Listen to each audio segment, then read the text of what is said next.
Welcome back to the fourth annual Ubumfa Pod movie review spectacular episode.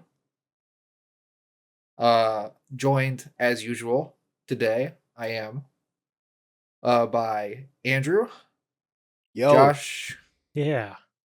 and myself, Zach. And we're gonna talk about at least a couple, maybe a handful of the movies that came out last year. They keep putting out movies. Which is pretty cool. And if they're gonna put them out, we're gonna go see them. And yeah, they put out a few, so we got some things to talk about.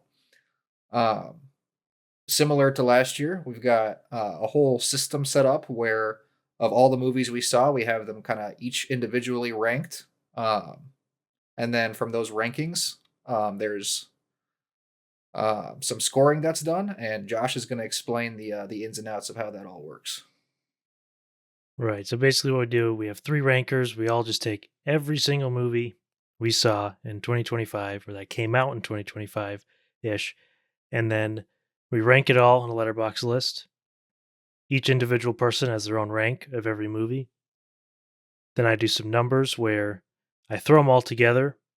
Any movie that was seen by two or more of us qualifies for the final ranking. Any movie that was only seen by one of us gets ejected. Then what we do is once that's all set up, I chop off the ballots at the end so they're all the same size. And then we go movie by movie, giving them points in descending order. So this year, we had 87 movies qualify for, or we had 87 on our ballot size. So that means first place will get 87 points, second place gets 86, so on and so forth from each ballot. Last place getting just a single point. It's a lot of movies. It's quite a lot of movies. too many, some might say. This Not year, us, though. we saw 135 total movies.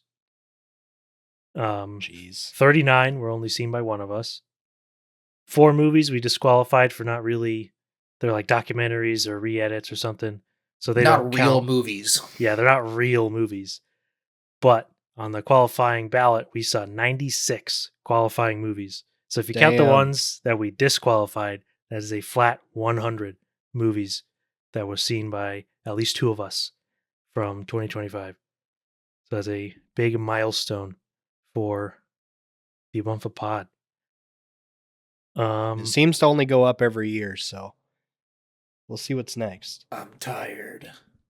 I'm tired, boss. So we got some stats for you. There were 39 movies that only one of us saw, 22 movies that were only seen by two, and 74 movies that all three of us saw. 22? Only seen by two. Yep, so there's That's a lot of 22 twos. movies we're going to talk about where one of us just has to shut up, unfortunately. We did a twist this year. Previous years, we just ranked the movies and that was it. This year, we added awards and nominations. We're going to go through them. Exactly. We're going to, like the Golden Globes, the Oscars, the Tonys. We're going to go through these movie by movie. So we're not going to just talk about our awards. We're just going to talk about them as a movie receives the nominations or awards because we're going from bottom to top. So if you want to hear our favorite movies of the year, you're going to have to wait 10, 12 hours. Yeah. Maybe an entire 24. We shall see. If you're listening to this back and you skip ahead, you're not a real Ubumfa Pod fan. I'm sorry. You got to listen to the whole thing. You have It's to true. binge it one sitting, no pausing, no pissing, no shitting. You got to just No water, no exactly. food. Even if you're willing to piss and shit in your pants, you're not allowed to. You have to hold it.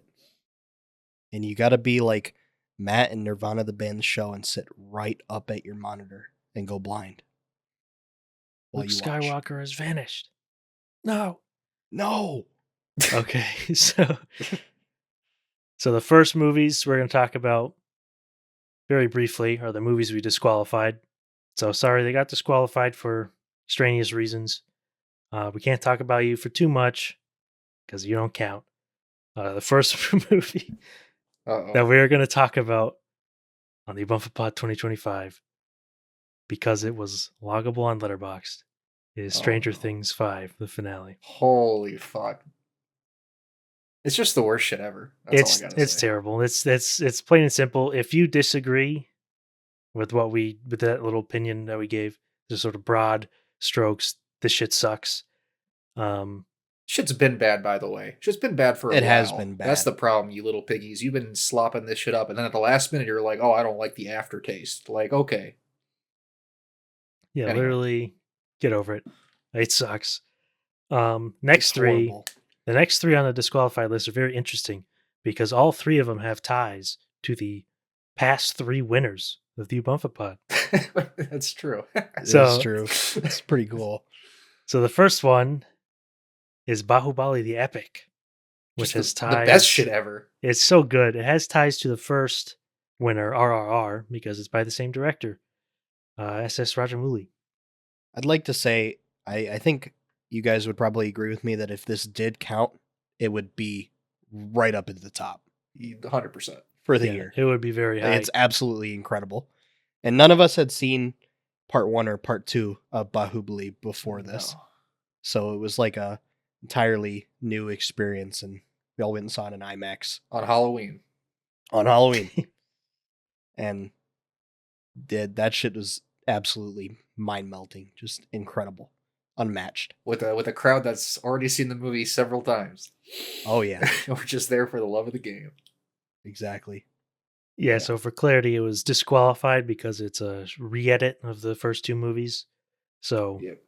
Which came out in what, like 2015, 2017, yeah, something like that. so it doesn't quite count. So we disqualified it for that reason, but it is very good, worth watching, especially if you like RRR. So the next two movies in disqualified are both documentaries, so we disqualified them for that because we don't want to work them in with a narrative. But the next movie that won the Ubumfa Pod was John Wick Chapter 4. And the disqualified movie here is Wick is Pain, the documentary on the creation of John Wick. It's cool stuff. It is pretty cool. It's It's like mostly talking about the first movie and how it almost crashed and burned and didn't happen like a million times. And yeah. that David Leitch is a sour bird. Every Because time, Atomic Blonde was going to be the next big thing, guys. every time they bring in David Leitch. You could just feel the contempt he has for having jumped out of the John Wick franchise to try and kickstart Atomic Blonde, which it's a fine movie, but come on, it's not John Wick. But the Yeah. documentary as a whole really just shows that those guys completely get it in like every facet of why those movies are Yep. good, what makes a movie in general good, why John Wick is so good because Wick is funny, plain and simple. They're just entertaining true. movies made by a bunch of guys who know what they're doing. So definitely worth watching if you love the John Wick films. Yeah.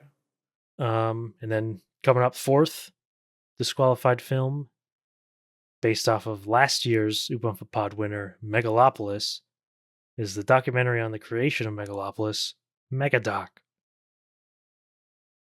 It's interesting with both the Wick is Pan and Megadoc. I think are both interesting examples where you get to see a lot of conflict behind the scenes of something that ultimately ended up being a pretty transcendent product. Obviously, very different Megalopolis and John Wick, but you're like, damn, things can get pretty heated and pretty messy. But you can still manage to put together something pretty special. This movie is like worth it alone just to watch and listen to Shia LaBeouf. Yes, so and true. him just jaw with Francis Ford Coppola over and over and over and over again. Those two dudes hated each other. They just could not ever get along. And it is so unbelievably entertaining to watch in this documentary. And another thing that's very interesting is you get some footage from past test shoots of Yeah, Megalopolis from years in the past. You got like Gosling and De Niro. So pretty cool. I wish we got a little bit more of that, but is what it is. Yeah, this doc could have been like an hour longer and it would have been fine with me. And I kind of imagine that like Mike Figgis probably had so much more footage if he was like allowed to seemingly shoot during like the entirety of production.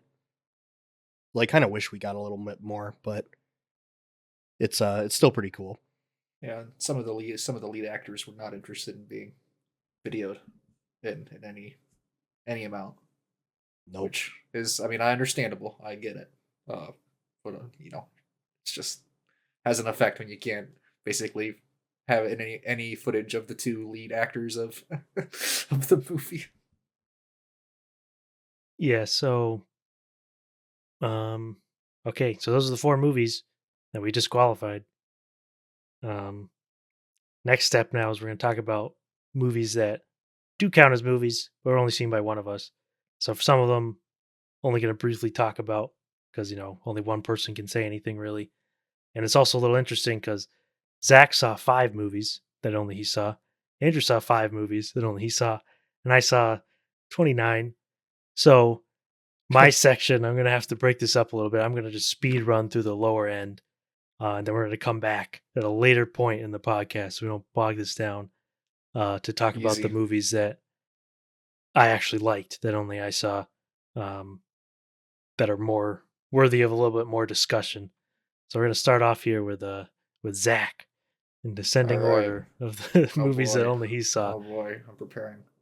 Zach's lowest rated movie he rated at 92, Karate Kid Legends. What a shame.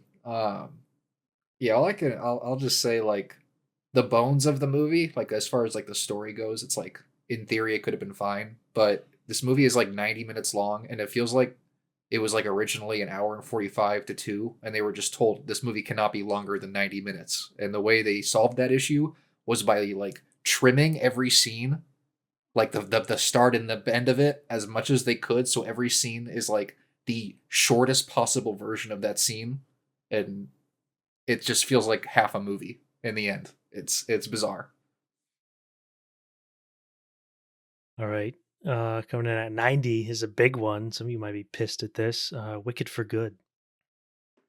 I this is an interesting one, and I could talk about Wicked, both of them, a decent amount at this point in hindsight. Like all I'll say is like I don't fully understand why if you liked the first one so much, why you wouldn't like the second one, like at all. Because I think the overlap, especially as far as the filmmaking goes, like everybody loves the filmmaking of the first one. It's the same filmmaking in the second one, so um, but it's a mess. It's a mess of a movie.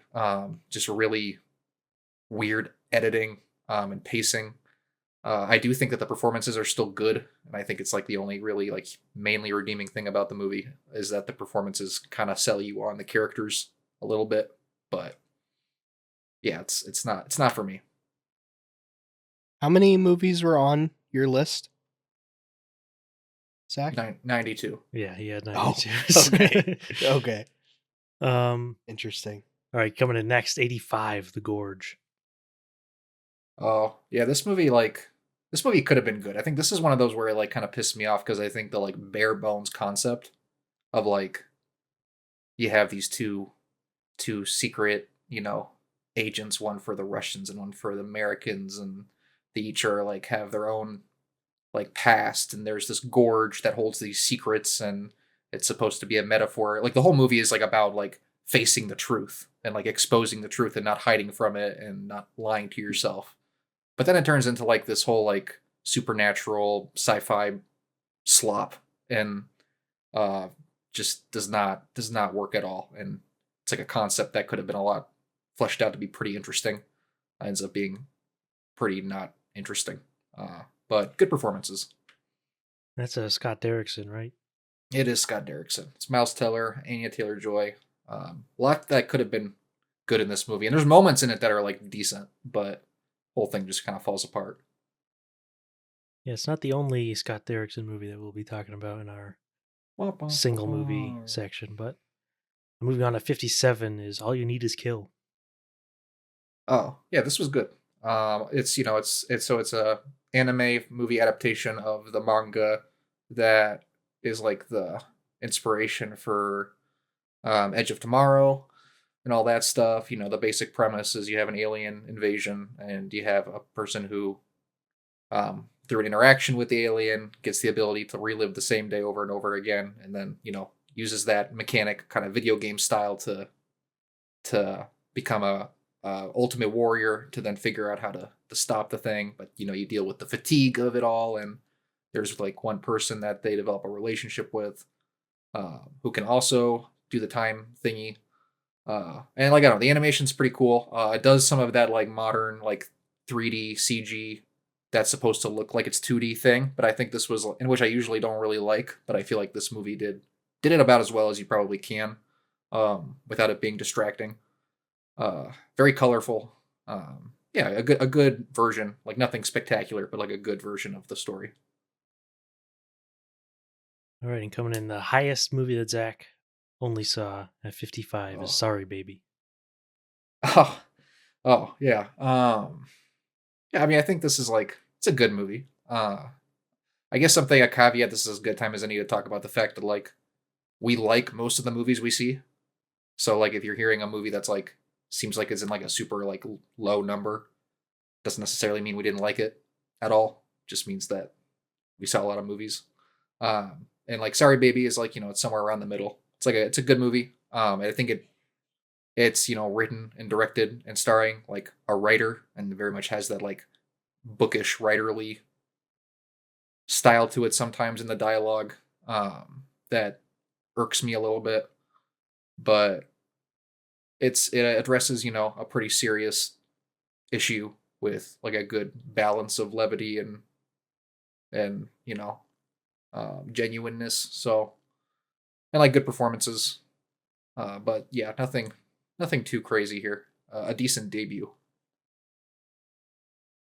All right, those are Zach's leftovers. There you go. Coming into Andrew, the first movie we'll talk about here was one that is also technically disqualified. Only he was able to see it. It's American Stream. Yeah. Shout outs to CC Buddy Ryder. One of our homies from back in the day got to make a movie. And it's like, it's fantastic. It's really good. It's one of those movies that like takes place pretty much entirely on a screen. It's like about a guy who tries to become a, big video game streamer. But it's like really, really good and entertaining the whole time. And it's almost 2 hours.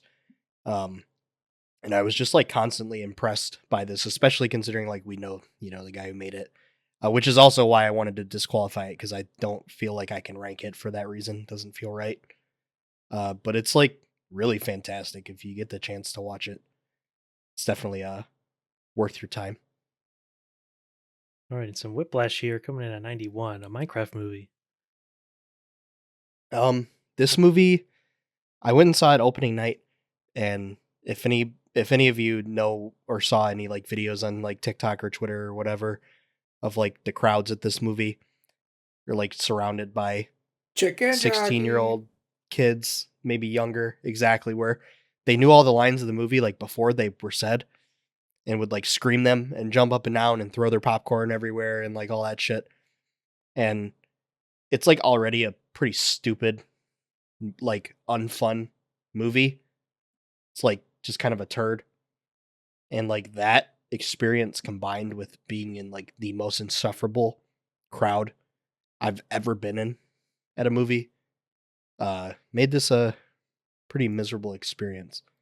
But I remember a lot of quotes from it, and it's probably because people were screaming them in our ears the whole time. So Yeah, I'd say that Don't was, need to but- be. was one of the sadder ones that I missed because I was completely unaware of like the memes about the movie beforehand. And I was going to go see it on the opening night. I wasn't able. I don't remember why, but I just wasn't. So that would have been an absolutely insane surprise because I'm very, shut up to people in the theater. Like you Same. should not be talking at all, making noise. Only if you laugh or go, oh, that's it. So that would have been a surreal experience. Yeah, it was pretty baffling. Like people recording the movie the whole time. And it's just stupid. Like I know it's a kids movie, but it's stupid even for a kids movie. You would when Steve drops, the title of the movie, like the whole Minecraft thing, I mean, he literally just says, "First we mine, then we craft." Minecraft. It's literally true. And it's like, yeah, it is true, but it's so fucking stupid. It's like you wait an hour to see this, and then all the kids around you are saying the lines too. Like, fuck. No good. It was pretty insufferable. All right, speaking of kids movies, coming up at 86, Andrew's got the SpongeBob movie, Search for SquarePants. This movie's great. I know it's like in the 80s on my list, but this movie's great. I don't know. It's just like more SpongeBob. There's really not anything to dislike here. SpongeBob Big Guy Pants Okay is also a banger. It's like one of the best movie songs of the year, if we're going to be honest. So I don't know. I don't like really have a whole lot to say about it. Saw it with my grandma, and it was her idea actually. So that was fun. It was like us and a bunch of families in there.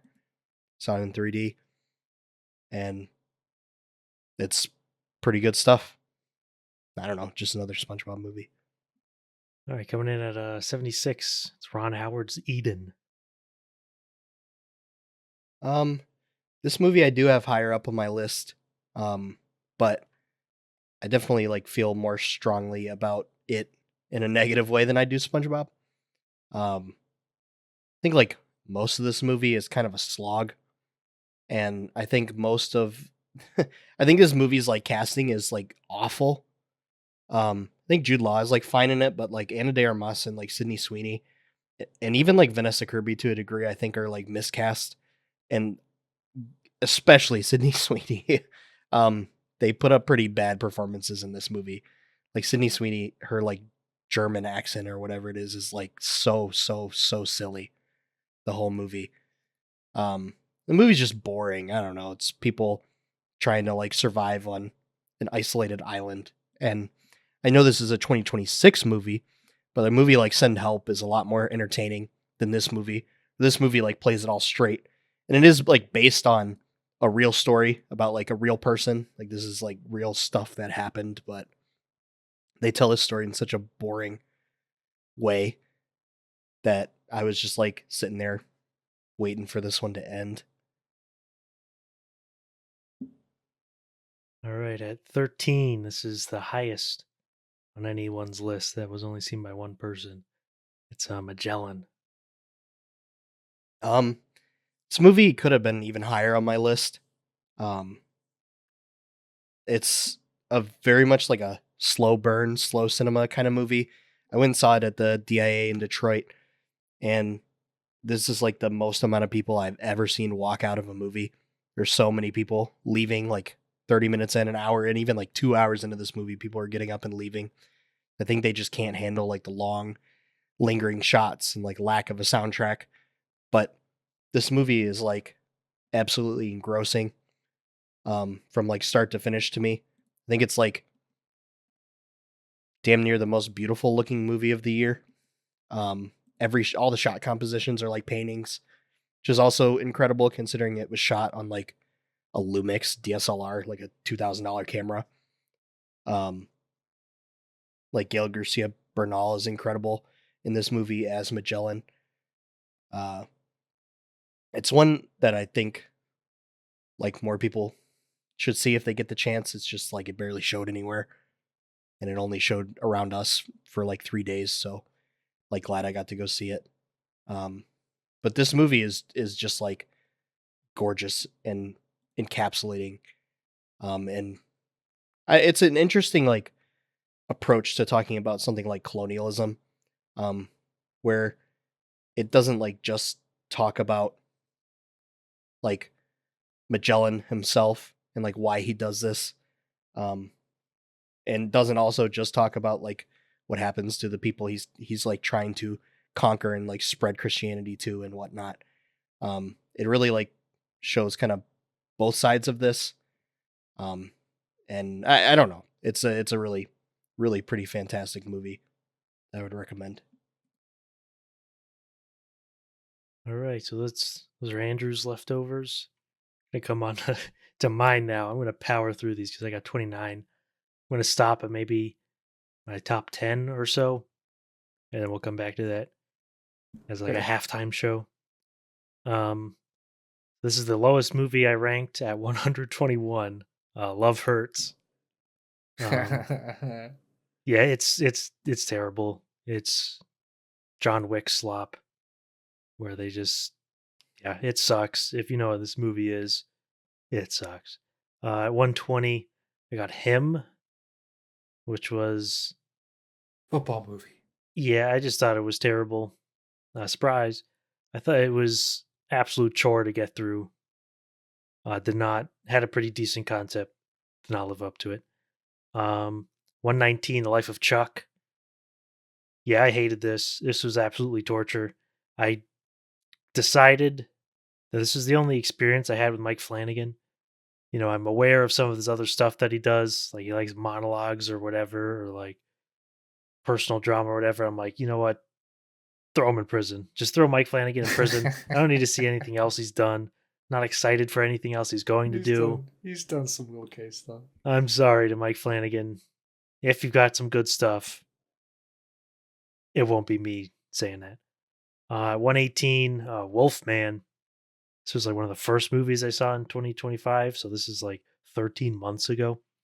But it was very disappointing. It has some interesting stuff. I like Lee Wannell's previous movies like Invisible Man and Upgrade because he does some interesting camera stuff. It's pretty fun. In those previous movies, doesn't really get a chance to do it in Wolfman. It ends up being like a just dour take on The Fly rather than some kind of horror film. Like it's not even scary. The opening segment of Wolfman's pretty good, where it's like, oh, scary Wolfman, and then it just stops being that. So, not worth it. At 116, you got The Legend of Ochi or Oki. I don't even remember.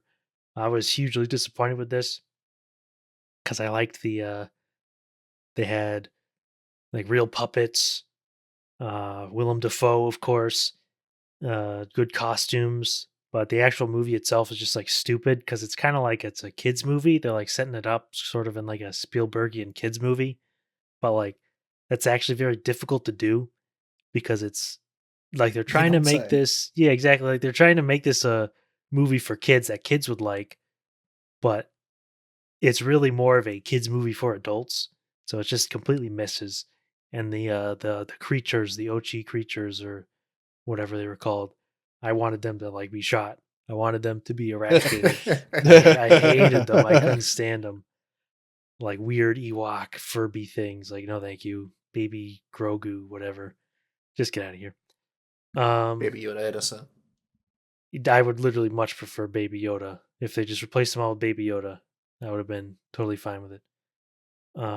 115, Honey Don't. Um, I actually regrettably had high expectations for this because I did not like That's Driveway tough. Dolls at all. But based on like the trailer and the cast and what they had, I was like, okay, Driveway Dolls wasn't good. But Honey Don't, you got better actors. You got Margaret Qualley, Chris Evans, Charlie Kelly. So it should be like a lot better. So I actually didn't expect it to be very good, but I thought it would be like at least watchable, and it was just plain worse than Driveway Dolls in every regard. Just annoying dialogue, stupid characters. Um, Plot was terrible. I thought the whole movie would be about Chris Evans, like doing, running illicit whatever he was doing. I don't even remember from the church, but that plot line just literally gets dropped. It literally just stops and they never come back to it. Is one of the more baffling decisions I've seen in a movie. Yeah, it sucks. I don't know if they're gonna get the third one. They were planning a third lesbian trilogy from Ethan Cohen yes, and his Ethan Cohen. wife. Yeah, Wife? his wife, Whatever's going his on there. polyamorous wife. We'll see. He's got to do something away from his wife to see if he actually has the juice on his own. Because right now, it's not looking good right now, man. It's It's- not looking good. it's looking like it's all Joel. It looks like Joel did the majority of the work in the Coen brothers. I'm sorry. As somebody who just watched a bunch of Coen Brothers stuff the last year, I'm like sitting here like scratching my head. Like, was Joel really just pulling all the weight here? Like, what was going on? Yeah, it's bad. He's got to say to his wife, go hang out with your polycule. I'm gonna do my own thing, write my own little story. And if it's just good, crazy because it seems like in 2 movies he's like almost like tarnished his entire legacy. you come like in my opinion, he's he's absolutely on like the absolute last straw. Like, he's dangling off by his pinky on the cliff. Like, it's if he put something out solo and it sucks, I don't know, it's over. It's over for him. Coming in at 112, it's Red Sonja. I went and saw this for some reason. I was like vaguely interested. For some reason. It was well, Yeah. part of it was like one day only that they were showing it. That made me go, "Ooh, I gotta go see it," so I can be like the only person who went and saw the Red Sonja remake, which was in like production hell for years. Um, it's not that bad. It's like it's pretty bad. There is like there are some good elements. I think the main bad guy character, I think his actor is like actually great. He brings like the perfect level of like schmaltz and campiness to the role. It's got Michael Bisping in it, uh, which I saw 3 Michael Bispings from 2025. If you know who Michael Bisping is, I'm not going to So elaborate. true. But he's in it. And he plays a pretty funny character. It's mostly just sloppy, like a sloppy mess. Clearly low budget production hell type thing. There are some redeeming qualities, but other than that, it's like, big whoop. Coming at 110, here's the Scott Derrickson coming back in here. It's Black Phone 2. This is a pretty major disappointment, I think. Because the first Black Phone is like just a really good, solid, horror movie. Got good scares, decent is. acting, looks good. Ethan Hawke is great. And of course, Black Phone 2, how do you follow Black Phone 1? Because the grabber was killed in Black Phone. Of course, it doesn't matter. You can just bring him back. It's a horror movie. That's not the problem with this movie. The problem with this movie is that it focuses on the sister instead of Hiccup. Because, as an aside, How to Train Your Dragon, the live action remake, was the highest popularity movie on Letterboxd that none of us saw. So a little bit of trivia there. There was no chance that was going to happen. Yeah, fuck off. So yeah, the Black Phone 2 focuses on the sister instead of the what's his name, Mason something, I don't remember, but focuses on the sister instead, and she's not that good of an actress, and also Scott Derrickson gives her some absolutely terrible dialogue to work with. I don't know what it is with like these millennial Gen X writers, but they just love phrases like "I hope you choke on a dinosaur dick" or like shit like that, and she's constantly saying that stuff, like she's saying Suck it my direct. fat one. Yeah, exactly. Just saying it to the grabber or whatever. Very disappointing because there are plenty of moments in the movie where it's like, yeah, Scott Derrickson, he can make a nice scare, and he's got little moments where they shoot it on like 8mm or whatever, like the dream sequences that are pretty good. But the overall, just a disappointment. I think they didn't do a good job with the narrative or anything else. 109, Marvel appearance. It's Thunderbolts asterisk. Yeah, it's fine. But I think a majority of the critical reception of this, or the positive reception of this, is just people who don't actually watch movies. They just watch Marvel stuff, so they get something that's just a little bit different, or you get a Marvel movie that's actually like smaller in scope and isn't totally bogged down by Marvel crap, and they just like think it's so amazing. Oh, it's about acceptance, and wow, that's so amazing. It's like I just can't fit in. Like, I don't care. You guys are superheroes. Find a different angle. This is like, it's the only thing that these Marvel movies, when they try to work in some sort of human element, nowadays, that's it. They're just, oh, I'm so weird.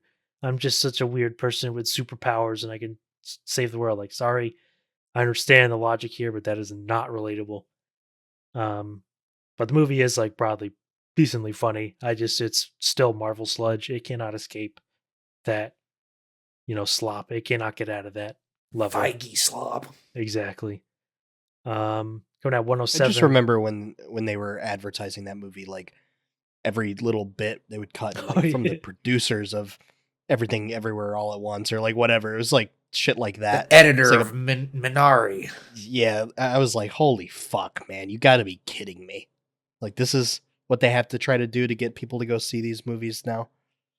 Yeah, not gonna work. And not it's gonna work on me. At completely least. laundered because like there are some moments in Thunderbolts where I'm like, okay, they're doing a little bit more interesting stuff here, but you still got Feige glaring over your shoulder. Put Club Shadow in there. So it ends up not working. 107, you got A Working Man. This was a disappointment. Jason Statham playing Jason Statham. Stallone script, right? Yeah, that's the problem with the movie, is that Stallone wrote this, and he's very much,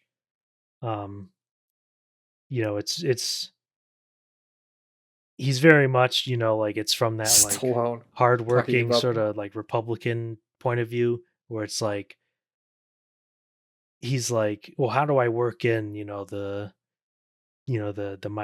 migration sort of the immigrant thing into it, but how do I like, from a Republican angle, it's like, oh, actually, I really like the immigrants because they work hard, they're like, oh, they're hard workers and they got families and all that, whatever. And like, there's nothing in this that's like objectionable, really. It's just like that sort of like grating angle is just stupid. Um, and just there's the action is very disappointing until the end when it actually gets kind of bonkers and there's like a crazy set piece where like the moon is like giant, like it's absolutely massive. I don't know what Damn. they were thinking, like, because it looks cool, but the moon was literally like they just like, okay, well, can we make the moon bigger? So that's like the end of the movie is like very good, but the rest of the movie is a total slog. Not a very interesting Statham role, because we know we're Statham connoisseurs, and they're all the same. There's little differences. This one It's is true. not very interesting at all, but real Statham heads can get some enjoyment out of this because the final sequence is very fun. 105 Final Destination Bloodlines. This is like, it's fine, it's whatever. The kills are pretty good. I do have to say that I do think it's a little odd when a movie like sets up an annoying kid and then kills the kid, and then everybody in the pack theater's like, yes, kill him, yes, he's dead, yes. It's like, okay, I know it's a movie, and I watch some questionable movies, but it's a little like, okay, because if that was like not a kid and it was just a fully grown person, they would not be so happy. It's like specifically the annoying kid that makes people want to like kill him. Like, okay, just chill out. It's not that amazing. Yeah, it's otherwise it's kind of just bland. I mean, it's enjoyable. If you like Final Destination, you'll like it, or movies of that caliber. 104 Shelby Oaks. Yeah. Get Stuckmanized. I got Stuckmanized. So Markiplier put out a movie this year in 2026, which we won't be able to talk about for another 12 months. And I know they're not the same kind of Shoot. YouTuber, but it's very obvious the difference in movie making from somebody who watches movies and understands movies to a certain extent versus someone who is just a YouTuber and like watches YouTube videos. Because Shelby Oaks, it's not that good. But I think the opening stretch of the movie is like a fake documentary, that kind of style of horror movie where it's like a fake documentary. Because the general gist of the movie is, it's like someone's running one of those YouTube channels where they go into scary places and see scary things, and she goes missing, and the opening stretch of the movie is a documentary about this.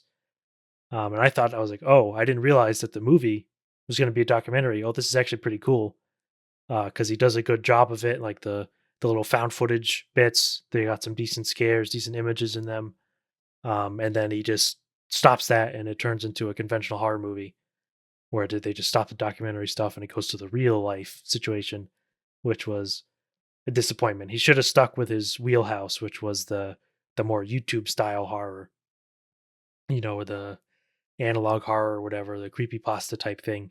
He should have just stuck with that the whole movie, but he didn't, and it whiffed. So the movie's not very good overall.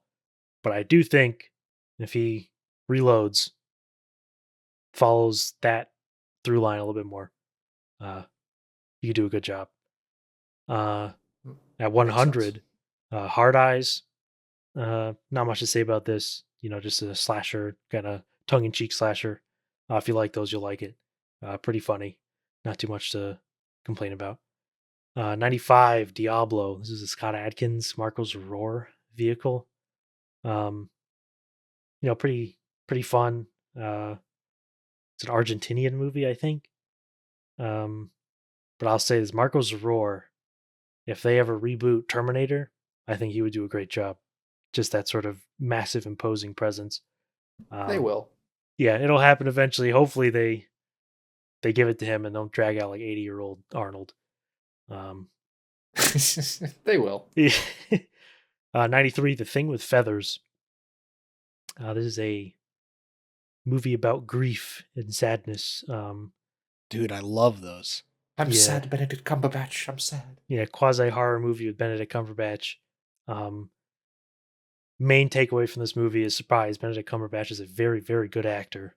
There are like a few moments in this where one thing that like I think about is he's like extremely good at acting with his face. Like his facial expressions are 100%. really incredible. Like average actor, having to portray grief, you're not going to see that in their face. Like he had a absolutely sunken face, and it's got a big, the titular Thing with Feathers is a pretty interesting looking crow costume, like a humanoid crow. Sometimes it's a little goofy because you can really tell it's a person in a costume. But the voice of that creature is David Thewlis. This is the first movie with animated character voiced by David Thewlis that we'll talk about. Hopefully I remember when we come back to the other one to bring this factoid back up. But I thought it was decent, not really super special, but I thought a little bit better than average. Looks very good. 91, The Toxic Avenger. Thought this was pretty fun. It was directed by Macon Blair. A lot of good splatters. You got Elijah Wood, Peter Dinklage. Some good comedic moments. Very splatty. I'd never seen any of the Toxic Avengers or any of the other Trauma stuff, but it's definitely enjoyable. I think this was one that's been made for like 4 years. Finally came out. Liked it a decent amount. Pretty funny, topical, talking about corporations just giving us cancer and all that. Very, very comic book feel. So definitely worth it if you're interested in that. 87, Dangerous Animals, the Jai Courtney shark horror movie. Thought it was pretty good. Jai Courtney's really nice in it. Like just a funny role. Some of the kills are pretty good. Yeah, if you like that type of movie, there you go. It's not super special, but 86, Tornado. This is I don't remember his name, John McLean, director of Slow West. It's kind of Oh. bit of a hard one to explain, but it's a very slow movie about sort of a westernish type thing. I think it takes place in Scotland. You got like samurais and whatever. Limited in the action. I would say I was maybe hoping for a little bit more of that. Didn't get much, of course, because it's by the guy who did Slow West. Let me tell Surprise. you, that shit is descriptive. Tim Roth is good in it. The music score is very good. It's by I don't remember his name. It's by the Kurzel brother, Justin Kurzel's brother, who did the score for The Order. Yeah. And I That thought, score's so good. Not Justin. yeah, it's like Jed, I think. Yeah, Jed. The score is very good.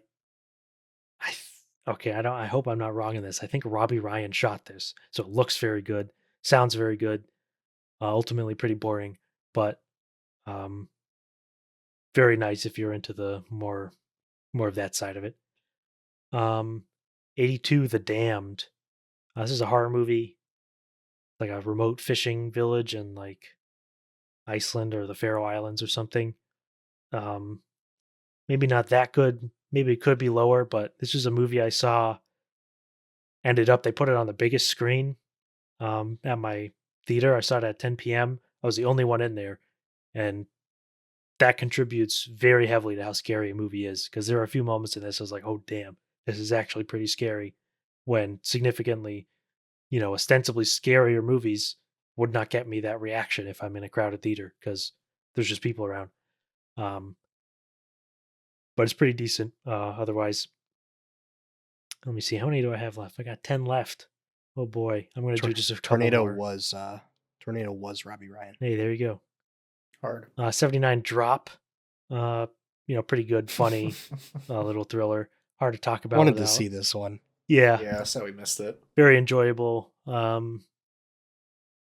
Otherwise, if you're interested in it, you'll definitely get something out of it. Good performances, clever little, plays on modern technology, etc. Then 78, you got The Amateur, which would be higher on my list if the trailer was not just the movie, because what you see is what you get. Like, exactly what's coming. But of course, it's the type of movie I say we should have one of these come out every single month of the year. We should just have millions of The Amateurs, because I will eat that up. It's just perfect, easy, fun thriller, good actors, looks good. Everything about it's like pretty solid. Definitely enjoyable one. Now I'm going to take my pause. I've got 8 left, but these are 8 that I feel are particularly notable. So I will leave that for later at halftime. We're now 46 minutes into the pod.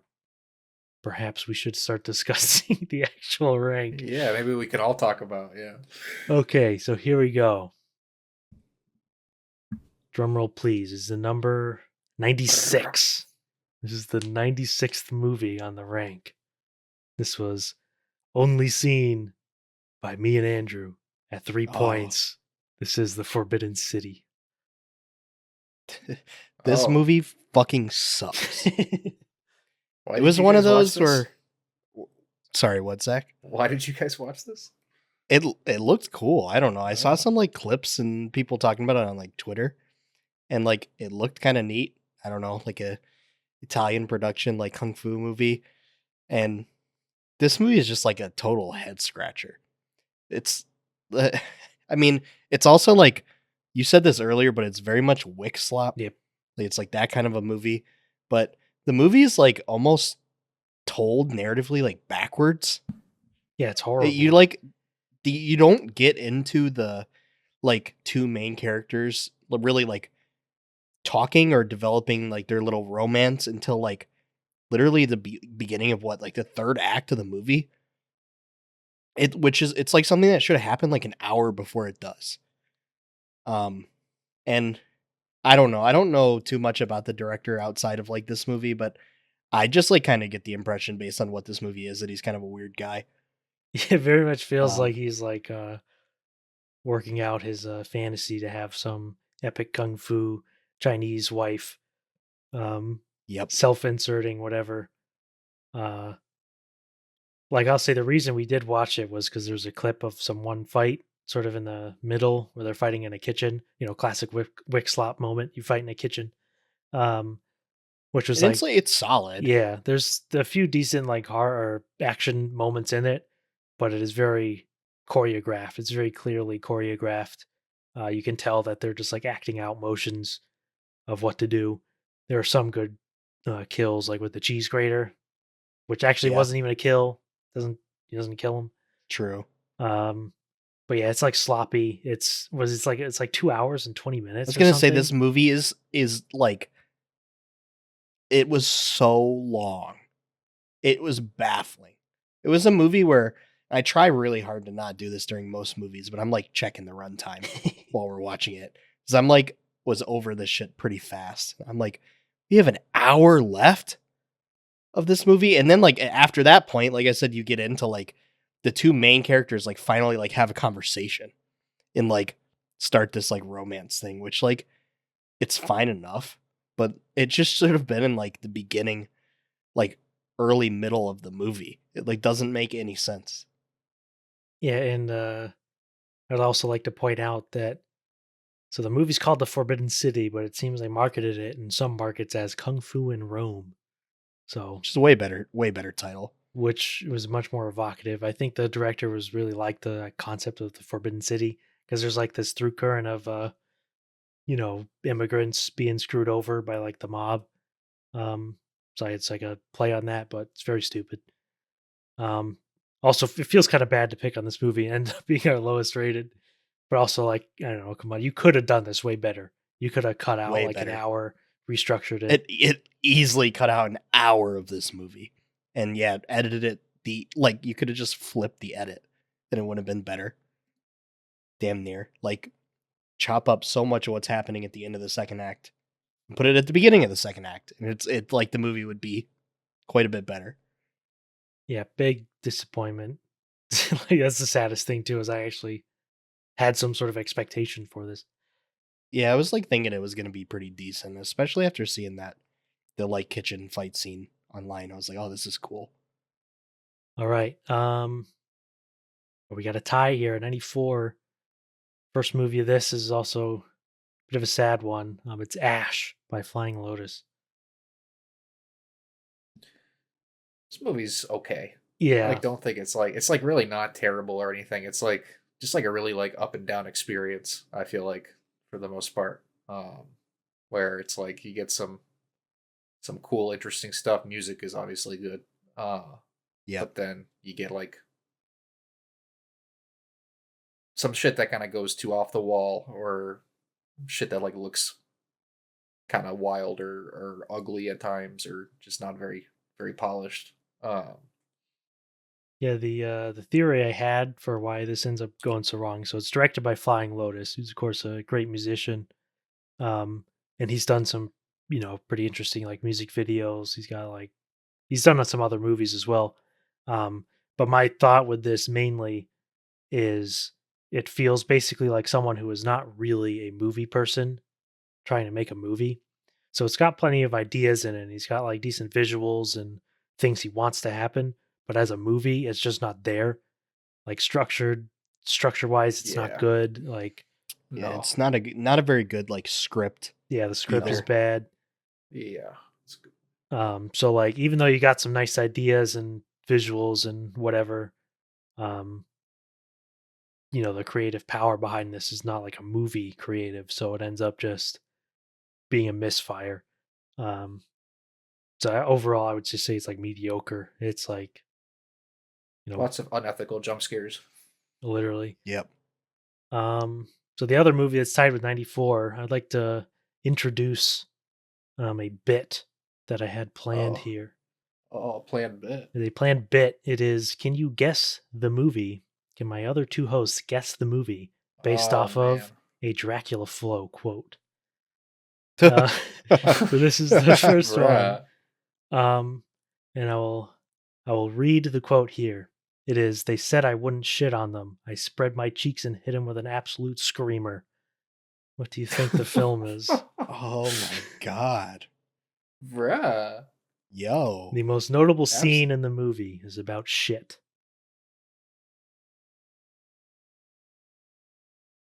Oh, gosh. I'll give you 5 seconds. A dookie scene.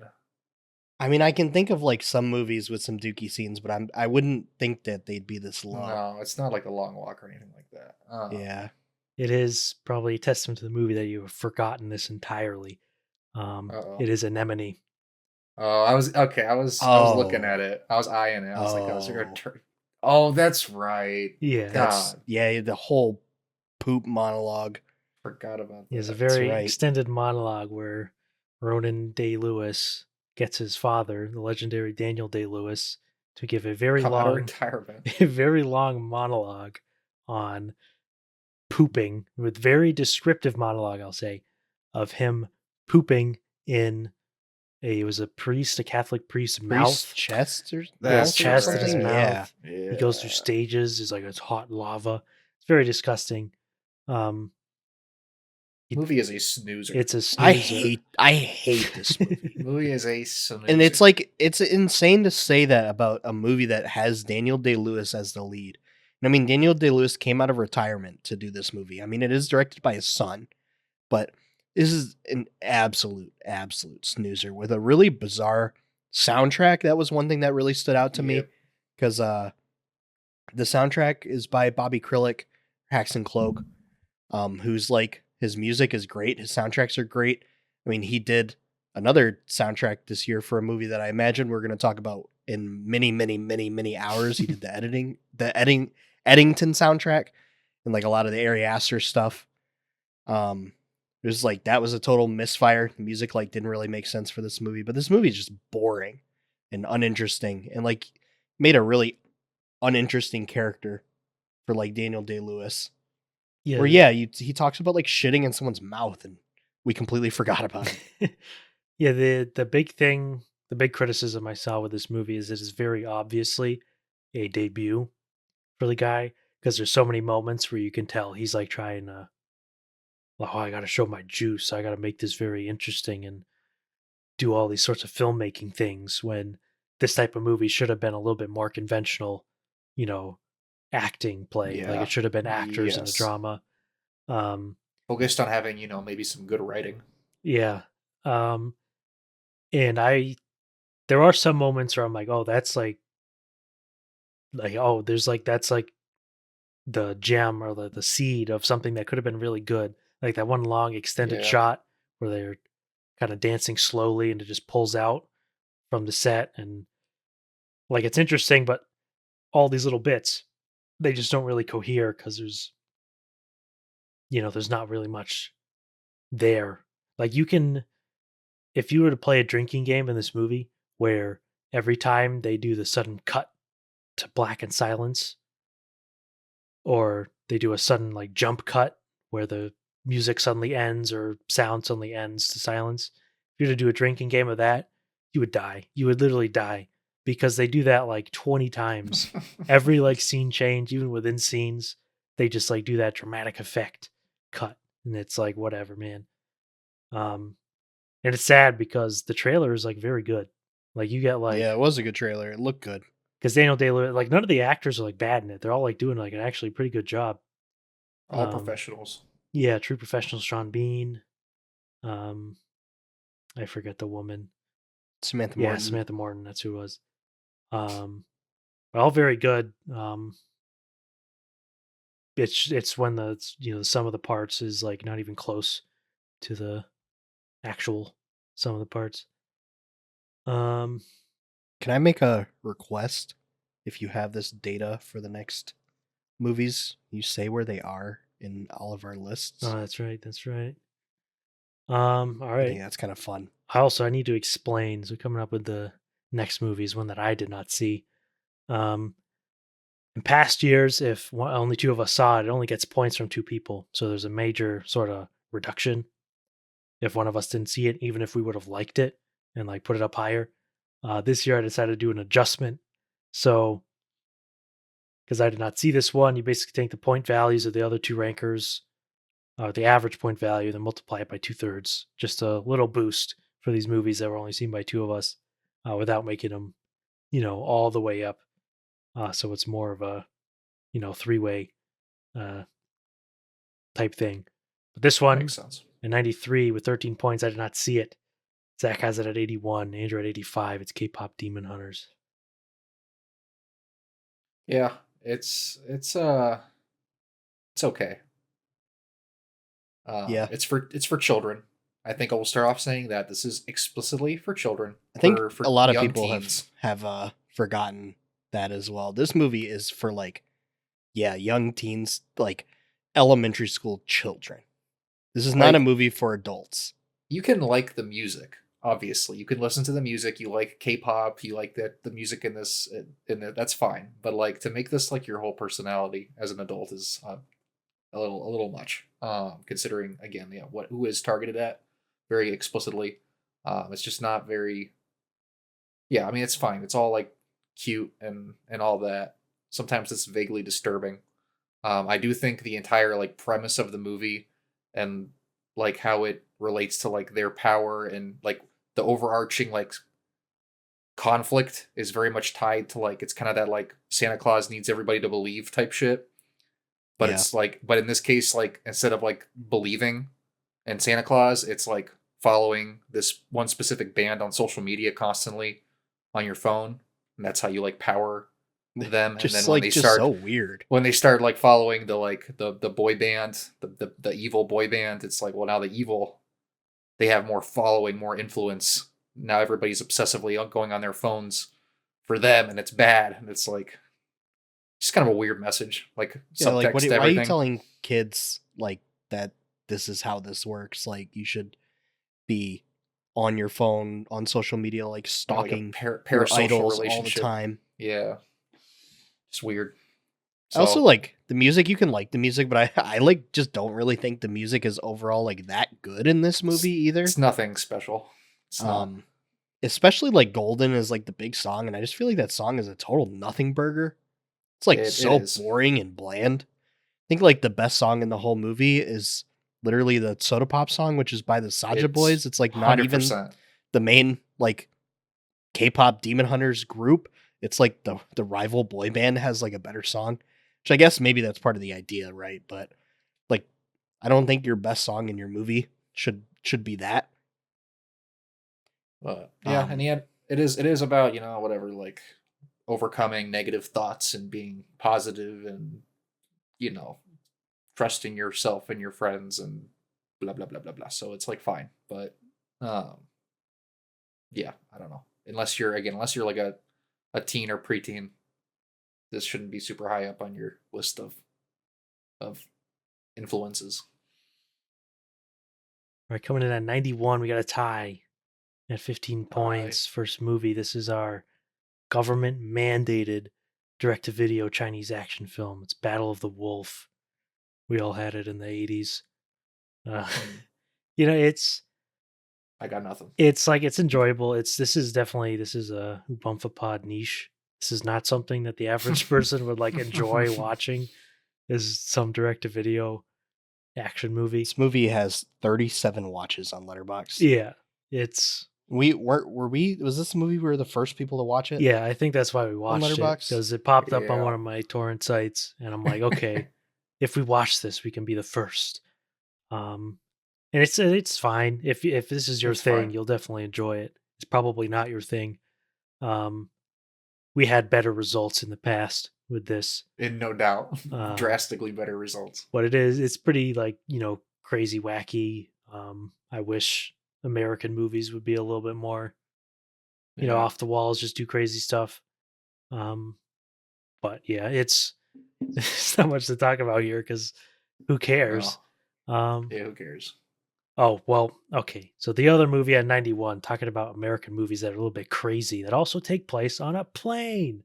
Yeah, y'all need a pilot. Y'all need a pilot. It's Flight Risk, also in the 80s for all of us. This movie is like kind of a banger. It is true.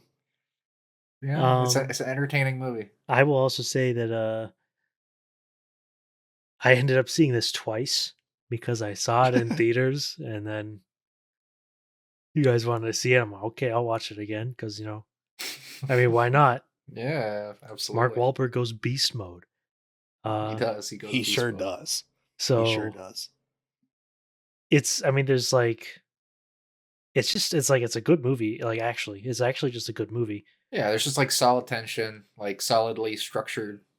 Like you have an interesting tensions between like, they're on this plane and Buddy is there to take out other Buddy Topher Grace because he ratted on the mob or whatever.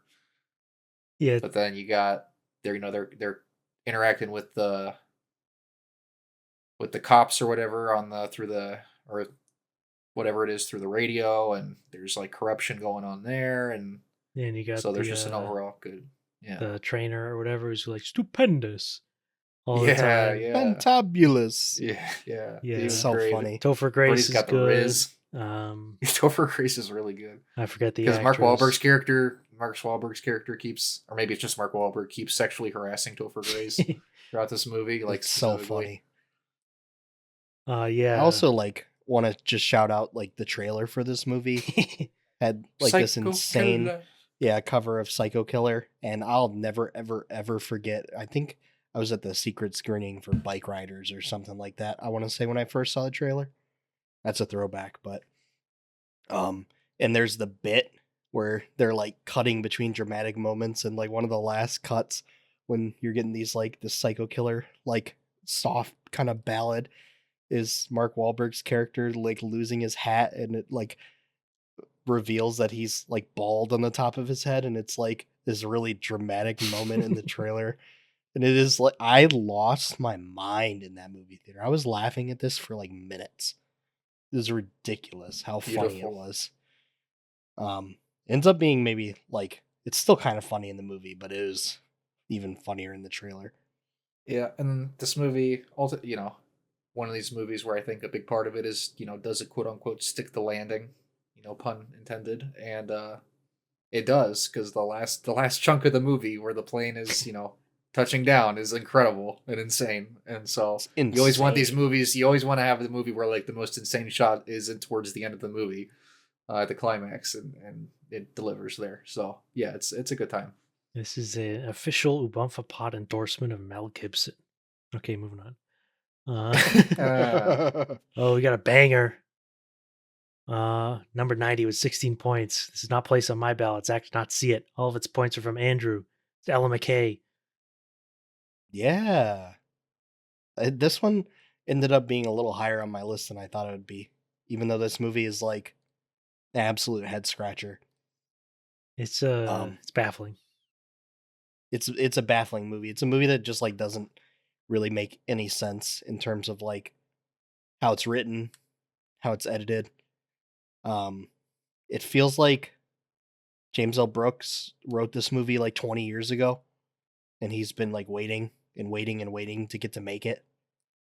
I mean, literally like the first thing the narrator like says to you in the movie is like, this little story takes place in 2008 when people used to be decent to each other, or like something like that. And it's, you know, the movie's about like a politician in an unnamed state that becomes the governor after the actual governor like steps down. And this movie just like is unwilling to take any sort of stance on like anything political. They give you like two little bits about Ella McKay's policy, and like one is like slightly left leaning, one slightly right leaning, and like that's all you get for the whole movie. You don't know what state she lives in. You just know that she's going to become the governor of the state she was born in. But despite all that, I don't know. Emma Mackey is like Yeah, fantastic she's in this actually movie. very good. She's like really, really good in this movie. She's good in like everything. But she's like, she like carries what's there on her shoulders. And I also like, I've said this a couple times, I think with Zach and Josh, but like this is like also I think a great Jamie Lee Curtis role, Yeah. which is refreshing considering like she's just been like getting on all our nerves, I think, the last couple years. With like what she's been in and like winning an Oscar for Everything Everywhere All at Once. It's like ridiculous, but yeah, but this movie's a total mess. Yeah, it's a turd. I'd also like to say I already failed my Dracula Flow bit because I forgot. I have one for Ella McKay. The line is, "My Oh. shooter a crackhead. He looked like Woody Harrelson." I think I would have got it. Yeah, I think I would have got because it. Woody Harrelson is actually in this film. He is. Try not to judge. Yeah, it's got Iowa Beery, who's she's not good. She's not a good actress. I'm sorry. She's not at all. And that whole plot line with her character and like Ella McKay's brother is like an absolute head scratcher. It's like her brother is like, I don't know if he's like, not really like an incel, but he like doesn't go outside and like hasn't left his apartment in like a year and like sells people advice on like sports betting. Yeah, That's like all he makes does. like millions on sports betting, and it's like kind of just like Apparently. odd that he's just living in his room, like whatever. But there's this whole bit where Ella McKay like eats a pot brownie and drinks a pot drink and like doesn't realize it, which is one of those things that's only going to happen in a movie that's written by a fucking boomer. Like, really? There's just like no way even in 2008 like that you wouldn't notice these things, but regardless, she like gets all stoned and is talking to her brother about like why he doesn't go outside and about this girl he was like seeing, and that ends up being Iodibri. And there's like this whole like it's like a 10-minute extended sequence where he like goes to her apartment and they just like be awkward over each other. They're just like talking over each other and like being fucking weird. and annoying and like awful to watch, and like they end up back together, and it's like the most unbelievable like sequence in maybe like any movie this whole year. It's like I'm like watching this dude and I'm like, there's absolutely no fucking way that she's like cool with this, and then it ends up working out for him because everything works out for everybody in this movie. It's that kind of a movie as well, but that sequence made me want to like rip my hair out. Yeah, and Ella McKay's brother is played by the guy from Alien Romulus who goes, "There's something in the fucking water." It's that guy. It's Oh true. yeah. Movie also has It's Kumail true. Nanjiani in it, Stuber himself. So true. Very useless character. He's only in there as a gag to like where he's like starts talking to Ella McKay while she's in the back seat, and she goes, "Oh, I'm sorry, I couldn't hear you," and then like leans forward, and then he has to repeat it. This happens like 4 times in the movie. Literally. Like okay, For no reason. For no reason.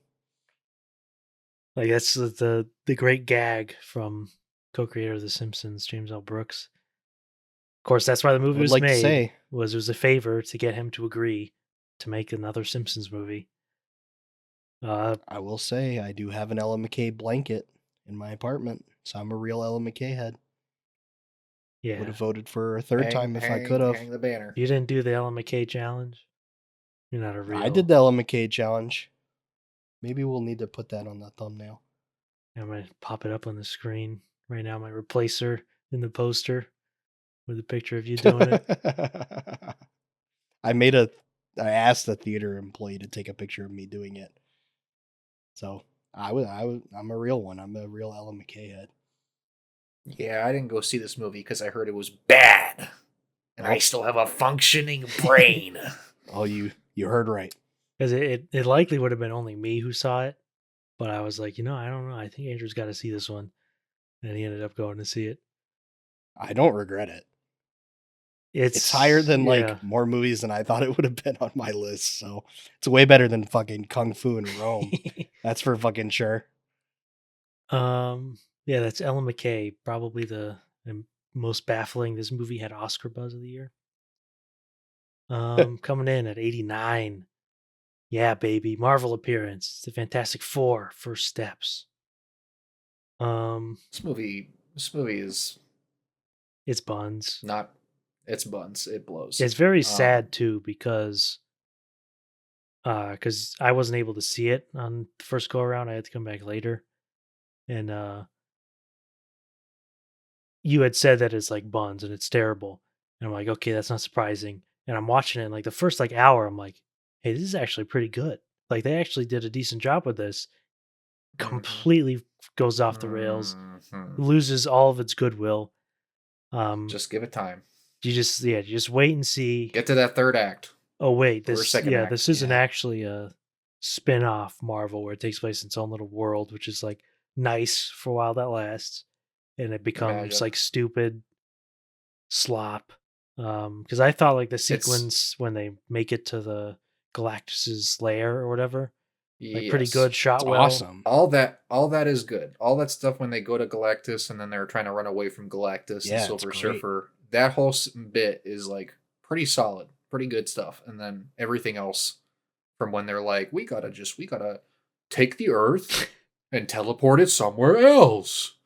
Or the whole premise of the conflict being, I mean, how many of the Marvel movies from like the last couple phases have been like, there's X superpowered, oftentimes child, that villain needs or wants, and then they're chasing down the child, and the heroes have to protect the kid from getting taken by the villains. It's like Wakanda Forever, it's Multiverse of Madness, it's all this shit. It's like all the same, except this time it's a baby. And it's a family. It's a movie about family. And in this one, instead of all the characters having like really unique personalities and strengths and weaknesses, they're all just like smart and charismatic. They like don't And- do any of their like power shit. Like Nope. fucking Pedro Pascal like doesn't even do any of his stretchy shit really. He's not. He like does it apparently to like he's a grab fraud. things from the other side of the room. He's a fraud. And, like- You literally see him getting stretched by Galactus, and he Exactly. can like barely stretch before he's like, oh, stop, it hurts. And like the thing that's like sad too is there's like an interview where Pedro Pascal said that he had like worked very hard on like his 60s kind of Yeah. transatlantic Yeah. accent, and he was going to do this, and then they were told no, you're not going to do Just that. be Pedro Pascal. It's like, wow, you had like a chance here to like give Pedro Pascal like chance to like Something flex his interesting muscles. to do. Yeah, and you're just like, Yeah. nah, you can go. Just talk like The- Pedro the pro- Pascal, be the plain straight man. 100%.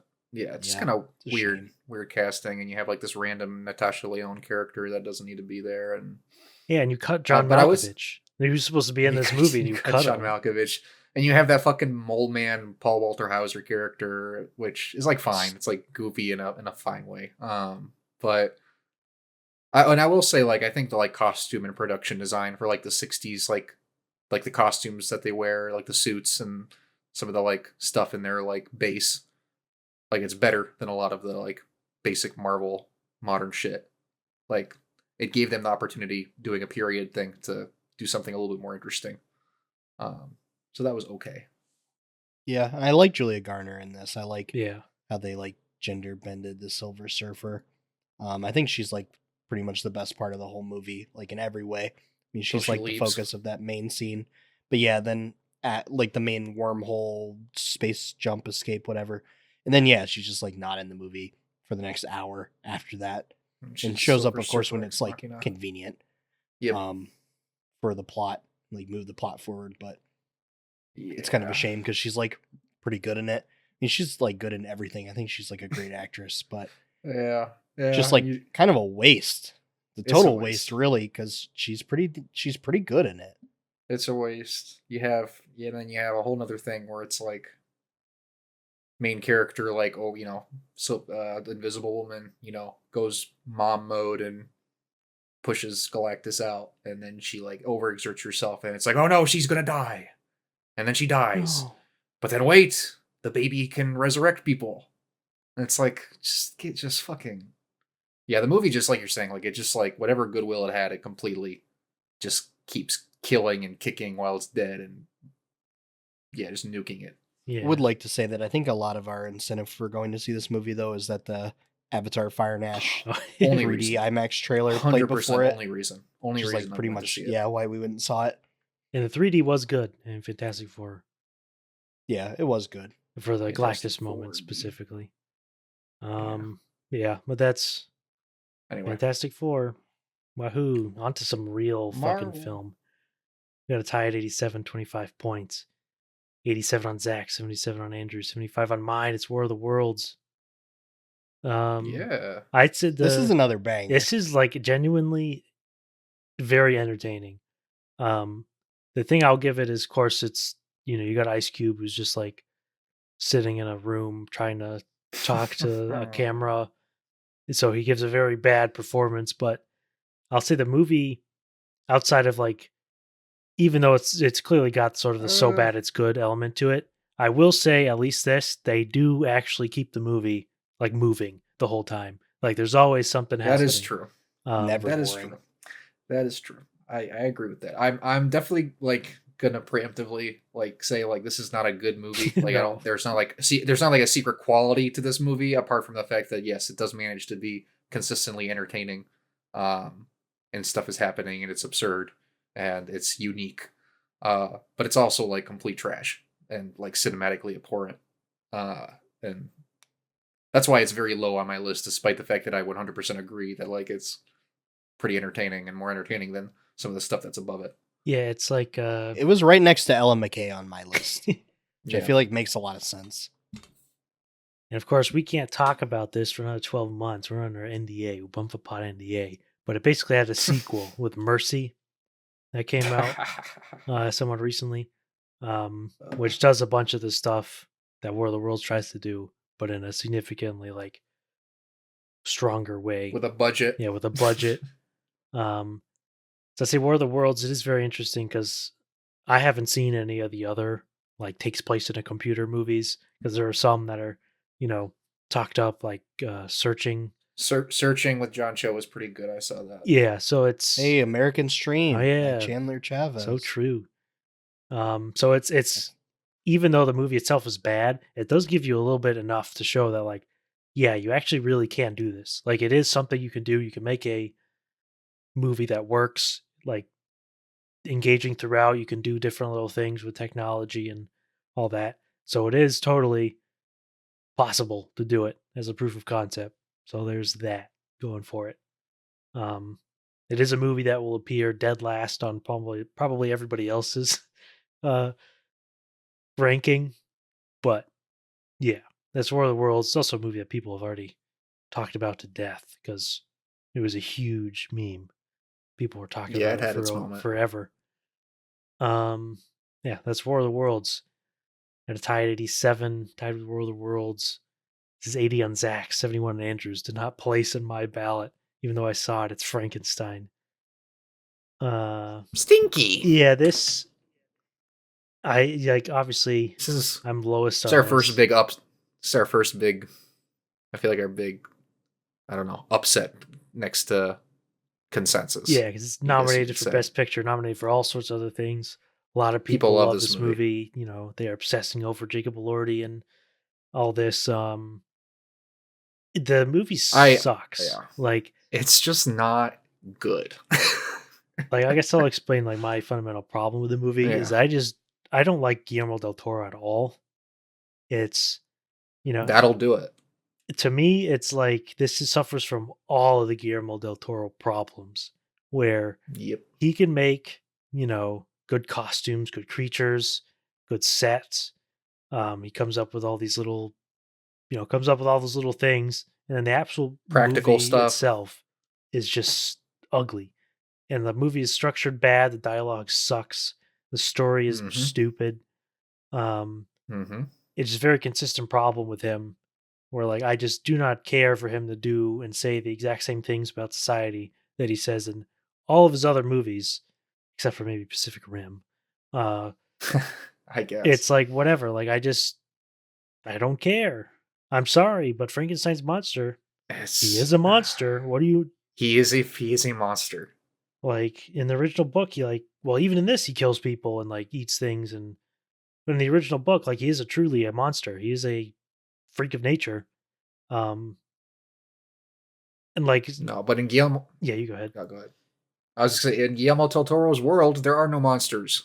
Everybody is again. It's him trying to say something about our own world, where he's going all evil does not exist on us, saying there's no monsters. Monsters they're created. It's all about generational trauma. And if Victor hadn't been, come from an abusive household, then he wouldn't have been abusive to the creature, and the creature wouldn't have been fucked up and killed anybody.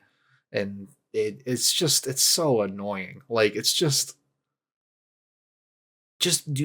write your own story. I mean, don't. But like I know we were going into this, we were talking about how like, oh, at least finally Del Toro is like adapting something. Yeah. So like maybe it won't have like his like mitts all over it. But he just completely changes the whole story to He like can't make help it work, himself. to make it fit his views. Like I've talked about it, but like the fact that he changes the ending fundamentally from the story ends in the original book with like Victor Frankenstein dies trying to chase down and hunt down and kill his monster.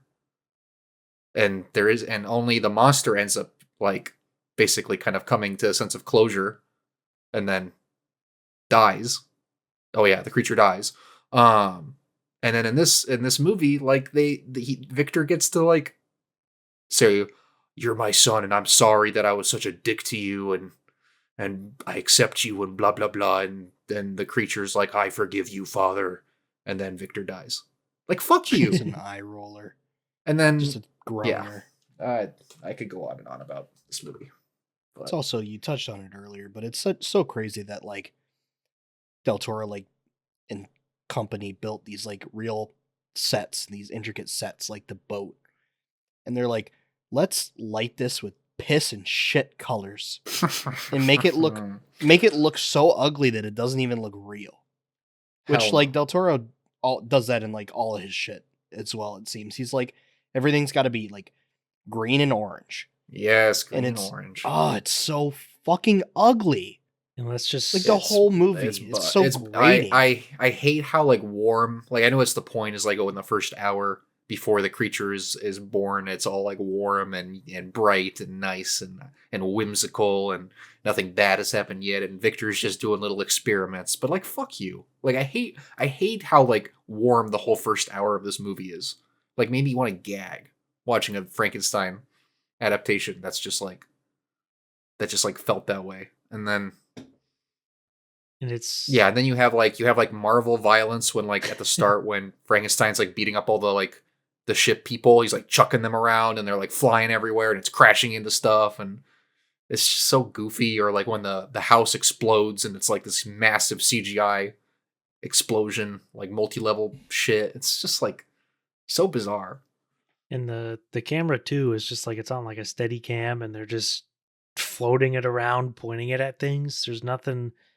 It's like so annoying. Like, can't you just keep like the camera still, or just like pan Nope. it, or like stage a shot rather than just like have it like float around this ugly fake environment? And it's like sad too because all those sets, like, they literally look fake because you build all these sets and you're like, oh well, we need, it needs to look all dank and there's like dust and it's snow or whatever. So you just completely fill the frame with all this CGI shit. So it doesn't even look like you actually built these sets in the first place. It just looks like they're on like little Yep. green screen spots, and you fill in the rest with CG. So they just completely blow up the whole draw to the film from a filmmaking perspective in order to do that. Performances are fine. Yeah, I'll say I think I think Elordi's pretty good. I think they're mostly pretty good. I really liked All things considered. Oscar Isaac in it. In like the first half, I thought like I liked He's doing his I liked best. the first half more because they said that he was trying to do like a telenovela thing. He was being a little dramatic, which I think is like Yeah. actually works for the film. It's just you probably should have had the other people like in on that rather than have like this kind of, out of nowhere, just Over the top. yeah, campy guy. Yeah. Otherwise, it's a total misfire. This was Del Toro's like holy grail was Frankenstein, of course, makes sense, but little whiff. I don't have to keep beating it. I just think about like his last movie was a lot better. Like, I don't know. I just remember like thinking Nightmare Alley was like pretty decent. And Yep. maybe if I rewatched it, I wouldn't think so. But movie was at least I think a little bit more like cynical and a little bit darker than some of his other stuff is allowed to be. Yeah, that's a disappointment for the ages. Tough one. 86, we got more Wick Slop, but it's pretty good Wick Slop. Coming at about 80 on all of our lists. It's Novocaine. It's fucking Novocaine, and he's not fucking dead. Yeah, there's not really much to say Funny about to be. this. It's just like so fine. Yeah. Yeah. Funny to be right next to Frankenstein. But like I think the way the story like I think the setup for the story is like pretty good, and then I think as like this you get like the twists and like they get into like the second and third act, I just think it kind of like it's just kind of lame. The direction everything kind of goes with the characters, and yeah, you just don't really end up caring about the like relationship that much. And they want to keep Yeah. you on your Yeah. toes when it's like, I don't know, you don't really need to do that. It should just be like more entertaining. But like, of course, Jack Quaid is good. All the little bit Yeah. players are good. It's funny premise, 100%. Enjoyable. So like, if you're like, oh yeah, Novocaine, that looks good. I like action comedy. Yeah, 100% watch it. Put it It's one on. of those movies. Like I said earlier about The Amateur, we should just have constant stream of Novocaines. This type of movie. I'll be sitting there. I'll be watching them so we can discuss them early on in the pod every year. But No doubt. hand them over. Fun time. Also, I'll say, because I got a Dolby Cinema near me, and it is genuinely rare whenever we actually just get a straight up action movie in the Dolby, because they always get like it's always some other fucking Marvel big release that's taking up that slot. Animated bullshit. Yeah, and like, let me go see an action movie in the biggest quality theater. And so Novocaine got that for me. So anytime, Thank even God. if it looks like shit, I'm gonna go see it if I can see it in loud noise with rumble seats. Okay, 85 at 35 points. Um, 76 on Zach, 80 on Andrew, 73 on mine. It's Jurassic World Rebirth. It's again, we're in this really streak here of it's okay. Like It's fine. it's in the zone where like you can tell it has the pieces where you rearrange some things, you could get like actually a really pretty good movie. So you can just talk endlessly and Yeah. endlessly about it, like saying, "Oh, I would have done this, I would have done this." Um, Yep. but the story with this movie, right, is who is it? Universal, who has Jurassic Park franchise, Yeah. and they like Yep. did not have like a tentpole film for the release slot of like Memorial Day or whenever this was. Yeah. June, early June. So they were like, okay, we need to fast track something that's going to make a lot of money, and they had this script written by David Kopp, and they were like, okay, let's just make another Jurassic World movie. You know, get Gareth Evans or Gareth Edwards, uh, get him in there because we know he can shoot a movie economically and quickly and won't It's fuck true. around. He is good at that. Yep. Looks Script nice. we already have written that we think is fine, and we're not going to rewrite this. We're just going to use this script. Uh-huh. And they throw it together. Movie went from no plans to fully completed in like less than a calendar year, which is pretty crazy. And you get Scarlett Johansson as like the big name. I mean, obviously I'm sure they paid her a Yep. bag of the budget. But like obviously she's one of the biggest names that you can put on a movie these days. And of course, made like $1 billion. So. I don't know if it made quite $1 billion, but it made quite a lot. I know this movie like overall too was like pretty cheap. Yeah, very cheap. Like Yeah, and I mean, considering. I just like I think the structure of the movie is like mostly fine. Like I think the way they like set up, like okay, you need, they make it very clear what the mission is. Okay, we need the cure cancer by getting these DNA samples from or whatever from these 3 different types of dinosaur. It's bullshit, but fine setup. And it's just I feel like one of my big issues with this movie was just like just doesn't really have any like really great like tense sequences. Like you No. get like moments, but no sequences. Like nothing where like you think about the original Jurassic Park, and arguably there's not many people that are better at action adventure sequences than Steven Spielberg, and I understand that. Yep. But obviously, I'm also been in the camp of they shouldn't be making more of these movies in the first place if you can't even attempt to make something that's going to be like genuinely ambitious. So it's just like a kind of just a fart of a movie. Yeah, like I think you could have ended up doing like if you had put more time into this, like some script changes, which in my opinion are the biggest problem with the movie. Yeah. You could have done something good because looks great because he knows Gareth. Yeah, it does. He knows how to make Yeah, of course. a good looking movie. The big like freaky dinosaur is like very, very cool looking at the end of the movie. Yep. Yeah. And you get him a little in the beginning.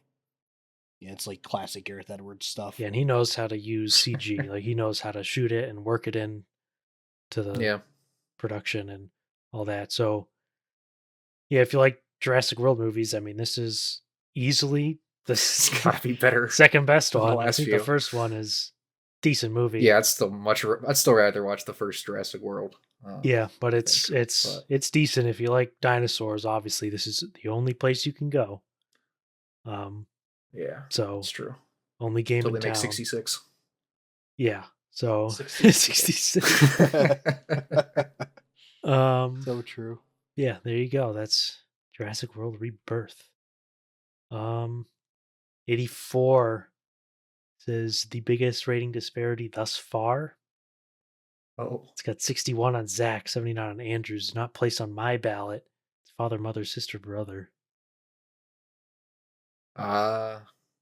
I mean, I think what it comes down to, from what I've talked about with you guys, it just seems like I found it a little bit more interesting inherently, between like the dynamics between the characters and how it was written and performed. I think the last bit of it is like the brother sister stuff is like the worst, which is kind of unfortunate that you end your movie on a down note. Because those two could but I like still not found act. no, and like, but I do think that like the general concept of the movie, like I don't know, I find those kinds of movies interesting when like a filmmaker is trying to like just kind of look at family relationships and kind of how they play out, and he's doing his little parallels kind of rhyming thing, and I think it's just kind of an interesting way to do it.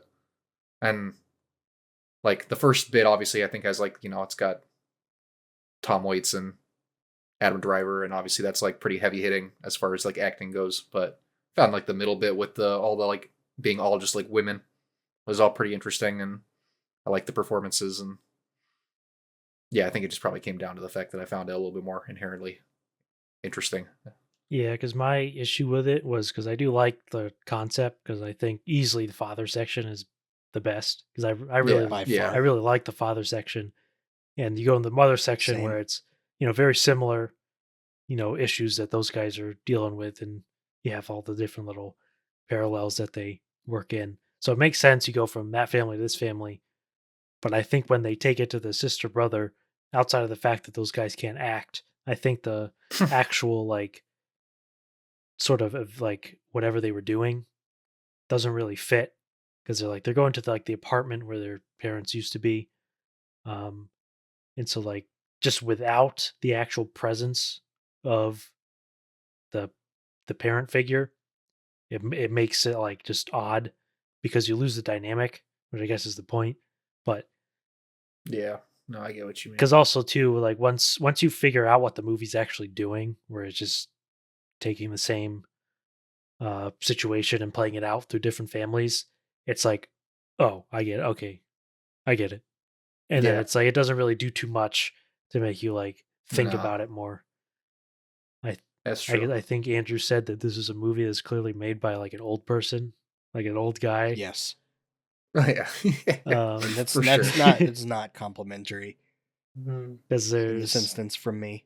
Like, let's have these like 3 different slow-mo sections of like kids skateboarding in public for like not a whole lot of reason that I see other than it's like something the youth does and he's enamored by it or something. I don't really yeah, know. he's like, yeah, you young And generation, keep skating, yeah, keep doing it, as he's fucking senile.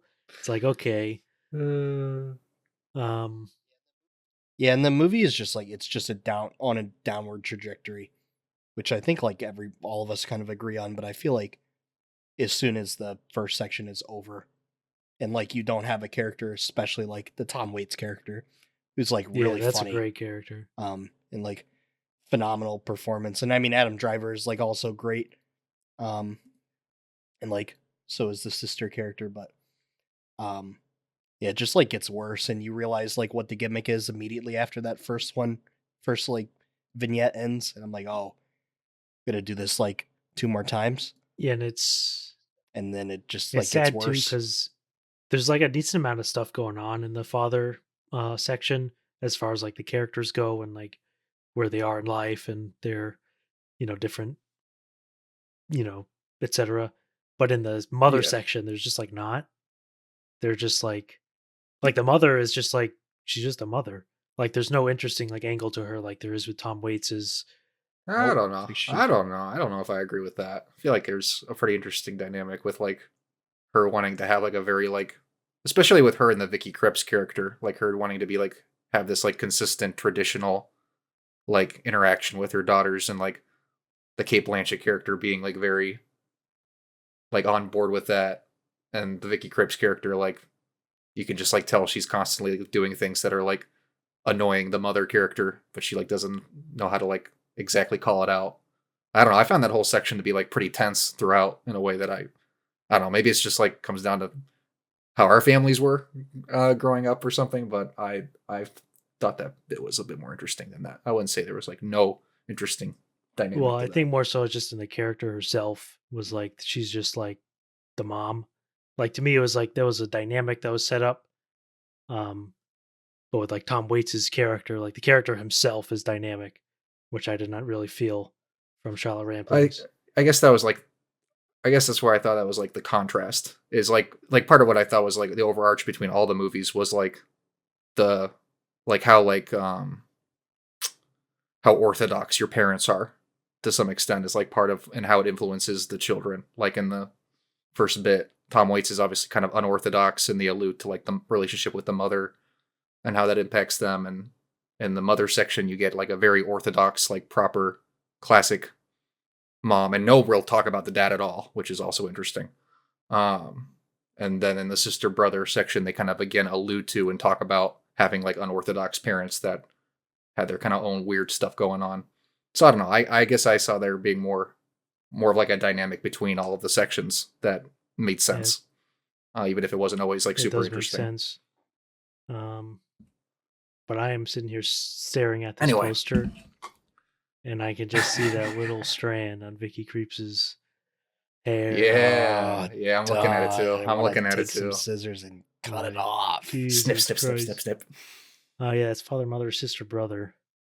I will say that I did Yeah, still a I did disappointing not movie. even know what the deal with the film was to start with.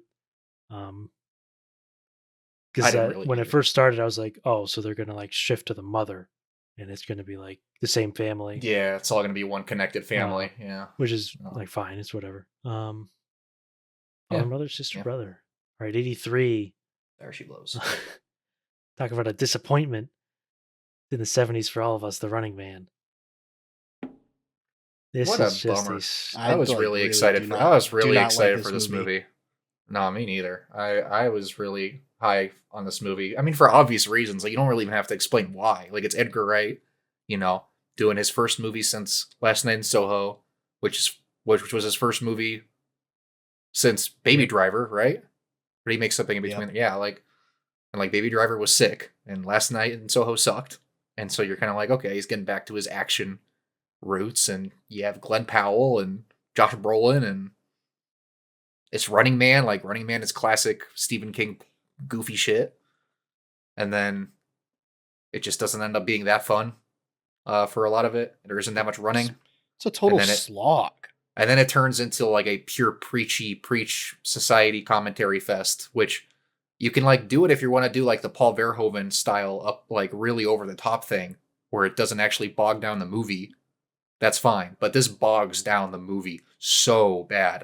Like when he gets in the car with that takes the car of that random girl, like all the interactions with her are so awful. Like it's just so like bangs you over the head so and it's hard. decades out of date. Like it's like they didn't decide to even update whatever Stephen King was saying with the book. No. It's like, oh, the TV, man, they're putting stuff on TV and they're controlling you with the TV. It's like, okay, TV guy always like wins. who cares? Like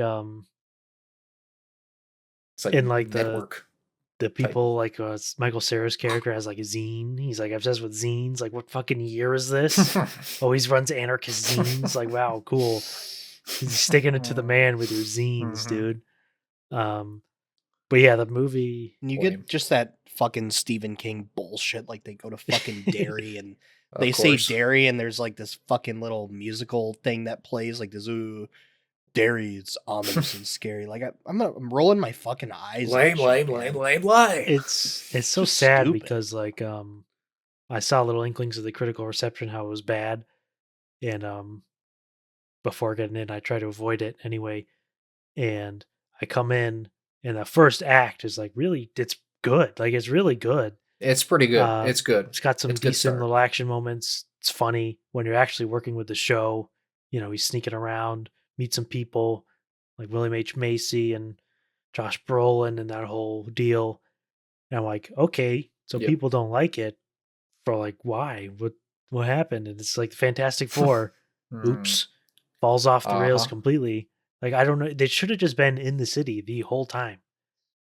It's so baffling that Yep. they couldn't think up something that was just more focused and like focused on like fun sequences of Glenn Powell getting in and out of different situations and getting cornered and finding like make it like it has to be like Looney Tunes. Like come on. Like have some fun. Like I was so positive that Edgar Wright of all people would like have some fun with Glenn Powell in this. And I like the whole like you said, I like the first act. I like the setup of Glenn Powell's character. I think he's a really well set up character as Yep. far as like why he's like screwed, like and how it plays into the whole world and like his anger and the fact that it seems like they just gave him like a CGI forehead vein the whole movie and it's so funny. It's like hilarious. But yeah, that shit just completely falls off the rails. 'cause It's it- unfortunate. It is competently shot, like it's Edgar Wright, like it looks fine. The not like cinematography is like fantastic in this movie. Yeah, no, it like looks pretty good, but And it's really It's the Yeah. guy who shot a lot of the earlier Park Oh, Chan yeah, Wook that's right. movies. Oh damn. It's also it's like major disappointment too is because you already said is Edgar Wright doesn't flex his muscles ever. Like you get like some of the like wipes or like Nope. little cuts, but that's like it. You never get like Yeah, gags. barely. Like there's no good gags in the No, movie. no, like no exciting. No. The editing is like nothing. There's like Yeah. the Edgar Wright editing is nothing. That's an absurd sentence. Yeah. Like it's a It's completely. like they castrated him.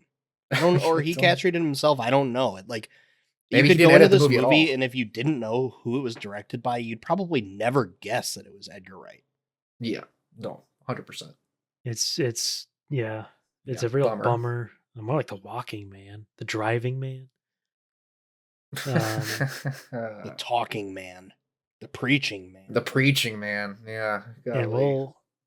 Also, Glenn Powell was also just way too buff in this movie. Sorry, like where he was. Maybe that was just a Schwarzenegger reference from the original Running Man movie, but good lord, when that buddy had his shirt off, I was like, okay, I get that you're like you've been doing manual labor for a while, but like, all right. Yeah. Also a movie where I don't normally care about this in movies, but like when they had that like liquid death Oh, like yeah. product placement advertisement in the movie, like yeah, made that me was so bad. angry. It made my blood boil. That was bad. Like a movie I Now they're already doing a wasn't bunch of liking. AI stuff. Liquid Yep. Death is. Yeah, there's Yep. another thing with like the movie is we'll talk about the Long Walk later. But like because Long Walk I think was Stephen King's first book, and he clearly took that and fleshed out the Running Man because like the beats are the same, the general concept is the same. It's just smaller scale in terms of Long Walk, and you can Yeah. like tell there's just like a really strange commitment to the source material with this movie because the original Running Man book isn't like Yes. silly Completely like action different. movie like in book form, and like it's just weirdly committed to the Stephen King source material. Like all the best Stephen King movies are when you just go, okay, I'll take the plot, concept, etc., like The Shining, and just do my own thing with it. And you don't have to like stick to, oh, you got to go to Derry and all this like dumb crap. It's almost like it's a movie and not a book. And that you should like take advantage of that and not just have your adaptations be like basically the same thing. It- What's the fucking point? It makes you wonder. I just said it, like it makes you wonder how much like are the studios and everybody behind the scenes kind of trying to like because they have that whole Welcome to Derry show happening, and that's like directly ties into like the It movies, the ones that came out, and it's like makes you wonder if they are trying to like continue to build and flesh out like a Stephen King verse bullshit thing, and that's why they're trying to like I don't know, be very Stephen King focused. Yeah, because Stephen King is just there's so But- much Stephen King. There still is. He's still fucking writing. He's still there's Yeah. too much. Stop the Stephen King industrial complex. Yeah. That's I a Running agree. Man. Number Yes, 82 Running at Man. 42 points. Going into the 70s for all of us. It's Together. This is fine. It's fine. It's got fine. some decent moments in it. Good Yep. body horror type little scares. All Yeah, the fine body idea. horror, like CG, body morphing, like stuff is all like very cool. Looks very good. Of course, a modern horror movie is going to Yeah. be very topical, very like, it's about relationships. It's about blah, blah, blah. Codependence. It's like okay, you put that in there. I have no problem with it, but like, the point of this movie should be like the scares, right? Yeah, you don't need that much subtext in this movie. You could have just taken the basic concept. Okay, they're a relationship. They're kind of insecure. They're having problems. Okay, then this thing happens. And then you just 'cause get into fucking gross stuff. Dave Franco's character in this movie is an absolute He's fucking a total loser. Like a complete Yeah. fucking bomb. Yeah, it's true. It's true. I also Yeah, just like I don't know, the stuff in this movie that like was the grossest and ickiest to me is like was never the scares or the CG or the body horror. Yeah. It's like some of the scenarios that play out, like the bit, and I don't know, maybe this is a little more of something like that would bother me, but like the bit that plays Oh, out in yeah. the school when he goes to like Holy her moly! work, I like No was sitting in that way. theater like, are you fucking kidding me? Like, how was this a choice that they made when they wrote this script? Like that this is gonna happen? Like this is fucking abhorrent Yeah, and it's disgusting. it's silly. Yeah, and yeah, I don't know. It's like one of those where you kind of just wish they could have done. Like anytime you watch anything that's like body horror, you just kind of hope that there would be like an opportunity for more like practical, gross stuff that's actually going to like be memorable and like impact you. And yeah, like the fact that it's all CG, like some of this stuff obviously you can only do in CG. I get that, but would have been nice if they found like again opportunities to focus on it being gross and maybe a little bit more gory, uh, more visceral would have been a little bit more worthwhile. Yeah, and this is a Movie's it's also a stupid stupid. movie because like This is like Very a stupid movie in a way that I feel like in general with horror movies, like we don't see as much these days, yeah. where there's just like things and situations and parts of the plot in this movie that like have to work the way that they do for the movie to make sense. That's just like so stupid. Like the whole setup of this movie, they fall into a cave and they're like, oh well, let's not even try to get out right now. Nope, don't try to lift somebody up and grab something or no, let's just like commit to what's camping like here and Camp in here and drink drinking the out water of the still water in in this this cave. like and it's stupid what? too because like That what is waiting gonna do? Like just why you wait? nobody's gonna Just find get you. out. Yeah, like Like yeah, And they're it's like no in their backyard. This is like right by their house. yeah, they're like hiking. Yeah, it's goofy. And the whole bit, I mean, the fact that of course all these like horror movies also have to have like some kind of a cult yeah. and there's some freaky weirdo like it's Hereditary or something. Like you just didn't really need to do that either. Again, like it's just should have focused on it being like gory and gross and finding like ways to like get around this rather than it being so much about the relationship and the psychology and are they going to stay together or aren't they and this other teacher character and whatever. Yeah, and that I don't it never made sense to me that she like felt like safe like confiding in that guy. That guy was this obvious slime ball. He was Isn't he literally an weird. actor who like Yeah. plays like Charles Yeah, Manson he and played stuff? Charles Like isn't like Manson. that He his whole played thing? he's in the Bike I'm like, Riders. He's in oh Better yeah. Man. So he's in a decent amount of stuff. Always playing a sleazeball. No offense to the guy, he just looks like one. But his character was No, find your obvious niche. sleazeball, which again is like another typical horror movie Yeah, thing. Like, oh, I'm gonna this obviously of course. terrible character. I'm just gonna be fine talking to him. Sorry, spoilers. Oh, Whatever. Spoilers for all these movies. yeah, if you sorry, haven't figured spoiler that out. warning. Sorry if we fucked you over. 81, 46 points. 72 on Zach, 62 on Andrews, 84 on mine. It's Megan 2.0, M3gan 2.0. It's good. Yeah, Good it's movie. like This shit was just just like a fun movie, Yeah.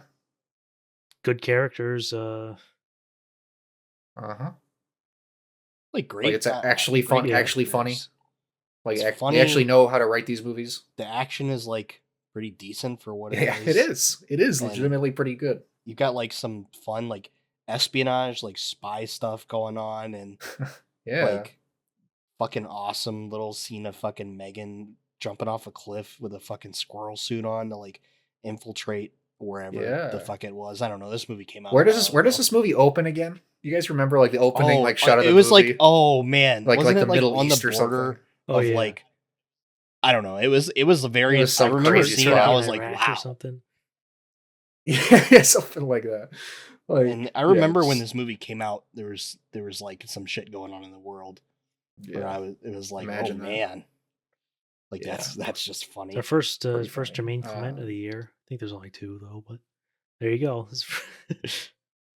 Oh yeah. Yeah, it's a little unfortunate that this bombed because obviously it's nothing like the first Megan, which I didn't see, but It's what this movie it's is just a way straight better up like Oh, for sure. they than the decided to first movie. pivot because they decide like, oh, first Megan was like lightning in a bottle, so we're just gonna do another crazy spin on it, and Audience reacted quite Good poorly idea. to it. Well, they were stupid. Yeah, I mean that's Megan. If Yeah, you yeah. Not that much to say about it. yeah, It's if you Megan. like that kind of thing, I'll also say the other robot was a really good performance, like physically and Yeah, Oh yeah, yeah. yeah. I don't remember the actress's name, but she is pretty good. It's true. Like their fight at the end is pretty cool. Yeah, or like when she's playing, she's trying to be a robot that's pretending to be a human when she's like trying to seduce Buddy from Yeah. Avatar. And yeah, she's just like doing a really good job being just stilted enough in how she's like moving and talking and how her facial expressions are. Yeah, like you're saying, it's really good. She's got some crazy eyes. Remember that. Really helps. Yeah, no doubt. all right, so that's Megan at 81. We got a tie here at 79. Hmm. Both movies not seen by Andrew. These are two Zach Josh exclusives. First one, 74 on Zach, 66 on mine. It's Eternity. It's so Eternity basic gimmick is, people die and they have to pick where like the little heaven that they get to live in. It's like it's like you go to like a travel agency and you're like picking out which package you want for your vacation, but it's for what you want your afterlife to be. And it's like it's kind of like sort of that Black Mirror type premise, where it's like this is a Blacklist script, which you can really feel. Basically, premise: Elizabeth Olsen dies shortly after Miles Teller does in their old geezer stage. And she finds out that her first love, who died back in the 50s in the war, Korean War. I'll just say oh, not even the a war. The Korean War. It's not even. When you say it's the war, you think it's gonna be one of the big ones. So yeah, and he's been waiting. So there's interesting sort of dynamic playing out where is your true love the first love or the one that you spent your life with. I'll say, on that front, I didn't find it very wise. It wasn't very enlightening on that type of thing because not at all. The real machinery. It's really just machinery to be jokey and funny and have funny gags, which there's plenty of. It's a pretty funny movie. Elizabeth Olsen's great and Miles Teller's great. Callum Turner's great. Yep. 100%. 100%. I do think at the end it gets very like, oh wait, we need to actually like take a stance here to like close out the story. We need to actually pick like which one's right. Ends up being about like happiness and when you're happy, what happiness is about and blah blah blah. Which is it's like obviously you're gonna have to do that because you have to end the movie. It's just a very empty movie in the end. Like it doesn't really have a whole lot to say, like you said, and it's entertaining enough, but like I think it could have been structured a lot better. And they could have done the premise in a little bit more of an interesting way. But I do really like the Miles Teller, Elizabeth Olsen dynamic. I like the bit with him with like pretzels and like when that's like first of all he like dies from a pretzel. Like that's how he dies, is he chokes on a pretzel. And that's like his thing, is he's always eating those pretzels too fast. He needs to learn to slow down. And then when he's Miles Teller in the afterlife, he's like eating pretzels again and he's already starting to choke again. Elizabeth Olsen's like, come on, man, the pretzels. He's like, I know. It's like Miles Teller was born to play like a young old person. Because that's a huge thing too, is they're both really playing like old people in a young person's body because it, takes them back to when they were young, which I thought was very funny. When they were happiest, their happiest moment, which is just like, you're like, okay, that's weirdly specific. Yeah, but it is very funny. I feel like this kind of movie. It's very funny and enjoyable. One to watch with the parents. Yeah, I do think the sort of the moment where they do like the memory lane thing where they go through, I thought that was like actually pretty moving. Just like seeing the little dioramas of your life. That type of thing is like, it was a cute idea. Nice little thing. That part of the aesthetic I thought was pretty like good in general. Like the way they kind of did like the backdrops as like a way of changing, like when like it's changing like time, and it would switch from like sunset to night, it'd be like a theatrical like painted backdrop would like change. But otherwise, it's like you're like Yeah. in a hotel. So like kind of visually, it's not really that interesting. Yeah, but it's basically like one of the more uh light Black Mirror episodes where it's um White White Mirror. Mirror. But yeah, it's definitely like an enjoyable one, and obviously you can't really expect it to be very deep, which is fine for the Yeah. movie. It works. No, But it's, true. good premise and all that. Yeah. All right, it's also to tie with 79. It's a milestone. This is big news, a big event. This is the lowest yellow rating Oh. by somebody on the list. Oh. This is the lowest yellow overall. It's by Zach. He put this movie at 55. I put it at Oh. 85. It's Nobody 2. Oh. I didn't realize this was going to be It so ended low for up you. because I mean I like this movie. Obviously to Yeah. reiterate that we like most of the movies we see. We're not going to go see garbage. Yeah. True.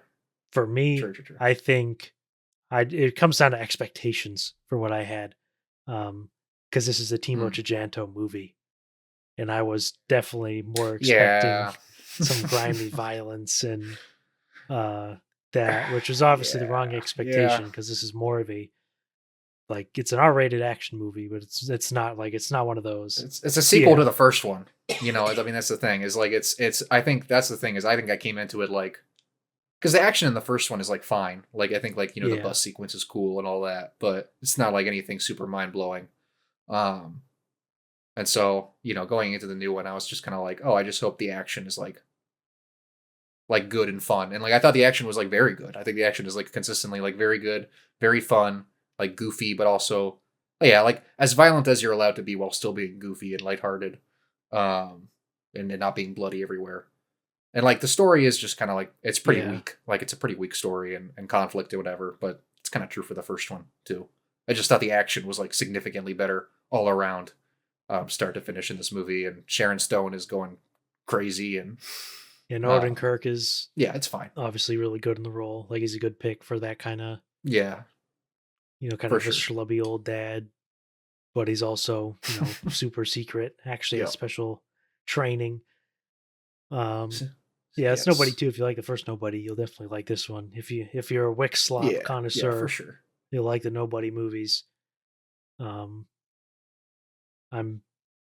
expecting that Timo Giganto when he does Beekeeper 2, it's definitely going to be a much more Timo Giganto style film. Yeah, that shit should be awesome for sure. And he's doing the Sleeping Dogs movie, so he's got some shit lined up. Which is like huge.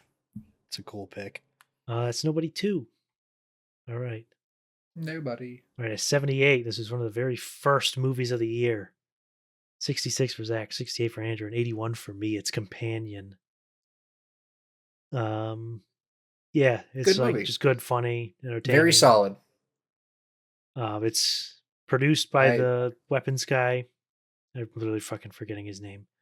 Zach Kreger. Yeah, there you go. So it's obviously he's like got the influence where they want to do that type of thing where it's you've got the basic plot and premise, but we're gonna take it, we're gonna like zig it and zag it.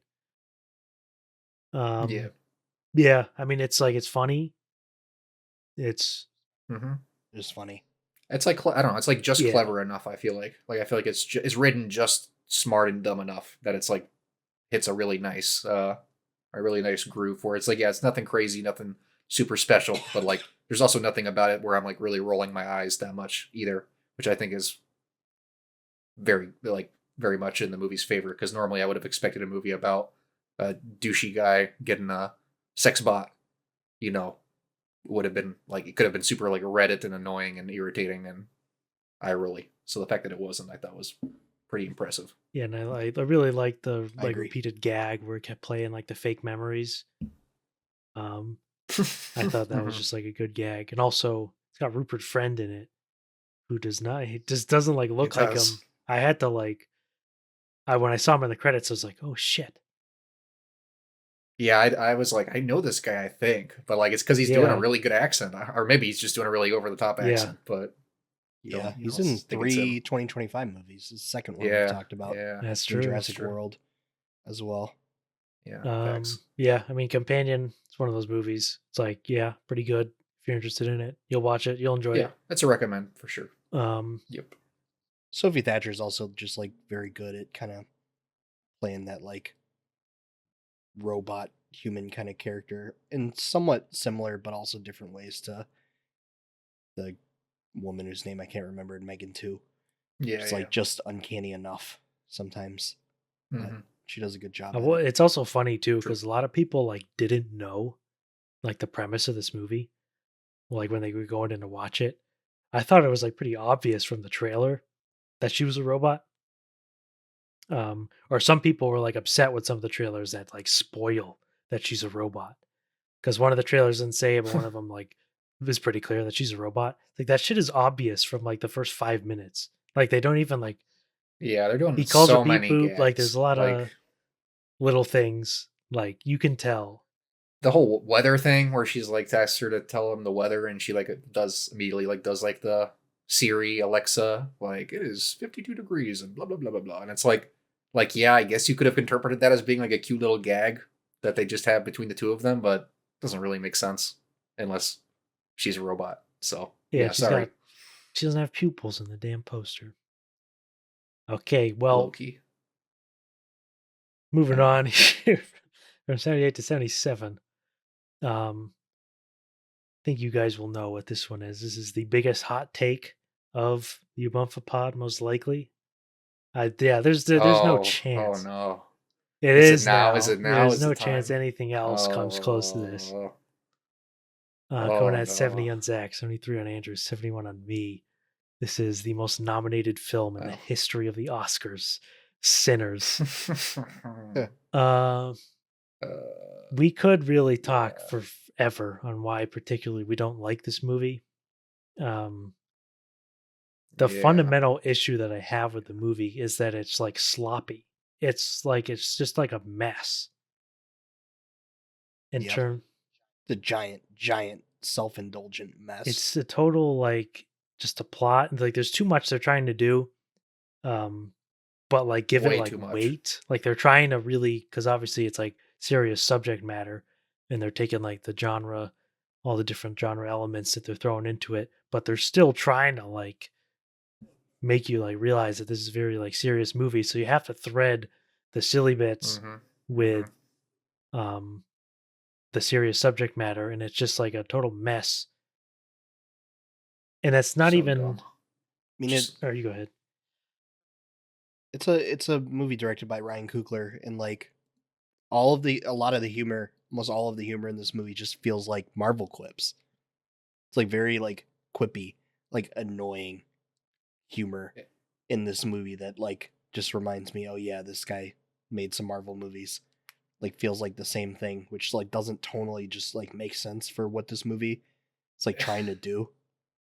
And it's like if as soon as the vampire stuff starts, you're like, you think, oh, okay, now we're getting into so we got a whole nother dimension here. Because at first, the first chunk of it, you're just setting up the characters, you're setting up the time, the place, why all these MFers are here. It's all building to this. They bought this juke joint and they're gonna have a whole big night where they're gonna make all this money.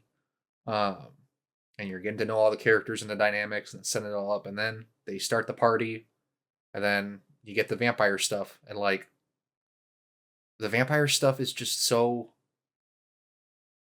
Yeah. it's just dumb. It just annoys the shit out of me. Like just how and it could have been dumb if you just want to do a campy genre movie about vampires and like I don't think Ryan Coogler would ever probably make anything that like references black exploitation in a way that like Tarantino would, but like could have just done something a lot bloodier and more interesting and fun, like start to finish. But like you're saying, trying to balance it with like these really serious characters that you're really supposed to care about, that I don't, and also just like the fact that there's just this whole overarching like conflict of like what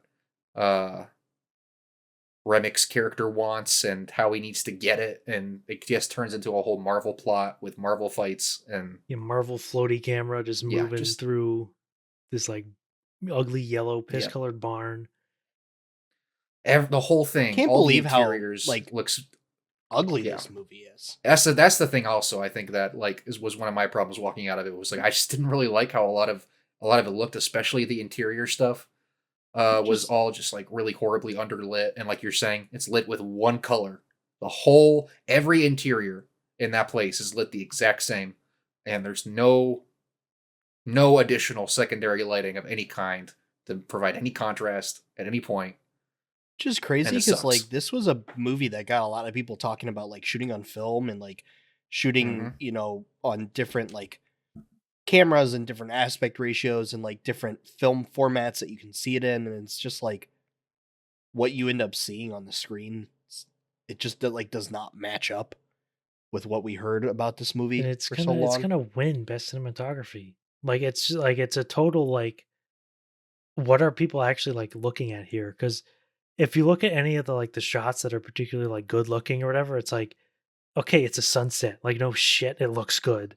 It's literally exterior sunset shots is like this is the stuff in the movie that like looks nice, and everything else like the daytime stuff in just like outside It's like looks like it's like piss, yeah, looks like you dirt, shot it on looks like film. There you sand, go, good job. and like I get it, and like yeah, he shot it on film, and it's like I get it. It's like a desolate. It's supposed to be a desolate area that you're supposed to feel like is dour, but we used to know how to shoot movies and communicate dourness without making it look like shit. We used to know how to do this. Like and now everything has to literally look like dog piss for the audience to be communicated to that this is supposed to be a sad bad Yeah, like place. the thing with this movie too is I gave this criticism to Everything Everywhere All at Once, but this is like the type of movie that you see and you only watch like Marvel movies or whatever big movie comes out, but every once in a while a movie like this like breaks through the cracks and regular people see it and it's got some different things in it and it like has like it's an IMAX, it's on film, it's got all this crazy stuff going on and it's like it's when like a person who doesn't ever watch good movies watches a good movie and you get the absolute craze over this movie where they're like it's baby's first good movie where they like it's like they've Yep. never seen like a good movie before like They what I've blended never how'd genres. they do Oh, that there's like two different genres in here at least, I it's like think. Like action and horror and drama and history and oh my gosh, and it's about the black experience and it's about, African American uh, expression and joy and being able to find spaces it's and got community music. and the but then it's about you got the vampires and the first vampire's white and like but then like he makes more vampires and they're all on board with his thing and it's like they're having their own little hootenanny and it's about race relations. It's like I'm not even trying to necessarily be like I think like Ryan Coogler is capable of saying like meaningful stuff about the African American experience. You're welcome, Ryan Coogler. I've given you that stamp of approval. And like I like I've liked other Ryan Coogler projects. I really Yeah, love Creed the is first Creed, incredible. and I've been a Ryan Coogler. I've been a Ryan Coogler like fan since the first Creed, like rooting for the guy. And it's just like like you said, like you called it, Andrew. Like it's just really self indulgent, and and again, people are gonna like praise him because he just got to put everything out on the screen that he wanted to. But like yes, it's just a mess. It just ends up being a big mess, and you come away from it just feeling like, well, that was a lot of Yeah, there stuff. were On this And movie, I mentioned like feeling having like remnants of him doing Marvel stuff. This movie also has a fucking stupid Marvel post credit scene. It's like literally like exactly like one you would get in a Marvel movie. It's baffling. It is a baffling sequence. It's Buddy so Guy will stupid return. and useless, and it just undermines everything. Yeah, the whole way that it even like the story resolves with this all. I mean, the whole structure of it building towards like the KKK come in to kill him at the end, and then Michael A. Jordan has to kill them all, and then you think that Michael A. Jordan killed Michael B. Jordan, but it turns out he didn't, which whoa. is just like I also have like a whole thing where like I'm just not overly fond of stories that basically are like built on like brainwashing characters or like characters go through like a brainwashing thing and then all of a sudden they're just like completely different characters with different motivations. Like you think you have to be really careful with how you approach that, and it ends up annoying me when I have to put up with, like whiplash of characters just switching sides Yeah, and because you can just step over all that. entirely any sort of development or change or I think with like the Haley Steinfeld character especially, like the fact that it's like you have these like existing conflicts that are built into these characters and their dynamics, and then it basically just gets like wiped over by the vampire stuff. Like it just doesn't really matter anymore. Yeah, I don't know. Not it, great. it feels like to me the movie, like to touch back on like the baby's first good movie, it feels kind of like cargo culty with the way it's got all these little elements in it. And you're supposed to go, whoa, it's like crazy. They changed the aspect ratio. Whoa. It's like, so? Like, because it changes the aspect ratio, like To when what they're end? like inside, like who cares? It's like, To tell you that a big Marvel action yeah, sequence is we about to made happen. the screen taller because that means things are happening. And when it's smaller, So now you it's can a see the top drama. of the frame and the bottom of the It's frame. like just make the whole damn movie an expanded ratio. It would be a lot more interesting. Um, just to like have it really big because you had the whole 70 millimeter. We're projecting this on 70 millimeter. Oh, it's got like all this music. It's got crazy shit in it. Like okay, and I'll also say like fundamentally And like the movie's like good. Like it's a good movie. it is. It's a good movie. It needs to be said. Like I didn't walk out of it saying like, "Oh, that was a horrible time and I'm miserable." I was just like, "Oh, that was like fine." But that's really like by the time we had gone to see it, everybody was already like talking it up as the best shit ever. And then we watched it and we were like, "Well, that was not the best shit ever. Certainly not." Uh, Also, it just needs to be said like none of these performances are worthy Nope. of an Oscar. Nope. And like Not just even sorry. close. Like the characters are not worthy of performances that are worthy of Oscars. Like it's just what it comes down to. Like I don't necessarily think that like a different actor in Michael B. Jordan's role would have done. I mean, obviously, like Denzel Washington would have done a better job like 30 years ago. But um outside of that, like it's just like not the character. Like Delroy Lindo, he's the comic Yeah. relief character. He just does all the quips. The fact that he took an Oscar nomination spot is absurd to me. The fact that every single Oscar nomination spot, except for Best Actress, got a spot taken by Sinners is absurd to me. Just don't understand. But whatever. Just not that kind of movie. Like, sorry. Like, it's just not a movie that demands that kind of a performance. And whatever. It's a Yeah, good movie. it's one of those movies where like everything that's good about it's already been said, so it's much easier to be like, "Oh, these are the Exactly. issues. This is why we don't like it as much as And everybody it's else. of the Ludwig Göransson scores that I know, it's the worst. Like I don't know. There's like nothing Easily. really Yeah. Easily. to grab onto here.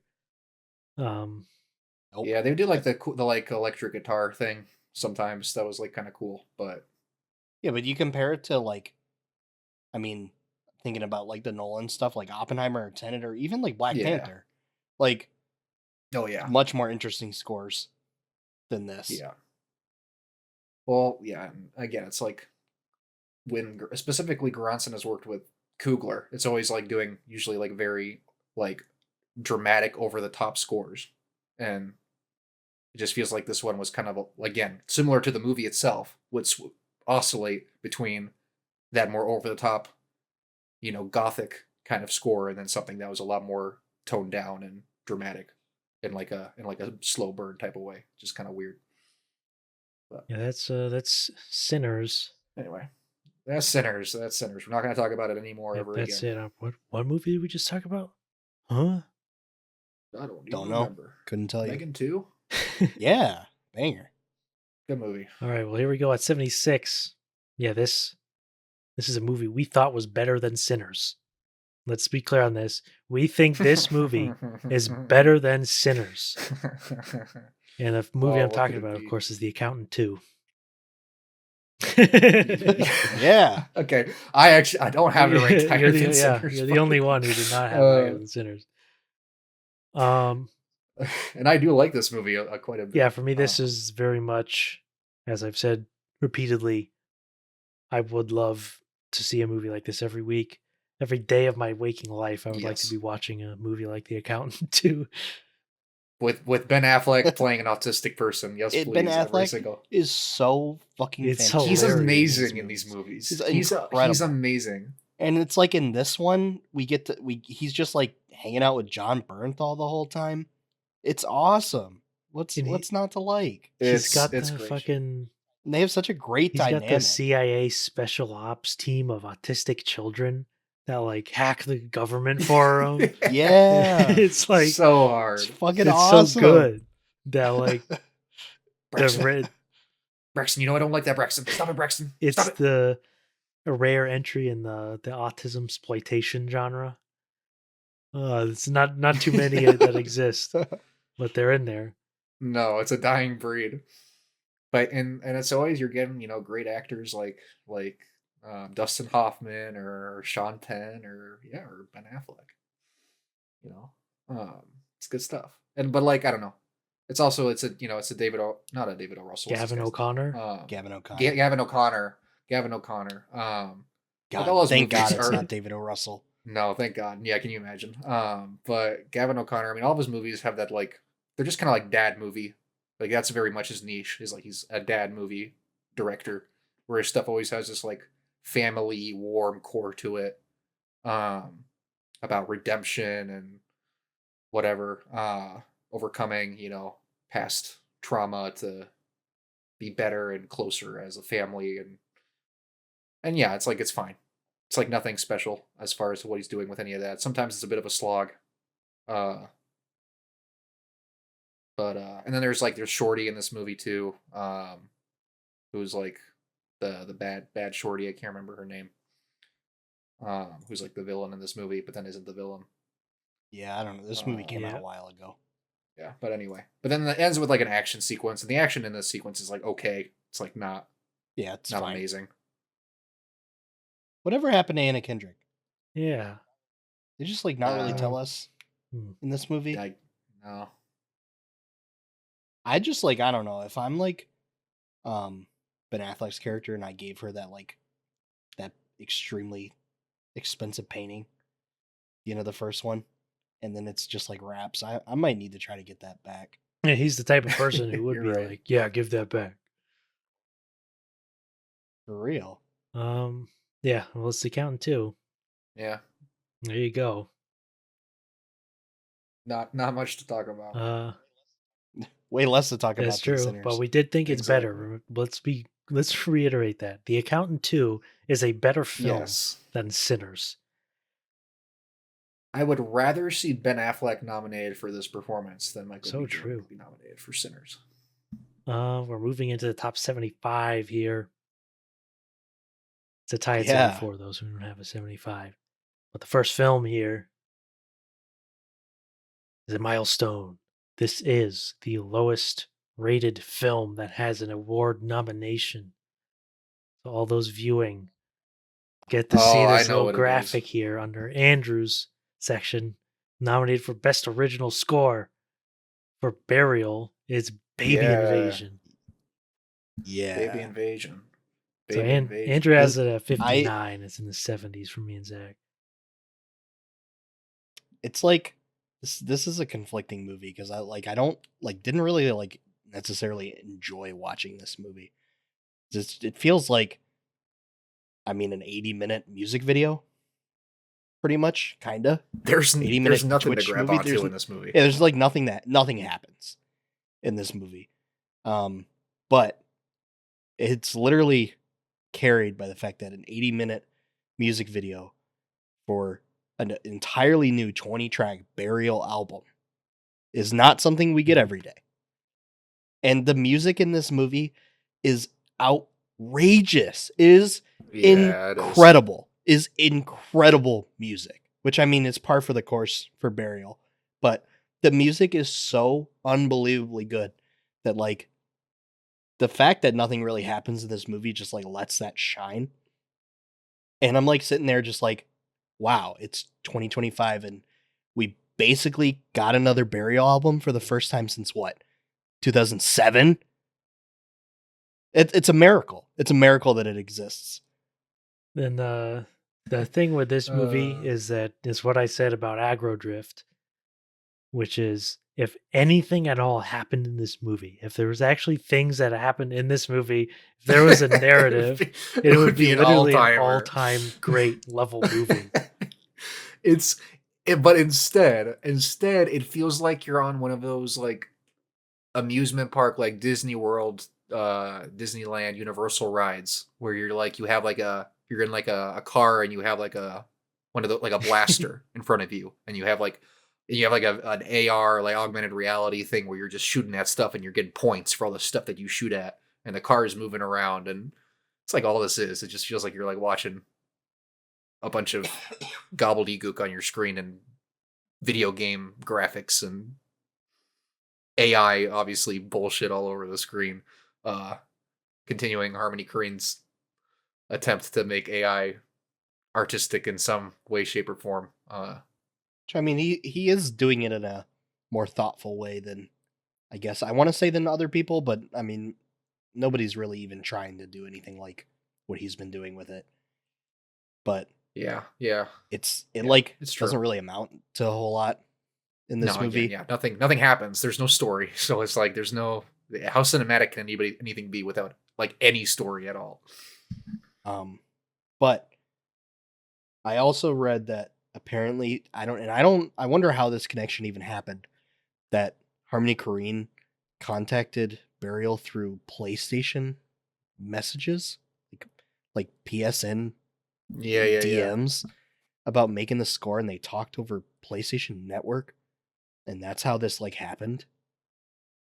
This also does not have this score does not have a release anywhere, which is Evil. so sad. It's like we need to hear this in like 24-bit FLAC, please. But like all of this negative stuff we just said about it, I just don't care because we got an 80-minute Burial album out of it that is like absolutely astonishing, incredible music. So I'm like willing to forgive all of its other sins for that fact. Yeah, it's Which been on a run. He had Arab Music for Aggro Drift too, who's like also a legend. Been picking him right. who's he gonna get next for the next one? Jay Dilla. So true. Yeah, that's Baby Invasion. It's a better movie than Sinners. Um, This is I'm just gonna say is not a better movie than Sinners, but it has a better soundtrack, and that's all that matters. Yeah, no, I don't have do a not rank either. above Sinners, Well, it's 74. This is it's a tie. It's a tie with Baby Invasion. Andrew did not see this. Song Sung Blue. Zach has it at 71. I have it at 65. I it's Yeah, it's there's pretty really good. nothing about this movie that you can say like, fucking Song Blue. No, Yeah, it it is just a kind of little long. drags. Like obviously, like once it gets sad, once it goes sad mode, you're kind of like okay, like I don't need this all fleshed out in quite so much detail with like the whole family and the daughter and everything. Like could have probably cut that down again, especially considering how much like apparently the big complaint from some of the family members of the people involved was that they cut people out, which they did. I mean, they do spend a bit more time on like fleshing out the family than I would have if I was in charge of this movie. But I was impressed with how like I thought it was very competently Yeah. directed, Looks good. start to finish, like very competent, looks good, feels good. Like whether it's like all the music, the times where they are playing music, like feel very like obviously it's not going to be like you're watching Bohemian Rhapsody or something, but like they do a good job of doing a good solid job with making the music engaging. And shot interesting between when they do like handheld stuff and steady Yeah, I stuff. think the obvious main selling point here that carries the movie is Kate Hudson and Hugh Jackman's chemistry, which is Yeah, really for sure. like excellent. Like they are perfectly matched. Like Kate Hudson, of course, was nominated Best Actress for it. And I'm like, I'm fine with that. Like I'm just totally fine with it. Yeah, Like I wouldn't have done it, yeah, and I did not give her a yeah. nomination here. But it's like No, I'm totally fine with it because I think she's like actually like excellent in the movie. I think the way she sort of portrays that kind of Wisconsin mom Mm-hmm. Yeah, It's just it's it is a very good nice, and performance. she's funny. Hugh Jackman's funny, of course, and they both can sing. They can both actually Yes. perform, which is huge for the Uh movie. huh. Oh boy, yeah. And I do like, because a lot of biopics about musicians obviously like mythologize the musician, and this is of course just some random guy from Wisconsin who's just like covering Neil Yeah, Diamond. Um, yeah, so local legend. it manages to sort of avoid that pitfall because it doesn't matter. Like you're not like actually doing Neil Diamond here. You're not doing some crazy thing. Just like some No. family who like music, and they had a you know rise and fall in Milwaukee, and just a nice story. So Yeah. if Yeah. if it's your thing, then you'll definitely get something out of it. Um, Also, very important Yeah. movie for me to have seen personally because of the Focus Features two hundred Yeah. dollar So gift true. card that I got. This was one of the movies, and A list reservation cost me nothing, so I just $200 from Thank you, Focus Focus Features. Features. Thank you. Um, they bribed me to give this a higher rating on the list. Um, yeah, that Song Blue, good movie. At Good movie. 73, Zach did not see this. Uh-huh. 74 on Andrews and 61 on mine. This is Dust Bunny. Um, Oh. so for me personally, this is I think the concept and just sort of the general like emotional heart and emotional core to the movie is actually like really good, and that like carries the movie heavily. Because it's obvious that some of the filmmaking juice isn't quite there to like make this. So like, the basic premise of the movie, it's almost like The Fall, sort of in like the not really, but it's sort of from the perspective of a child. So it has this sort of fantasy element to it. And it is very like sort of fantastic sort of world they got. But I think if so like Mads Mikkelsen plays a hitman, uh, and the little girl is like a foster child, and she like loses her parents because like the evil monster that lives under the floor, the dust bunny, ate and killed her parents. And so the movie itself is all very fantastical. It never like stops and goes like, "Oh, actually, here's what really happened," and this was just the girl's like fantasy. Here's what really happened. It stays in that fantasy realm the whole time, um, which to me was like enjoyable because I like those sort of movies when they're from the perspective of the kid and it's made by someone who like actually understands children and how they think. Um, because that's very difficult to do. I guess you like lose that as you get old, um, where you just don't really know how kids think or how they interact with the craziness of adult life and etc. Um, I think it kind of loses steam at the end because they're just like stuck in a room. Uh, Yep. but like there's like an opening sequence where like he has to like fight a guy who's like doing one of the Chinese dragon things, or technically a lion, but whatever. Like they're in that, so they have like this pretty cool, looks very cartoony and anime type fight scene at the very beginning, where the girl watches Mads Mikkelsen do this cool fight with a Yeah, and it's yeah, it is really very cool. cool. It's a really cool sequence. You don't get that again, uh, which is sad. Nope. Um, It's definitely just like the best yeah, part of for the movie. sure. But yeah, this is definitely. It's also by the guy who made the Hannibal show, Brian Fuller. Yeah, which is like I So I true. I am a huge He's a fan of that Fannibal. show. It's like one of my favorites. Yeah, I guess I'm a fanable. Um, so like it's cool Brian Fuller like got to make a movie with Mads Mikkelsen. And you can like see bits of that in this movie, but not really. I don't know. I think my ultimately like my problem with this movie is that when you don't have the thing like the like dragon fight at the beginning, or when you do get like the dust bunny like fucking shit up sequences toward the end, it's like all of the human interaction, especially that's like between the adults like Mads Mikkelsen and Sigourney Weaver, is just like so boring, such a slog, and there's like way too much of it. This movie's like almost 2 hours long, and I feel like you're just like waiting for the next thing to happen. for like so much of this movie. I feel like I was just like bored constantly throughout until something would happen. And then when things do happen in this movie, it's pretty cool. Like visually creative and interesting, but there's just like not enough of that for me. Yeah, there's like an element to the movie where it's like half baked also because it's to really pull this off, you would have needed like $100 million. Like that's just how it is. You would have needed a lot more money to put more Yeah. action in it, to do more sets. 100%.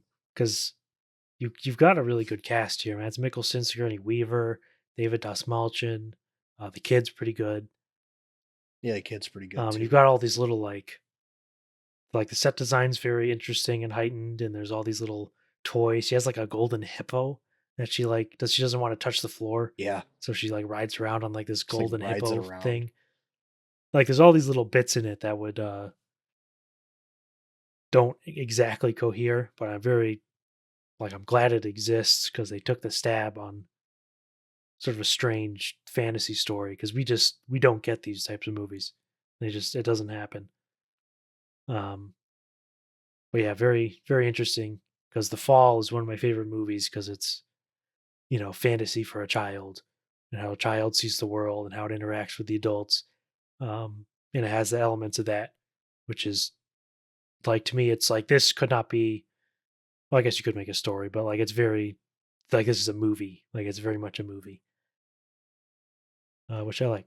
That's Dust Bunny. 72, 57 points. A 62 on Zach, 69 for Andrew, 76 for me. It's the big, bold, beautiful blowjob. Excuse me. Big, bold, beautiful journey.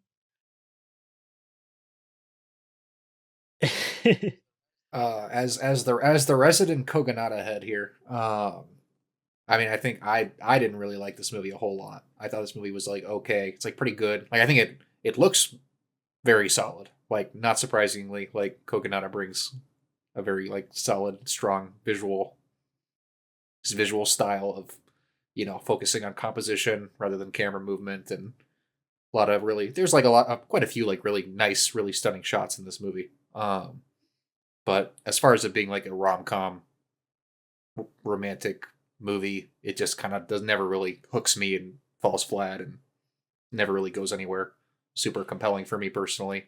I do think it's like funny throughout, really good jokes, especially with Phoebe Waller-Bridge's character. Fast food But cheeseburger. yeah, yeah. But yeah, it's just kind of Yeah, for whatever me, movie. because the romance, it's like it's supposed to be a romance. Like that's the whole deal. Is like, how do you find your forever person or Yes. whatever? All the romantic stuff is very like paint by numbers. You can play the movie out in your head. Mm-hmm. What I like the most about the movie was when it deals with their parents, like when it cuts away from the romance to deal with each of Yeah.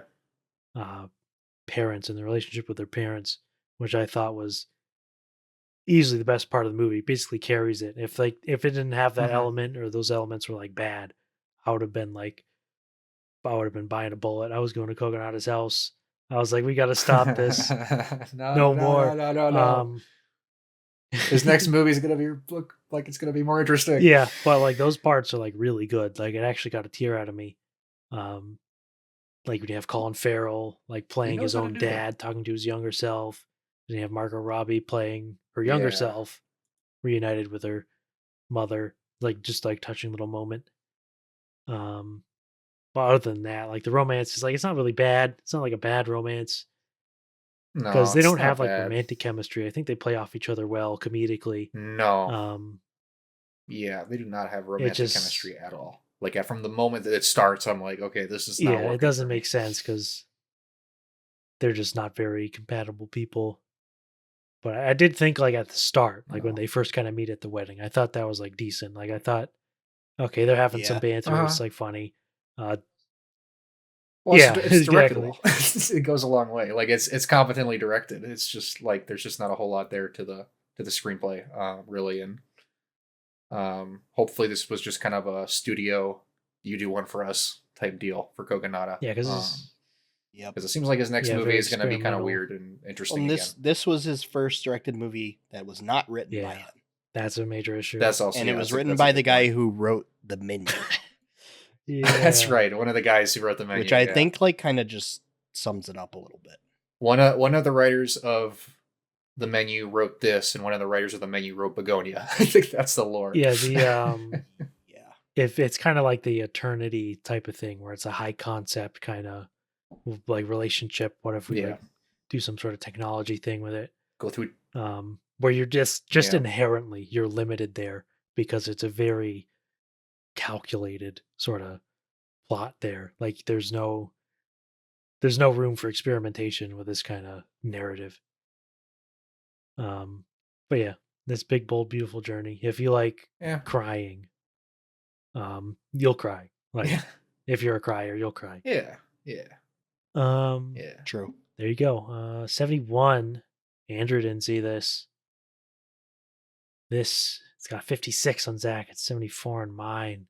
Havoc. Yeah, I did like this. Havoc. Good action. Yeah. Well made. Tom Hardy, very. It's a very Tom Hardy performance. Very Tom Hardy very performance. mumbling, Right up his grumbling Tom alley. Hardy.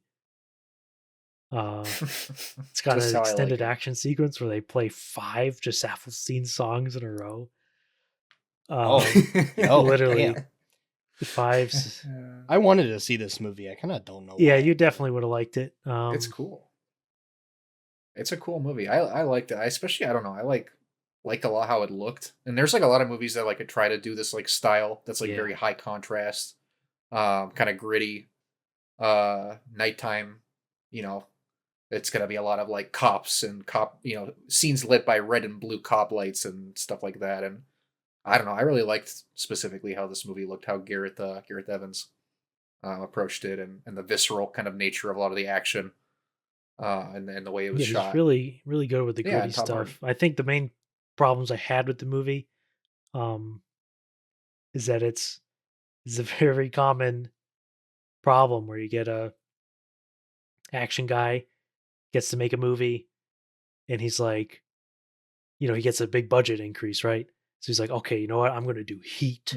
There's gonna be so many threads, and this is gonna be whatever. And it's like, okay, you can't do that if you don't have Pacino and De Niro and Val Kilmer, and you don't have these actors. You have like these one credit, no name, like 20-year-olds who can't Yeah. act, can't read a line. It's very. It's isn't it Yeah, Timothy he's Oliphant? Is that the he's other in there. actor in this? Yeah, he's the foil. Yeah, so like if you don't have the but on him. really deep and cast, you can't really pull that off because it's not like the story was that bad. I mean, I don't really remember too much No, of what happened. no.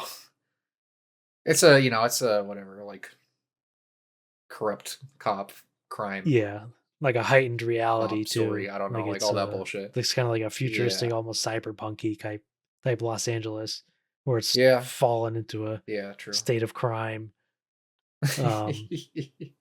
Yeah, it's Havoc. Yeah, It's not a whole lot. it's a Netflix movie. Yeah, it's it is. yeah, It's a 100%. Netflix movie. Obviously, he's got the juice. We've known this for decades. No. It's So true. anything else he makes is day one. Yeah, kind of wish there was also just like more action in it, like more Yeah. Gareth Evans action. I feel like it doesn't fully you don't walk away from it like fully satisfied with what it is action wise for being Gareth Evans. I guess the that's what other happens problem when with you it. don't have your Indonesian martial artists who just do all their own stunts, have no problem breaking their hands on each other. I mean, Tom Hardy, he does Brazilian jiu-jitsu. Yeah, Come on. that's So true. true. Well, he didn't get to do much. He's gonna sit there scooting his No. butt on the ground, going for heel hooks. Like, I mean, that would have been crazy. He's like a cop, and then he gets in a fight, and he Yeah, just like drops literally. on his ass and starts scooting towards you. Breaks out the grappling. It's not that different from when you go and you watch like a Hong Kong or Taiwanese movie and the cops are just like suddenly fighting the criminals with advanced kung fu like martial arts, Tony Jaa's like kneeing the fuck out of people. Yeah, there you go. That's Havoc. But, yeah. Number 70 is a major major release, a notable film. Zach has it at 59, Andrew at Oh, 66. I'm at 77. It's After the Hunt. I would say that my opinion on this movie did rise. It kept kind of going up. It didn't go very high because I hated this when I first walked out. I was like, Jesus Christ, what were they thinking? But my opinion did go up over time when I yeah. like sat there and thought about it, because obviously it's not just some stupid crap they threw together. It's some real artists and et cetera behind it. I'll let you guys talk more because you Yeah. liked it more. My main problem with the movie is it's fucking Well, boring. yeah. I mean, I think like I went into this movie with high expectations, and I feel like over the course of the movie, like especially the like last act of it, or even the second act, I think I was like the movie was like very steadily losing me. And by the time we were walking out of it, I was like definitively was like, oh yeah, I like did not really. Yeah, I mean, again, like I was expecting or hoping it to be, you know, not necessarily as good as all the other Lucas stuff, but you're always hoping for something in the same stratosphere. Yeah. With this director and all these actors and an interesting premise in theory. Uh, but it turns out the premise sucks, and it turns out that the way that they navigate the whole Me Too ness of it all and the I don't know, it just like doesn't work. It just doesn't work at all. Like the whole thing, like even just like the setting of it being in a philosophy Like, department God, at shut Harvard or up. whatever. Make these people shut up. Like it's so bad. Like you can't just do that. You can't just be like, okay, we're gonna set this in a philosophy department so all the people involved in the story have like a lot of opinions on everything societally. And like I'm sorry, but like you're just never gonna, because it's me and because we're all Gen Z, like you're never gonna get me to sit there and listen to um Chloe Sevigny or whatever, like talk about how Gen Z is entitled and everything is handed to us and nothing is hard for us and blah blah blah blah blah. Like, shut the fuck up. Like, just nothing very interesting going on here. And like we talked about earlier, Ao Dabiri is just not that good in No, this movie. she's not. She's good at playing an obnoxious, like entitled Yep. college student, you know, but I don't think that's ultimately really in her favor. Yeah, movie is just boring, and I don't want to sit there for 2.5 hours and listen to like 50-something-year-olds talk about philosophy and other bullshit that I just like don't really care about that much. And yeah, it Yeah, just kind of like loses steam the more it goes on. I like agree with that for the most part, which is like kind of a shame because I feel like I mean Julia Roberts is like pretty great in this movie. her and Andrew Garfield are Mm. both really Yeah, good in they're it. both And really Michael good. Stuhlbarg, I'll say, and is absolutely the best part yeah, of the movie, because you let him do. He's got a few funny scenes. Oh yeah, like the scene where he's the walking in and out kitchen of with the the music. the kitchen when with the sliding the door that swings all the way open, and he's like blasted music. It's pretty funny, but yeah, it's also like this movie. I mean, we're a couple of years off of like something like Yep. Tar, which like is the definitive like Me Too cancel culture movie in my head, and like has not been done better or been done in a more interesting way, and I think maybe never will And be. also, like, Where if you want this, to talk about like top, like um, being like timely, it's like, I don't know. Me Too's been like nobody really cares for like a few years at this point. Like, obviously, it still happens, and like, Well, but like well, Tar came out like yeah, right when like this was we're like seriously like a big deal.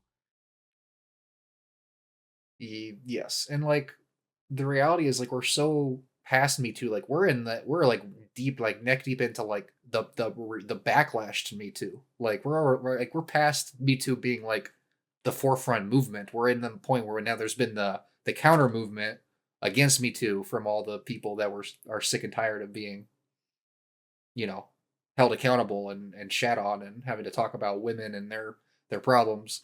Like this just movie isn't that relevant in what it's talking about, and it wants to be so bad, and it isn't at all. And maybe I think like really the glaring issue with this movie is that it's a movie it's a Luca Guadagnino movie, and it's like Yep. castrated. yeah, Like it's not horny. nope. It's not Such a sensual. It's sterile not movie. there's It's not steamy. It's sterile Just and it's crazy it's coming off of cold like and it's empty. Challengers and Queer. Unbelievable. Swing in the other direction where like, okay, you think, okay, he's going to do a Me Too movie and there's going to be all these different romantic relationships between all these characters and it's going to be messy and gross, and but then it just like isn't. Nope. It's like isn't that intense. There's no intensity to this. No heat. Nope. A Reznor Ross score that I don't remember. It's at kind of like a all. weird jazzy yeah, score. it's a Like it's shame. fine, but Mhm. it's like whatever. Like remember the Everything But the Girl needle drop for the credits, but that's like it. I do think, and Yeah. honestly, this like might be the best thing about the movie outside of like Julia Roberts and Andrew Garfield's. I thought this movie was like the way it was shot was incredible. It's like movie It's got some cool looks really cool good. stuff in it. Yeah, Really interesting agree. approach. I don't really know much about the DP, but I like that like Luca likes to work with a lot of different cinematographers for different reasons. But it's like, I don't know, this movie is very kind of like muted and it's like not a super colorful movie, which like makes sense with the subject matter. But it also, I think, like kind of makes all of that like stuff about it that we don't like feel even worse. Yeah, the it's same very time, well staged for a it's- movie that just takes yeah. place in a bunch of rooms. Yep. Yeah, it is well staged. And well, I will say also the Yeah. because I wasn't with the movie almost up until the end, and I thought the scene with Michael Stolbarg and her after she like overdosed or whatever happened, and he's like Mm-hmm. he's was like gonna be saying, the- "Oh, this yeah. is a like it's not your fault" type scene. But I thought that was like great scene, and then they just do another one. It fades to black. I thought it was going to be the end of the movie. I was like ready for the credits to roll over that last shot. Like I was ready for it to be done, and then you have the whole additional second ending that is It's terrible. sucks. Terrible. Unnecessary. Bad idea. And I thought that also the ending was kind of weird. Yeah. You literally hear like Luca go like and cut. I don't know. Is this the kind of movie that you want to do that type of thing in? Like, who cares? But I don't. I just thought it was funny. Maybe Luca was maybe this is like, Joker 2 where Luca's doing some real meta shit with how you're supposed to experience this movie. It's pretty much the only way you could possibly redeem it even then. But like It's supposed to be torture. no thanks. Yeah, it's supposed to be torture. You're supposed to Hate these people. be tired and sick of these conversations. Yeah, you're supposed to hate all these characters and yeah, whatever. Yep. It's a shame. All right. Because he was on a run. I mean, Luca has been on a an run. insane like, run. And 2 movies like every And- year. He's pumping them out. yeah, absurd. But And this movie costs like $150 Wow. million. So like, I don't know if they'll give on that. Baffling, like, where? Oh, jeez, I Do not see it on the screen in this Good one. Because the thing too with this movie is it's all like CG. Like all the like exterior Yeah, sets it's are like Luca doing his CG. bullshit. It's like I don't know. You just like with Queer, it makes Why? sense because they have this sort of heightened skylines and the colors. Yeah. And It exactly. looks in a different amazing. country It's and- beautiful. In this one, it's like, couldn't you have just gone to Yale? Gone to like- Harvard? Or Could have just. You whatever? ever heard of this movie called The Like, Social just do it Network? on Yeah. location. Literally. Or is Yeah, that it's Yale? Yale. It's a Yale movie. Yeah, it's Oh, Yale. whatever. My bad. I said Harvard earlier. I believe. I don't know if they ever say I Yale, did but know. it's New So Haven, it's same Connecticut. difference. So Yeah, it's that's after the hunt. All right, coming in at 69. Got a milestone here. Got another nomination. This is Andrew's Lowest Yellow on the list, and it is also the film with the highest rating disparity. It's a spread of 50 from the highest to lowest. not highest to Um, lowest. Oh, that's coming later. Yeah, spread of 50 on the ballot points. Andrew nominated this for best cinematography. This is Train Dreams. Oh, Zach has it at 67. Andrew at 36. I have it at 86. Well, You go. Okay. Well, my thought with Train Dreams is I actually was liking it for a bit. I was liking it for a bit, and this is kind of a stunt rating. I'm being silly here, but I do mean it. I was watching the movie Train Dreams. If any of the viewers, listeners have seen the movie, they would know that it's about Joel Edgerton going through his things in Idaho or wherever the fuck it takes place, back in the early 1900s. Okay, so he's a logger in the early 1900s. Okay, and he does things that a logger would do in the 1900s, like living on his own, living off the fat of the land, cutting down trees, building his own house, et cetera, et cetera. People dying in his workplace, people being racially profiled, et cetera, et cetera. And this all goes through. But at the very end of the movie, I decided I cannot sanction this kind of crap anymore. I cannot sanction this any further because there's a line towards the end of the film, as he's dying, spoiler, and they're doing the thing where he's flying around and they're doing the monologue, the Will Patton monologue, where they specifically point out as some sort of interesting trait about Joel Edgerton's character is that he never purchased a firearm. Like, this is like, okay, it doesn't sound like a very big deal that he would say this, but give me a fucking break that you bring that shit up. Oh, he never purchased a firearm, but earlier in the movie, his wife shoots a gun. Oh, his wife buy it? His wife buy the firearm? I doubt it. Is that supposed to be like just a little scene where you're supposed to like enjoy that scene? It's them bonding over a gun. Okay. Then later on the scene, the black guy kills the one guy for, I don't remember exactly what he did. Yeah, some If he bullshit. it was some sort of racist revenge. He was getting revenge on the guy. Shoots a gun. You thought, or you director Greg's whatever his name, you thought that was cool. You thought it was cool when that happened. And at the end, you put this little point like, oh, my really cool, thoughtful logger from 1910s Idaho never bought a gun because he's like a sensitive man. He never bought the gun. I was like, I don't know, just shove it up your ass.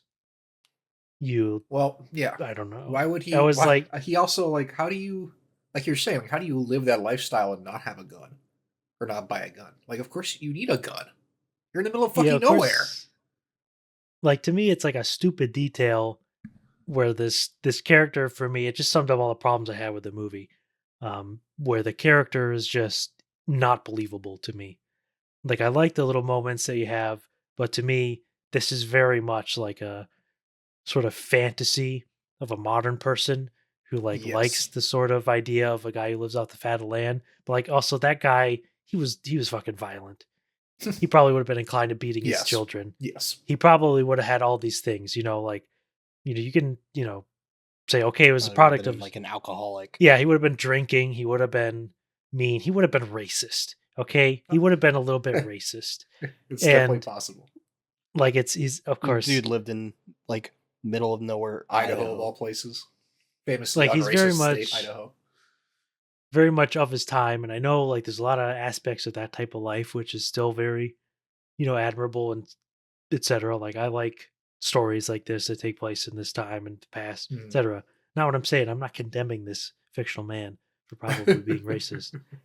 But it's like, it's just a sort of like wonky way you try to take these past figures and put them into modern sensibility, and it's just a little tacky. And I had no problem really, with any of the race stuff or any of the like sort of mellowness. But like this, he would not be just some fucking logger and being this like sensitive little guy who doesn't buy guns and he's nice. Like, it's I've been going on for a very long time about this specific point, but it is the fundamental flaw I had with the movie, and all the other good parts, like the cinematography, which is great. His performance in general, Joel Edgerton's, is good. Very good. He's pretty fantastic in this movie. All the bit parts are good. Yeah. I was just like, Carrie Condon's part is really it's nice. a great cast. Nothing wrong with the cast. I was just like, at a certain point, you have to take a stand, and I'm taking my stand against the film Train Dreams. Against the debut of this random filmmaker, you've decided to make your off. Yeah, it's my big stand, and I'm declaring my beef, my official denouncement, so that I can later declare war without taking a Diplo hit. That I do not stand for this silliness. And that's all I'll say about Train Dreams. You guys can talk about it. I'm not going to say a single other thing. I'm gonna be brief as well because I'd rather Andrew get to talk about the good stuff with it. But I just like I did not like the narration. In fact I that was probably one of my fundamental issues with the movie is like the narration in this movie serves like it's bookish narration. It's like not why you watch a movie. I don't watch a movie to have a narrator tell me what the character is thinking about all the fucking time, what he's feeling, and telling me what's happening. I just would rather like spare me, just like show me it, and like you can do narration in a way that's purposeful. And sometimes it's fine in this movie. It's not like it's always bad, but from the moment the movie started, I was like on edge about the narration and what its purpose it was serving. I also just like don't I don't know. This movie just didn't do a whole lot for me. Like I just didn't find it to be that like interesting or compelling. Despite I mean, again, Edgerton's performance is great and the cinematography is great, and so definitely like hits you at certain points, like undeniably. But it just just it didn't capture a whole lot of depth, a whole lot of truth to me. Character who's trying to like figure out the meaning of life. Life is so random. When do these things happen? Am I a bad person because these bad things happen to me? What's going on? And it's just like, all right. Like and tying into your point, Josh, like it's just like an interesting weird vehicle because I just didn't project or like really understand Joel Edgerton's character to ever really be that interesting as like a person. Like there's just not that much to him. He's just they're telling me that he's thinking about a lot of interesting stuff. But in the end, he's just like a guy, and he's like asking questions. And you're like, okay, Yeah, it's like that's it. all that characterization comes from the narration. Yeah, and I It's hate like, that. You never I hate really that. see him like ponder or whatever. He's just kind of like, Yeah, he'll have like he has like a conversation with William H Macy, and those were like some of the better bits of like dialogue in the movie is with William H Macy's character.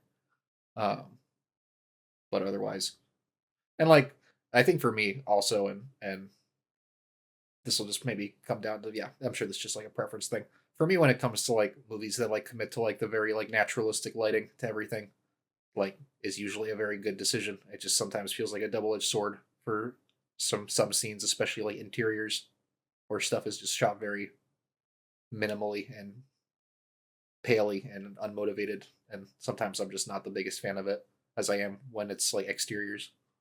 But I mean, the highs of the movie cinematography are like absurd. So it's in the end, it's a very, very good looking movie.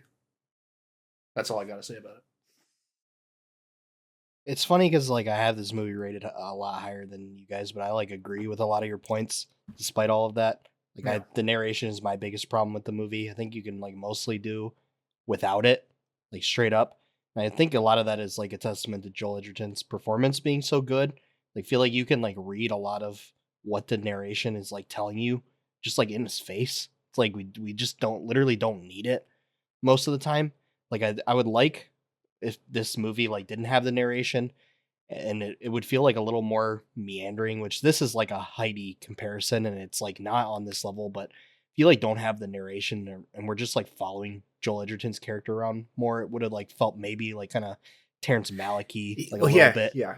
But like the they don't maybe trust the viewer to be able to like figure these things out for themselves enough. So it's like you gotta hit us over the head with like what we should be thinking and feeling when it's just not necessary. Like we're not stupid. Joel Edgerton is like so good and bought into this character that it's just not necessary. But like despite all that, I guess it like kind of feels similar to me in terms of like where I put Baby Invasion in my list. It hinged on like one thing, and it's like kind of similar in this movie where I just think like the cinematography in this movie is like so fantastic that it like makes up for a lot of these shortcomings, especially narratively. Like the commitment to the natural light stuff is just like fantastic, and it is a double-edged sword for sure, but I think they like pretty much almost always to me like pull it off and like made it look really good outside and inside.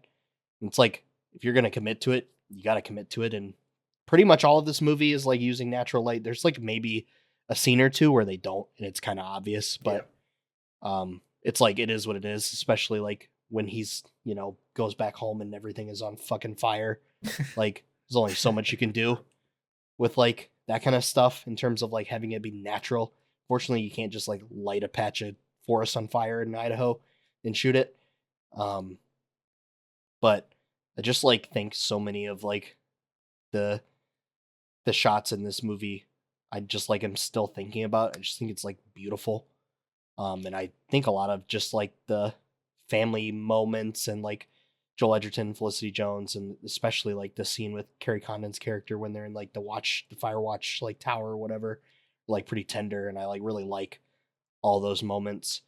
But it does like the movie gets undermined constantly by the narration, especially. And I feel like the director just like doesn't really respect the audience enough to where they could like put these things together themselves, which people are more than capable of doing. Is it based off of a novel or a novella or something? Is it an Yeah, adaptation? it's based off of Yes. a novella. And so it's just like that Yes. narration. It just sounds like that would be fine in a book. Like it would be. Like it'd be fine Yeah. if you have like this would omniscient be. narrator. Like you can do that. But you were talking about like But it's not a like you were book. talking about like It's a people movie. have obviously done the comparison to like Terrence Malick, and it's like in pretty much every Terrence Malick movie that I've watched, the quote unquote narration is always by a character in the movie, and it's them Yep. monologuing their internal monologues in real time, which is just inherently so much more revealing and interesting. If it's Joel Edgerton talking like monologuing, to us, it just would work so much better and give us such a different structure to the movie.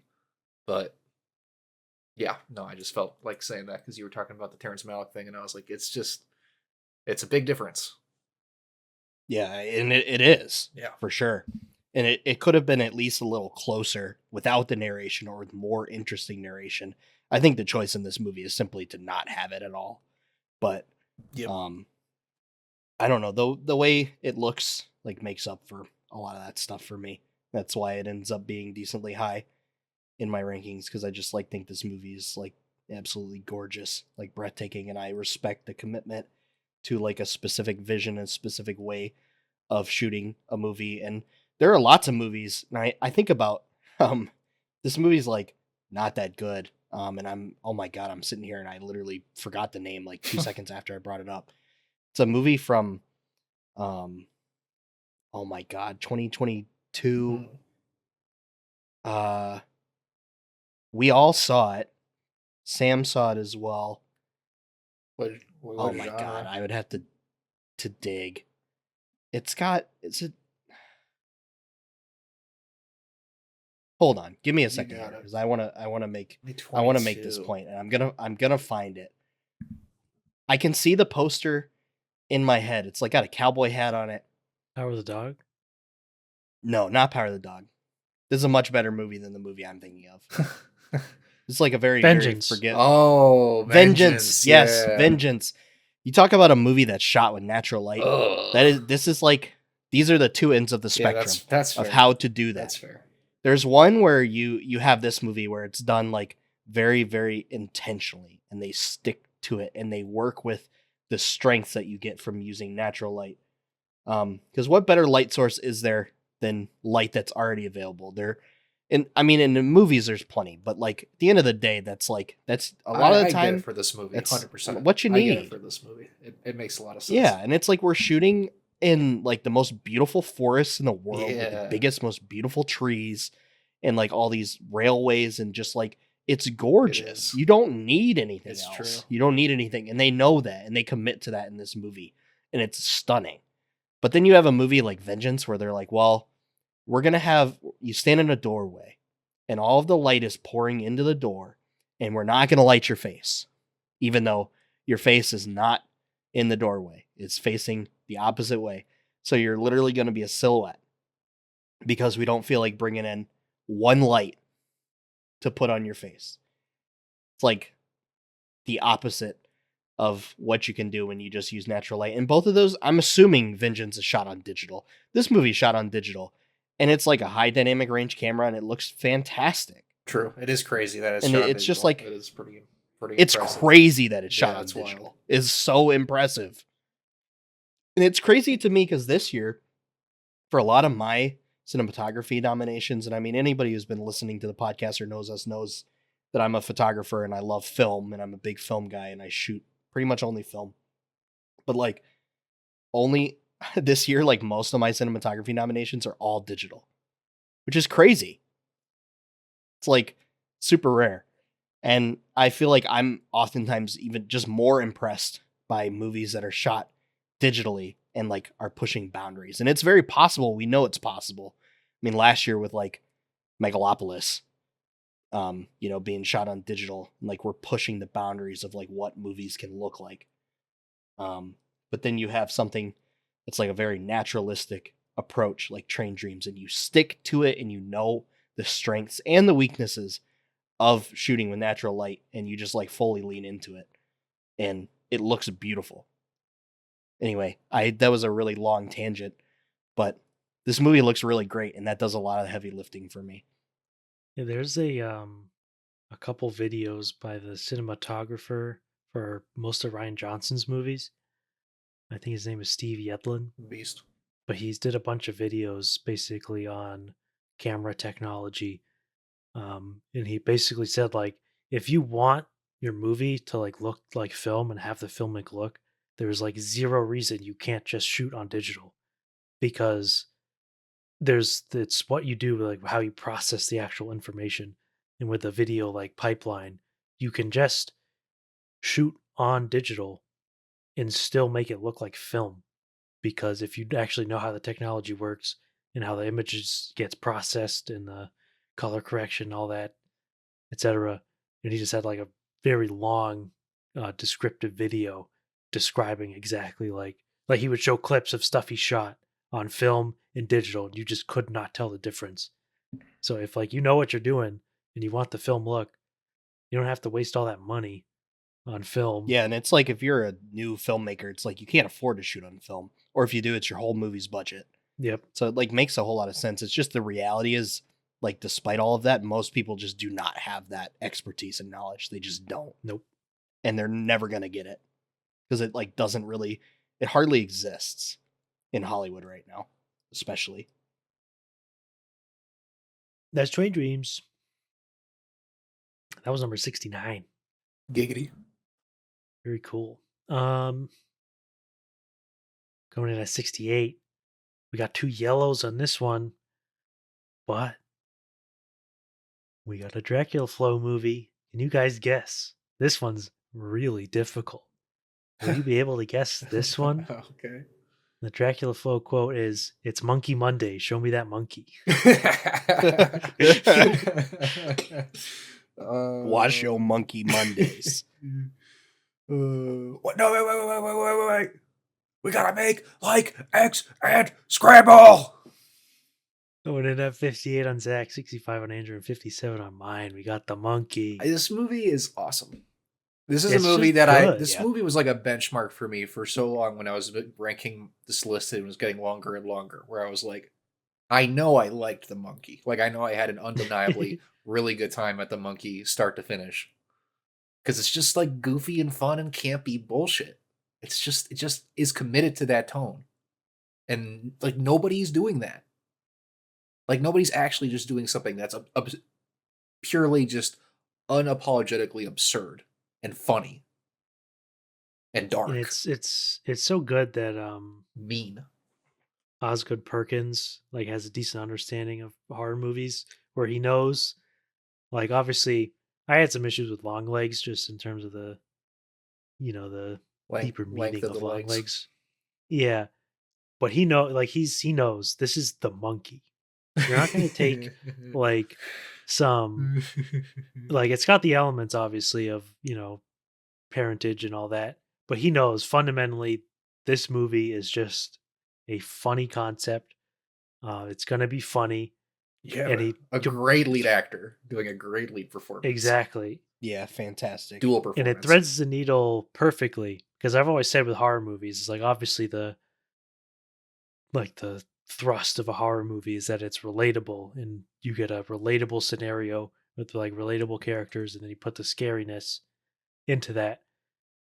And obviously horror has a lot of psychological depth to it, but like it's like baked into the genre. It's baked into the scares and the movies, etc., you don't have to explicitly make the movie about trauma and explicitly make it about any other whatever you want to make it about. Like that's just embedded with the movie.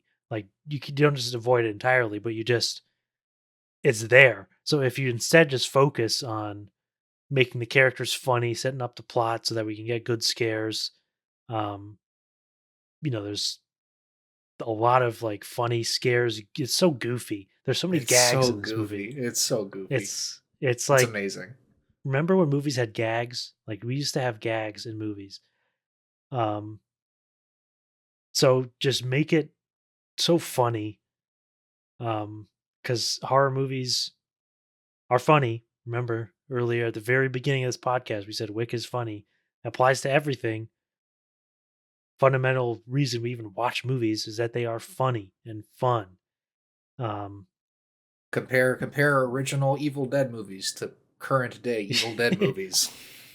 And It's like night and day. Fundamentally they are like about an approach.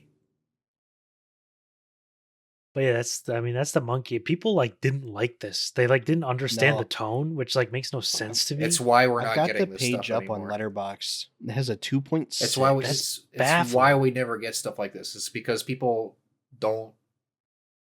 audiences don't process camp anymore. They're completely irony poisoned. The average person now is like, But it's just so stupid. It's so dumb. yeah, it's a shame. It's literally like just like it's straight up confusing to me that this is confusing to people. Like we used to have a society of people who could like read. They were actually literate.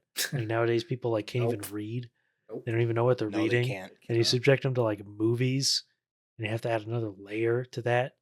Turns out they're It's- correlated a little bit. Turns out knowing how to understand writing is helpful in understanding all narrative art. Oh, Yeah, so like plain and simple, if you like horror movies and you like goofy horror movies, you like the Evil Dead movies, yep. well, here you go. It's the monkey. It's the monkey.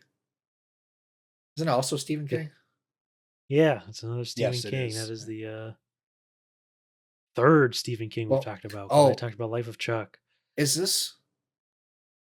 No, this wasn't. This wasn't also Monkey Paw Productions, was it? No, I don't think No. so. Okay, I was like This wondering. was- Because I guess I was getting Neon, I confused. think? I think I was getting confused with him as far as people maybe expecting this to Oh, be like yeah. a Jordan Peele movie or something. But no, never mind. yeah, I think people are James like, Wan produced this movie. oh, is it Blumhouse? I don't think it was. It's a Atomic Monster. Oh, that's James Wan. Oh, James Wan. Yeah. That makes a lot of sense, actually. Yeah, but it's actually good that you brought up him because I think people have been like trained into like expecting Jordan Peele movies when they go to see like a horror film. Like they are expecting that there's some sort of enlightened, like smart element to it, Yeah. and like give me a break. Like it's a horror movie. Like, what do you want? What do you want out of a movie about a toy monkey, man? Like, He kills Exactly people. Really? what I got. It must be vanquished. Like you It saw that in must the be trailer, and vanquished. you were like, what a bar! "We're gonna get a serious movie that says a lot of things about." Doesn't the society. trailer have the whole like? Doesn't the trailer have the pool death in it? Yeah, Where she it has a zap. explodes? Yeah, You get a zap and you get like a skeleton or whatever. Oh, the movie's awesome. Give me a break. so the ending of the movie when like they get those people get like run over by the school bus. Crazy. All the It's cheerleaders. awesome. Yeah. Oh my god. Yeah, it's awesome. Yeah. Good Yeah, stuff. that's the monkey. It's actually good. Good. Dummies. Actually good. Better than Sinners. So true. Yep.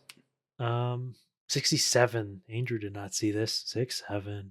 6, 7. It's- All right. That's 64 and Zach. It's 48 on mine. This is Relay. Yeah. I think I'm just gonna avoid talking too much about this movie because Yeah. it is very much like a plot twisty It's true. what happens type movie. So, and it's a recommend. So Yeah, it's a good thriller. good thriller, good performances. Sam Worthington appearance. It's also another Riz Ahmed character that's built Yeah. around having a disability, right? Well, it's about Or it's about deaf. Yeah. It's yeah. got a plot device related to being deaf. Yes, He that's what himself it is is. not deaf. That's right. That's what it is. Yeah. Yeah, but the basic premise is he like communicates to his clients through this like deaf relay service Yeah. where like people who are deaf or blind can use phones by communicating with this relay service who can send these messages on. And like by law, these are not recorded. They have to be private. Nothing is saved. So he uses that Yeah. to help Yeah. his clients who are dealing with like blackmail. It's a cool idea for sure. So yeah, it's a recommend. Yeah, it's a very unique premise. Definitely worth it if you like the thrillers. Mm-hmm. Great acting, well made. It's got a what's his face, Michael Marr, brief Michael Marr appearance. Oh yeah. I think he's in another movie we'll discuss later. Eddie James. But yeah, Relay, very good. Yep. Easy recommend. That's at 6-7. That's our 6-7. 6-7. All right, we got a tie here at 65. Coming in first, 86 points. Zach has it at 69. Andrew at 51. I have it at 58. It's a lurker. I can just say like this movie ended up being, I think, a bit lower for me. It just really didn't do much for me. Is just what it comes down to. I agree. I just really didn't come away with it really like feeling like it was had a whole lot going on to it. Like it was like very much like reminiscent to me of like that, that's just like obsessive, like almost like whiplashy, Black Swan-y, like guy is so obsessed he's doing anything to like compete with all these other people for this position of power. And it's like there's almost a point where like I weirdly felt like throughout the movie I would have rather it been from the perspective of the pop star than from the perspective of the weirdo. But I know that doesn't work for like the whole movie, but there's just points where like I would rather be following the victim than the weirdo after a while. But yeah, it's whatever. But it's like it's pretty well done though. It's pretty well done. It's like it's not bad. Yeah, I think it's a pretty well directed movie. Its debut. And I think the two lead performances are like pretty great in this movie. Yeah. The Matthew guy is a weirdo. He's a weirdo. They did he's really well cast for sure. I think the great part of the movie, or it's a very difficult thing, is when pretty much every character in here is like unlikable. That's what I was gonna say. Yeah, there's really nothing to grab onto here as far as like the plain straight character who you like is the sort of root of it. There's plenty of like bit characters who are like fine, but all the main characters who move the plot along, they're all clout chasers. They're all mostly talentless. Like they're all it's all the very modern. Everybody's sort insecure. of like Oliver's music sucks. And the music sucks. Like it's you're getting these people who are like, your music, changed me and you made me feel like I can be myself, and it's just like, okay, like really, and oh, you have all these like influences from these albums from decades ago, and it's like, yeah, sure, man, okay, and then this is what you're putting out. And yeah, all the characters are unlikable. Like the pop star is unlikable, and like so you don't really like you don't end up empathizing with him that much. Again, that's I think part of what the problem is. And then you have the weirdo, and you're like, okay, he's the weirdo who's taking it too far, and he takes it way too far. Like basically tries to get a guy killed. Like it's like tries to leave him in another country, like and stop him back. Like just a lot of really fucked up shit where you're just like, okay, like you've made your point. Like I get it. Yeah. It's like it's a good portrayal of like the sort of personalities that you get from like the influencer type deal. Like a lot of them are like just like, because fundamentally if you're an influencer, you're not doing anything like very beneficial for society. Like some of you guys are funny, some of them like we're influencers technically as producers of a podcast, but a lot of them are like, it's whatever, and it's very it's clout. They're clout chasing, and it's I literally forgot what I was going to say. Yeah, well, that's Lurker. Fuck yeah, it's got Zach Fox is very funny in this movie. Oh yeah, that guy's hilarious. I think it's moment of silence for gay James. Rest in peace. Yeah. For the homie James that was gay. So funny. Movie is pretty funny too. Yeah, very funny. Yeah, there's some good jokes. Yeah. And this is also I mentioned Michael Marr in Relay in the last movie. This has I think his name is Daniel Zolgadri, who is also in Funny Pages with Michael Marr. There you go. There's a Funny Pages connection. I think I was the only one who saw Oh, Funny Pages. and also I think the guy who plays like his buddy from the store, Oliver or whatever, or Oh whatever. yeah, Sonny He's Soljic. he's the grown up kid from the '90s. What's that? Mid-90s. Mid-90s. Yeah, the Jonah Hill movie. Oh, Yeah, so you got a pretty good that cast. dude got did wrong. He got so Literally. boned. He's just, What a shame. God, It was tough to terrible. watch, man. Tough to Terrible, watch. man. Oh, what I like it when a movie like makes my skin crawl yeah, there's a for lot like of reasons that Yeesh. aren't like, like a horror, like body True. horror or violence or like something like that. And this movie made me do that a lot. Like so much secondhand embarrassment. And that's part of why I think it ranked like a little higher for me, maybe That makes than sense. like some other movies. and I remember what I was going to say. What I was going to say was that in recent news, there's been a very popular influencer named Clavicular, and I was just thinking it's kind of like very similar ish, where you have a guy who's like not talented, but he gets famous for whatever reason, and he gets all these like clout chasers. If you've seen the video with the the Orlando Asian mugger, the whatever, these like horrible like videos to watch, where it's just like sad. It's just like sad that this is kind of where a lot of people are kind of like reduced to like doing this type of Yeah. thing. Yeah, it's true. Like it's just like whatever. Like so I think Oh, it's one of the few movies that I feel like sort of portrays that the sort of like just sad, weird, like Well, and skin crawling cringiness of that. and it is like, especially I think maybe this is maybe a part of like what the movie has to say, which is that like the pop star guy, like they're all talking about like, oh, he's gonna be the next big thing, but like he isn't. He's just like a guy like who has like a few hits, and like they're all like losing Yep. their shit and like selling their souls just for a little bit of this guy's, you know, limelight. Little And piece so of it's pie. just like, yeah, the fact that there's like you can make these things can happen on such a small scale now, that it can happen to so many different people, because there's so many different people that people can get sucked onto, and so much attention that's being split. Yeah, it is interesting. Yeah, I also really like what Josh just said about this being like a pretty accurate representation. You're talking about like clavicular and the Asian mogger, like all that shit. I feel like maybe the most of the three of us, like I feel like I consume maybe an embarrassing amount of content that's like that, like lolcows and stuff Yep. on TikTok because I like can't help myself. And I do, like you said, I feel like this is a Hmm. pretty good look at like lots of different angles of that whole kind of thing. Granted, I mean, this is like, he's not like a lolcow type character. That's not like really what the deal is with the Oliver character, but it's close enough. And I think it does like portray all that pretty well. Yeah, like just the petty power struggles in little subcultures. But yeah, it's also Andrew. You forgot to mention. You remember? Why did you see this movie? Oh, I saw it because my favorite actress is in it.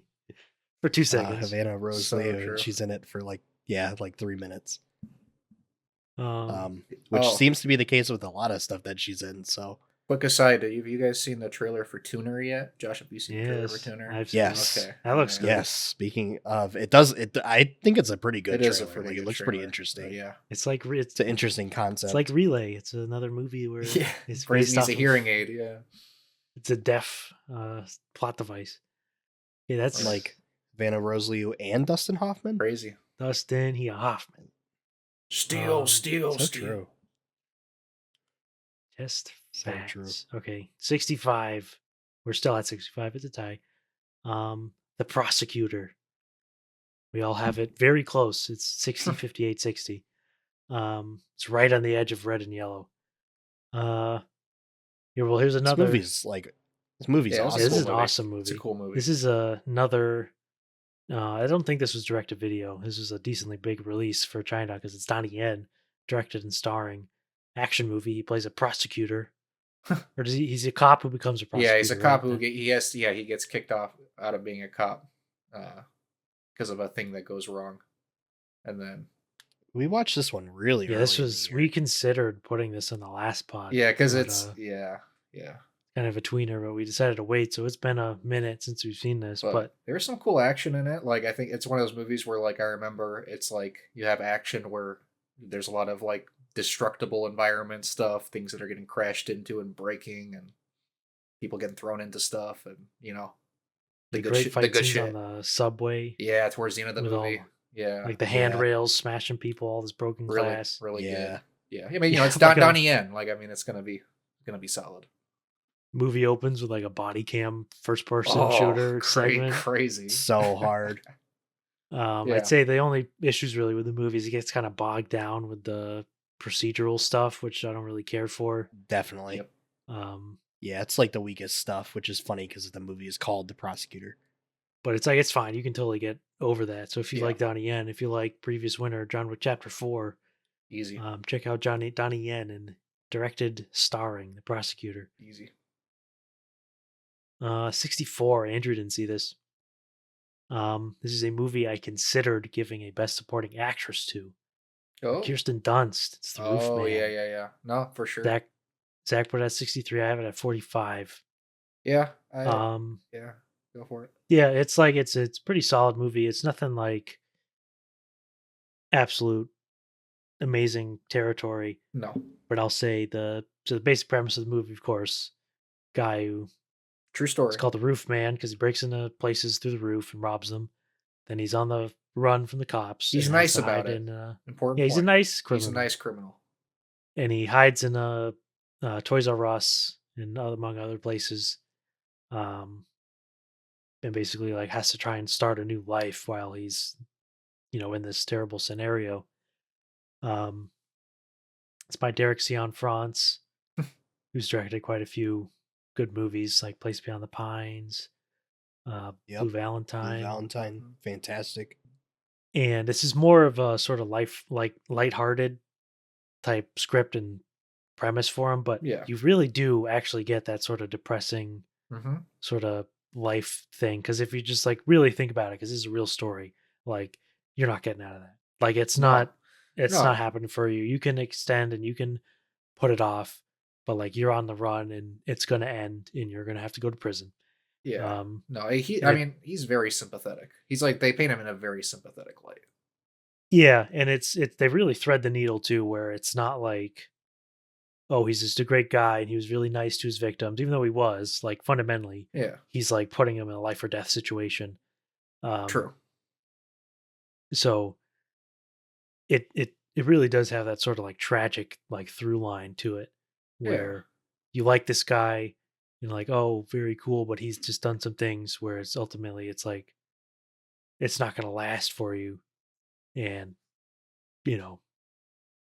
Yep. so I think very good, very funny, very good performances all around. Looks pretty good. Yeah. I don't know. It was good. It was nice. It was like I saw it with my parents. They both liked it. Like it's like a good. Yeah, like It's it does crowd get. pleaser, even though it's sad. Yeah, it's sad. Like Dunst does great, but so is Tatum. Like they're both. Yeah, he's excellent. Yeah, he's great in it. Like they both are very compelling in the movie, and you get some Ben Mendelsohn, little Ben Mendelsohn. You get some Peter Dinklage doing his thing. He completely Not talking to the concocted cops, are character. you? Not talking to the cops, are you, mate? Yeah, it's a good movie. Yeah, and I think it also kind of similar in the vein of Song Sung Blue, where this is like a kind of demographic that doesn't get portrayed too much in like a Yeah, positive way, just sort of the White- regular middle America white trash can. Protestant. Yeah, they go to these weird little churches where they do their singing and their dancing and their paper plates and their cosmic brownies. It's Yeah. I've been to a few of those churches. Yeah, no, Yeah, it's real shit. and like very like pretty accurate portrayal from Yeah. what I've experienced with those. Uh-huh.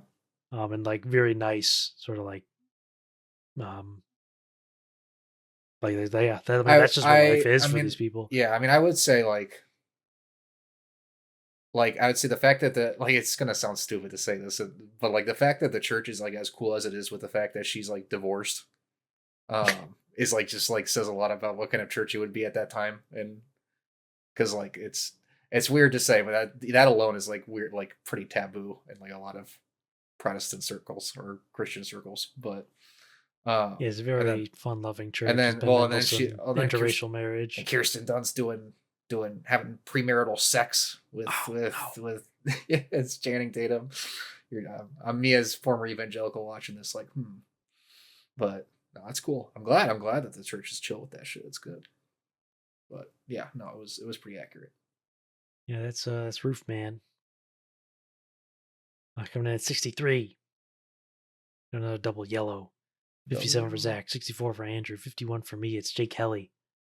J. Kelly. Yeah, I mean, I'm every single time I watch like a Noah Baumbach or like a Greta Gerwig movie, I'm like, okay, I'm gonna have to do this. Like I have to do it because it's major release. I have to watch it, and I'm always left like, damn, that was actually I like that a lot. Yeah. He's a good. Like I mean, they're good writers. Like I don't know, they are good writers. Good writers, good directors of actors. Yeah. That's sort of like gooey. It's very like sentimental. They're very sentimental movies, which I'm typically like, shut up. But I think they're pretty good at it for the most part.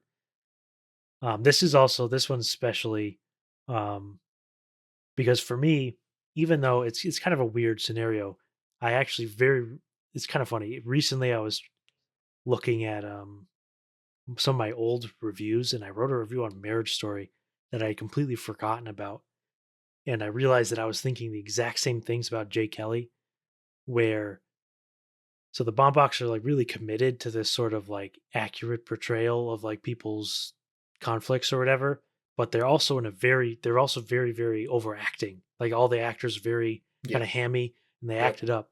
So you end up having this kind of weird scenario where it's a mundane situation, like, oh, they're going through a divorce, or he's like talking to his daughter about, whatever, but they end up being really hammy.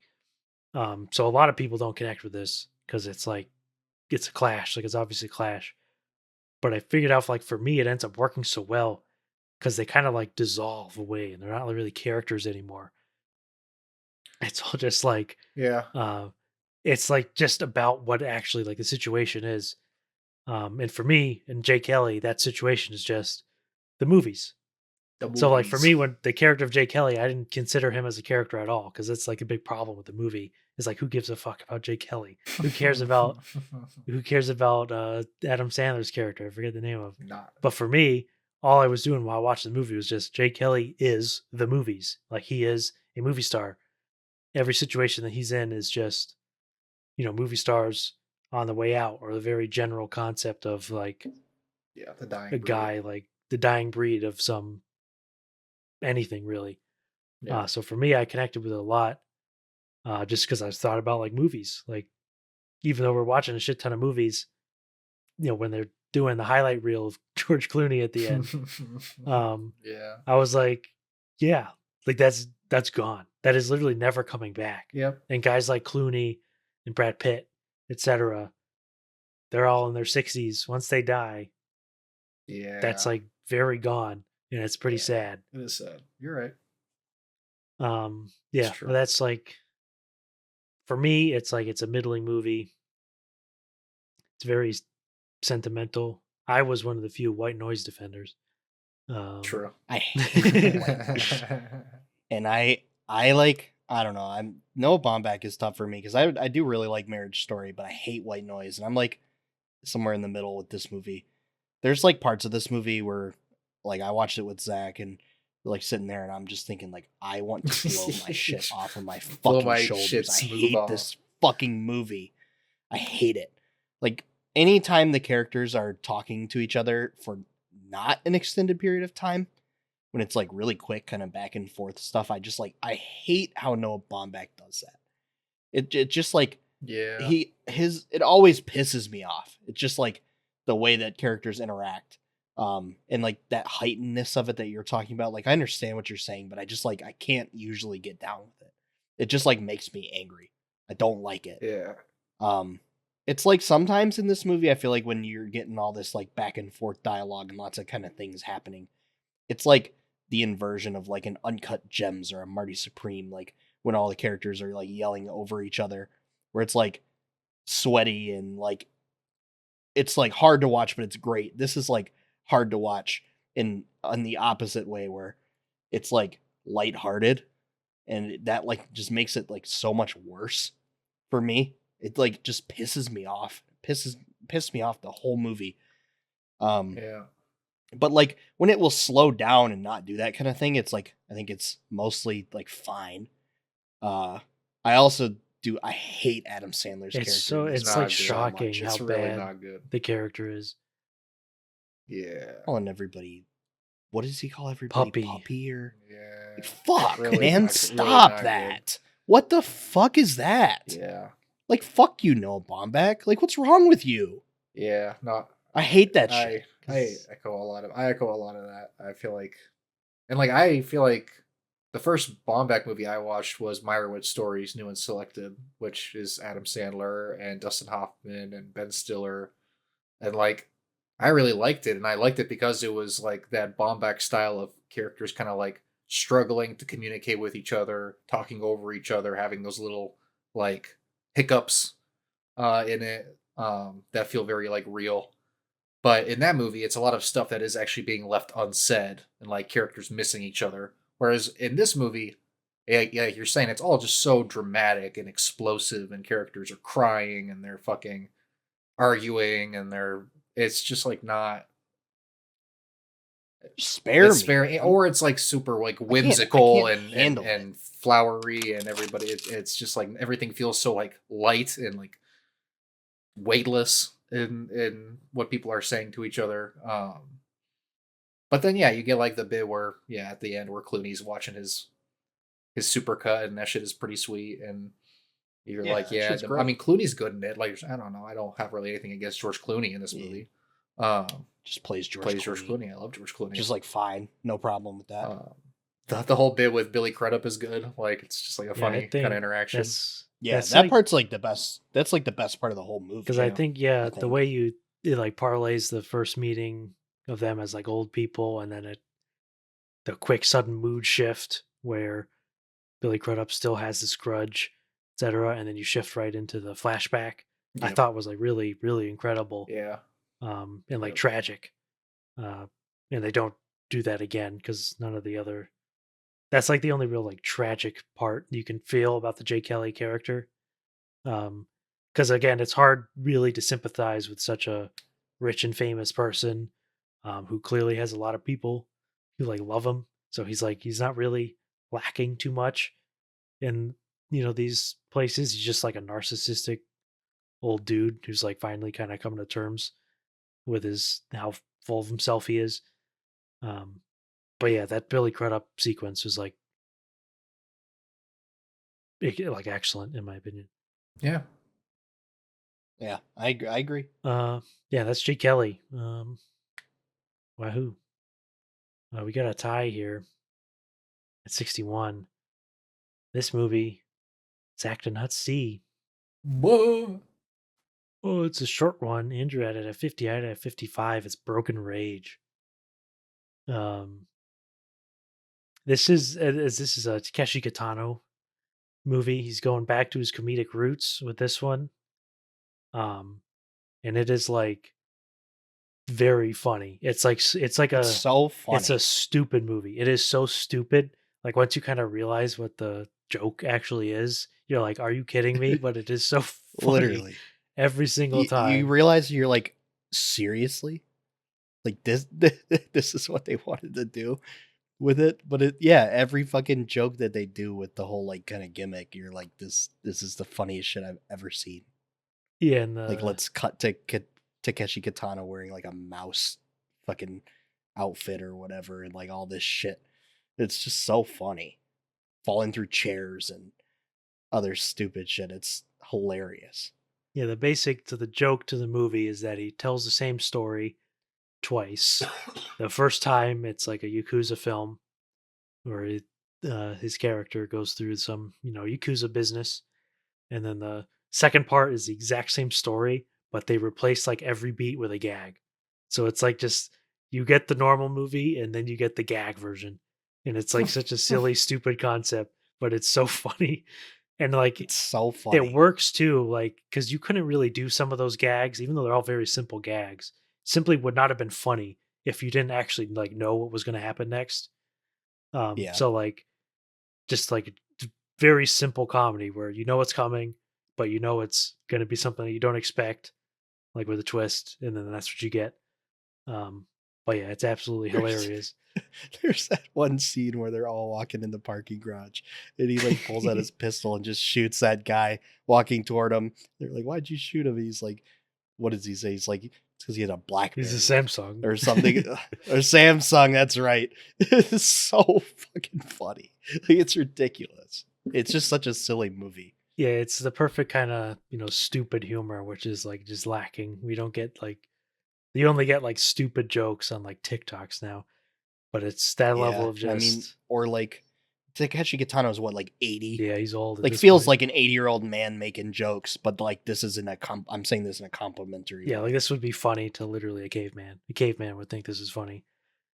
Yeah. But yeah, easily worth watching. It's just hilarious. It's like an hour Yeah, it's very short. short. In a tie, 94. Andrew didn't see this. Zach had it at 68. I had it at 37. It's Friendship. Friendship. Yeah, I had never seen any of the Tim Robinson shows or any of the like any of I had seen I think clips, you've of seen any I course. think you should leave, yeah, any of that. Oh, but Yeah, you've seen the famous meme stuff, I'm sure. yeah, I've seen the memes and the clips, etc. And I always knew he was funny, but it was always like I just hadn't gone into it yet. He is a Um, funny he is bird. funny. I'm not gonna and it's like watching this movie and realizing like, and I think again this is part of my issue with it is like I don't know how much it really works when they're trying to do like when they try and switch between like him doing absurd stuff and it being like a skit, right, where nobody really Yeah, acknowledges how absurd it is, to then him doing some absurd Tim Robinson thing and everybody being like, "What the fuck is wrong with this dude? Why the fuck did he just do that?" And it kind of switches between those. It's mostly the latter for the sake of the movie, but it is sometimes the former where it's just like funny. It's just kind of it makes it so it's like a weird vehicle for this kind of like a discussion of like male friendships where the main character is like legitimately like really odd and off and like unlikable in a lot of ways. It's interesting. But when it's funny, it's very funny. And that's what I'll say about it. yeah, it's got a great Conor O'Malley cameo. Um, where his character is named Patton. I don't know if anyone ever made like the connection that his name is Patton, so he's literally named after Patton, the general, or the movie. Um, but it's just like there's like obvious Conor O'Malley type gag to make. Um, but yeah, the humor like completely worked for me. I think it's like very funny, where it's we'll talk about the surfer later, but it's kind of in that it's absurd, right? It's not surreal, it's absurd. Like the situations are just weird and things are off, but there's nothing particularly nuts going on. It's obviously Yeah. the way the narrative progresses is different and all that. I Yeah. think Paul Rudd is really funny in it. He is funny in it. Um, But then Tim he Robinson also obviously funny. then again, he also like ends up playing it straight for a good chunk of the movie, which Yeah. is fine. But yeah, um, I think I ended up wishing it was just like a straight, like full on comedy with Tim Robinson because he is so funny and like when he is just doing like over the top shit. Like I told Andrew about like when he's he's frolicking in the woods with Paul Rudd and he like drops his phone in like the puddle and he just like drops it and he looks at it and he just goes, "Oh fuck my phone!" It's just like so funny. Just how his way he delivers lines and like screams shit. Yeah, he's a talented bird. And But there's another thing for me that like really made it work is like tie it back in with like Lurker, where it's whenever you get people who are like kind of trying to like work together to some extent, or at least one person is really trying, and there's just not a compatibility, all the conflict that comes from that, um, which I think is like works very well because Tim Robinson's a weird dude and his character's a weird dude. Um, like just imagine you're Paul Rudd and your neighbor keeps trying to like join your band and like etc. Yeah. There's like one of the funny moments where Paul Rudd like takes him through the sewers, right? And Uh, it's pretty funny. And then he's like, "Oh, I'm going to take my wife through the sewers," and yeah. it's such like a weird guy like thing to do because obviously your wife doesn't want to do that, and you don't know how to do that. Like you were taken there by someone who knew the sewers, and so you show up in the sewers, and you're like, "Oh shit, wait, where do I got to turn? Oh, my shoes! I lost my shoes." Um, like it's a very good um like bit on that type of Yeah, disconnect in a relationship between people. Um, that's true. so yeah, very funny. Liked it a lot. Worth watching. 60. Speaking of the devil, we spoke of this earlier. Um, Zach has it at 51. Andrew at 52. I didn't see it. It's highest to lowest. Uh, I thought this was like a pretty cool movie overall. It's like kind of, I don't know. It's definitely like off. It's got that like we're getting into like very late Spike Lee era, which I haven't seen a lot of Spike Lee. But I think the way we talked about father, mother, sister, brother earlier does have a bit of like boomer brain in Yeah, this feels like it's made by an old man. 100%. And obviously like Spike Lee with all of his like New York liberal sensibilities, very much dripping into this movie. Um, but Denzel is excellent in it. If you He's can, so if you can good in believe this it, movie. Denzel Washington is extremely good in this movie. So good, and so is ASAP ASAP Rocky. Rocky is also very good. He's in it. so good in He this is. movie. Um, I mean, I feel like I don't have to talk about it a ton. Like compared to the original, like it doesn't really compare. Like we'll get that out of the way. Of No, course, it's pretty different. Kurosawa movie is a bit better. We can say that. Really? Yeah, I'll say it. I'll say it. I'll say it. I'll watch high to low before I watch highest to lowest. You should, undeniably. But there are like standout sequences, like the whole sequence of like that's in the original, where it's the drop off of the bag. Like Yeah. that whole sequence is really good. The music is going So dummy good. in that sequence. There's like this like festival, like a Puerto Rican Yeah, festival yeah. or something. I don't remember exactly what it is, but like going on in the city while this is happening. It's awesome. Yeah, It's like so they keep like good. switching off the bag or like switching like who's carrying it and trying to follow it, and yeah, it's good. And then we were talking about it too. The ASAP Rocky, he's well, yeah, spoilers, but like he's a disgruntled like rapper who hasn't taken off, and he has this hit, and it's a banger. It's a banger. he cooked one up. It's so good. It goes crazy.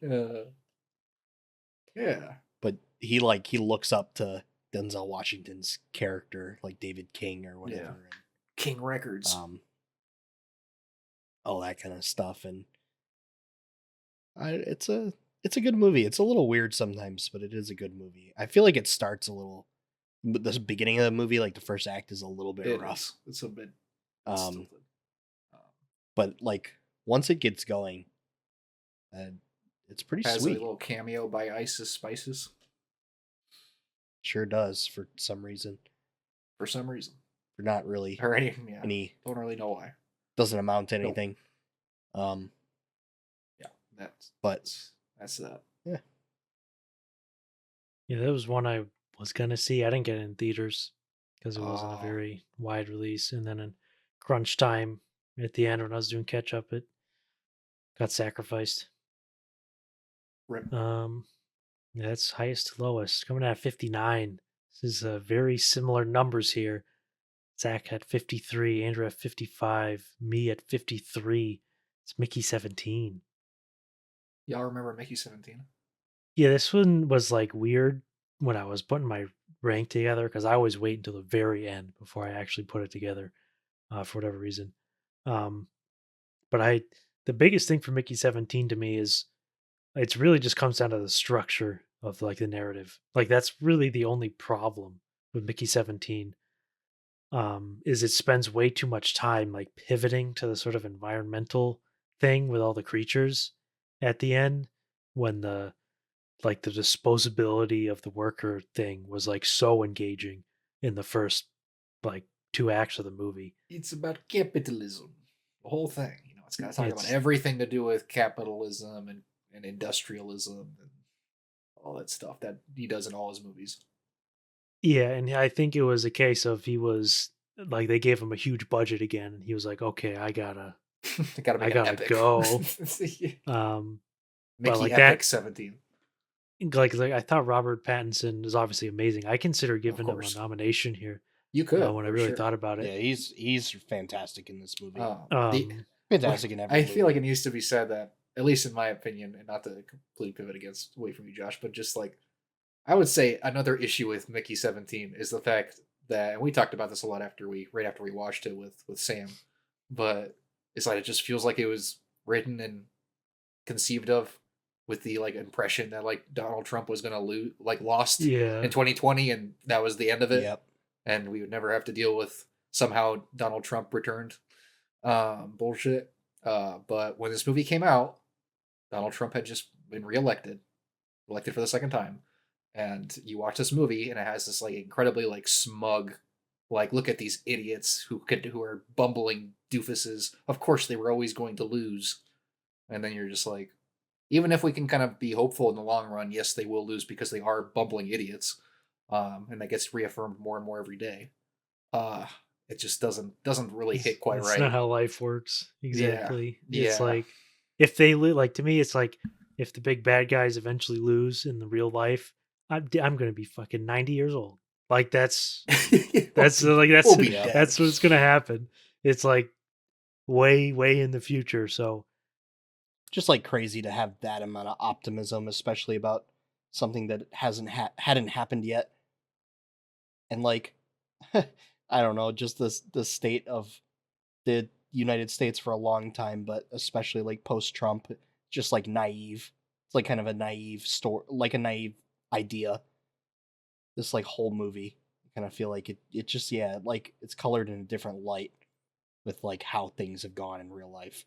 and it's Like kind of leaves a sour taste in my mouth about it. it's always a little tough too because it's obviously you make the social commentary, but then like Mark Ruffalo's like fake Trump is like only really close in like a SNL parody type way because that's not really how he is. It's not like obviously it's like the movie No, itself it's is not like one not for one. directly trying to make him Trump, but I'd say Mark Ruffalo's performance is very annoying after some time, and like fundamentally, movies needs to be entertaining. And every time he was on the screen, I was just like, just stop it, Mark. You know, Yeah. like it was like Got just Tony chill out. Tony Collette and her sauces. Yeah, she wants to make the sauce. Everything needs to be a sauce. Yeah. Yeah, but I don't know. It's like it's good performances otherwise though for the most part. Like It's not a bad no, movie. it's not. Yeah. I think I was going back to like the fact that we watched it so far away. I wonder if it feels like one that if we had seen it like maybe later in the year, it'd probably be inherently higher on the list. But maybe not. It's like the first big movie kind of Yeah. in 2025. Yeah. Yeah, it ended up like I said, it was the disposable workers part was just way more engaging to me, and how they just like True. replaced all the Mickeys and everybody else in the program. Like I thought it should have leaned more into that. Because the whole environmental pivot was like I never cared about those creatures. Like I never on like a movie character level. I was like, whatever. Like I said earlier, I wanted to shoot the Legend of Ochi characters. I didn't hate these guys, but I was like, I just don't really care about Yeah. blah blah blah. Because we get that same. They called creepers. Yeah, they're called creepers too, which is Aw, just man. funny. We get a sort of a better portrayal of non-human intelligence in Avatar. And like We even get a better portrayal in like a movie that we haven't talked about yet, like fucking Predator Badlands. Just like a stupid character to sell toys, but I like think that movie even like does it better than this one. Yeah, he also just like I have to say like this feels so much more like a Okja, Bong Joon-ho's movie from like a couple movies ago, which is just about like industrial farming, and it's about a kid's relationship with like this super pig, and deals with environmentalism and capitalism and industrial blah blah blah. And it's like, I don't know, it's like also like kind of bleak, but then also kind of hopeful, but ultimately more bleak. And yeah, I don't know. And Parasite is also like funny, but it ultimately is pretty bleak. And you get to this movie and it just is trying to be kind of like overwhelmingly hopeful in the end. And again, Bong Joon Ho is like entitled to make a movie like that if he wants to. But yeah, it just doesn't end up working together. And like you guys are saying, like, I think even regardless of the quality of the environmentalism stuff, or conservationist stuff, it like still like it just cuts into the worker the the other stuff too much to be worth it anyway. So it's a Yes, problem regardless. Even if it was it's like good, it would be splitting the movie too much.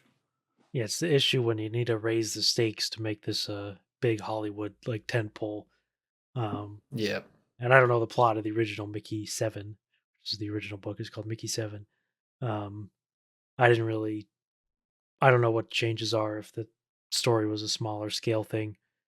Um, but I think it was a misfire, the hard pivot into that at the end. But it is very funny and Pattinson's really good. Yep. That's Mickey 17, remember?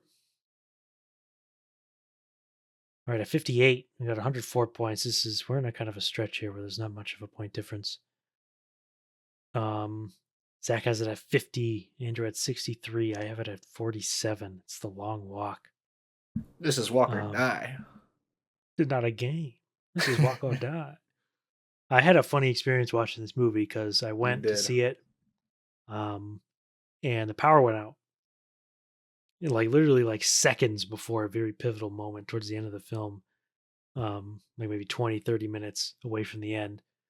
And so I had to go back the next day to watch it again. So for me, it was a very, very long walk. Like those boys were walking a They were long time. walking.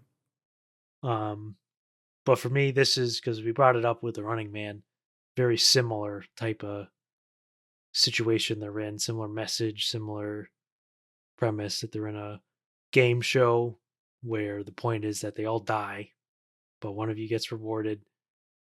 Um, like the play on like the horribleness of TV, the television, what they put us on television. I think they took this old Stephen King book and adapted it much more well to Mm-hmm. modern sensibilities and relevancies. Mm-hmm. Um, where fundamentally it's mostly just about like the boys. It's just about like their hardships, um, in the situation they're in. Yep. They kind of like leave it like it's not too much in the forefront. Like, oh, look at what we make our look at what the horrible entertainment we have. Just completely Yeah. puts that to the side. It's It's more not about social commentary in that way. Yeah. yeah, it's more like look at the hardship that our young people have to deal with.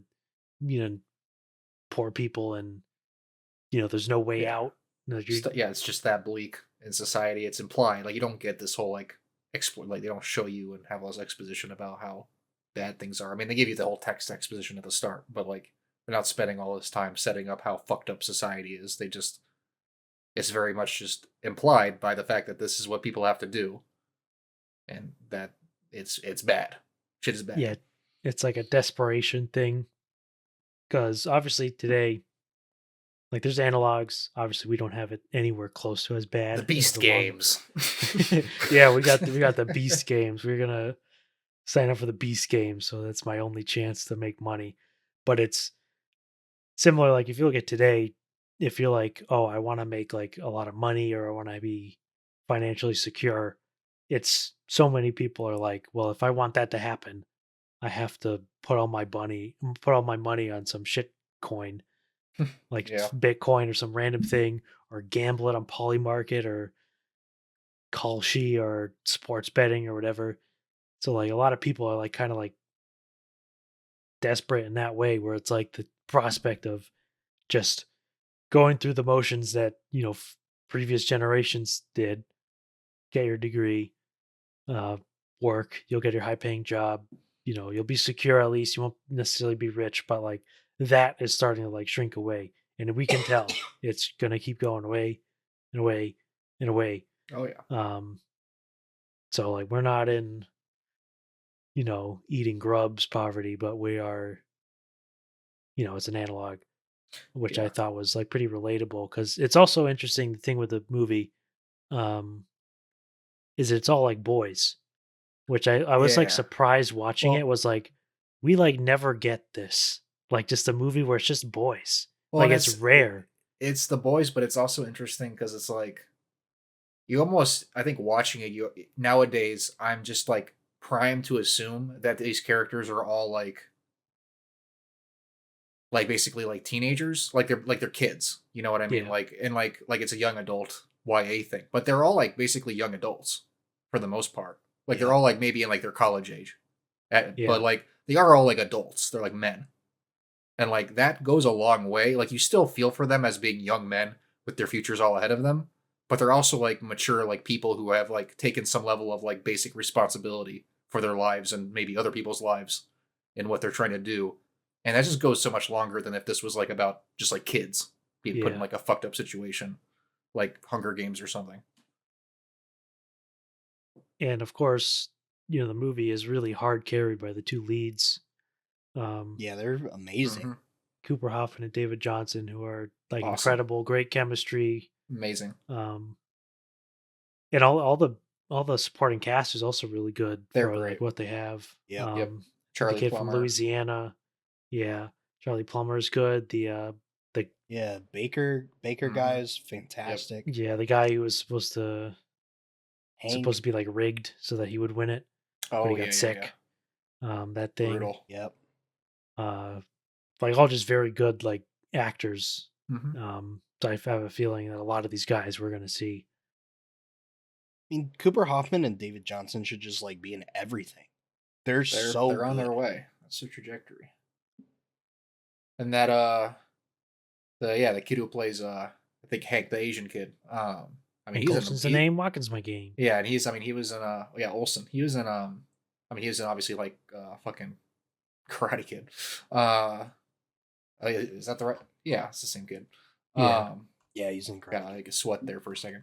But it's but I think he's in a trailer. He's in some trailer for something Yeah, that's it's the new coming Hunger out soon. Games. New Hunger Same, Games, yeah. yeah, So same like director. there you go. So it's they're all got bright futures for sure.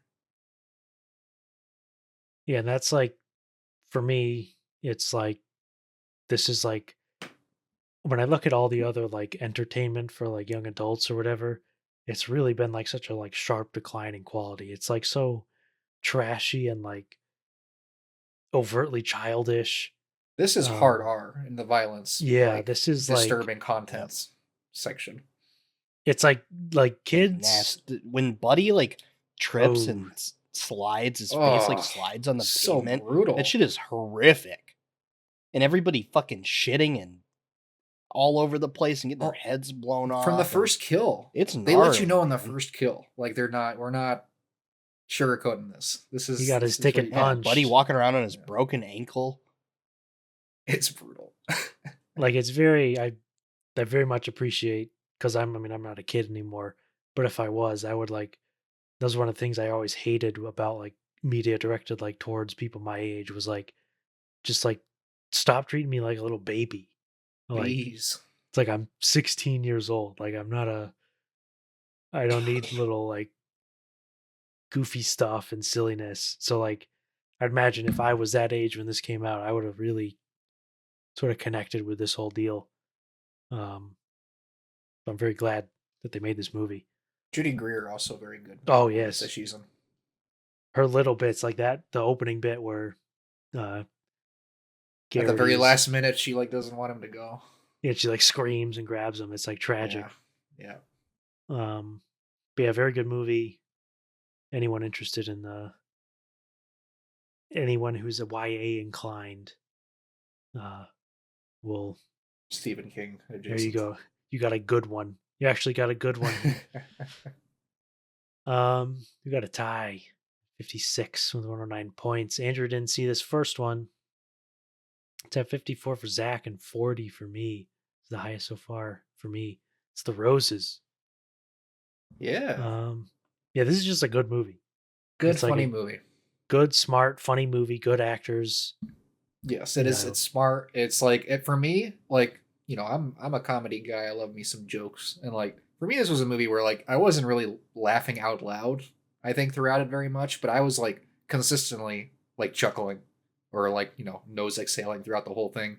I was like smiling the whole movie. Like I think is it's just a good time, start to finish. Like you feel like you're in safe hands with these two lead actors. Like you said, it's like smart. It's not stupid. Um, Works pretty well. And like actually has like a good like basic premise as far as its exploration of like marriage and overcoming like resentment and how that shit feeds into itself, and how you have to kind of be able to sometimes you get pushed all the way to the very breaking point before you can kind of snap that fever and come back to your senses. Yeah, it's like sometimes like all you really need is just you take two British actors. They have to be British typically, and just have Have them to be. talk and say funny things to each other. And Like these it's are all like you the take. two best you can get to do that. Like it's Exactly. just a slam dunk. Benedict Cumberbatch and Olivia Colman. That is just like a match made in heaven. Like it's I was a little surprised because I was thinking it was going to be stupid just from the trailers because we got that Yeah, every single time. trailer wasn't amazing. But off the top of my head, this was written by the guy who did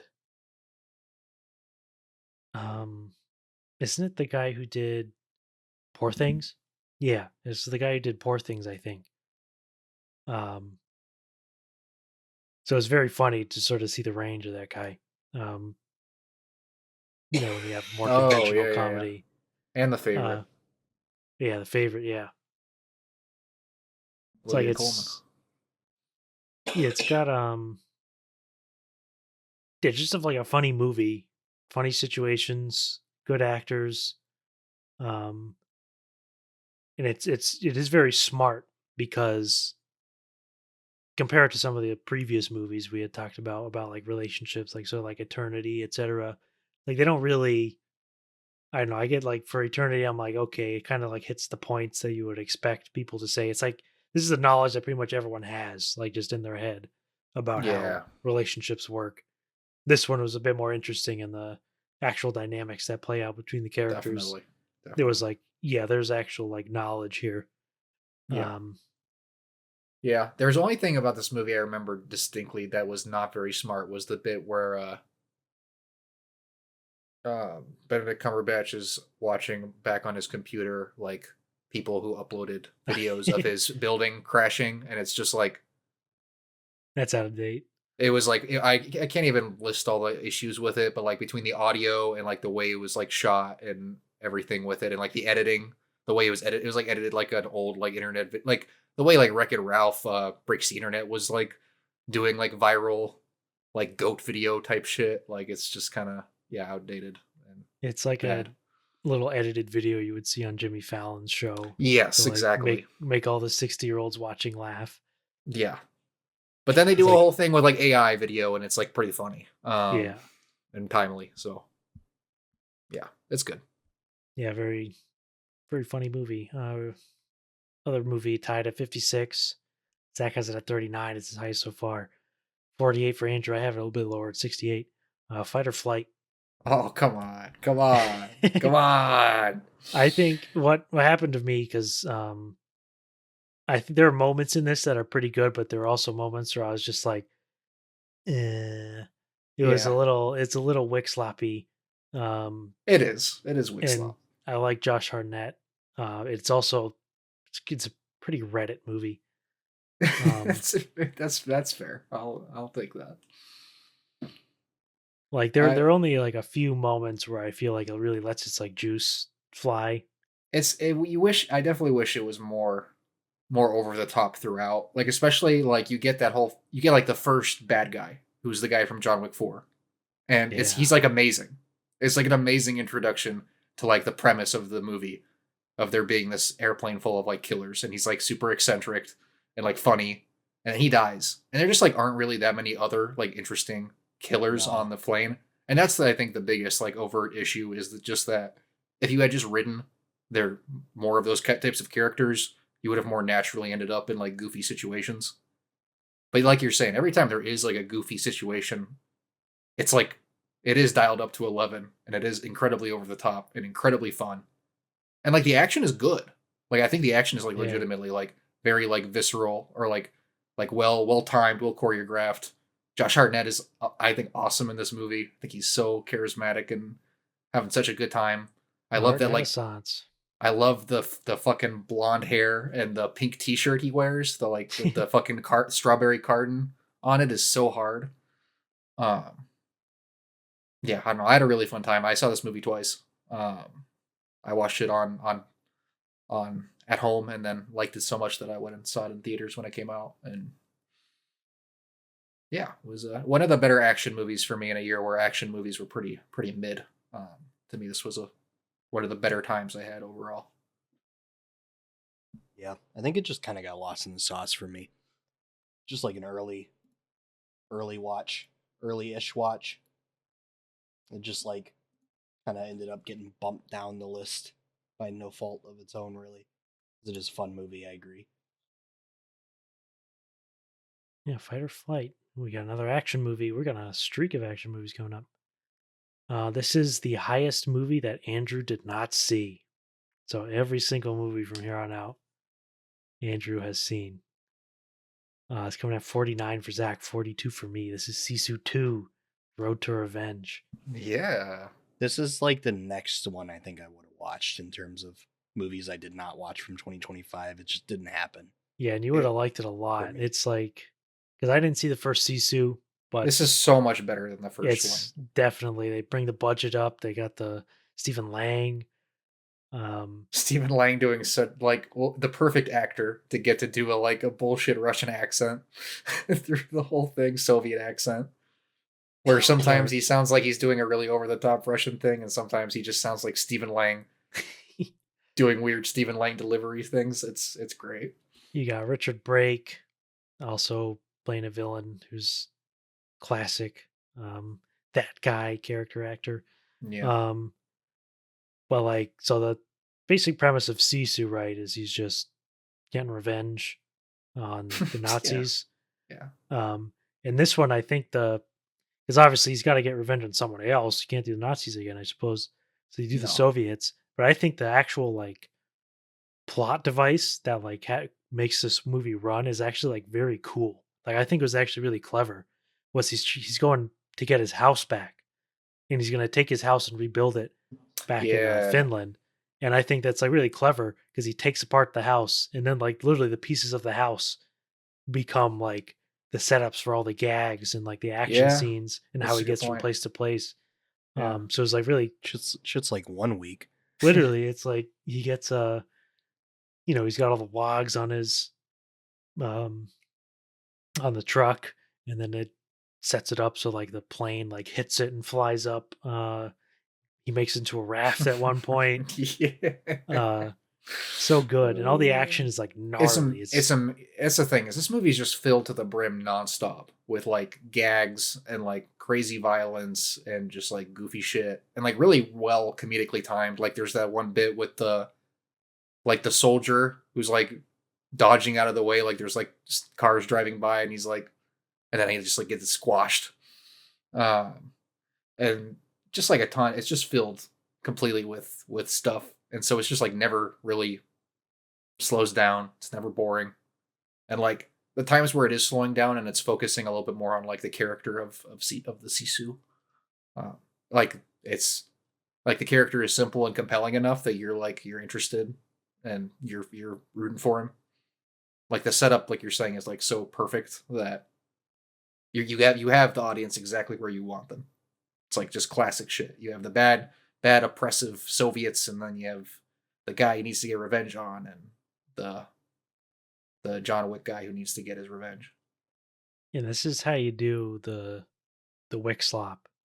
Is like people took all the wrong lessons from John Wick. Where very simple plot to John Wick is his dog died, dog that his wife gave him, so he goes on revenge. Very simple. Same thing here. Mhm. You don't even need to characterize this guy. You don't No. even need to try or anything. He does not say a single word in the entire movie. Nope. He just Silent goes, protag. "Rrr, rrr." That's like literally all you need. And you already know, his family's dead, etc. He needs to get his house back, doesn't even have his house. That's it. That's literally all you need. Mhm. Like, listen, people making Wixlop, that's all you need. It's think smarter, not harder.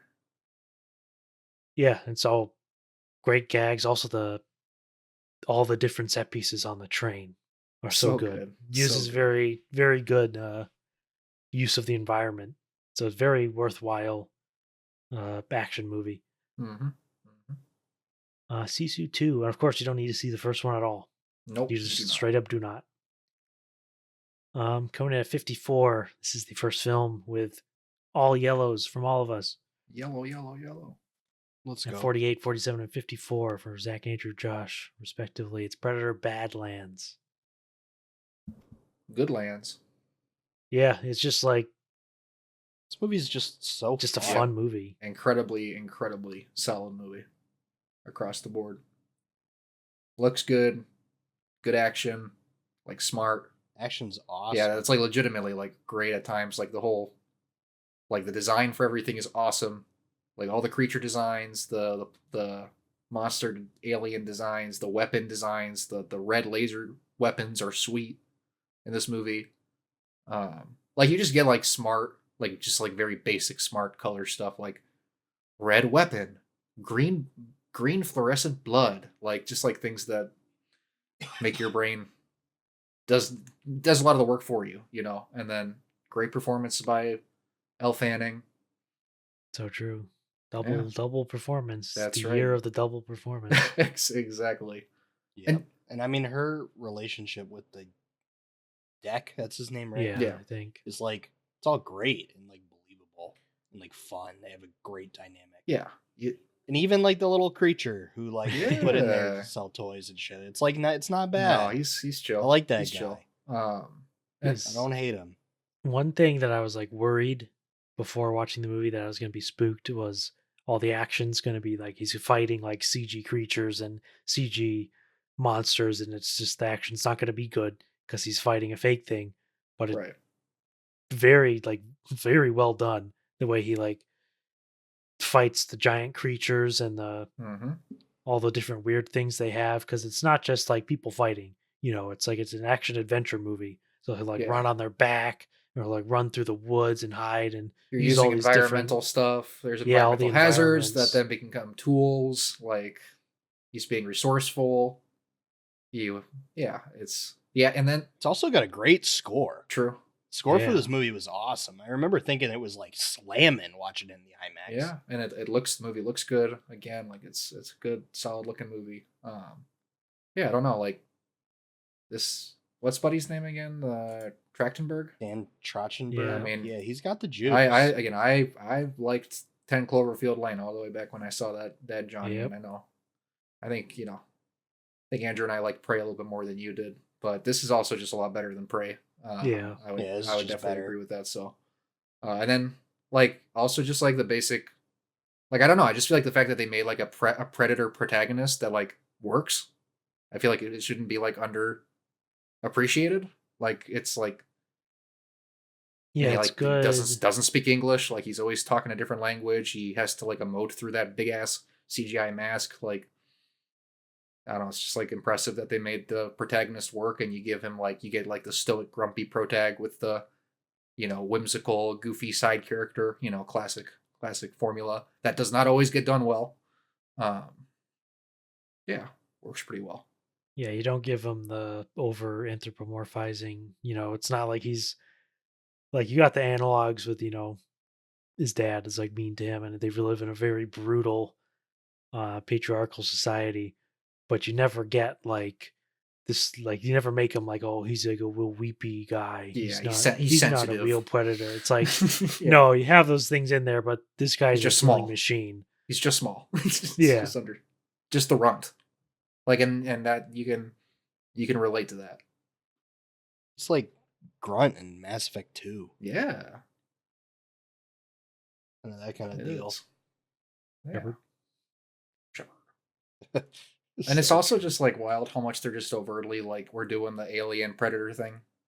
Like we're doing it. Yeah. It's full on explicit overlap. I don't know how much. You know, I know I'm not going to bring up the TV show.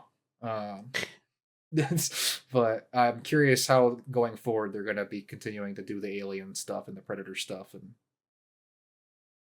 yeah, I don't know. Yeah, It's interesting.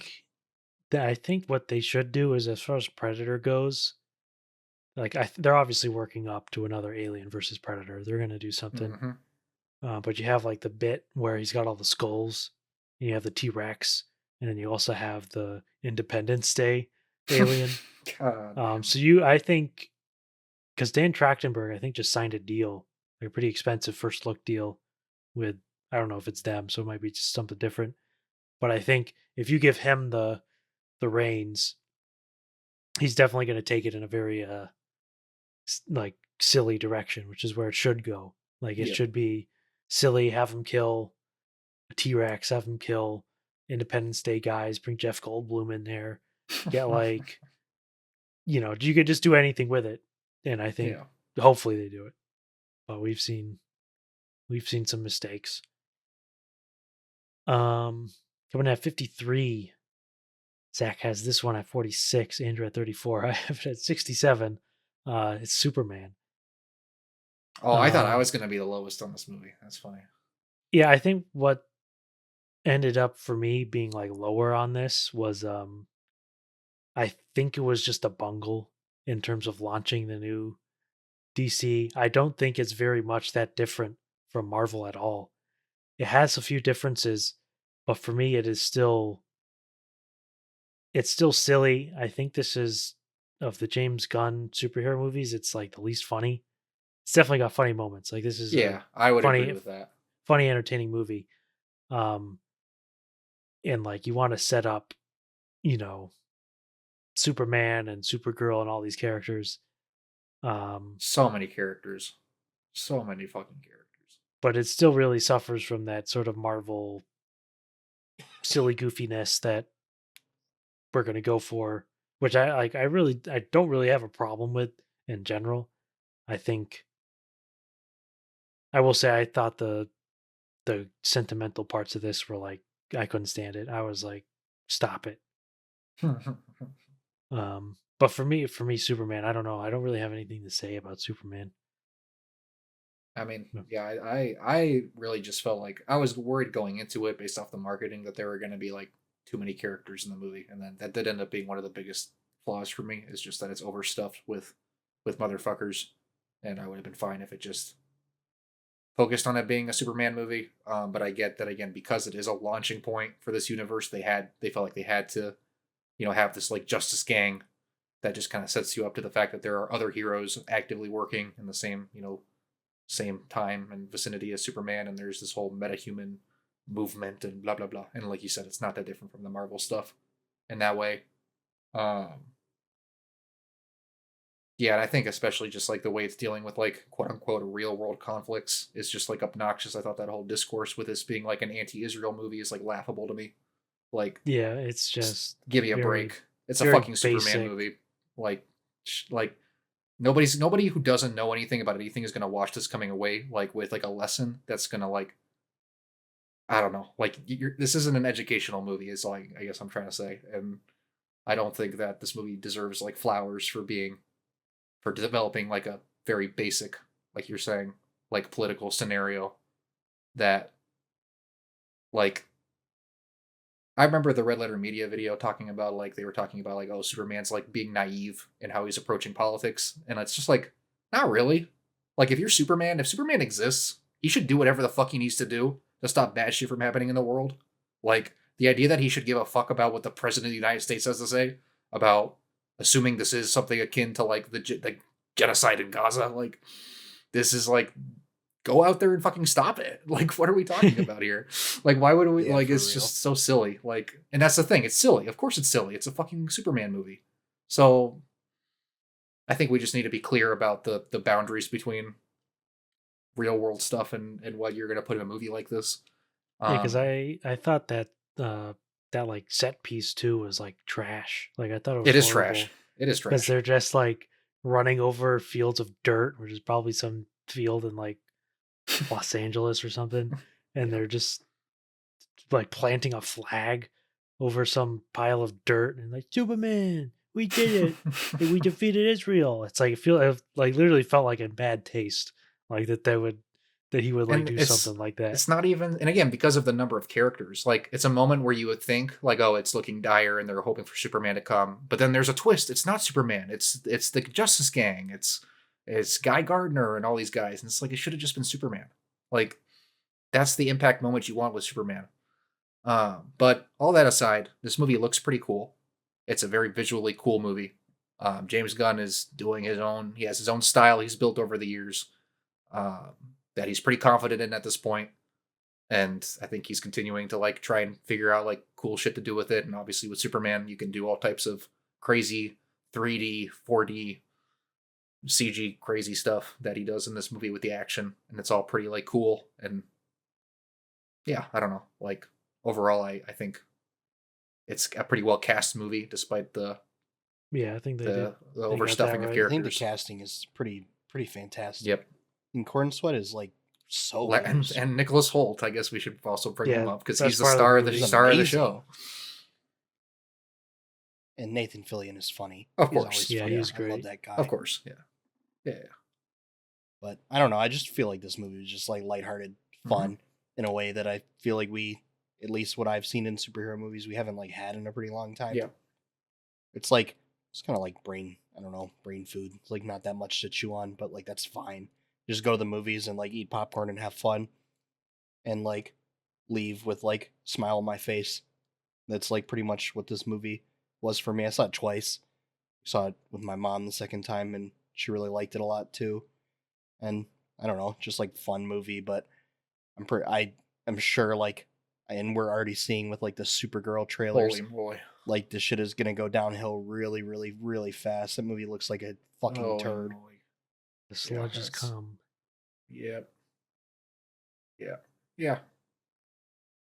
Is it Like loyal listeners of the Ubumfa Pod would know that we are big fans of the Flash. We're Flash heads. We It's love true. the Flash. It's true. And I think this is the best superhero movie since that one. That's how I feel. Yeah, to me, it was like a lot of the stuff people loved about like Superman is like, you didn't like the Flash. Like, what the fuck are you talking about, dude? Yeah, it is funny, But- like what people consider quote unquote this is just a video game cutscene versus this is great visual effects. Like I think people have a double standard for that stuff 100%. Yep. But I don't know. I do think James Gunn is like shown himself to be pretty competent with doing like spectacle, CGI spectacle stuff. It's nothing like obviously it's never going to be anything like boundary pushing, but I would rather see him doing it than a lot of other people. Yeah, he should have just been like, I'm gonna do Supergirl too. That's the only way this DC stuff would have worked is if he just did It's it. already falling It's apart. just not It's already possible. falling apart because he can't just direct all the movies. That's funny. All right. Well, coming at 52, Zach did not see this one, Oh, but both me and Andrew have it at 43. We just watched this. It's Vulcan Isadora. movie 43. Oh. Yeah. Center neural heads no. Yeah, I like this a lot. Because I had seen one of the director Joel Petrikas's previous films, Buzzard, came out like 12 years ago. I just put it on like a year ago or so, and just a great movie about just sort of like the hopeless, sort of lonely dudes that exist in like Michigan. I would like Right. Yep.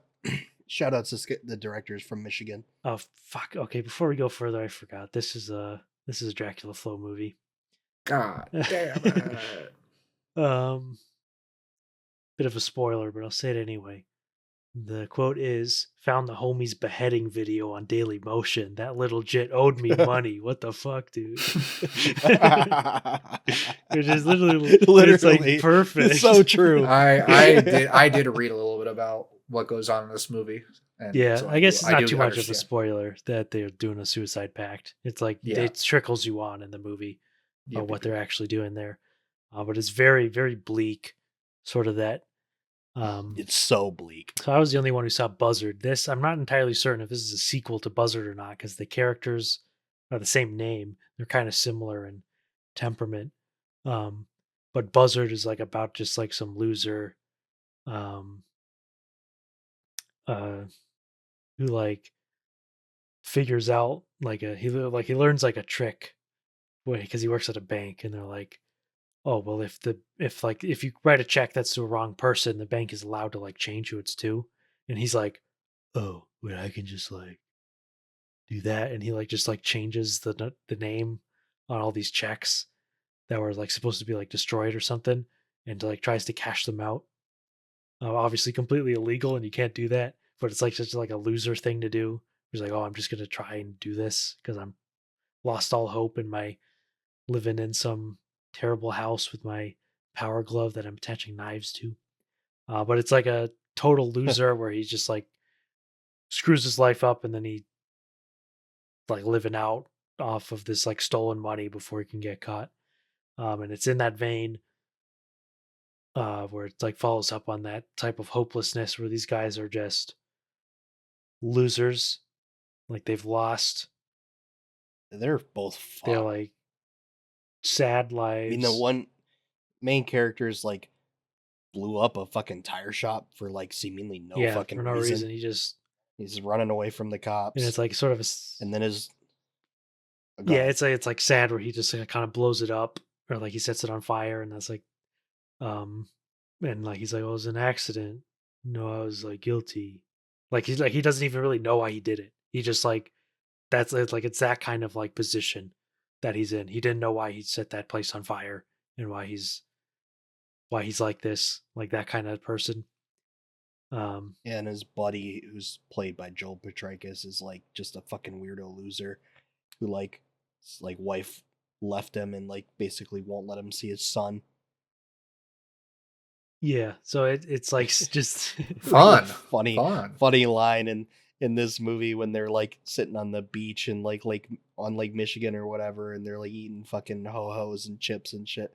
He's like, never thought I'd have a son that likes chips or whatever the fuck he says. It's so funny, but it's also like it's like heartbreaking yeah. too. Is like the crazy thing. It's like it strikes this really interesting balance because the movie is pretty fucking funny. It's a very, very Um, black comedy. Like that's what it is. yeah, Like the bit where he's like putting all the rave stuff on and like drinking his Jaeger and like breaking the glow sticks and he's just sitting there like dancing in the dark while his friend just like stares at him blankly.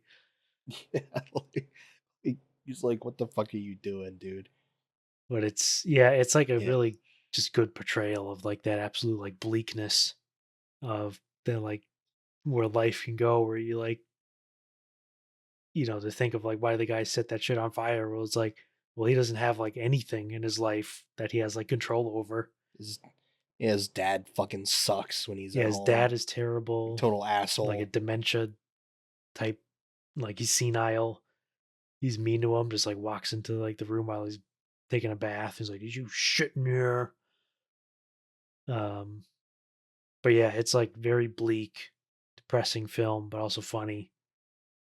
Average day in Grand Yeah, Rapids. that's just what life is like over there. They had special thanks. They thanked it was Paul Schrader and I think Robert Pattinson on the special thanks. So Yeah. if It's they like helped out at Paul all, Schrader's from Grand Rapids. Should makes a lot of damn is the sense. Paul Yeah, Schrader sorry. origin story. Yeah. But yeah, very very good, very bleak. Calvinist growing up in Grand Rapids. Yep. So those guys are obviously I gotta watch more of them because I'd only seen Buzzard previously, but those guys they know what they're doing. Yeah, they're on to something Hmm. for sure. Because the main actor is in like all of his movies, right? That kind Yeah, of he's a in a deal. bunch of them. He's also in At least he's in most like of The them. Revenant. But like other than that, it's just That's funny. these ones. He plays Stubby Bill. Yeah, remember Stubby Bill? Yeah. But he was stubbing everywhere. Hey, The Revenant's coming out in IMAX in a couple weeks, 10-year Yeah. anniversary. So I'm gonna be looking. I'm gonna be like, "Where's Stubby Bill? Where's Where's Joshua Stubby Bird?" Bill? So true. So And that true. he looks dead ringer, Buster Keaton. Like it's crazy. Yes. I don't think I said that when we watched the movie, but I was thinking it the whole time. He really looks like Buster Keaton. It's kind of Like crazy. even like the facial expressions, every little bit, he looks so much like Buster Keaton. Yeah, it's wild. And some trivia here for real heads of the Ubumfa pod. The layout that you're seeing on the screen internally is referred to as Buster. That's what I refer to this layout as in my program that generates these images. And because we got some new stuff Yeah. this year, last year that layout was called Buster Classic. This time it's called Buster Reloaded. Yeah, Yeah. Reloaded. Buster Reloaded. All right, here we go at number 51. We all saw this pretty broad agreement at 47, 46, 49. I nominated this for Best Original Score. It's Tron Ares. Yeah. Yeah. Like, there's people hated this movie. Nobody saw it anyway. Nobody saw Tron Legacy. I think the overwhelming negative reaction and dismissive reaction to this movie is insane. I like people were straight up just like skip it. Nothing to see. Oh, the music was good. It's like, That's absurd to me. do you have eyes? Like, It's yeah, like, do you have you eyeballs? have eyes and ears? Do you like see things on the screen that are like crazy? Like literally. It's basically a 2-hour long 9 Inch Nails music video. Because Yeah. they actually credit as much. 9 Inch Nails. In case you didn't notice, it's a straight up 9 Inch Nails like Yep. rock album, brand new. It's like the best possible pick they could have done to follow up Daft Punk on Legacy. It's true. And I got the next one. I'm telling you, I know who needs to do the next one. I'll save it though. Okay. I'll save it for All right. later. It's also not going to be a pick that like anybody listening is probably gonna be like, "Who?" But I know who should do it. Anyway, sorry. Yeah, Continue. it's like this is one of the very few movies where you're like, yeah, 3D can actually really change the game when you're watching a movie. Because so many of the moments in this is like, damn, that's cool. Just like the 3D, like especially the intro where they're like building Ares and you're in that like 3D grid space. That's just like so cool. Yep. The just in general, anytime they're literally in the program world, Mm-hmm. just looks great. Looks It's cool. awesome. Yeah, the bit where they're like they have to go on the mission to get Gretel's profile information file from the other computer place, and they're breaking in and they're walking So up the sweet. wall, and Ares is going into the fucking cloud, and it's cool as hell. It's so hard. And The jailbreak sequence. Yeah, the with jet ski. with So good. what's the song? I know can't you can remember feel I it. always get the names confused. I know you can feel it. That moment of It was the like movie was sublime. Mhm. I was literally going to say Yeah, sublime. sublime. I felt like I was floating in my chair Yep. watching that. It's like one of my favorite moments of any movie like all year. It's incredible. It is. I also think it's the best song in any movie this year. Is that song? Yeah. And I mean the soundtrack is amazing too. It's just a stacked soundtrack year for it not getting nominated. Yeah, wild. For me, which is baffling. It's crazy that it didn't because it's amazing. And it is like pretty much the best part of the movie. The music is amazing, but a lot of good music this year. It's true. Yeah. I mean, as far as I don't know, like as far as issues with the movie, like I don't think like the characters are very strong in this at all. At all. Like as far as like what Tron's or what Ares' motivations are in this movie. Or like why he's like changing and why he's going through this whole metamorphosis. Like it's just kind of like, oh, he's done. He's died so many times. He's done being expendable, and it's like, okay, cool. Yeah, but it just like doesn't end up mattering. Yeah. because everything else is just like so cool. no, for sure. and fun. No, it's true. Like, and like I remember I walked out of the movie and I was shocked that the movie was 2 hours long. I thought it was much shorter than that. Like I thought it was like an It's a hour and breeze. yeah, and so that also ultimately has to go to the movie's credit. That it wasn't a slog, like despite the fact that a lot of the scenes where it's just supposed to be like Ares and Gretel's character interacting and all the other side characters, it is all kind of like pretty lame, but doesn't end up detracting that much overall. And like oh yeah, and like the whole sequence where they're actually like chasing after Greta Lee on the That's motorcycles just like is incredible. amazing. Is amazing. So good. Like it's So good. awesome. Like the whole like Terminator vibe to all of it is great. Like I was It's a shame that we're not going to get Tron 4 and Flynn and Ares meet up and we get to see Quora. Cora again. It's like What a shame, man. I do think though like the human characters outside of Greta Lee are just like trash. They're like very much not good. Doesn't make sense why people like hated Horrible. this movie because they like latch on to like stupid things like acting. Like what the fuck are you doing? Um, and they just didn't like those characters. They are very stupid. My thought with the movie that you could like greatly improve it if you just like stole from Blade Runner 2049, just like steal, just like take the whole plot there, just like steal it. Yeah. You don't have to do anything particularly interesting or special here. Um, one thing the movie does lose in comparison to the first two Trons is sort of the absolute like passion, like because you can like the first two Trons are like dripping with passion. Like the people who made that like loved what they were Yeah. making and putting all Movies, that visual stuff in here. effects. Yeah. And this very much has like a lot of hard work and creativity in it, but the that sort of aspect is like not there. Um, Inherent issue when like the other two Trons both like overwhelmingly take place in the grid, yeah, and this movie does not. I think that you're automatically Yep. dealing with like a half measure there. well, we're not going there. They're coming to us. Evan Peters is good in this movie. Yeah, he's great. He is good. He is good for sure. I'm going to say it for anybody listening. Probably don't know who they are. But when we get Tron 4, when we get the Flynn Ares meetup movie in 50 years, when they decide to reboot this again for some reason and it's going to bomb again,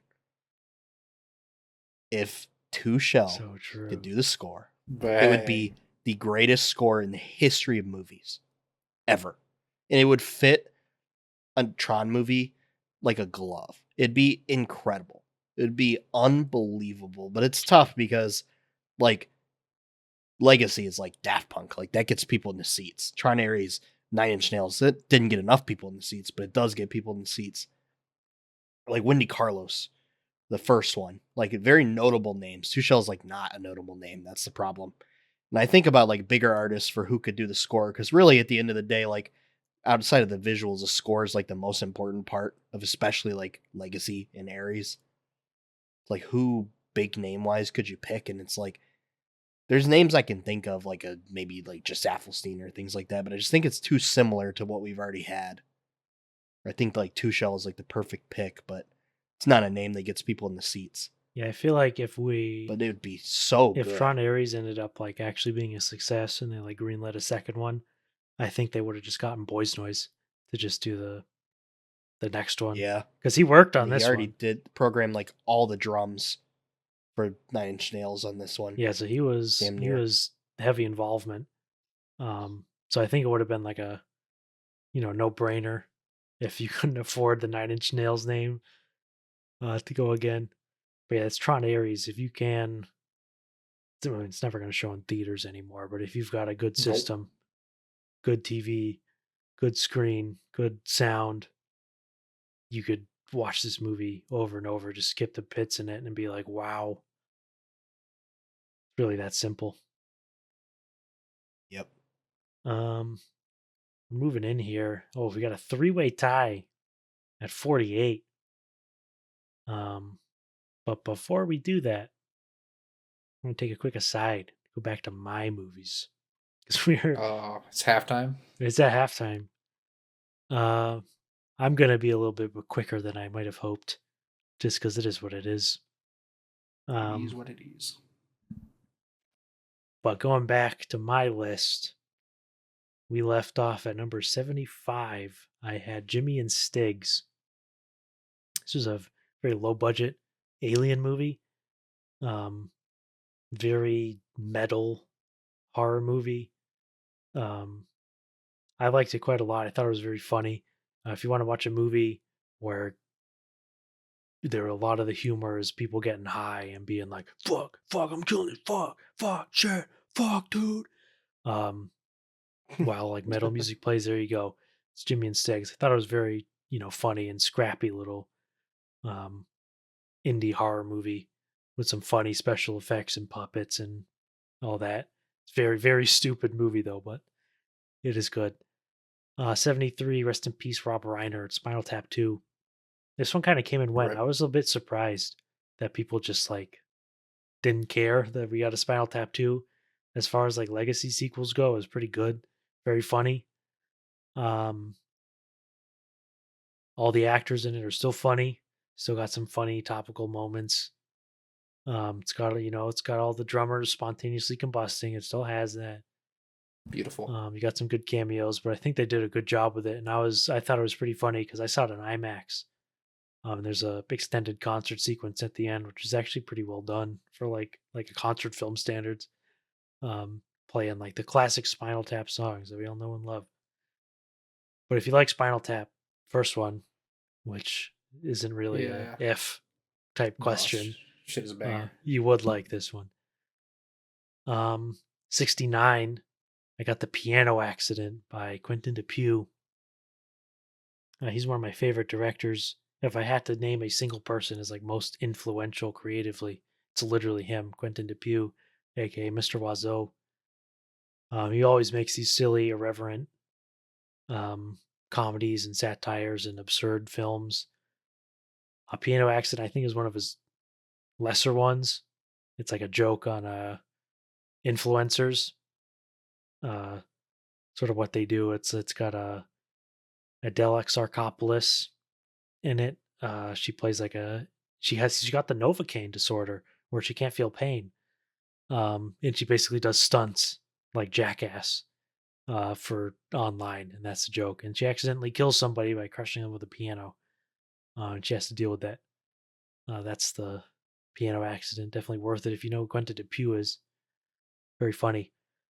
68, Den of Thieves 2, Pantera. Some real Gerard Butler action. The first Den of Thieves is like pretty good, like very funny. Premise where they're like basically stealing, like it's something ridiculous. It's like they're trying to steal $100 billion or something like that from the bank or like the treasury or whatever. Yeah, why not?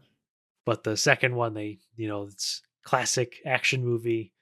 Well, we got to get all the tax credits from like some country like Croatia.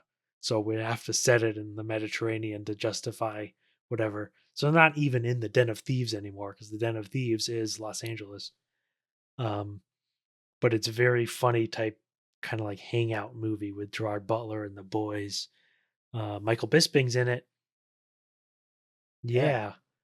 Very funny. It has one of the absolute funniest needle drops of all time. It's when the movie ends. I think it's Arcade Fire. Plays Arcade Fire. I don't remember the song. Not Arcade Fire. That is funny. Big 2020. Yeah, it was so funny. But yeah, Den of Thieves 2, pretty good. Coming at 62, I got A Private Life, the Jodie Foster French movie. Thought it was very, just well done. Just a nice little, like sort of mystery type thing. Like, what's the deal with why this person die, etc. Jodie Foster speaking French a lot of the time. Pretty good. I almost considered her for Best Actress because it was pretty good. It's got a lot of good little actors in it. Matthew Amalric, Daniel Auteuil. I don't know if I'm saying this shit right. But yeah, good movie. I liked it a lot. 58, there's Ghost Killer. This is a Japanese movie. I had one of the girls from Baby Assassins in it. And I think it was directed by the stunt coordinator for the Baby Assassins movies. And Baby Assassins movies are great. They're incredible. I'm the only one who's seen those in here, but they're great indie action movies that like knows exactly what they have, what they're dealing with, and also just very funny chemistry with the two girls. This is not a baby assassins movie. It's called Ghost Killer. It's about a woman who gets possessed by a ghost who was a killer, and she like possesses him and can like do assassin action movie things with him. It's a very fun, good action in there. Also funny. 57, Bring Them Down.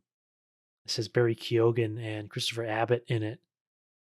I liked it a lot. A lot of it is in Gaelic. It's an Irish movie, which I was pretty surprising. But it's basically a one of those movies where like just two families are just beefing. People are just like beefing and don't like each other. In Ireland, so it's got that it's got that Irish vibe to it, if you know what I'm saying. Very good, Christopher Abbott. Just don't like it no more. Just don't like it no more. Christopher Abbott is great. He's American, but he plays an Irish guy and he speaks Gaelic, which is like crazy. Shows just how like good of an actor he is. He's just speaking Gaelic. Obviously, I don't know if he's saying it really right, but yeah, good movie. As I was doing this list, because I saw this back in like really early. I think this was like February last year. I was like, yeah, actually, this was really good. I ended up being very high on my list. But going at number 51, this was the highest movie that only I saw. It was the Death Stalker remake. I like this a lot. I think this is some of the best practical effects I have literally ever seen in terms of like costuming and Golly. creatures. Like it's it's really good. Like so many good creepy designs and goopiness and very silly. I don't remember the director's name, but he did a couple movies that had cameos from the Red Letter Media guys. And I hadn't seen the original Death Stalker, but I had seen the Red Letter Media videos about the Death Stalker stuff, so I knew a little bit. It's I feel got like how many Death Stalkers are there? there was like Are there, three of a them. bunch. Yeah, I think there there or was something. probably like a whole bunch of other stuff because it's like the Death Stalker is like one of the classic movies where the poster looks crazy and it's got like Babe on it and monsters and buff dude and like you'll see it at like Blockbuster and be like, I want to see this, mom, and you bring it home and it's some piece of shit. And it's like one of those famous movies like that. I think it's on the higher end of quality, but it's one of those. So it's like an imagined form of like what if that movie you imagined in your head was real. But it's got Daniel Reinhardt, who's in all the John Wick movies, is like a stunt guy. He's like one of the main guys in John Wick 1, one of the main bad guys. Great performance, campy. It's got Patton Oswalt voicing the little midget costume guy.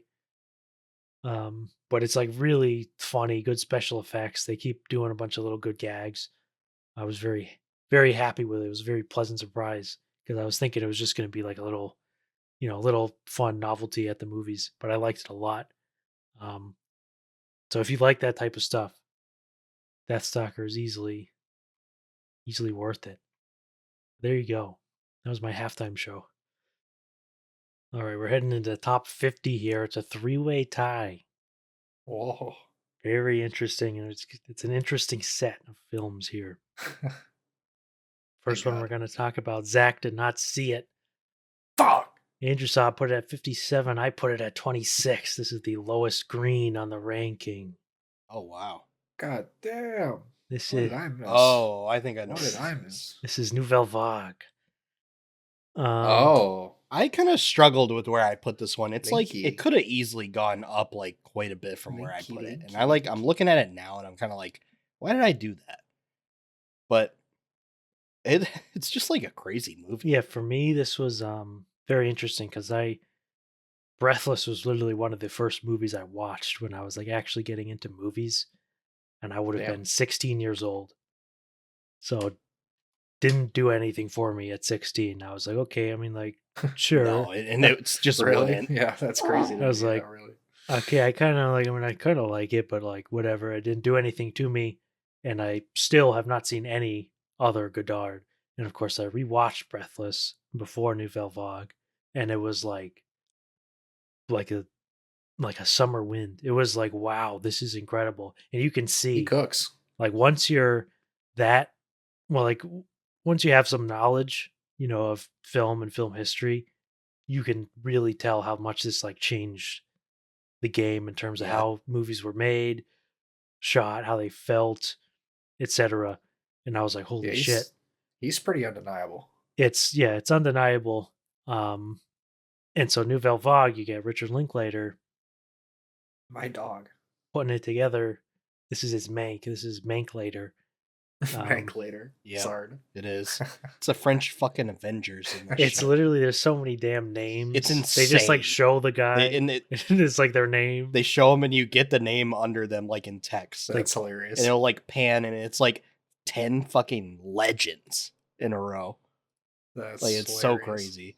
Yeah, and for me it was because obviously Linklater is great and he just knows how to make a movie, but it's so once you have him making the breathless, making of movie, you can see not just like cinema changing forever, but you can clearly see how much Linklater like owes personally Yeah. to Godard and what he's Oh, I'm sure. done. All of the Linklater stuff is like right there Yeah. in It is Breathless. literally right there. All the just people That's right. talking and talking to each other. Yeah. All the cinema verite or Pontificating whatever. about relationships and the nature of life. And Yeah, all that, and I was like, wow. And you can tell like the reverence he has for Breathless as a movie and all the people involved. Um, and I thought it was like great. It was like a really good, like entertaining, like making of movie. Like it was never like boring. I was never like, okay, what's next? It was very funny. All the characters are funny, you know. Yep. sounds like the The sounds casting like the is- Linklater special. Casting is so great in this movie. Like everybody, they nailed the casting in this movie. Especially what's her name? Zoe Zoe Deutsch. whatever it is. as Yeah. as Jean. That shit was like I couldn't believe my eyes at like how much she just like actually looks like her and talks like her and everything. Like also casting an American, to play a French person, like kind of the same thing. It's insane. Zoe Deutsch is one of those actresses that's been like in the periphery for a while, and like mostly because she just does a bunch of dog shit by her own fault. But everything I've seen her in, I've always thought she's like very talented. Yeah, she's like a very bubbly person, which just like totally fits in with Jean Seberg. And of course she like pretty close resemblance physically, and like all the costuming and makeup, etc., and all the casting. Like some of these guys are spot on for looking like the Yeah, person, it's insane. and like all of them are like first time actors too, which is like the crazy part. Yep. Just a lot of these people have just never been in a movie, and then however the process was that they found them, they're just like, okay, you look like Belmondo. Here you go. Here's your first movie starring role in a Richard Linklater movie. And he just like knocked it out of the park. Like very similar to how that all like very similar to how Belmondo like was um in the movie. Obviously it's a little different. Like with a new, the twist on, a modern twist, but it's just like a very loving like portrait of the movie being made.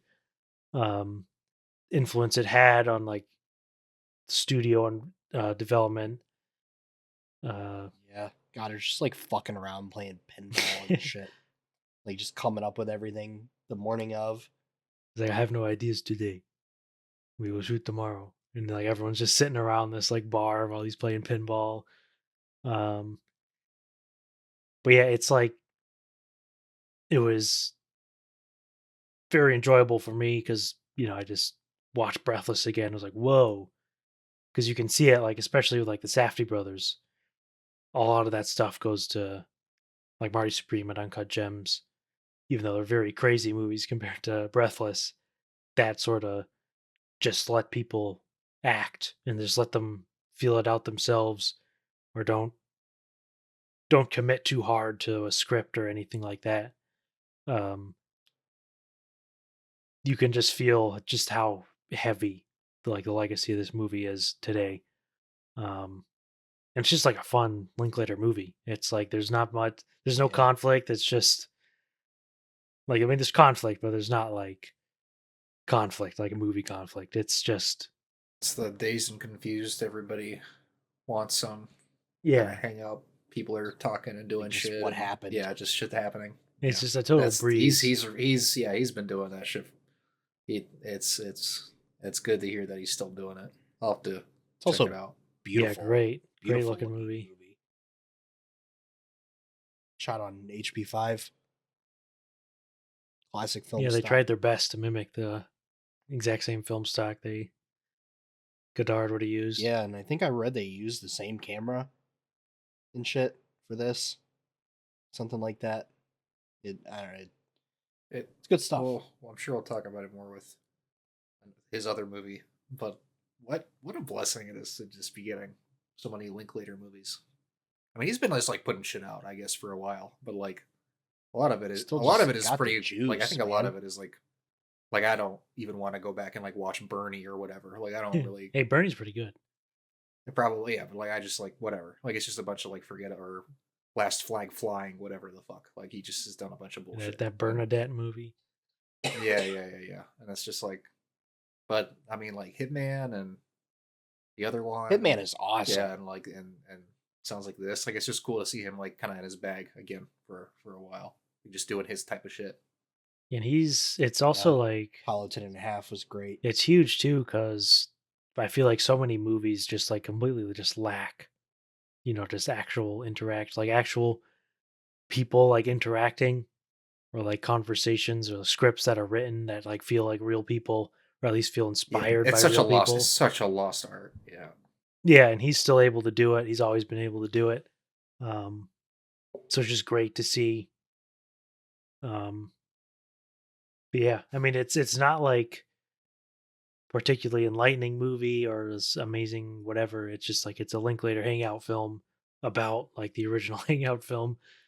So yeah, it's Nouvelle Vague, very good. Yep. It's also very funny that the French are very protective of their own art and their own cinema, etc. And then you get an American coming in doing his own thing, and they just love it. Like that's how good it Yeah, is. and why wouldn't they? It's incredible. It's just like undeniable. It's undeniable stuff. Richard Linklater. Yeah, that's Nouvelle Vague, very good, worth watching. Also tied at 48. This is another movie Zach did not see. Damn it. God damn it! Andrew put it at 53. I put it at 30. This is the second Osgood Perkins. It's Keeper. Oh yeah. This I movie's love great. this movie. This is easily my favorite of the Osgood Perkins thus far. I think the major thing with this is like it's got so many amazing images in it. Yeah, it does. Like these, like pretty ridiculous.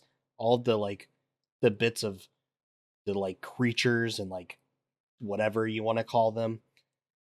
Like you get those like black silhouettes on like the top of the roof, and obviously the creature like at the end of the movie. just incredible. And it's insane. And I think about all the time the scene where Tatiana Maslany is in the bathroom and she's like trying to use her phone or whatever, and that like worm looking like head like comes out of the wall, Yeah. like blue translucent head. That shit is insane. It's so crazy. It's like there's so many unbelievable images and designs in this movie. The blue like worm neck guy looks like this thing in the Elden Ring DLC. I can't think of the name of it. It's like kind of similar, just kind of funny, but Yeah, and yeah, Keeper's a banger. because it takes a while for them to show, the monsters, like what's actually going on in this house, like what's actually the deal with this guy, Malcolm, and his cousin or whoever.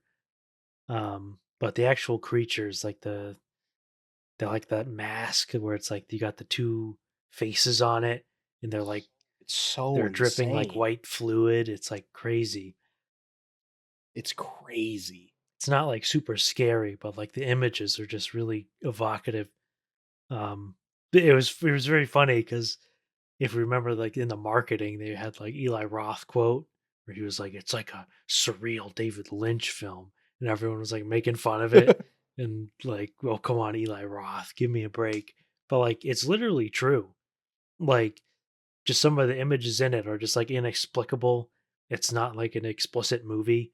It doesn't like beat you over head with Yep. whatever deep meaning it's trying to get from there. He just had a bunch of images and the basic premise of like, relationships to work it all together. And you just get these really good images um that are like literally Tastes like tasted shit. like shit. Like just little bits like that. It's like it's literally Lynchian. Sorry, snobs. That's literally like what it is. Um it's obviously not David Lynch level. Like no shit. But you're allowed to say something is Lynchian if it is legitimately to some extent Lynchian. What else is the point of the Yep. word? But yeah, it is very good. It's not scary. There are moments where it's like tense. Um, it's not Yeah. really a horror movie, and Performances are great too. yeah, like Rafif Sutherland, very good. Malcolm's great. Tatiana Maslany. I'm really like her. I've always really liked her, and it's like nice to see her in a lead role, and she's great in this too. Yeah, the cousin and his Ukrainian girlfriend, wherever she was from. Yep. But yeah, very good. It's if you like the look of Long Legs, then you will appreciate Keeper. Can't believe that Osgood Perkins is like underrated. Yeah, it's weird. I think It's crazy. it's because Long Legs came out and was a huge absolute smash with like regular people. Um, and I think it's just like backlash against that because he's like actually ended up having a hit that like broke out and had a bit more appeal to a wider audience. People are mad. They're jealous. he's got an assortment of things he can do. Like he can do the horror comedy stuff with the monkey. He can do like the weird, surreal, bizarre shit with Keeper. And I mean, it's got like a supernatural noir with like Long Legs, and he's also like I think he's very in tune like visually as a director. His movies like always look great. And I think he makes them pretty damn cheap and pretty damn quick. It's just like Yeah, he rare. like knows what he's doing, so he's in a very good like lane where he can just keep making his stuff. So hopefully more filmmakers who like want to get their stuff made can like take some pointers from him because he like comes in with shot lists and knows exactly what he wants and how to make it, so he can do the stuff cheap and just pump them out. That is Keeper. Now the final film in this three-way tie is a Dracula Flow movie. We've Yeah. all got I it love in this. I love this yellows. bit. It's I a love this great bit. This bit. recurring bit. Yeah. Let's see if you can guess this one. Uh-huh. Called his mistress over and put 10 inches on her forehead like Peyton Manning. Oh, is this Oh, thing balls? this Is thing this thing balls. balls? Yes. Um, yeah. I mean, this is one of those movies where it's just good. Like Bradley Cooper It knows what he's is. It's doing. good. He It's does. smart. Acting's good. It's He funny. and he always has, and people had Maestro wrong Exactly. They did that the movie whole so time. wrong. That's an Ubumfa Pod classic. We like Maestro. It's true. It's We true. ride or die for Maestro. It's facts. All my homies love Maestro. Yeah, it's like I don't know. It's like cool to see a movie like he's doing movies that are like all pretty different as far as like style. I think it's interesting like that he's talked about that his time working with David O. Russell was pretty influential on him because this movie feels the most Yeah. David O. Russell-y by far. And how it like looks and how it feels.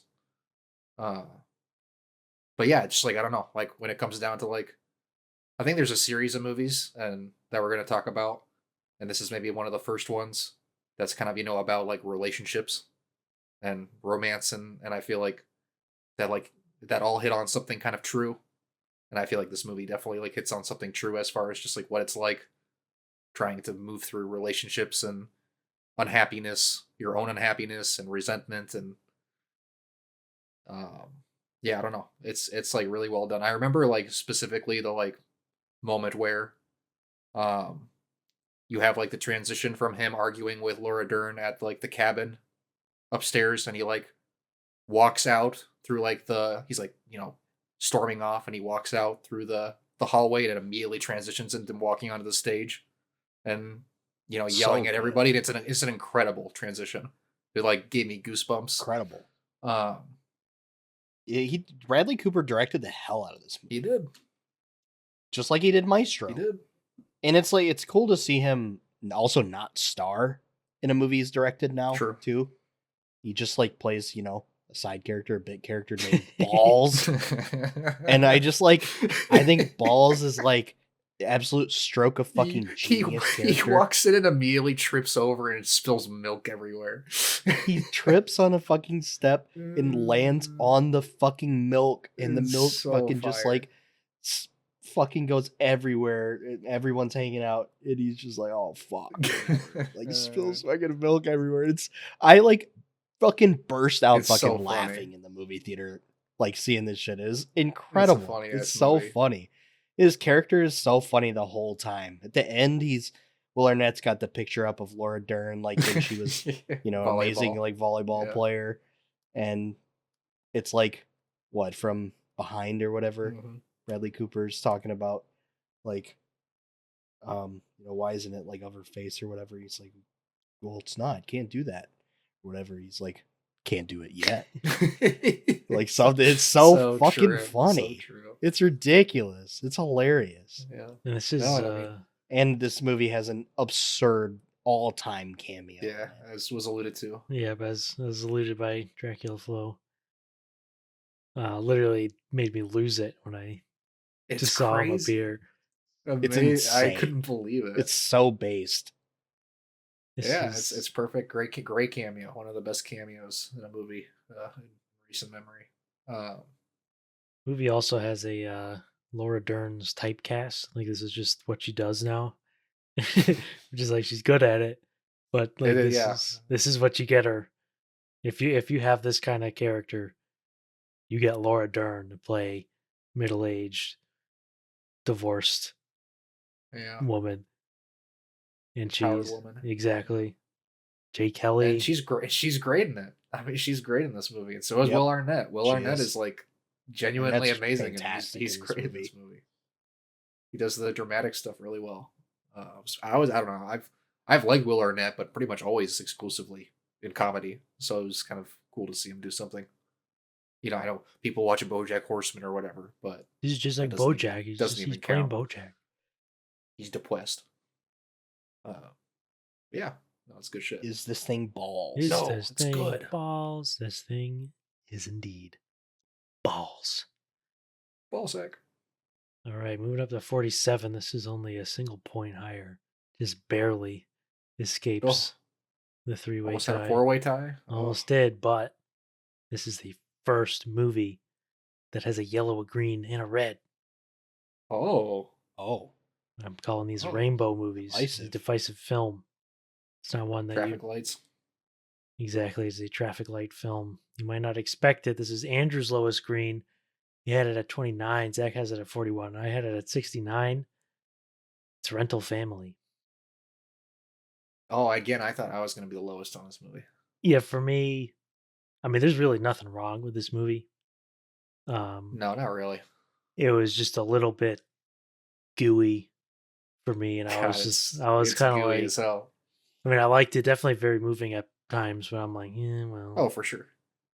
I definitely. This is a very gooey movie, but I was like a fucking pig in Oh. the drop. I was eating this shit. I up was the whole time. golly. I was like crying like a fucking baby watching. It got this me a movie. few times for sure, like straight up. Like especially the stuff with the old Yep. actor. Just Yeah. with like, yeah, both him like getting to like see his hometown and his memories for the last time. And then when he just like dies and Brendan Fraser is like telling him that he's gonna see him again. Shit was just pretty good. And all the stuff with like the daughter is like she's a great performance, great kid performance. I feel like for me, like I just kind of wish this movie had like more space to breathe. It's like a very fast paced movie. yeah, there's kind of a Um, lot more going on than you might. It's too expect. much. It's too much. Like I was like I think kind of this is to me in my mind as I was thinking about it, like the fact that you have like a montage where Brendan Fraser's character has to do like all these different jobs to show that he's like getting used to the job, just think that's kind of unnecessary. I think you could have just stuck with like the one or two jobs that he's doing, Yeah. and like just the fact that he's already like a trained actor, like he just has to get used to the weirdness of doing it. He doesn't have to do like 5 or 6 different jobs to like show he's getting used to it rapid fire. Felt like that was kind of unnecessary, and I feel like you could have just really zoomed in on a few of them and cut off a lot of the fat. Because yeah, I just sometimes feel like this movie's moving a little too fast. Um, but Brendan Fraser is perfectly cast in this movie. It's like So good. he's so good in this movie. I didn't give him a nomination, but he was definitely right on the outside looking in. It's like the perfect level of schlubbiness. Yeah, just like exactly who you'd want to like be delivering these lines and having to be this kind of like teddy bear personality. Yeah, and they don't delve too much into it specifically. I mean, they bring it up a lot, but like, what kind of dude like genuinely just moves to Japan? It's like it's a little odd. Like, it's definitely an odd thing that only really odd people would do.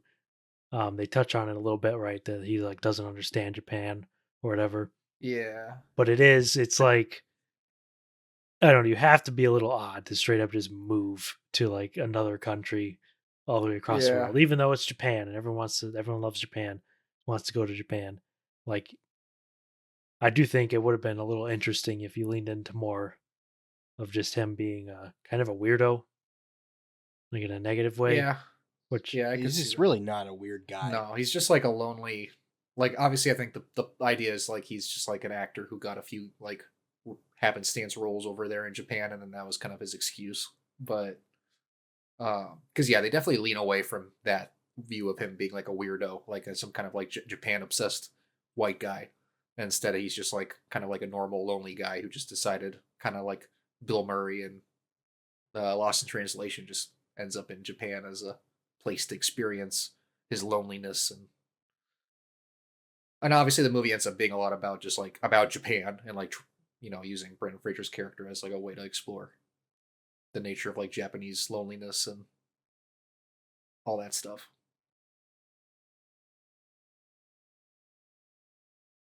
yep, that But is good music too, good score yep. by Jonesy. Yeah, it was a good score. Jonesy Fortnite. Jonesy. There you guys, Rental Family in 47. We're going up one more point again. You're at Oh, number neck 46. and neck. This is a very even keel. Zach has 43, Andrew at 49. I have it at 46. Number 46 coming in, it's Splitsville. Yeah, Yeah, this this is like This movie's great. very it's a funny. good movie. Yeah, it is. So It is funny. I was yeah. I was surprised because sorry, I'm bigoted against the polyamorous. Like I'm gonna make fun of you. It's never gonna stop. So I was a bit like spooked that it was gonna be like, because if you ever experienced a polyamorous person, like you can tell. But of course, that's kind of like the deal with the movie is that, like they're trying it, and it's like, well, this is like this does not work at all. This is just like a Like we don't actually want to do this. yeah, none of them want to do it. Some like literally only like Adria Arjona like actually even did it. Like she's like the only one who even did it. Yeah. True. But yeah, but I mean that's basically the movie is just two couples and they experiment with the polyamorous thing as they go through their tribulations. Yeah, they're all pissed at each other because they're not talking to each other and blah blah blah. And So it has a great. yeah, The fight is awesome. it's got like The an fight is legitimately incredible great. action scene. Like lots of great stunts Yeah. just for them just doing it themselves. Like it's pretty cool. We're falling down stairs and just throwing each other into shit and I also just I like. I mean, Dakota Johnson, Adria Arjona, like it's a slam dunk when you're casting so true. those two women in your movie. But Amen. I also like. I don't know. I like everybody seems to like hate Dakota Johnson now, but I like really like her in both of the movies that she was in this year that I saw. She's overhated as an actress, which we'll talk about another one for sure. later. Yeah, I don't know. I really like both of them, and I mean Kyle Marvin and like Michelangelo. He's awesome. Yeah, he's great. Michelangelo So Covino is good. like he's exactly the kind of like snarky, dry, straight like humor that I fucking love. He's hilarious in this. Yeah, and it's also like underrated like as a dark comedy. Like if you think of like the Spurring incident, where they get in like a serious car crash and they just Oh, like yeah. don't care that this person is like dead. And you have like the Mm. ambulance, the emergency responder also like doesn't care. And Yeah. it's got that like funny, like just black comedy to it. Yeah, like nothing, yeah. Like the universe is indifferent to your suffering type thing around all of this. Yeah, all this stuff with Adria Arjona's like partners too is just like hilarious every time. And there's like 6 different people in their Oh apartment. my god, what was Buddy's name? Fucking Benson Boone. Oh my god, he was fucking awesome. Whatever, Jackson. Oh yeah. Jackson was the man. Oh yeah. Jackson was the fucking man. Yeah, he was awesome. That's true. He was said they were doing fucking movie nights. Yeah. I can't remember what they were watching, but that shit was fire. Yeah. No, that's Splitsville's just Funny movie. very funny movie if you like comedies. Yep. Definitely worth it. I'll be seeing Another good whatever relationship movie. Covino and company do next.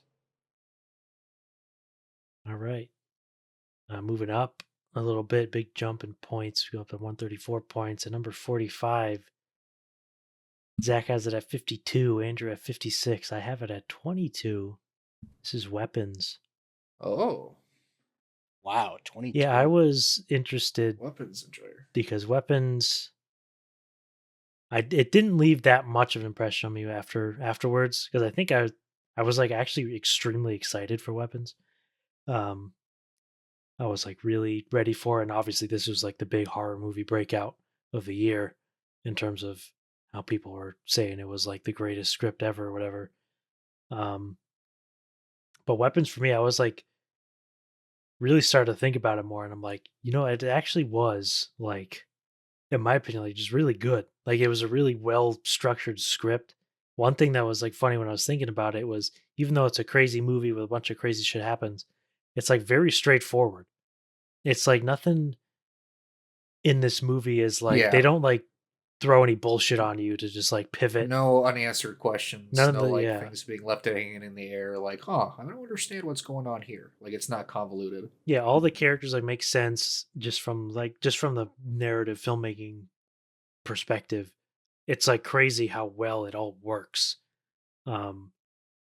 Which ended up making me I just had to like appreciate it because obviously very entertaining, very funny, got some good scares.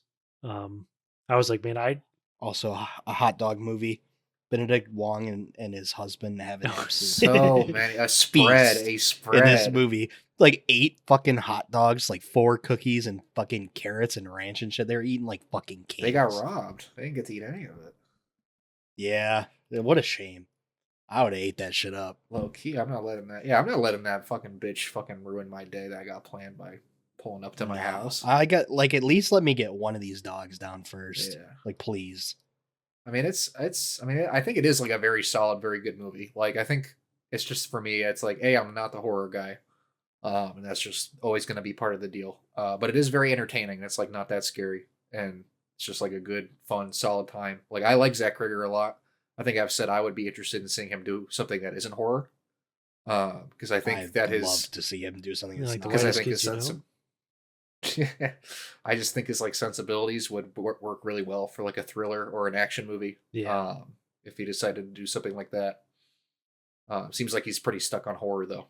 So and he's well. Yeah. And you want to do like Resident Evil next? And wasn't he talking about that? But you can do action I think he stuff would in be there. At good least. for that. because he had Yeah. David Fincher help out with Weapons, and you can really like feel it in some of the some of the more action sequences, just the way very Fincher level of positioning the camera and like the room. And He's very good at that. yeah, and like for me it ended up being like I sat there and I kept like thinking about Weapons, like where am I going to put Weapons, and I was like I literally just like I think it was just like insanely well done. And I just had to It like makes sense. give him its It could have props been for higher. that. Yeah. Yeah. All the performances are really great. Austin Abrams was great. He was good as like a young actor in The Walking Dead. And I remember Um, thinking he was could have been in more stuff when he was younger, but he just wasn't. we all love some Alden Ehrenreich. So I'm a true. big Alden Ehrenreich. We Yeah, need more him that's true. in movies. Big fan. Josh Josh Brolin. Brolin, Yeah, of course. Julia Garner is also great. I really like her and everything. And then nominated Amy Madigan has gotten her flowers. Yep.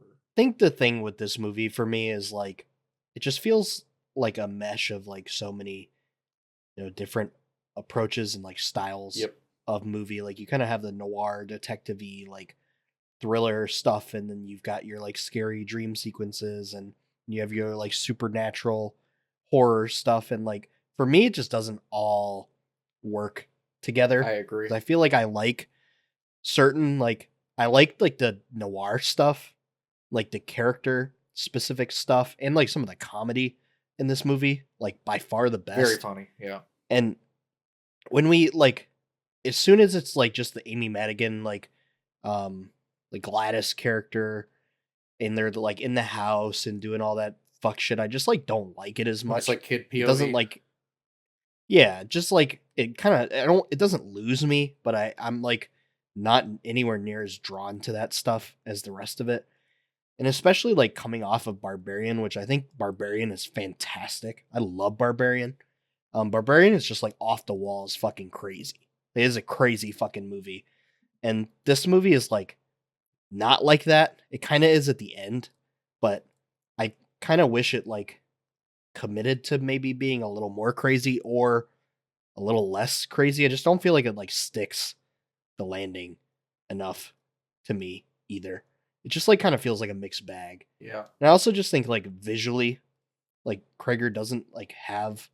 I mean, he can like choreograph things well, like you guys are talking about the action stuff like that. All that looks great, but I just like don't feel like, oh, I'm watching a Zach Krager movie when I watch his stuff. Like, doesn't feel like he's like found that kind of like visual consistency, like a whole lot of intrigue to me. I'm not maybe explaining this well, but I can kind of get what you I mean. just don't think aesthetically it's like very interesting of a movie. There are interesting things like the fucking sequence where Josh Brolin is like it's like the dream sequence and you get that like assault rifle above the It's house. just- It's like the coolest fucking thing in the whole It's movie. so random, but it's awesome. But yeah, it's like super random and it's like that's like the coolest visual bit to me. But it like doesn't really amount to a whole lot of anything. No. Yeah. Like yeah, I wanted to like Weapons more than I did. I say that and I like it. I think it's like a good movie. Mhm. Of course, don't get me wrong, but Mhm. didn't like all work for me. It ended up being like a bit of a disappointment for me because of how much I liked Barbarian. Yeah. See, I like this a lot more than Barbarian. I just felt, but yeah, and I think I don't know. I like this movie overall. Like I agree, it's a very well done movie for what it is, and like a very entertaining time at the movies. Like I would watch this movie again, no doubt, no problem. Um, yeah, I don't know. Again, I'm just like not the horror guy. Yeah, I think it's obvious that he's gonna keep making bangers. Yeah, I'm not I agree. 100%. And I'll be there day one for the next one. Like Resident Evil, even his fucking Gladys prequel or whatever. Like God damn I'll it. be there. Like don't get me wrong, even though I think it's stupid. Like we don't need that. But I will be there. And James Gunn needs to greenlight that Batman villain goon story that he was talking about, where he just has a Oh, story from yeah. the perspective Yep. of some goon. Like just Be way better than fucking literally, it's Supergirl. like that's just like easy to me. Just like make a And that's what we've been saying. Like an action, like we're gonna get a more action focused movie from him. Like it would probably be fucking awesome. because he can do it. He's really fucking good at it. Like the crazy shit at the end of Barbarian, like all the it's and like the crazy shit at the end of this movie. It's like amazing. Like those sequences are great. They're very well done. Yeah, it's true. You could definitely do it. All right, well, moving up to 43, we got another tie. This is only 1 point above. So we're in a streak where some of these movies are really, really close in terms of the point Golly. value. This is a tie at 43 with 135 points. Both of them are rainbow movies. Oh. It's very interesting. This one is actually the highest read from Zach. The highest ranking film that has a read from Zach. Zach has it at 65, Andrew at 40. I have it at 24. It's The Surfer. Oh, yeah. And yeah, The Surfer for me was like really pleasant, like surprise. Because obviously, if it's got Nick Cage in it, you can expect it to be pretty, at least enjoyable just on like a performance level. Because he's been going full Cage regularly. But this movie really threaded the needle in terms of what I like from like a comedy, where it's in that absurd realm where you got a guy, he's got a house, he's got a house that he wants to his childhood house in Australia. He wants a house that he wants to buy. He just wants to buy the house and surf. That's it. And the locals, man, don't live here, don't surf here. Don't surf here. And so it's just like an absurd comedy where he just wants to surf, and all the locals in every which way just keep throwing him, for a loop, preventing him from surfing with his son. That's an understatement. Those motherfuckers are full on gaslighting Brody. Literally, he's going through it. Like, it's absurd. It's in the gulag. And it looks great, sounds great. It does. It looks amazing. It looks amazing. This is a beautiful, beautiful movie. Like, I wish I had saw this in the It's got that like it looks great. And the soundtrack is fantastic. Music is amazing in this movie. Because I've only really seen one movie that you can call like an Ozploitation film, which is Wake and Fright, which is one of my favorite movies ever, period. It's way up there. But it's like a movie where you can just feel the heat, just the heat of living in Australia, just how hot it is down there. Every shot is like orange and the sky is just bright, bright blue. You can see the heat like bouncing off the pavement constantly. Good Lord. Like Nick Cage has got fucking bird shit and piss and sweat all over him. Here's the thing, and it's the obvious thing that everybody points out about this movie. If you look in the Letterboxd reviews, it's all anybody talks about. Buddy should have just fucking left. He should have just cut his losses, found a different approach, a different strategy, a different place. And it's just like, there's a point for me where this movie where I was just like over it, where I was just like, and like, I think part of it is it just like wasn't quite funny enough to me after a while to like maintain all the like suffering that Nicolas Cage was going through and everybody like, conspiring against him. And I mean, I enjoyed watching Nick Cage like every time he was like just like staring off into nothingness with his mouth agape, going like, oh, and it's just like zooming in on his face. It's just like that shit was fire. And like it's a fun movie, but I also think like all the stuff about with like the movie and like what it's trying to be about also just like sucks. I'm like not really into any of like the stuff it's doing with like the nature of like needing to like lose everything to regain yourself and suffering and surfing and all this stuff with like the cult. Just really didn't work for me. But it does look amazing. Yeah, and for me, the cult stuff was like, I thought, because when that starts to reveal itself in the movie, I was like, uh-oh, all the stuff that I kind of liked about this movie they're gonna throw it down the toilet. But I think they did a decent job, at least if like keeping it like really funny, because I forgot the name of the actor, but he was died recently. The main antagonist. I just thought this sort of Julian McMahon. Yeah, Julian McMahon. Yeah, there you go. I thought like that actor was just great. And I thought the cult was ultimately funny because I think, for at least for me, I think it kind of like, for the movie's benefit, it like stays back from trying to start making a statement at the end. Which I love when a movie just doesn't say anything. It's my favorite thing. Like, just shut up. Just don't It's true. say anything. So it ended up working for me because I kept thinking of Wake and Fright, which is one of the greatest ever. It's also a very Australian movie. Not The Surfer though, because The Surfer is made by a Scot. I think Lorcan Finnegan is Scottish. Gonna say I was also surprised because I saw Vivarium, and I think that movie is a total turd. It's awful. So it was nice that this movie was not a total turd. Yeah, I do like it. He really lets his the juices flow, and you get like nice camera shots, real close ups, lingering stuff, all the heat everywhere. All the like wide Yeah. angles. Yeah, it's The Surfer. We're coming at a tie. Also 135. This is another rainbow movie. This is Zach's lowest green. So he had his highest red. Now he's Golly. got his lowest green. Golly. Zach has it at Getting 21. put on blast. Andrew at 45. Had is at 63. It's Wake Up Dead Man. Oh. I think for me, I mean, I've first said in the past when it comes to Knives Out movies, I think I'm just kind of over it with Ryan Johnson and whatever he's trying to do. I think it just gets a little bogged down with the mystery element, which is technically the best that he's done yet. Yes. For sure.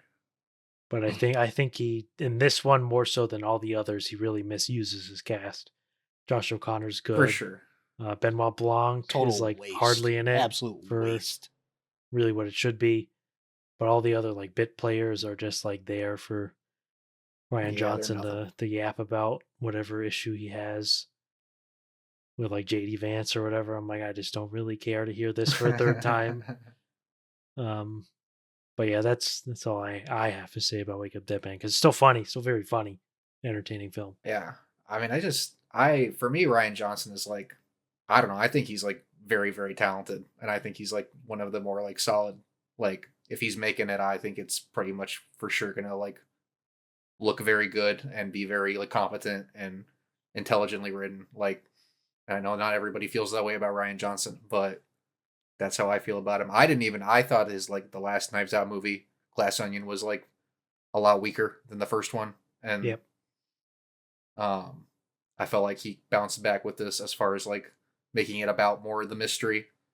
And I do agree. I think like especially the first time I watched it, and I think it helped watching it again. Like it does feel a bit more bogged down, especially with the like side characters not being as like funny and goofy. But I also think that like makes sense when you think about like what this movie is doing versus like the last two, where like the first one, you have like an extremely like rich, entitled, white family. And so you have all these big personalities and you can kind of goof around with it. And then in the second one, you have like full on just like influencers and, bloodsuckers. And so you can just really treat them like cartoon characters. And then this one, they're trying to make them a little bit more sympathetic, a little bit more grounded. And I do think that ends up like, I don't know. I think what this comes down to is I did find the movie's like through line pretty compelling. I think Glenn Close is amazing in this movie. I think Glenn Close like steals the show whenever she gets the chance to do her thing, and ends up being kind of part of the heart of the movie. And I also And Josh O'Connor's Yeah. great. And his character's fantastic. Yeah, he's awesome. And like I do think this movie looks great. I think this movie is one of the best looking movies of the year. Like I do. I think Ryan Johnson is like again like really, really talented at knowing both how to like compose a shot, how to move the camera. I think he has a very confident style. And again, it's the best mystery out of the three of them, and I feel like that's like that goes a long way. So even though it is a bit slower, a bit darker, I do think it like ultimately ends up being the best of the three. I think is where I land on it, which is kind of funny because I do think the like goofy side characters is a big reason why the first two are liked in the first place. Yeah, for me, And I love that bit you get, the like it's like almost like giallo, like Suspiria, like little bit in the middle where you see the what do The they harlot call her? whore. The like daughter. The harlot whore. Yeah. It's like tearing the church apart and shit. Like that fucking scene is incredible. Yeah, with the like red It's, like, moon in the amazing. background and the all the stained glass stuff and overlay stuff. It's great. And just like I'm thinking about like Suspiria, like the whole time, like that kind of like extremely vibrant look to it. Yeah, for me, I feel like when it comes to more twisty turny, um, mysteries or thrillers, I always like it more if it like sort of explodes into like action, or if it's like more of like an intrigue type story. And I have like no, I Yeah. like whodunits and all that. I just feel like the problem I have with the Knives Out movies is that they're just very clever, like in terms of like how constructed they are, which I know is the Yes. point of like a mystery, etc. But it always feels like a little because he's just gonna like reveal it, and there's not really too much of a. It's not really a whodunit, even though it is a whodunit. It's like Well, yeah, you can't do those anymore though. That's the yeah, thing. because Like they've all been done. Everybody's Agatha Christie. Like everybody's brain has already been programmed to solve whodunits ahead of time, and I think that is a problem. Like I agree with you. Like that is an issue fundamentally with the genre is you can't really do them anymore in the way that you want to, where you're like trying to solve it. And that's why like with the first Knives Out, Ryan Johnson, Mr. Subversive, tells you basically what happens at the start of the movie and tells you and yeah, I think that's legit. I think it is like if that's what you're looking for, it's all it is about the construction. And I watched this movie and I'm like, I don't know how he does that. I don't know how he sits down and figures all this shit out. And so for me, I'm just kind of in awe of that. But I totally understand like just not being as compelled by it. yep. Let's wake up that man. Going up a single point again. We're a tie at 41. Oh, what is that? What's that? Is there a third straight rainbow film? Whoa. What? Wow. Is it June? Wow. Zach's got it at 38. Andrew at 61. I have it at 29. It's in the Lost Lands. Yeah. Paul. Well, I'm gonna preface, I guess, what am I Yeah. the red? This movie's It's fucking literally awesome, awesome. man. Yeah. It goes so fucking hard. It's a fucking just- sci-fi it's a western. banger. Like it's crazy. We got you Razzie get nominations across the board for this one. The That's how you know it's a banger. the bit that where they're introducing Dave Bautista's character and like he like takes down all those fucking MFers with his guns. It's so fucking his snake guns. It's so fire. bitch killed my That snake. bitch killed my It's snake. insane. It's insane. It's Paul W.S. Fuck, I can't. Paul W.S. Anderson. A banger. He's one of the Infamous. more hated directors. But There are reasons for that. There are reasons, and you can feel them in this film. But it's like if it was I'm going off of memory here. Matt Lynch's review. It's like for heads in the know, this is a real treat, or something like that. Yeah. Yeah, It's just exactly. like true. That's fact. Because if you like know that you're inclined to like this kind of movie, you're gonna like it. You're gonna really like it. Yeah. It was for me. It was like a pleasant surprise because I saw the trailer a couple times. If I never got the trailer, like this wouldn't have happened. None of us would have seen it. But I was like, Nope. okay, this looks like some real stupid trash, and I'm in the mood for some real stupid trash. And then I watched it, and I was like, that's disrespectful. Like it's like that is what it is. But like I was what a actually in the mood for beauty. some good trash. Because I like it's like it's post-apocalyptic It is beautiful. Mad Max mixed with a western, mixed with it's a George R.R. Martin story.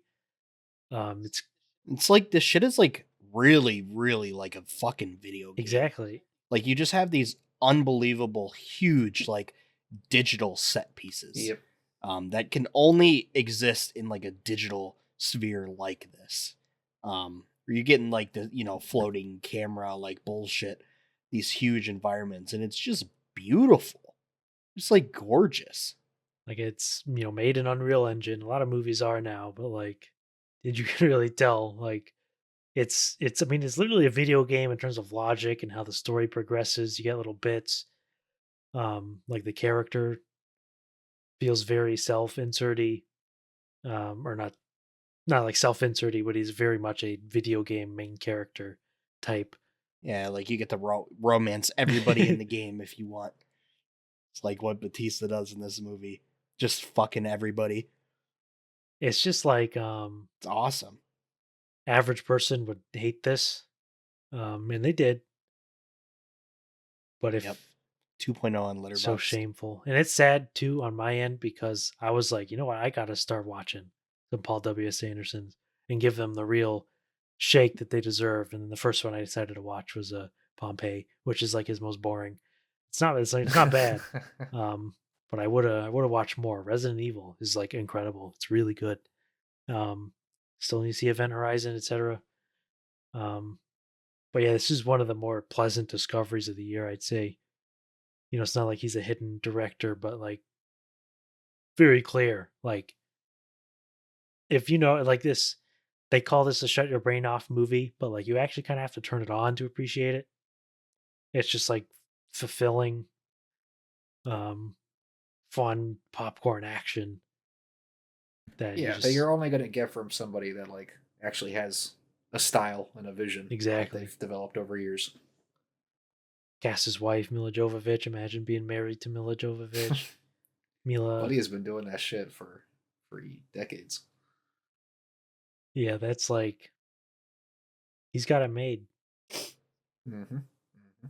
It's in the Lost Lands. All right, it's in a tie with another Rainbow movie. What the fuck? Wow! Wow! That's Wow! 4 in a Wow! Wow! Wow! row. Wow! What the hell? Wow! Wow! Zach had it at 34. Andrew at 67. I had it at 27. Bit of a difference. It's EFIS. Oh, Yeah, I mean, I loved EFIS. the baseball movie. The baseball movie. I think I love these little movies. It's a very high variance when you get a movie like this, where it's just like people like talking about some subject matter. Like, of course, I don't really know anything about the sort of subcultures that go on with baseball.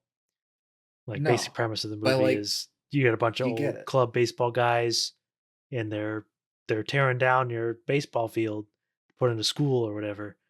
So they're playing their last Yips. game. Um, so it's a bunch of just regular ass dudes or like interesting weird characters.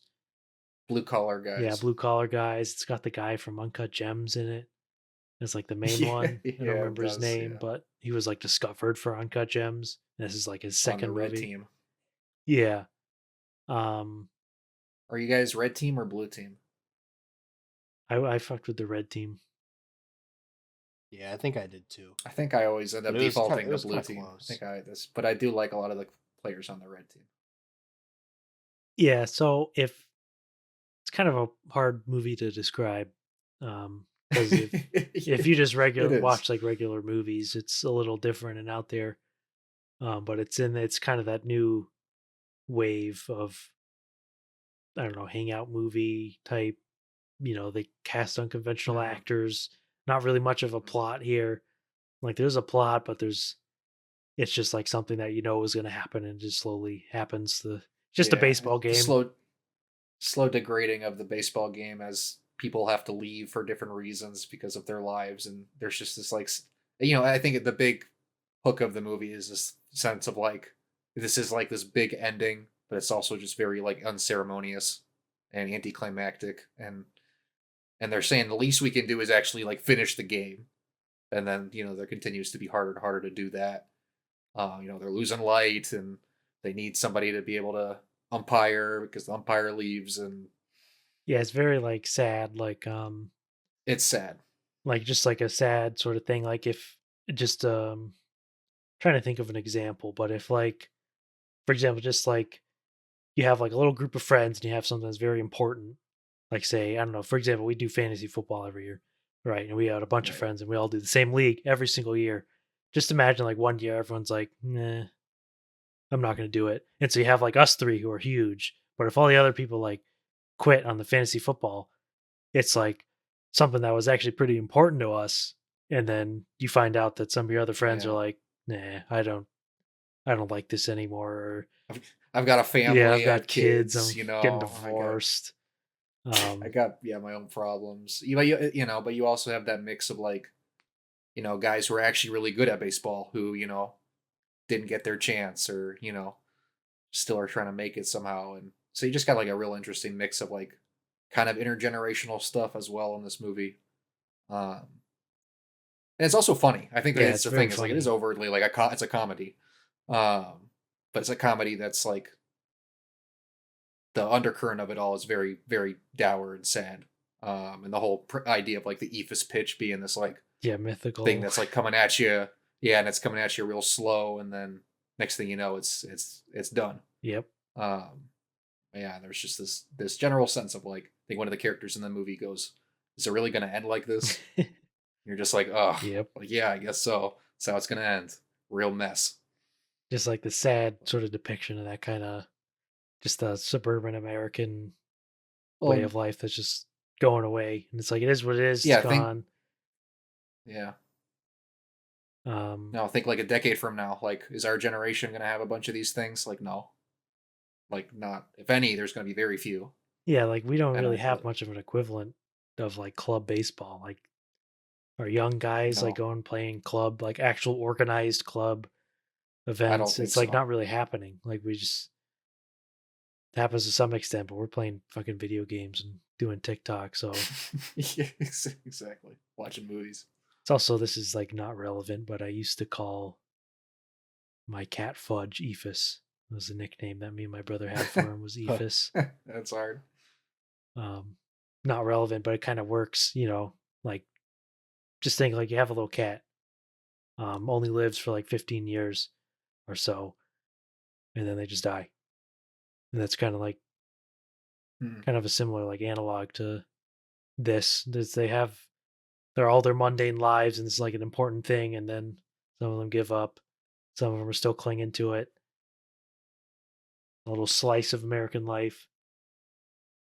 Yeah. No, it's a cool movie.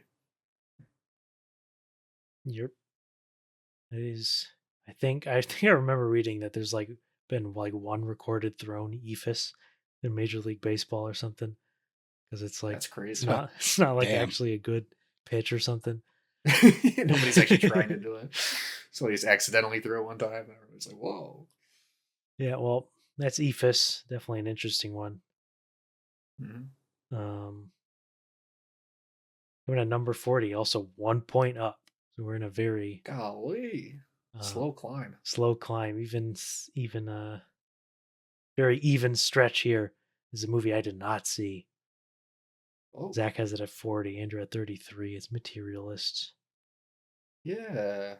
That's right. Another movie that's better than Sinners, haters. Movie's way better than Sinners, man.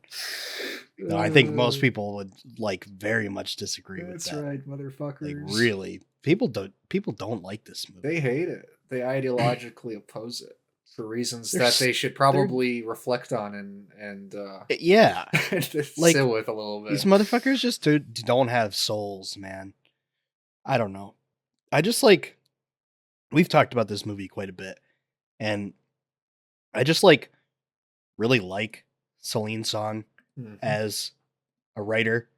I just like I don't know, past lives. Like I really got a lot from that Yeah. movie, and I feel like very similarly to this. I just like how earnest she is as a writer, and she writes about love and relationships. I just feel like it's very like real No bullshit.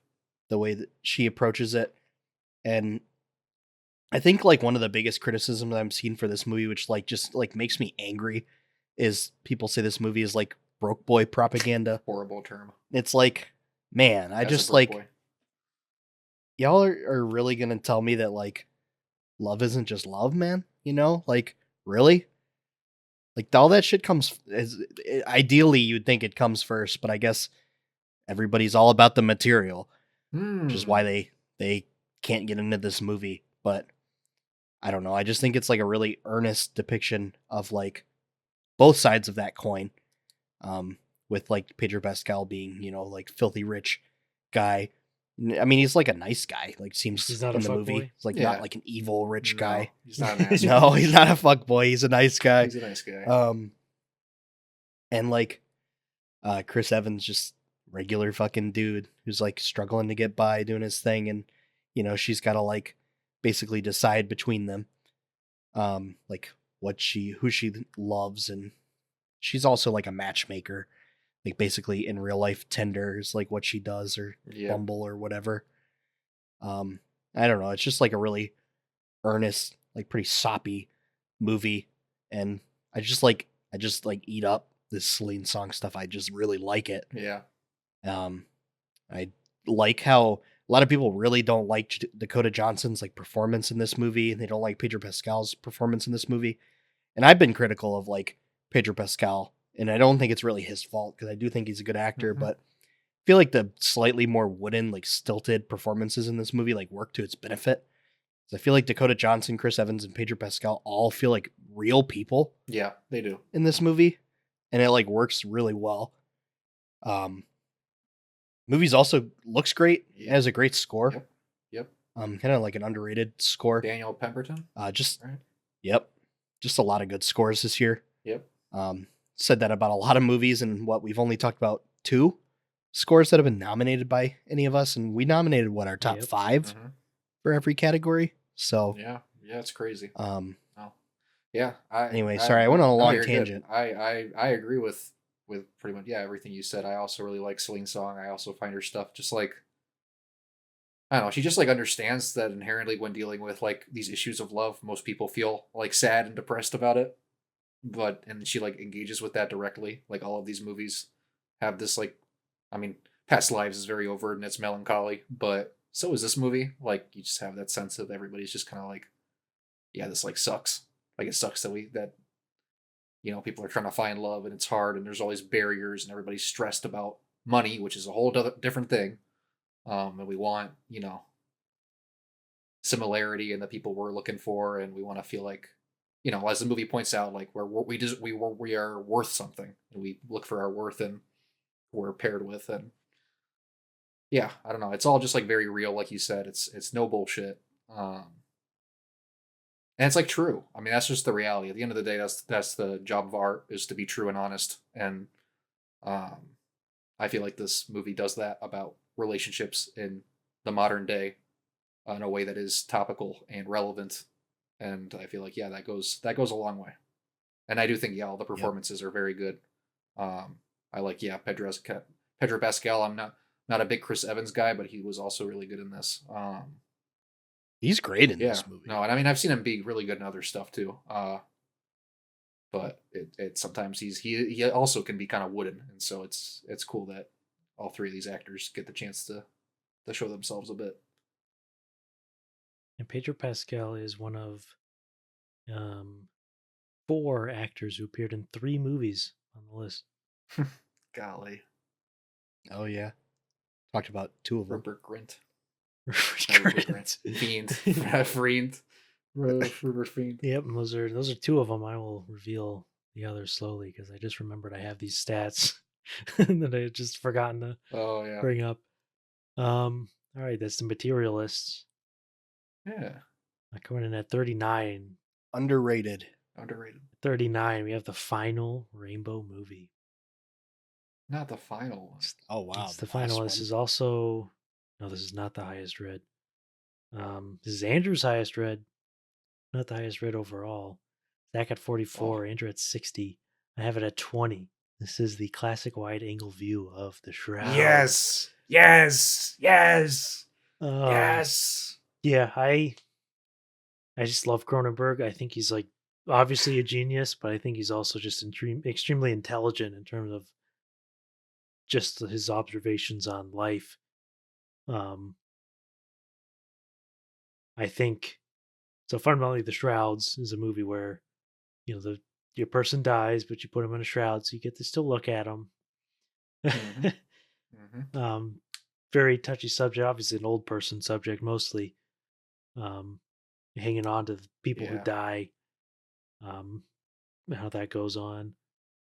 But it's like, I don't know. It's like something. There's other movies I think that we're going to talk about that also touch on this, but it's just like something that I feel like our culture is very weird about, is death and like being our contact to like dead bodies and death after people are dead. And so I do think just the fact that Cronenberg is willing to like really be honest and open and look at it, talk about just like this weird kind of perverted desire to like to want to be intimate with your spouse after they're dead, to want to be near them and to feel like extreme anxiety about being separated from them, like in death, like physically and otherwise. I don't know. I just think that's like very real, and obviously, it's not something that everybody's going to naturally like relate to at every point in their lives. But it's like I don't know. I kind of think the like philosophical and like emotional depth of what Cronenberg is like trying to process in this movie is pretty undeniable.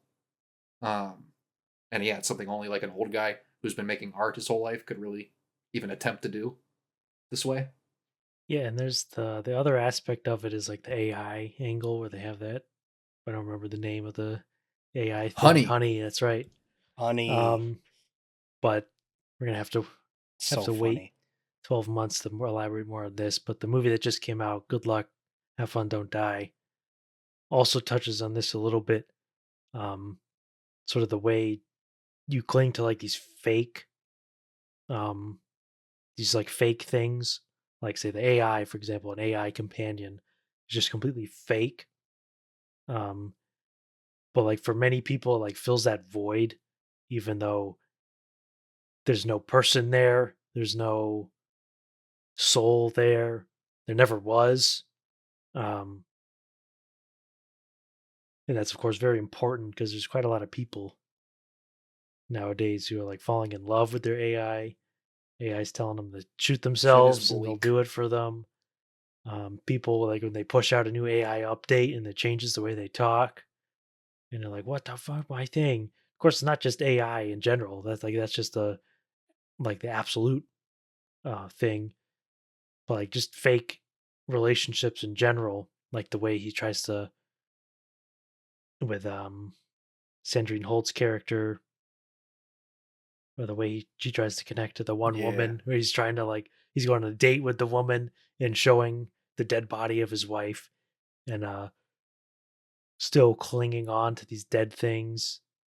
Um, yeah. yeah, very deep film. I also just I love our dog Vincent. So Vincent true. Castle is so amazing in this Yep. movie. I love him in this movie. He's so charismatic. He's so I could listen to him talk about fucking anything for hours. Uh yeah, no, it's like a very weird movie, and obviously it's gonna be off putting to most people, and everybody's just gonna look at it and say, okay, grandpa, let's get you to bed. But it's like I don't know. I think like you should sit down and listen to grandpa a little bit. I think he's got some I don't know, it's like you said, he's just like a weirdo. And it's like, thank God we have weirdos still out there who are giving their thoughts about the stuff in life that matters. That you're gonna end up at some point in your life, you're gonna be glad that David Cronenberg sat down and pondered some of these things for you, potentially someday. Yeah. David Cronenberg is 82 years old. Meow. Old ass bird. We're lucky to be getting anything like this. And I guess, yeah, it was a red for me, but I also really like this movie. Yes, sir. I think I like love the sequence where he, um, I got up for a minute, so I don't know if you guys already talked about this, but when he like gets into the Oh shroud yeah. Oh himself, yeah. it's like just so meta, like so interesting. Yeah. And it's also like I mean the shroud is just so cool looking. Yeah. But like that bit like always sticks out to me, and of course the classic lighting. Oh, that shit is so fucking crazy, man. So funny. But yeah, David Cronenberg's got some thoughts. Yeah, he And does. I'm glad he's willing to share them with us at his old age. God bless him for it. I hope he continues to. Yeah, we get Yes. to see him this year in Ready or Not 2. He's in it. He's Oh, like a really? patriarch of the family or something. Oh, that's right. He's in the painting. That's right. Yeah. That's right. That's funny. There you go. That's the Shrouds. Huge. It's very much in I'm the shrouded.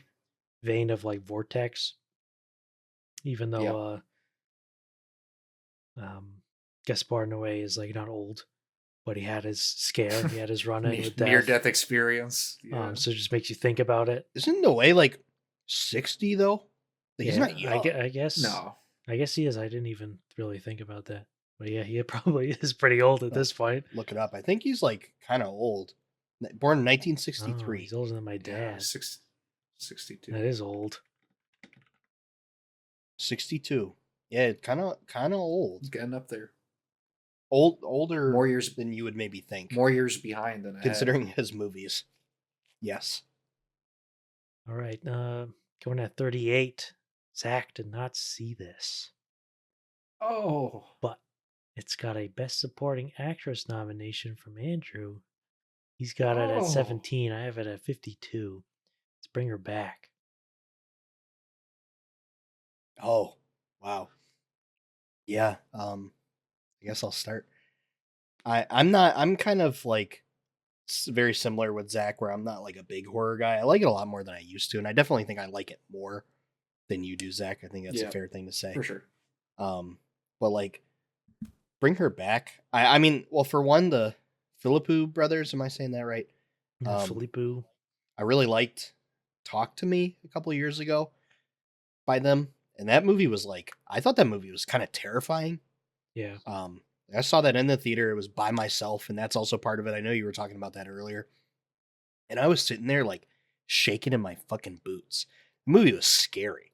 It like takes kind of a lot, I feel like, to get to me. And this movie is not scary in the same way as Yeah. that one. Like, it's not even close. It's not trying to be. This movie is like, and I feel like so much of what I might say about it would sound like a movie that like I think a lot of us maybe wouldn't like, but it's like very much a exploration on like grief, like processing grief, and loss, like tragedy. And I mean, for my best supporting, like my nomination for Sally Hawkins, she just like portrays it so perfectly in this movie, like absolutely heartbreaking performance, and just like a heartbreaking story in this movie. This I like saw this in the theater, and it like absolutely just rocked me. It just like struck a chord with me that I never expected, and very seldom like a horror movie has struck a chord like this for me. I like walked out of the movie and I'm like sobbing. It was like crying the whole way to my car, like walking out of the movie. It just like shook me to my core. It's like the end sequence of this movie. It's just like heartbreaking, like guttural, so sad. I mean, you are still getting like the nasty body horror kind of stuff that you get from these guys in this movie, but that's just like not really what it's about at the end of the day. Um,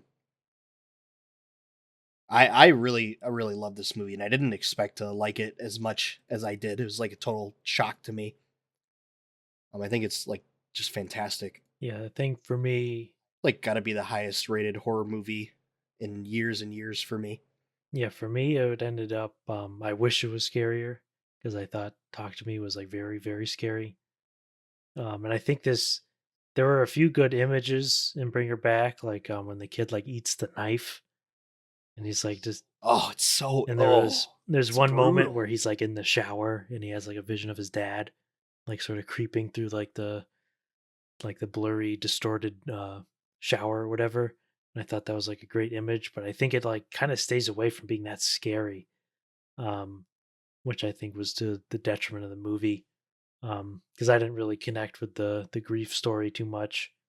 Um, I felt they kind of like took too big of a step in that direction.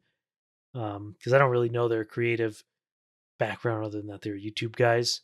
But I feel like Talk to Me itself was No, mostly just me like a neither. genre movie where they're doing like a bunch of scares and um, you know, good filmmaking. And I think they took a step into the deep psychological stuff that I didn't think they had the ability to do. Um, but it is still like one thing I'll say is like I had literally had like no clue that the two leads in the movie were going to be children based on like the trailers. Yeah, Like I feel like you didn't like even see them at all. Or like no. You like see the cat in that first teaser, and yeah, that's and like the it. creepy kid. Yep, Or that like the little lead would buddy. be like blind or whatever. Um, Yep. so that was like an interesting angle, but it is still good. Still got some uncomfortable images. Interesting subject matter. Um, speaking of Yeah, I just was not expecting this one to to be the way it is, and I mean, I think it not being super scary is probably a lot of why I honestly really liked it.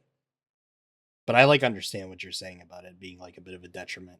It maybe just depends on what you're looking for, what you like. yeah, it comes to like an expectation thing. But speaking of interesting subject matter and shocking images, just above us Oh. at 37. Zach didn't see this. It's a Oh my documentary, but god. we put it on here for Oh. outstanding value. Oh. Andrew put it at 44. I put it at 21. This is Afternoons of Solitude, the Albert Serra film about bullfighting. And this was like, This movie is it's fucking absolutely crazy. ridiculous because I didn't know that bullfighting, they actually like fight the bull. Like I always see like the stuff in like cartoons where they do throw out the red cape and they make the bull run. And I was like, okay, like that's bullfighting. But I just like it. Which, like, it is a type of bullfighting, like more, what did they call it? Like Portuguese Yeah, bullfighting is like where they don't harm the bull, but like traditional Spanish bullfighting, they are fighting the bull the whole time and end up they kill it. killing it Yeah. at the end. They literally kill it. And because I just didn't know, it was like whiplash watching like the first thing where like once you start seeing the bull or like the actual like bullfighting event, and it's crazy because they're right up against the bull doing the cape thing, and he's like charging right around it. I'm like, damn, that's pretty. Like that thing could fuck you up. That's pretty crazy. And then like I didn't even believe what I was seeing, but they take like the sword and literally stab it through the top of the bull right into the heart. Like that's like the technique of Yep. bullfighting. Um, and you watch the bull die. Like it's a shocking image of just seeing the bull like writhe on the ground, eyes rolling back, twitching. It's like shocking. Yeah, and they like take another like sword or like dagger and like, fully like Yep, kill right it. into the brain. And they bring in these horses that they like at one point they ride horses that are like armored, which I read that apparently they didn't used to be, so the horses used to get gored all Yeah, the time by the bulls. They'll like ride around the bulls and like stab it with these swords that have like this thing like hanging off of them. So the bull is like taking damage the whole fight and is just like yeah. speared up top They the whole stab it with time. these And then yeah, they these like spears. Like the ones they were they using were like white and they had like feathers, and it was white when they would stab them, and you would just slowly see all the blood just pouring out of the bull. Um, and this was all like new information to it's us because like I had yeah. no clue. Just sitting there, I'm like, holy shit. Um, Like I couldn't believe it. Yeah, and then they kill it and you see it just like fucking twitch out and freak out and die. And then they have all the horses come in and they like rope it up and the horses literally pull the bull. They like drag it on the ground by out its of the horn. arena. Like at the end. It's And insane. like it's focused on the main guy, it's like Peruvian matador, uh Roca Ray. And like there's so much like it's not very much like a documentary like a conventional one. It's just like series of footage throughout like a few of the bullfighting events that these guys go through. Yeah. Um Which is why we ended up yeah, ranking because it. it's not so much like conventional documentary. It's like it's almost like a drama. It almost plays out sort of in a narrative way because the guy gets smacked at one point by the bull, Oh and he my clearly god. gets concussed. Like he just slammed against the wall. Gets destroyed. And if the bull's horns weren't as long as they were, he would have been He would have done. been ripped I mean, just open, like he would have been smashed to bits. and it's very much interesting because the Albert Serra leaves out any sort of direct commentary um, from what we're looking at. Um, so I really don't even really know what he thinks about the bullfighting. I straight up like can't even tell what he thinks about it. No, me neither. Because I'll say my like experience watching it was like it made me feel kind of sick at the end because I was like, okay, this is kind of cool. Because like at the very beginning, I was like, what the fuck? They literally kill the bull. What this is barbaric. And obviously it's like it is barbaric. But like towards the end of it, I was like, this dude is fucking crazy what he's doing to this bull. Like Yeah. it's like, how do you even do that? He's like right next to the bull with the cape, doing that like stance where he's like standing up, doing that little like facial expression. He's going like staring at the bull, calling it out like he's going like Toro, Toro, Toro, like calling Toro. out the bull. There's all sorts of um like there's a whole like structure to it. Like Spanish bullfighting is a very structured. It's like structured almost like a play. Like there's acts and there's different people play different role, and they do it every single time. And you get to see that like played out where they just repeatedly over and over stab the bull, like make a run around the ring, then you stab it with that big pike thing on the horse, and then you get the guys who put the dangly things in it. Um, and it's like insane. And you're just watching it, and it's like just seeing this confused, angry, wild animal just getting like abused. And obviously a lot of people I mean, just beat to they shreds. literally just And I yeah. and I read that they breed them. I mean, specifically for bullfighting, like in solitude, like free range, which like makes them more Yeah, because aggressive. they're I not used to think is humans. like what I read. Yeah, Um, so like by the end of it, I was like, because you get those like long scenes where he's just like sitting in their van as they're like driving to another location or whatever, and he is all and he is fucked up. oftentimes his outfit would be ripped up. Like the bit where he was concussed, like they never mention it. Doesn't seem like anyone around him was like giving him like ice or like whatever, because he's like sitting there like clearly stunned, constantly like touching his head, like, can we turn this light off? Um, and also like the way they would talk, like there's a couple of sequences where it's like 15 minutes or so of them just like talking in the van. And I guess it makes sense, but I was surprised like they like hate these bulls. They talk about them like fuck that bull, brute Like they're brute animal, evil. kill that thing. Um like and they were just like constantly talking. So it's like a culture that's like basically alien to me because I just had no idea it was like this.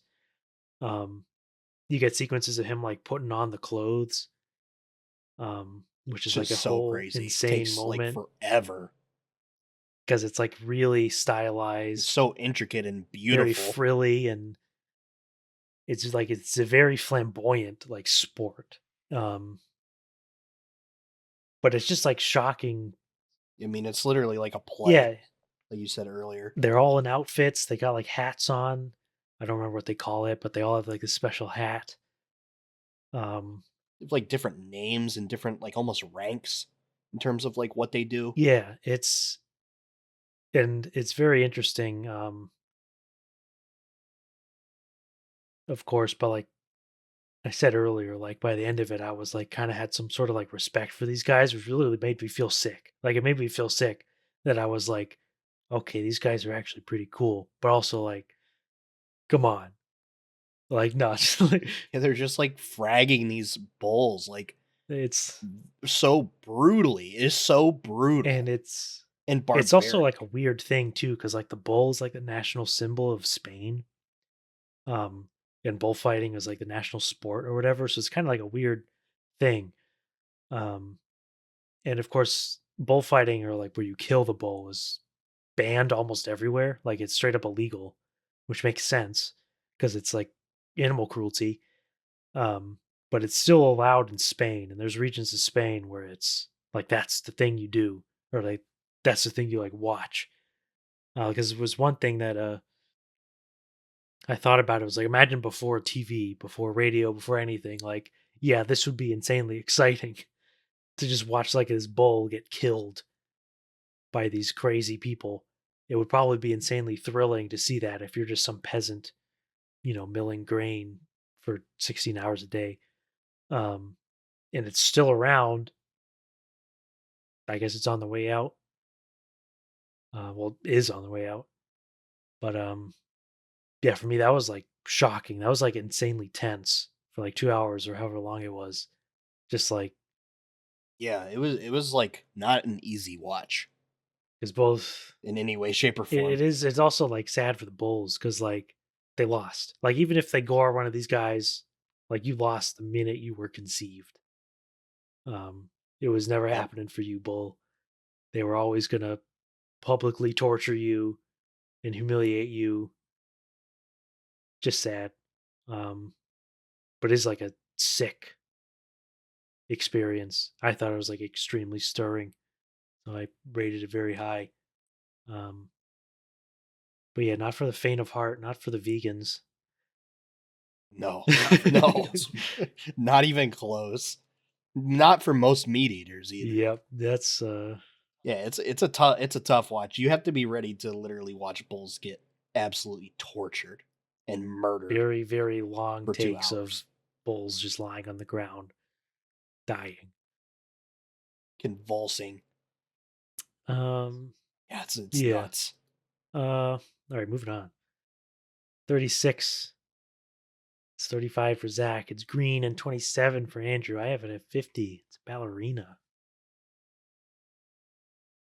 I mean, I feel like the action in this movie is like pretty sweet It's for most basically, of it, yeah, and as good as it can be. Pretty much top notch. that it's yeah. I mean, it's obviously it's not Chad Stahelski. It's not the gang, but yeah, it's the next best thing. And like I don't know, especially the stuff towards the end with like the flamethrowers. Yeah, I Yeah. thought that shit was like pretty outstanding, like really like cool, and yeah. I mean this, but like the story is like thin as fuck, and the characters are thin as fuck, Yep. and like it's like all very bare bones, just enough to get by to make the movie make sense. And you plug it into John Wick, the only place it like really makes the John Wick like story, the only place it really like makes sense. And I mean, it fits together fine, but in the end, I think just like how good the action was from start to finish and how lean it was ended up making you rank pretty highly.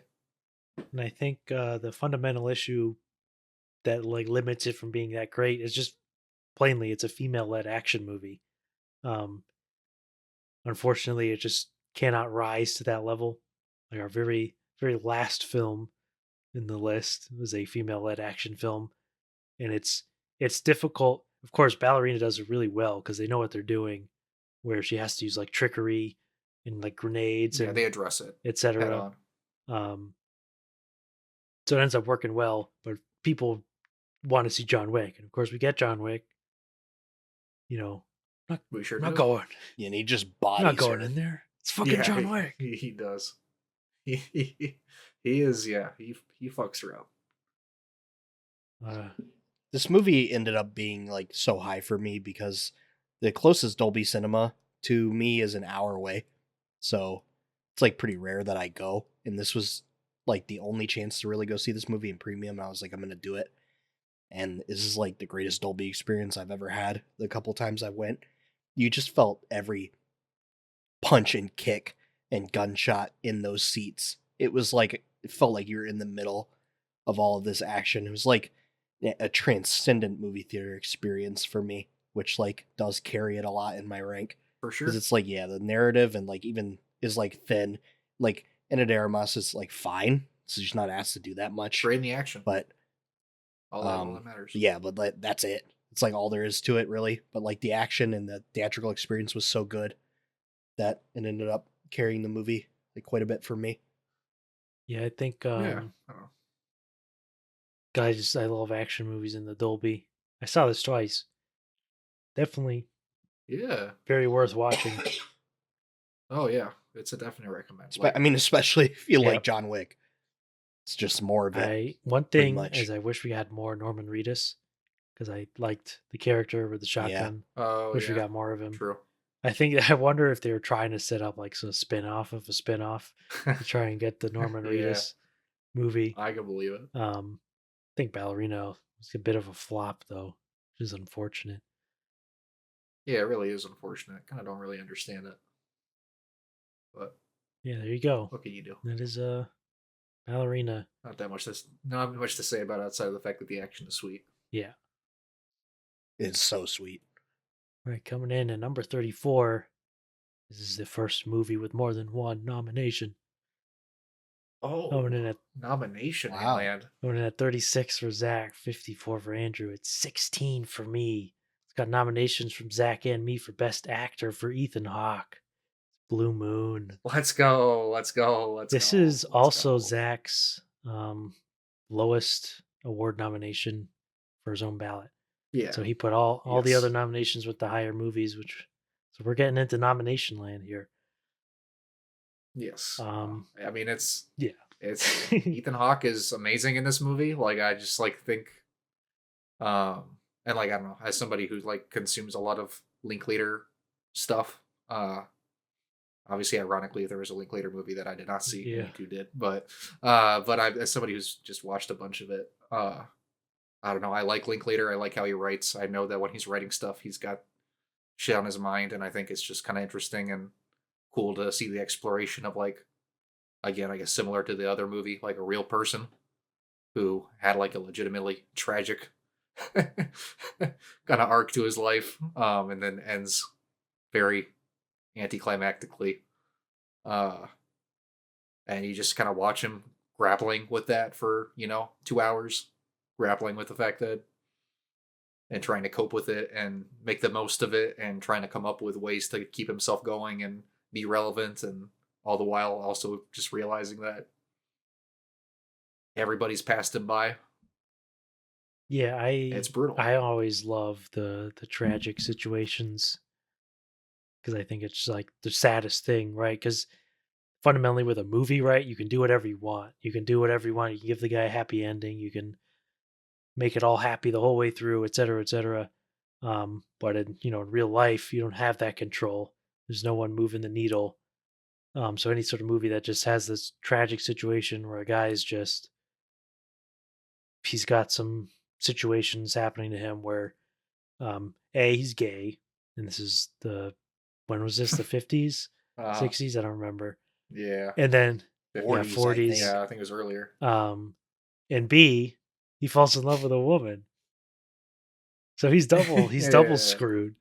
Um, yeah, so of course, one thing though is this is not a true story, which I was a little interested. This is pretty much entirely concocted by not terribly Linklater, surprising.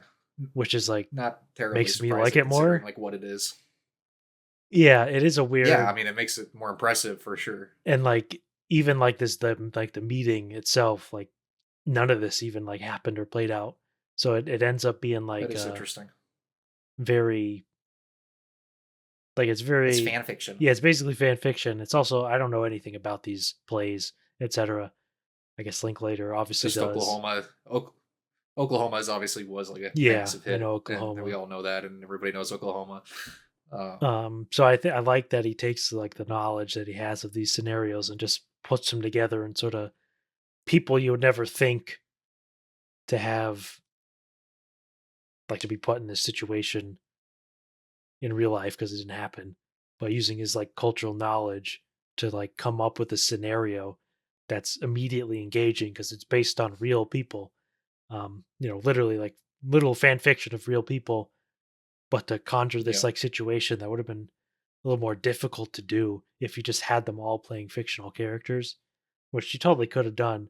Um, but it's like to sure. the major benefit, I guess, that Ethan Hawke had someone he could just jump off of, because he is Yep, nonstop in this movie, uh, it's constant. which is just like a treat. Um, Yeah, watching a master at work, because sometimes all you need be to a all short, movie, short and ugly, and yeah, all you need in a movie is just a guy who knows how to talk. Just you need people who know how to talk, and nothing needs to actually happen in the movie. You just need people having conversations, which is the Linklater MO. When I walked out of the movie, there's two people. There was a couple who saw it together, and like the woman was like actually mad at the movie. She was like, "But nothing happened. Like nothing happened." And like the husband was like, "Yeah, I know. I know. I thought something would happen." But like, yeah. who needs it? Like, No, not me. God, I don't.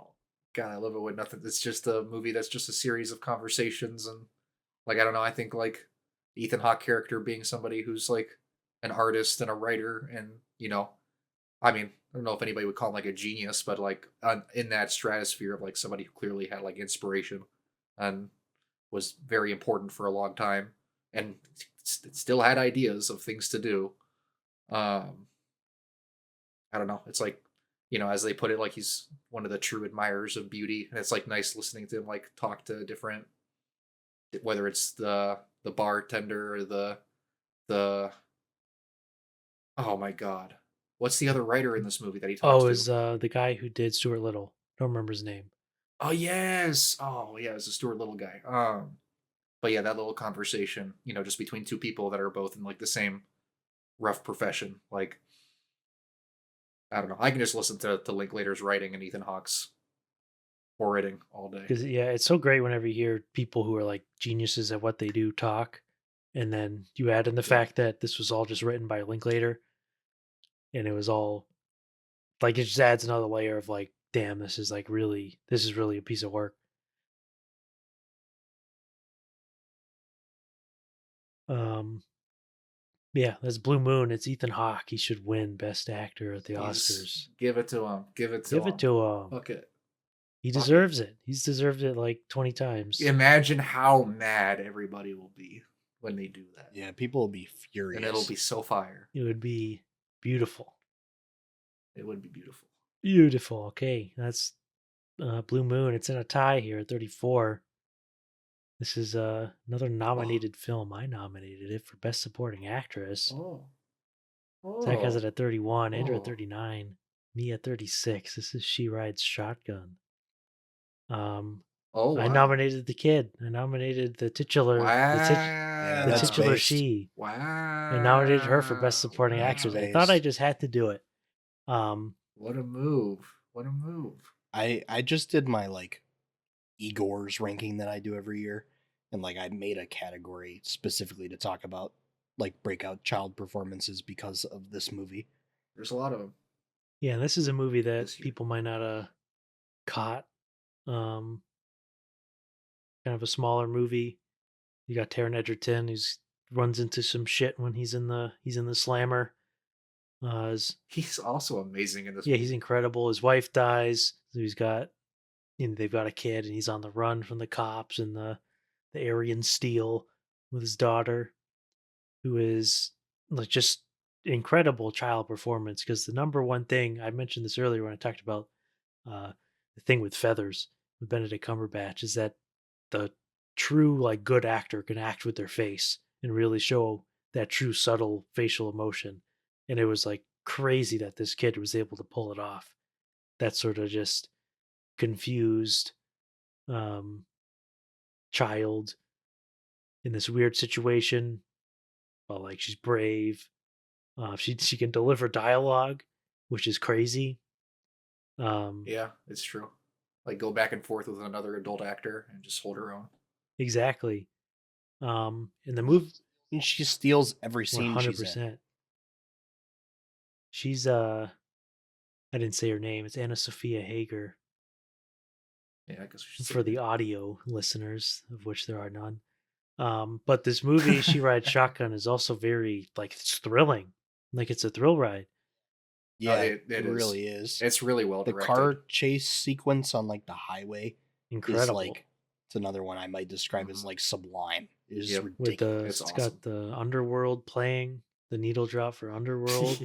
Yeah, like, oh, Just some great of the best shit ever. Great music in this movie. Which also like score by Blank Yes. Mass, who's like one of my dogs. Incredible music. The music goes crazy. in this movie, Heads I in the remember. heads in the know about Blank Mass and fuck buttons and all that stuff. Hmm.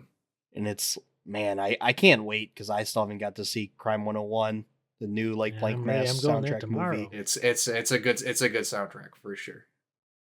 It's a banger. I'm shocked. I know. Shocked to hear that I my know. dog delivered He again. did it. He did it. Well, yeah, She Rides Shotgun, Yeah. No, I mean it's underseen gem.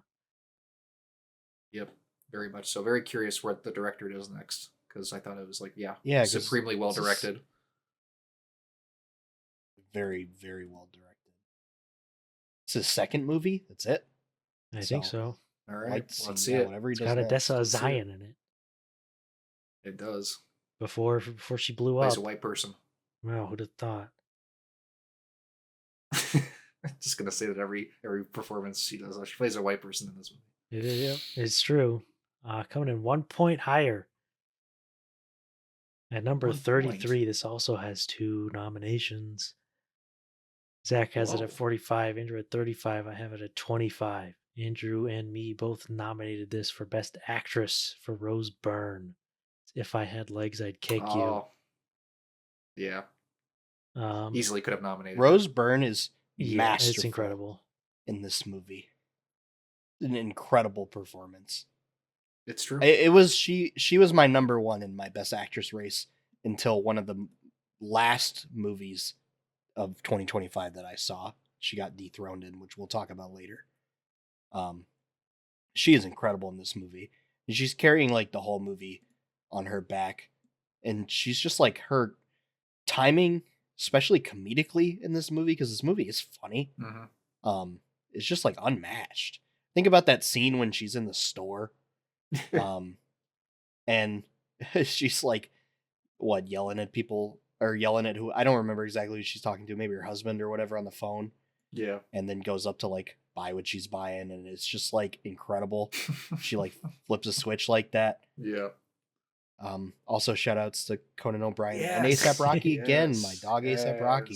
Yes. Another great performance. And Conan, it's just like so It's so inspired. funny because he's It's- a dirtbag kind of, like he's just like a dick, is what he is. It's like it's a very, as somebody who is a therapist, like I can say there's definitely a specific like breed of therapist from like an older generation that is just like a bit more like very prickly, very like professional, like they have very, very firm professional boundaries where it's like, and then also like they're just like stylistically as a therapist are not very warm. They're like very like cold and analytical. And you can just have those people all under one roof in the same office. But it is very unusual for a therapist to be working in the same building as the therapist that is their therapist. That is not a normal or probably ethical situation in any way, shape, or form. But lends itself to a lot of comedy and a lot of like really like both comedy and a lot of like anxiety, especially after the scene where the mom leaves her fucking baby with the therapist that is with horrible. Rose Byrne. That is a true nightmare scenario. Like holy moly. And just like, I mean, I guess like the premise of the movie really is like she's a therapist. I mean, that's not really like the premise, but she's a mom, and her dad is, or her husband is always away at work, and she has a daughter that we never see, who has medical issues and is struggling with her treatment course, and God damn, she's struggling. is insanely neurotic about everything. And meanwhile, yeah, it's just putting insane. And then there's a giant ass hole in her apartment. It's, I guess, the real shoe that drops. And she's just stressed for the whole movie, and the movie's just constantly like on her. And when you say she's carrying the movie, I mean it's literally like the camera's just like following close-ups of her face, fucking going through it the whole time. Yeah, I love all the scenes where she's like trying to buy stuff from the store, and they're just like, yeah, buy the wine and stuff. like it's 1 minute past midnight or whatever, and she can't buy it. Kids being a fucking prick. Yeah. Yes, Ivy Wolk appearance. You know, a lot of shit. But yeah, directed by Mary Bronstein.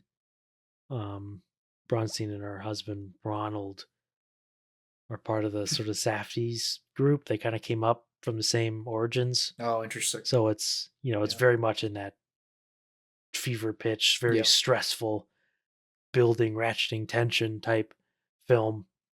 From the female perspective. This is like a horror. it is literally like Yeah. Jesus That's the thing Christ. about it too. Yeah. It's so Pretty much. unnerving. By the Complete time it was nightmare. over, I was like, thank God I'm out of this movie. It's Like, even though I do really like the movie, it was like so exhausting.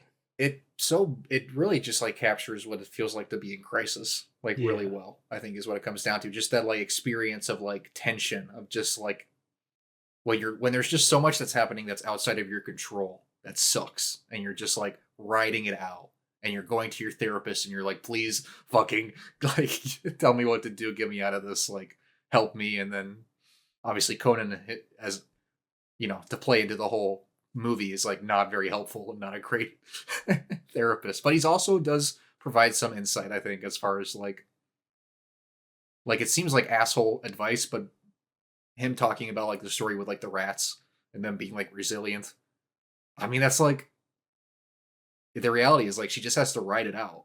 Like it's just like and trust that her and her kid and everybody's gonna be okay. Like that's all you can really do. And but that doesn't make it okay. You're still gonna be an anxious, nervous wreck, and shit's gonna be falling apart and getting worse before it gets better. Yeah, it's not for the vegans either. I'll tell you that much. Nope. No, also true. One of we'll talk about another movie later where a like rodent gets fucking ran over. Very I was true. glad that it happened to this one though. God, I'm not gonna lie. why couldn't have? Fuck that Why couldn't thing. have been the fucking kid that falls out of the car and gets run over? Yeah, true, for real. Good For lord. real. She's like Final Destination. God, when she was talking about the beginning of the movie, talking about what like the fucking seasoning on her pizza or whatever. Oh my god. Like she doesn't like the little like green bits or whatever the fuck she's talking Yeah. about. I was like, are you fucking kidding me right now? Like, yeah. It's like, I don't know, we don't have kids, but like No thanks. shut the fuck up. Like, are you Yeah. kidding me?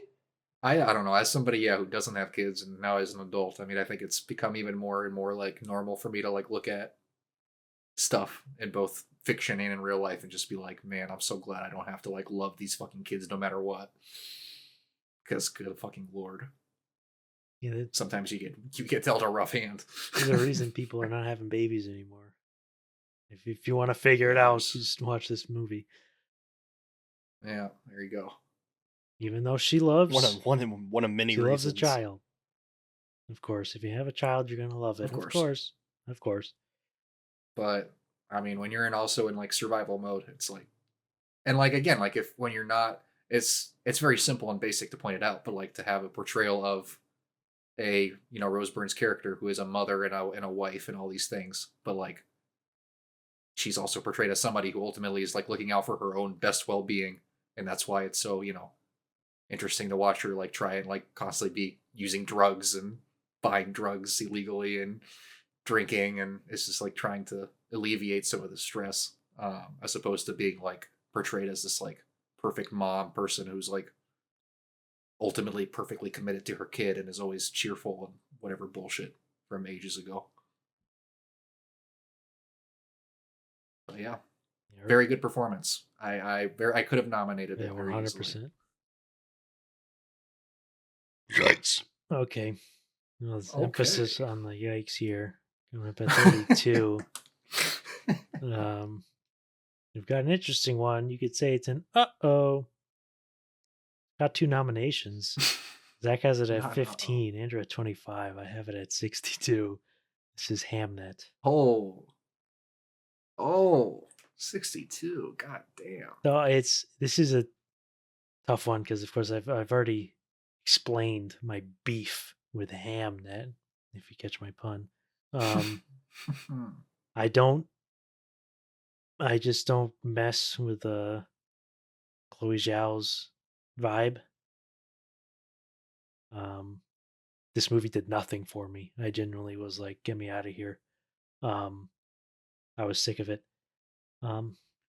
That's all I'll say for now. I'll say Zach had 2 nominations: Best Actress for Jessie Buckley and Best Supporting Actor for Paul Mescal.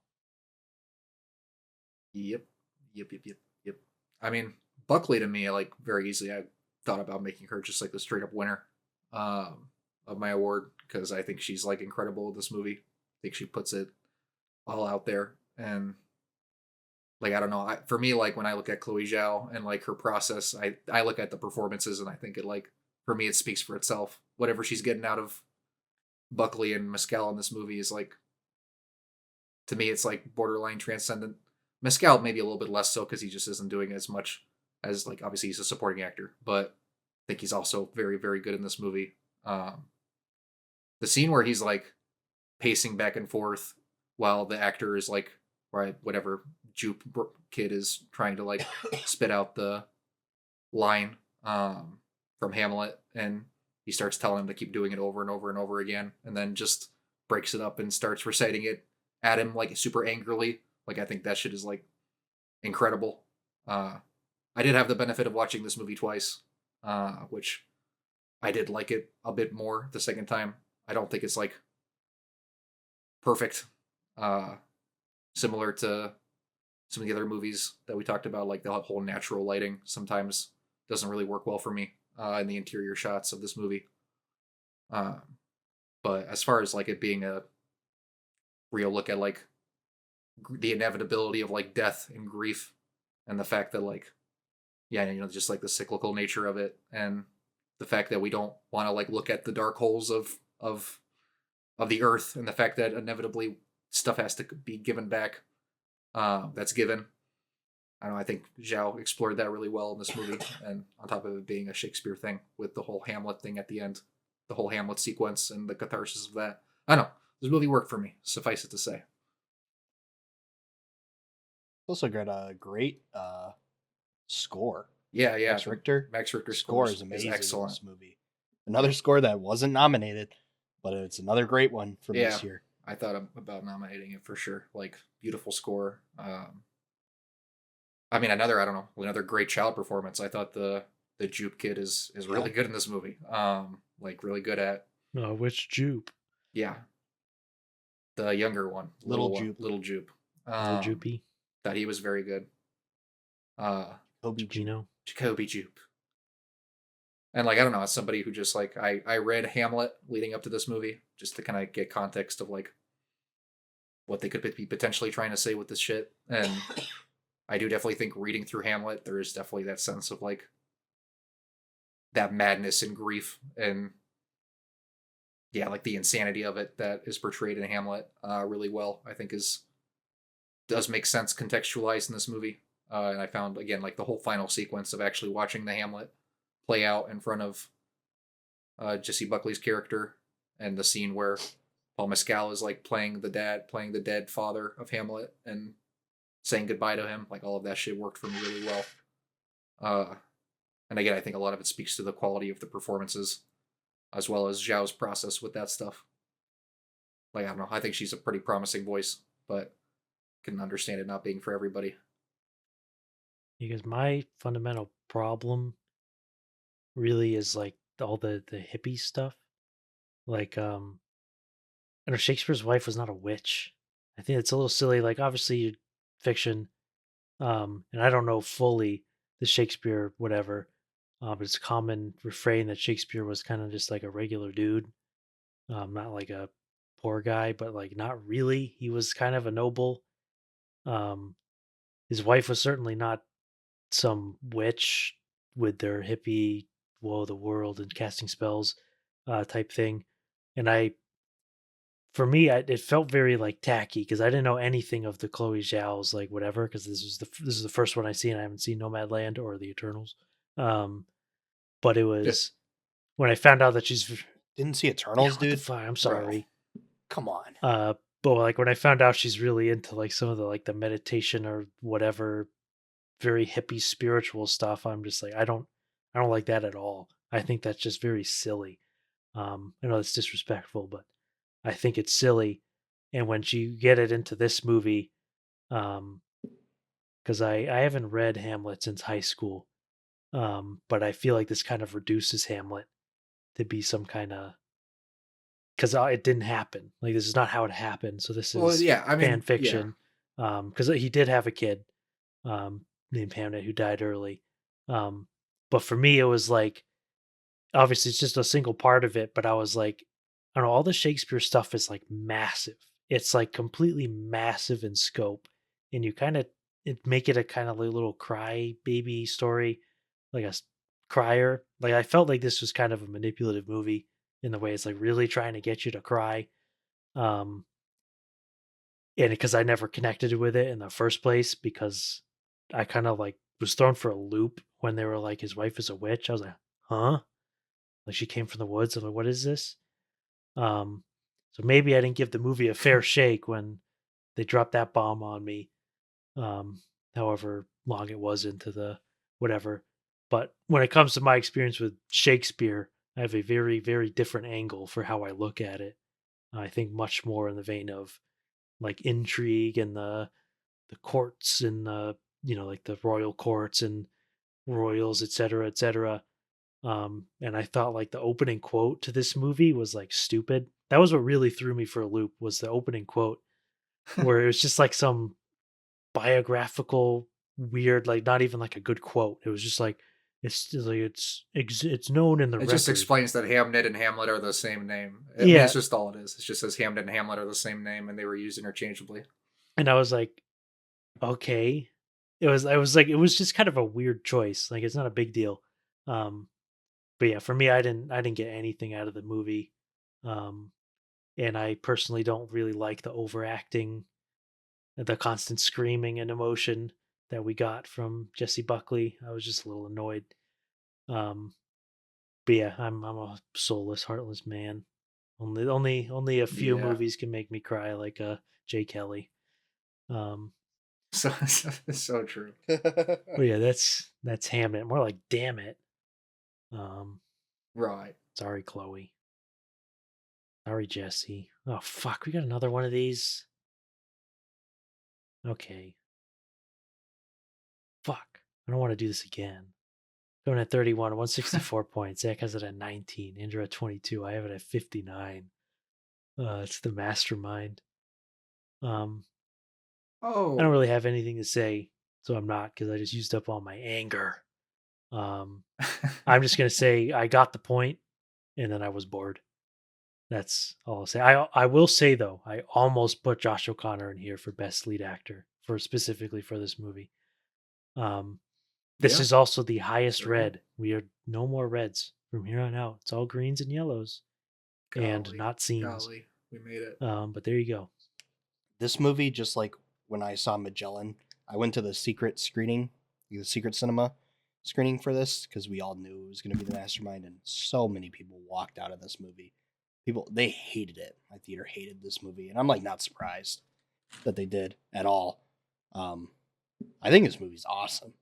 Yeah, I fuck with it.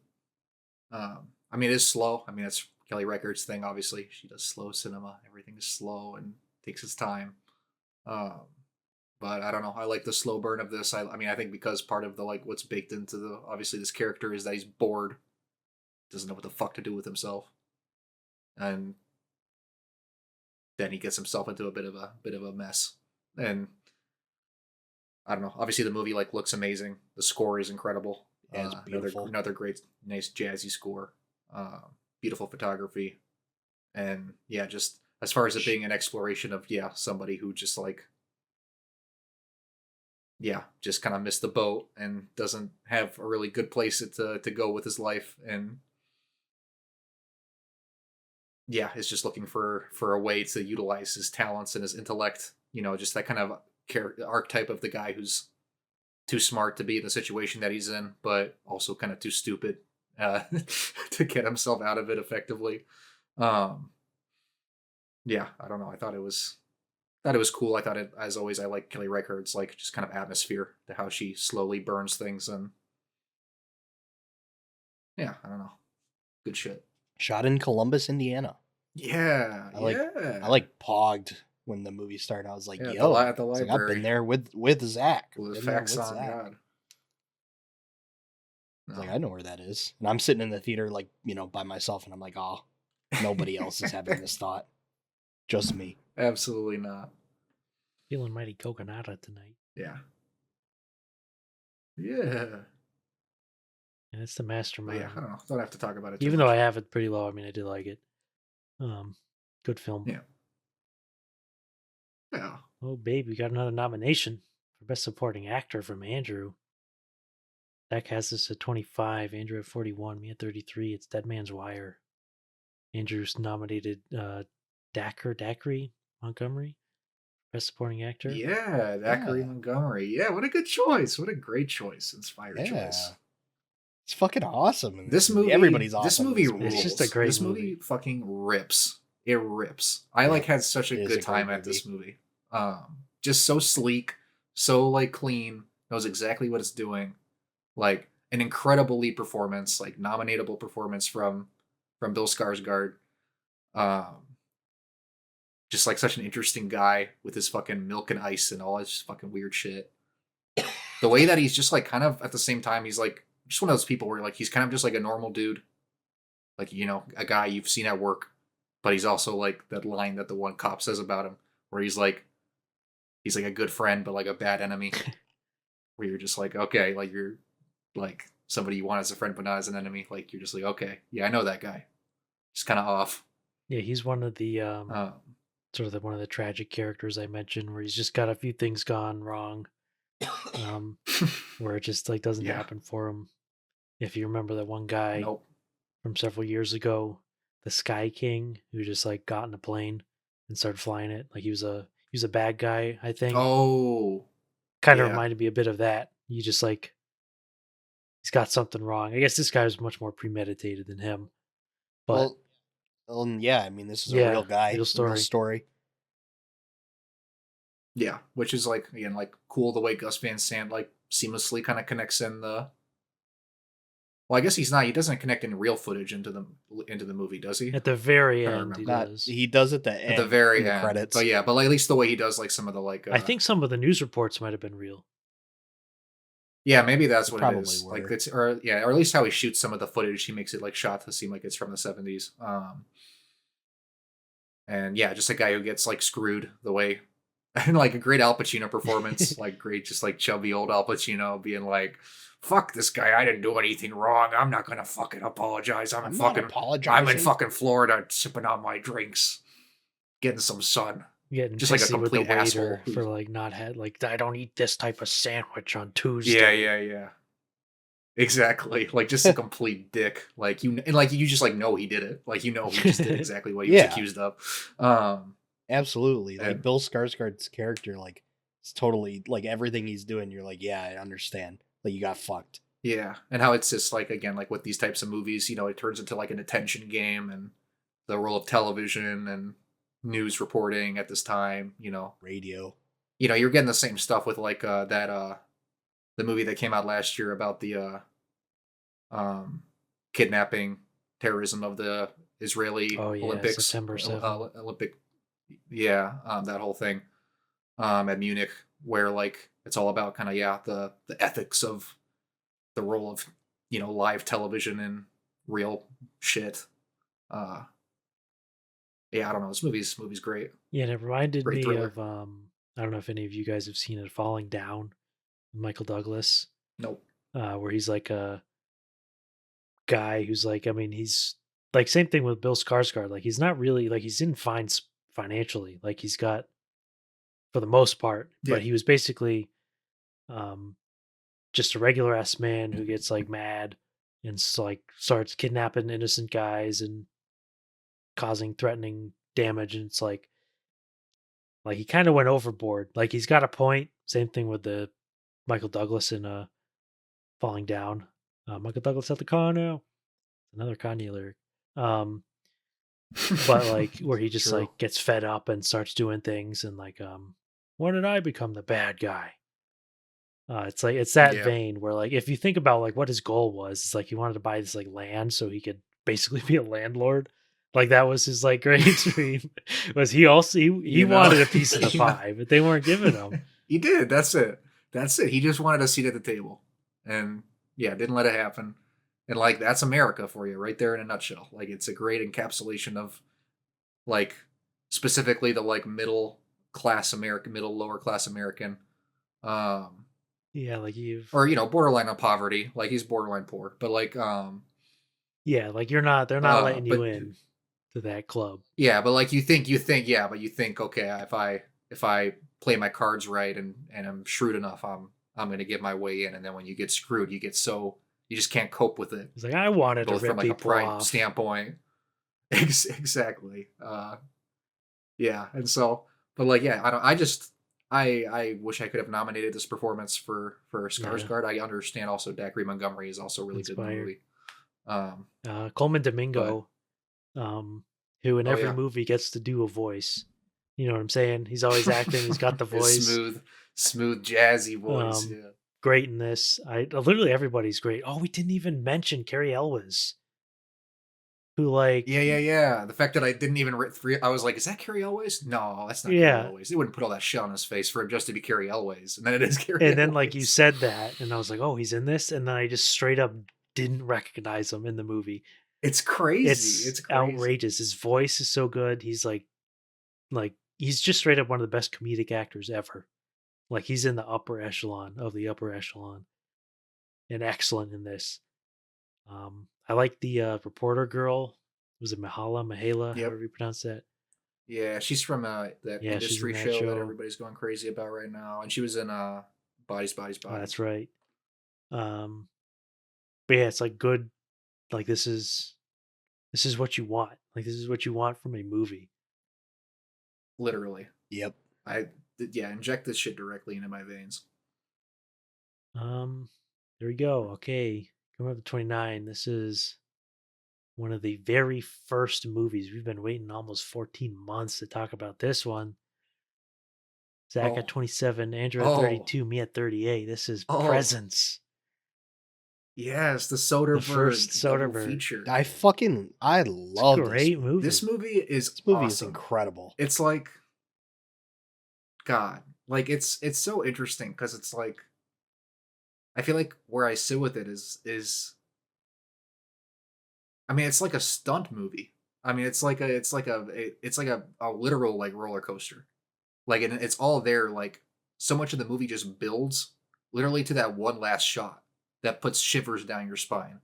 That last shot, And the yeah, mirror literally sent shivers it's down such my a spine. visceral My whole body went like numb. It's ridiculous. Like it was insane. Like the whole movie is just like building. You don't even realize it to that shot, and it's such an effective moment. You're just like it makes the "Holy whole movie fuck." like it makes the whole movie like completely like worth it, quote unquote. Not that the whole movie itself isn't like good, but just that like it just elevates it to where you're like, oh man, that would have been like cool on its own. But the fact that it all like built to this one moment, just I don't know. It's like Soderbergh is just he's something else. Yeah, it's like remember when Soderbergh like retired? Can you imagine if he had just like, kept that up? Thank you, Logan Lucky.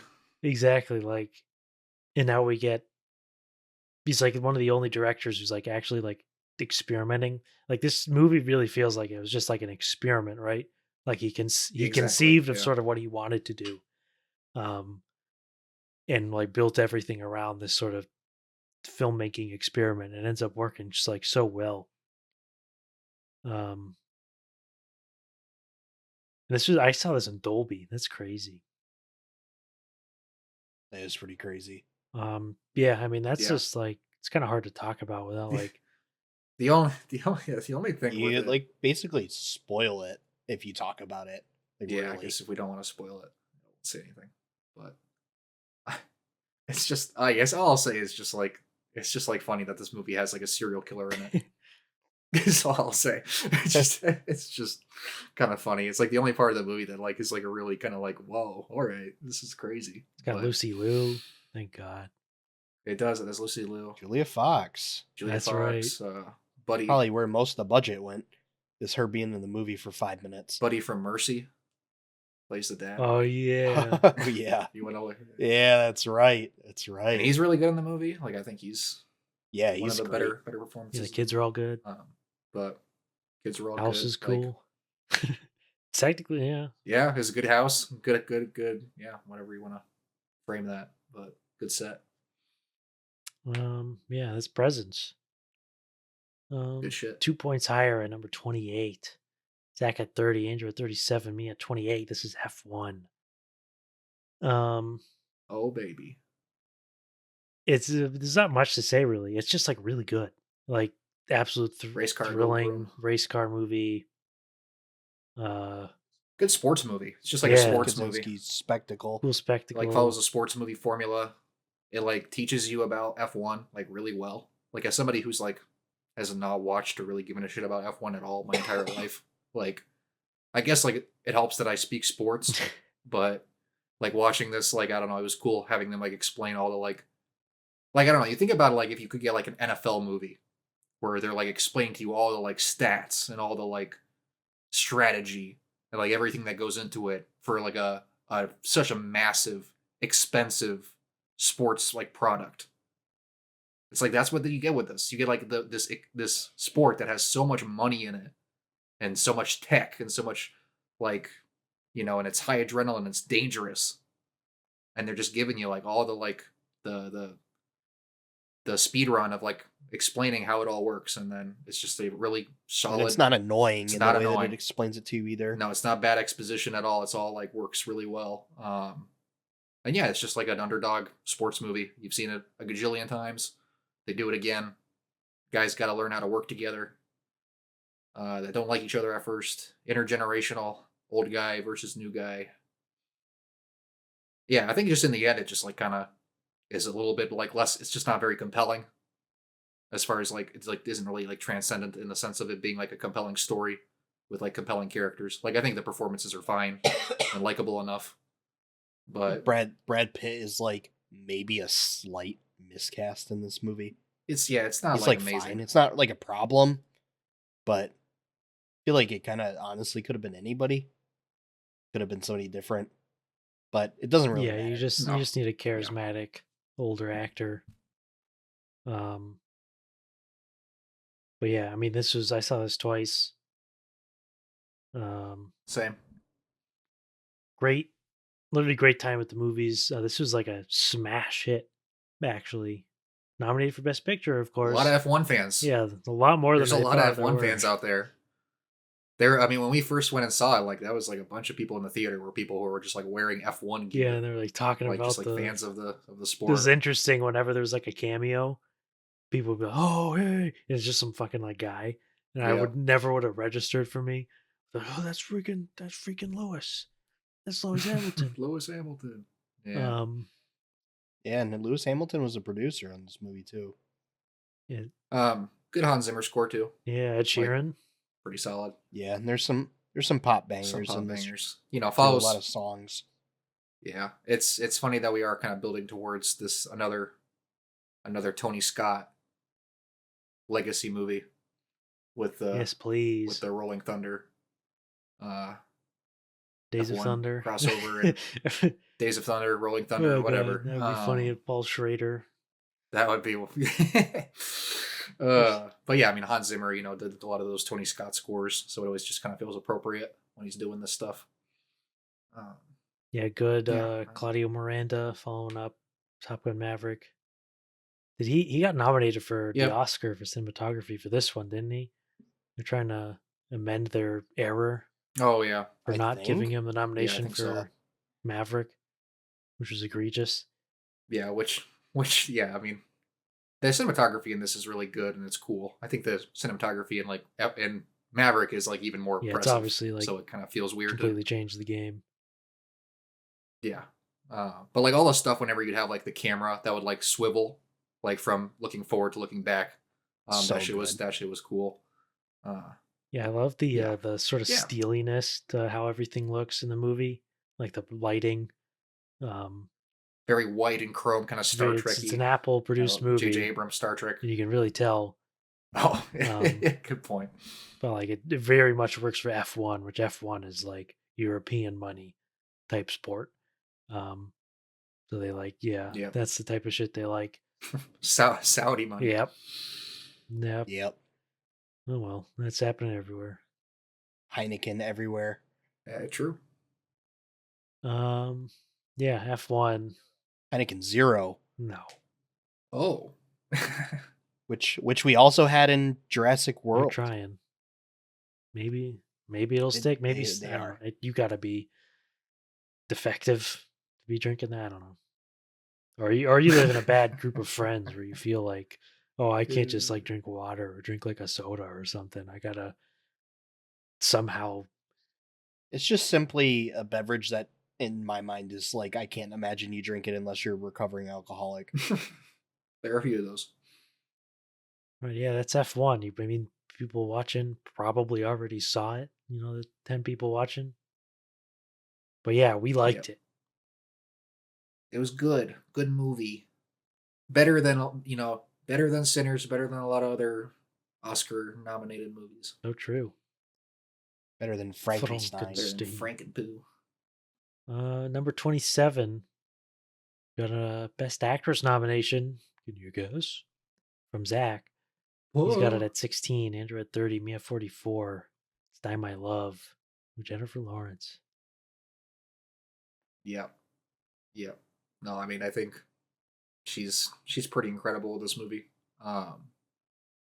It's good to see Jennifer Lawrence doing her thing again. I feel like she's been kind of out of it for a while. But she's a very talented actress when you let her cook. And especially if you want her to play an unhinged woman. I think there's not many people you can cast better in that role. And yeah, no, I really found this movie pretty compelling as far as just an exploration of like postpartum grief and depression and just like the insanity of it. And especially when it's like, again, you're like a woman and you're going through this stuff and you're supposed to be like maternal and nice and sweet and warm, and instead you're like losing your mind and just want to like fuck with your husband all the time, and your husband doesn't want to fuck you. You got to deal with this fucking dog. Deal with this dog that he brought home, and you're home alone all the time, trying not to again lose your fucking mind and tear the house apart. Like, yeah, I don't know. Like, really felt like a lot of like one of the more like empathetic movies this year from Lynn Ramsey. Just as far as how it just portrayed, like, you have these moments where they're, Hera and Robin Pattinson are like in love and enjoying each other's company and having a good time and get each other, and like Pattinson, his character is trying to be patient with her and understand her, and so is Sissy Spacek is trying to like give her advice, and Jennifer Lawrence isn't always like super receptive to it. Yeah, it's a great, and you get the little bit with like, it's great. Well, it's great Sissy Spacek because she's in that like level of age where she's kind of losing it, right? Where it's kind of not there, but she's still like in there. I mean, she had that one moment where she's walking around, but that sort of disconnect, because that generational disconnect is always compelling. Yeah. Somebody who's like, of course, you've gone through like the same stuff as far as both being women, but the way people understand themselves and their relationship to the world and society and all that is very different now. I almost did at one point I had Sissy Spacek nominated because I did think she was like very, very good in this. You also have like a nice little like dynamic with her and like Nick Nolte. Oh yeah, he's great. Who has just completely lost it, and he's great in this. Where, they just like connect with each other because, just like when you have like two people that are kind of just like fucked and losing their minds, and just kind of get that implicitly with each other, that even though it's very different what they're going through, just that sense of like patience and understanding. Again, just like very, very empathetic towards what it's like to just be like, again, 1 second you think you're just like you're a normal person and you have a kid, and then next thing you know, you're just like losing your mind and don't know what to do about it. Yeah, the movie looks great too. And great shot great on Ektachrome, baby. This was one of those that like the cinematography nominations were so hard this year. You could just plug in like so many movies. There are a lot of good looking movies. Because I love the way this movie looks. The day for night stuff is incredible. Oh my god! In this movie, like looks so all insane. The blues. Like, oh my goodness! Yeah, incredible. Yeah, Ektachrome is fucking incredible. Blues stuff. and the greens. Oh my yeah. Be more movies shot on Ektachrome. It's probably so expensive though. Like I don't know for sure, but imagine it's probably even more expensive than shooting on other types of film. Just because it's like positive film. But I could be wrong. It's motion picture film. I don't know as much about it, but shit paid off in this movie. It was incredible. It did. And I'm just for Damn My Love, I can't help but bring up the one Reddit comment I saw about it, where it said that I didn't like that this movie had a twist ending, where you find out that it wasn't just postpartum depression, it was depression all along. What? There's no way. It was regular depression. Whoa. Twist. Wow. That really recontextualizes everything. That changes her whole behavior. So she was like this before the baby? What? Bruh. I also don't know if you shouted this out, Josh, because I again got up for a second, but Gabrielle Rose is in this movie, Adam Agoyan regular, which is awesome. It's like, especially me, but all of us watched a bunch of Adam Agoyan movies last year, who is like an absolutely incredible director. just like a side note, instantly became like one of my all-time favorites. So Yeah. cool to see her. It's a in this Canadian movie. production, It's true. so I always love to like know, Yeah. and you can tell, oh, it's a Canadian. Yep. Yeah, they're my love. No, good shit. What about my love? You don't die. How about that? The better option. Number 26. Zach at 28. Andrew at 13. I have it at 41. It's Left-Handed Girl. Bang, bang, bang. Yeah, this is might have fallen through the cracks. I don't know. Maybe it was a Netflix movie though, so maybe people saw it. Yeah, it wasn't. It's in the Sean Baker. I didn't hear about this movie until Andrew watched it. Yeah. Taiwanese. Yeah, Sean Baker's fingerprints are all over this movie. Yeah, Taiwanese. You know, you got a girl actor, young little girl, shot on iPhone. Looks great. You don't need an expensive camera. Looks amazing. It's beautiful. Just if you got a story. This is the other child. This is the other child performance I mentioned in my award I specifically made because of She Rides Shotgun. Like Nina Yi, the little girl in this movie, is like amazing in this movie. Yeah, she is. All her performances in this movie are like really great. But she's really good. I mean, she's probably like fucking 7 years old, 8 years old or something. Yeah, something like that. It's ridiculous. The thing I like the most about the movie is, of course, we still got these issues in America, but anytime you get a movie like Rental Family, where there's a lot of these Asian countries that they're still very socially conservative in terms of like just like what you do, even outside of like LGBT stuff. Just like, of course, the sort of left-handed girl, right? Her grandfather is like, no, you can't do things left-handed because it's like the devil's hand or devil's hand, and like a fucking asshole. That's like absurd to people in America now for the most part. It's like, what? Like, devil? It's a cultural thing in a lot of places. There's a lot of places you have that sort of cultural thing where like you can't be left-handed. So just like imagine being this little girl and this authority figure is just like, no, you can't use your main hand. Awful. You can't like use the way you interact with the world. Like, no, you can't. It's bad luck. Yeah. Well, and everything being about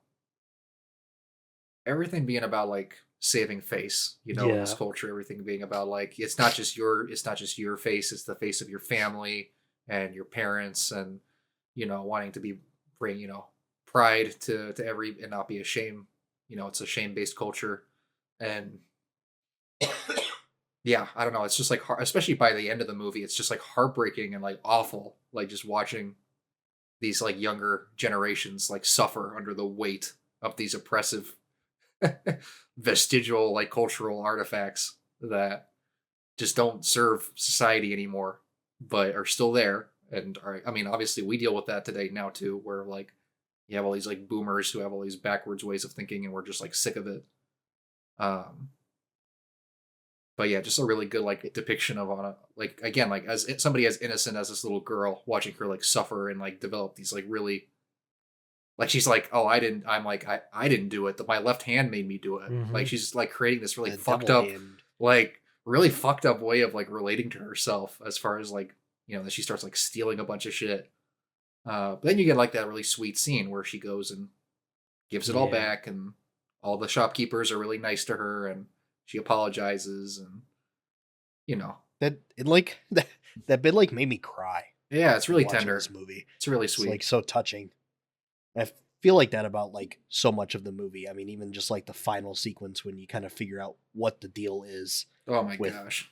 It's crazy. Like, it's insane. I'm just like crying again. The movie just like made me cry. A lot of movies made me cry this year. Yeah. But yeah, I got all the characters and what they go through, all of their like individual things and how they work as a family unit. It's like so interesting. And, like we've talked about the generational kind of gap between, like, in this case, 4 generations. Golly. Spoiler. It's just like so fascinating. Yeah. Oh. Yeah. Oops. Sorry. And like that the dinner sequence, the birthday dinner Oh sequence my at the God. end, like Terrible. made my It's fucking horrible. skin crawl. It's terrible. Just like have my hands or my face like in my hands, like watching it. Like a horror scene. It's just like unbelievable.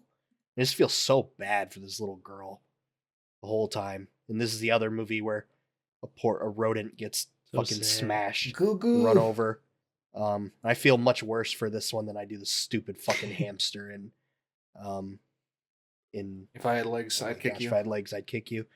Yeah. And she's like, the devil hand made me do it. And it's just like, fuck, man. Poor kid. Like this little girl that now has to grapple with thinking, like, because she's left-handed, She's like capable of evil. killed her ferret or whatever it was. It's just like, just a So total good. shame.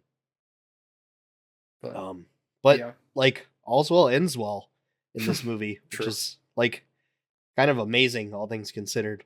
And also, like, shout outs to fucking Johnny. So true. True. What a He's a real real one. one. What a real one. He Sean is such a real Baker. one. Sean Baker, classic character, the nice guy, who's just there to help. That's what I would be if I was in my own Literally. story. I'd What be a him. what a beast. Yeah, I'd be hitting. I would be just trying to help out the hot single mom. Yeah. Yeah, I love this movie. Like, Yeah. I guess it didn't shock me too much once I realized like Sean Baker was like involved with pretty much all of it. Like he edited it, he's produced it. I mean, he Yeah. co-directed a movie with the director of this movie, like Takeout, they made together. But it's incredible, and I like this movie more than Anora. Anora's great, but I definitely like this movie more than that. Yeah, It's more up my alley. I think that's fair. Pussy drip, a drip, a drip, Yeah. droplet. Okay.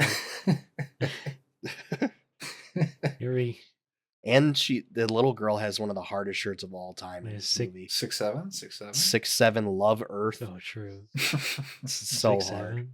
So hard. Okay, here we go, boys. This is Oh, the top baby. 25. Only going up a point Let's go. from 182 to 183. We got a two-way tie here. We are firmly in banger territory. At number 24, 29 on Zach, 18 on Andrew, 34 on me. It's The Shadow's Edge. This is a Jackie Chan and Tony Leung Ka-fai vehicle. It's Big Tony. It's Big Tony. It's not the Tony. Not Little Tony. Big Tony. Big Tony. It's Big Big Tony. Tony. And you've got it's like a kind of a it's like a thrillery, almost Mission Impossible like cop, hacker, etc. robber thriller.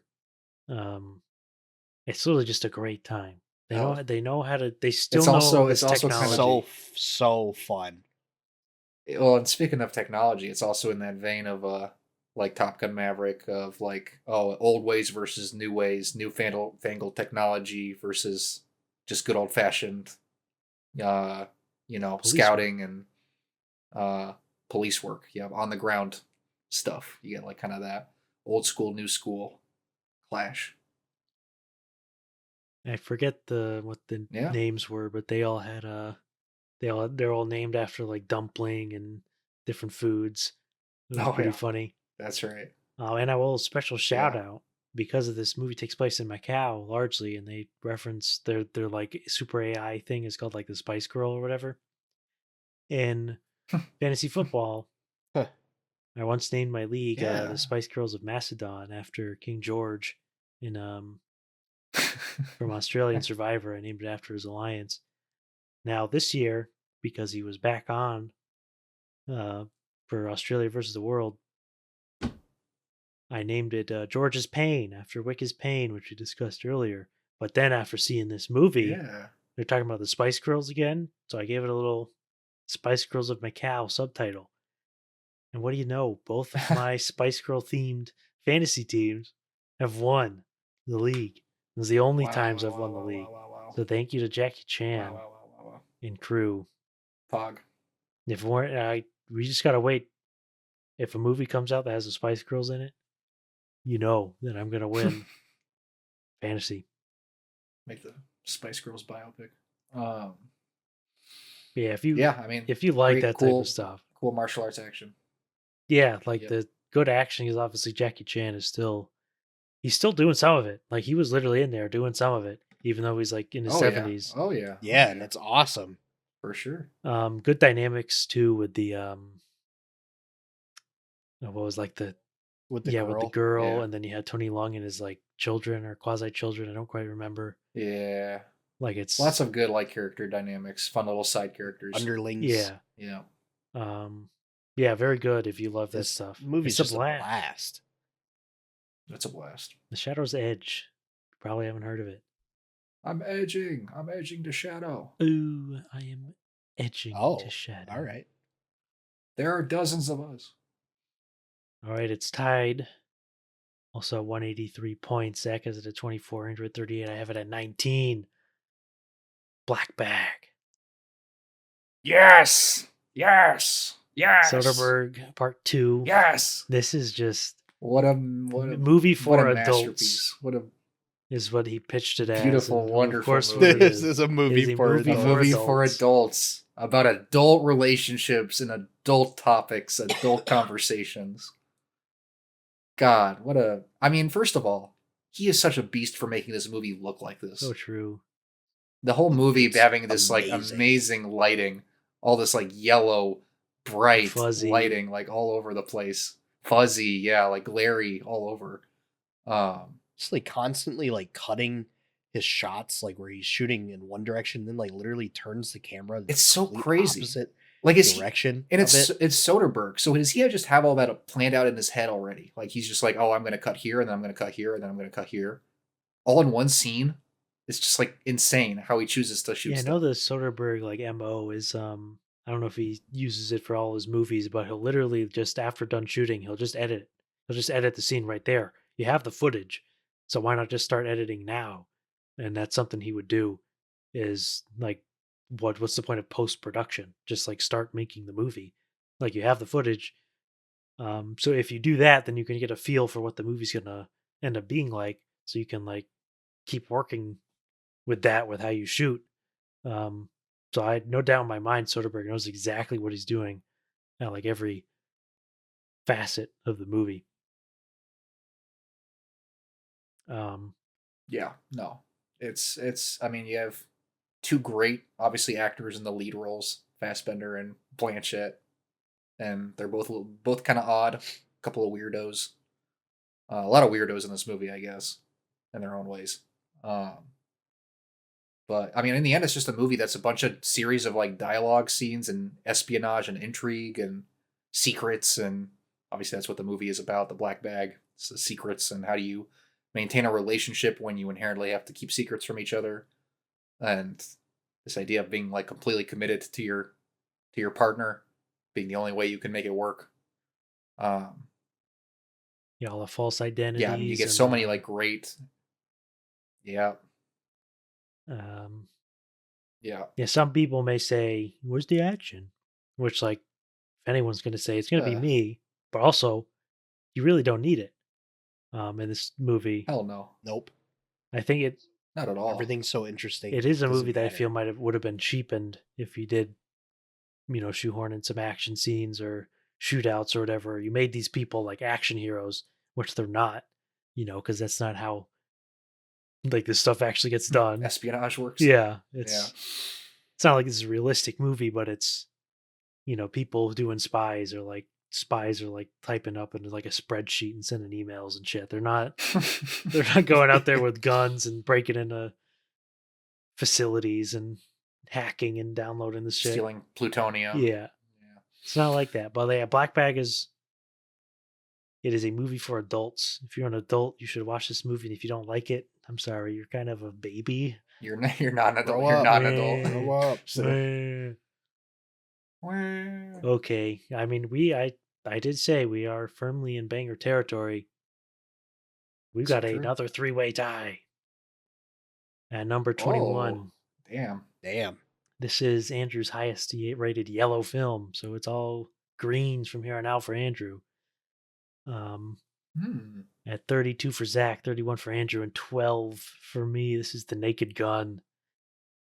Oh, you have I it at 12. had to do it. I was Wow. like, come on, I gotta You're do so- it. You're a beast for that. But what I will say, because I don't have my rankings, I don't touch it at all until the very end. So I had like 100 something movies to sort through, and I made a little program that like gives me 10 random movies, and then I rank those, and then it gives me another 10, and I just kept doing that over and Ah. over and over and over, where I would rank the movies, um, and then it would do like a little bit of a math to determine which ones were the highest. After I did that, I did like 100 different individual 10 movie ranks. Naked Gun ended up at like Golly. 5. It was very consistently like in the absolute top. It's Because whenever it gave me, I was it's like, not I surprising just liked it more than that. I just want give me the Naked Gun. because there's like nothing wrong with it. Like there's nothing wrong with it. It's like perfect. It's like exactly what it was supposed Yeah, to be. it's It's like simply a type of movie that does not exist anymore. No, completely dead breed of movie, and it's just like, I mean, let's just get it out of the way. It's fucking It's just funny plain from start funny. to finish. It is It's plain hilarious. funny in so many different ways. It's just doing all different types of jokes and gags, the same way that the original movies would, like just constantly goofy bullshit. But it's like, and it's like not necessarily like I've watched the movie literally twice. I don't know if I would say the movie's like quotable, but like you watch it, I watch it again, and like it's all still so fucking funny. There's just so many great gags. yeah, and like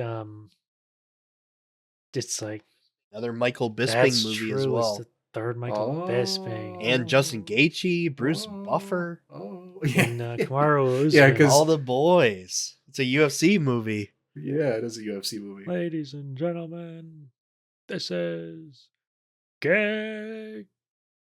Got Pamela Anderson in here. She's Great. in that. Perfect. Yeah, it's like the perfect great- replacement cast Great casting. for all the Yep. all the original cast. Yeah. And they fell in love. Liam Neeson is amazing. Liam Neeson and Pamela, they fell in love because of this movie. Liam Neeson is. Yeah, And why wouldn't they? beautiful. It is beautiful. It's a beautiful thing. Exactly. Literally. He's eating his chili dogs. That shit is so funny. Fucking That whole farting scene and is fucking hilarious. burping When he's like, in the when he's like, car. he has like another one, and he's like holding after all that, and everybody's like, "Don't do it, man. No, don't." Like the guy they're interrogating is also like, "No, man, I'm don't gonna do it." ruin And another suit. and he just goes, "I had 5 more." He's like, it's so funny. He's like so ashamed of himself. Yeah, Liam Neeson he's so funny. Such a slam dunk casting.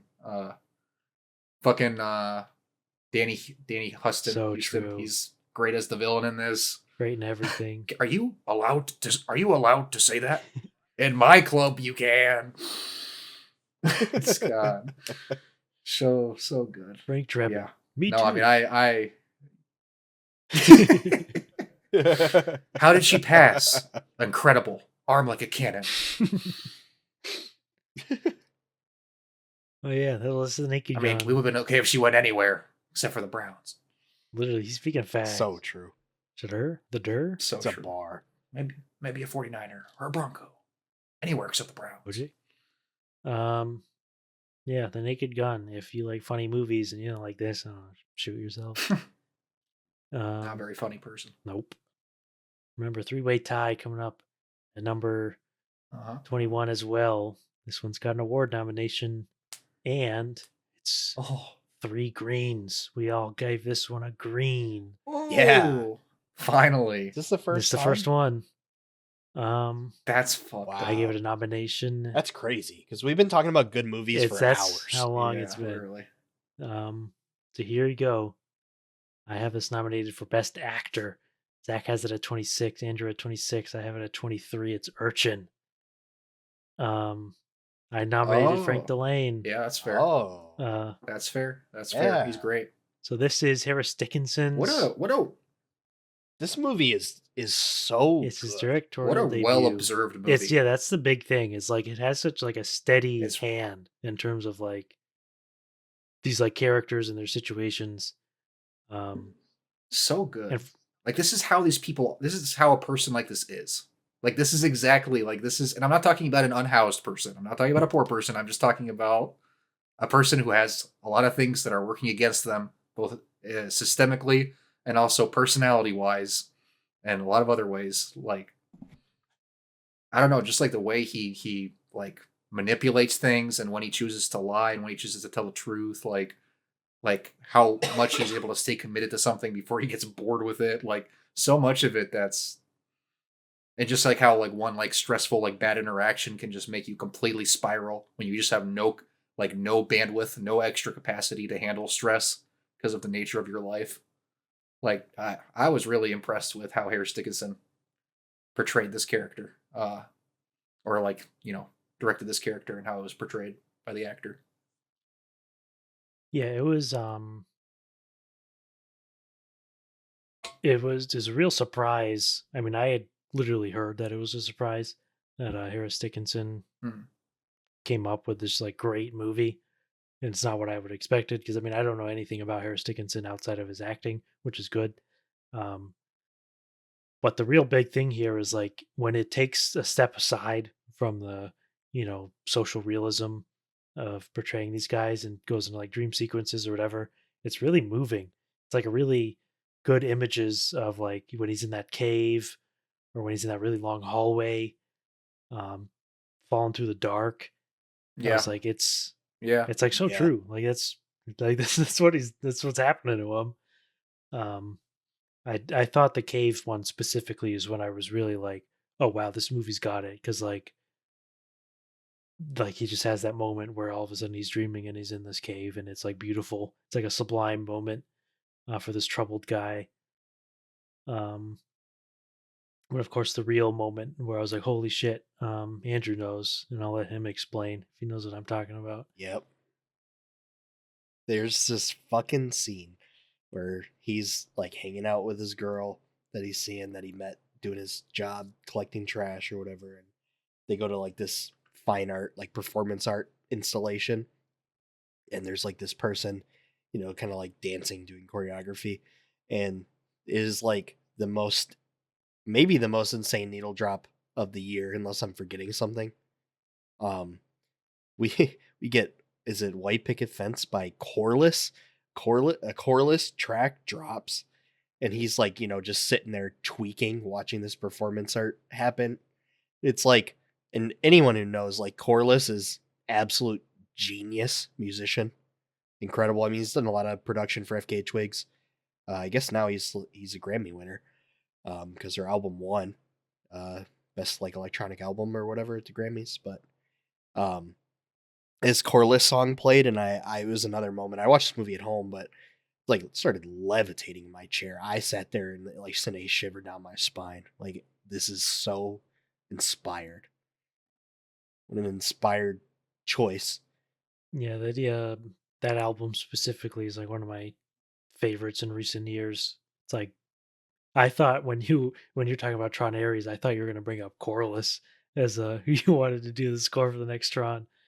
Um, That that that would be a that would pick. be good. I just like don't know. I think it'd be really good, and he definitely could do it. And he's like, I guess a slightly bigger. He is a bigger name than Two Shell. Um, I just think the energy that Two Yeah. Shell like makes a little more would bring makes a little more sense for Tron than Corliss. Um, But that would be a good pick still. It's also a Sega Bodega track in the credits, which is based. yeah, I'd say it's easily Harris Dickinson if he wants to keep directing movies. I'll be there like every time. He's Yep. got my vote. He's clearly got it, and this is a movie that I a lot of people just didn't hear about at all. Um, but I think it's gotten a decent amount of following it's because crazy everybody too. knows. Like as soon as you watch it, it's like wide appeal. Everyone knows the shit is good. Yep. Yep. And he's 29 years old. Damn.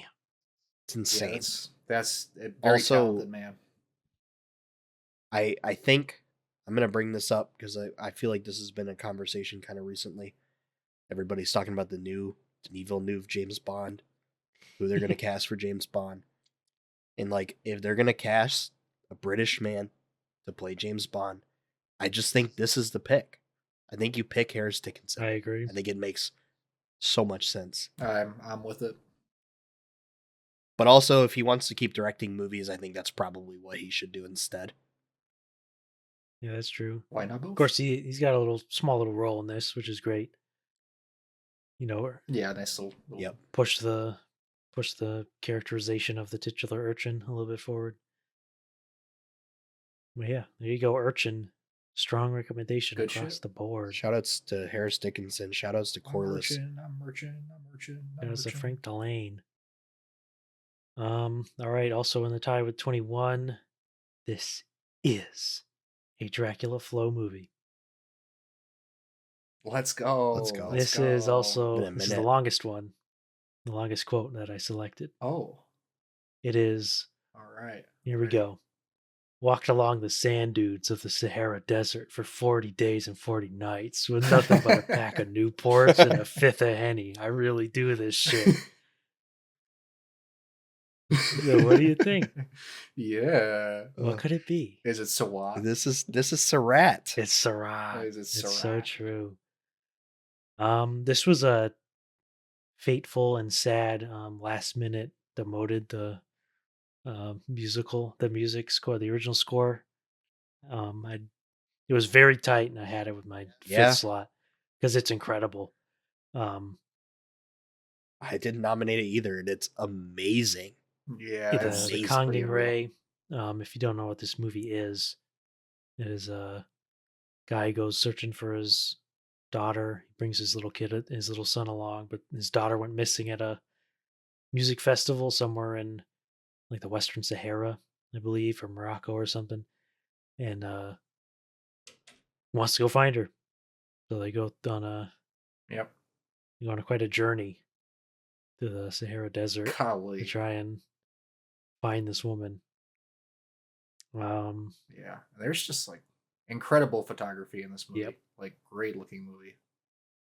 Obviously, like you're shooting in the desert. The potential is large for quality shots. And they get them. But also, like I think important like part of this movie is the performances and who they get to act as the companions in the journey. Yeah, all recruits just is these- found at festivals. Yep. Yeah. And they found some people.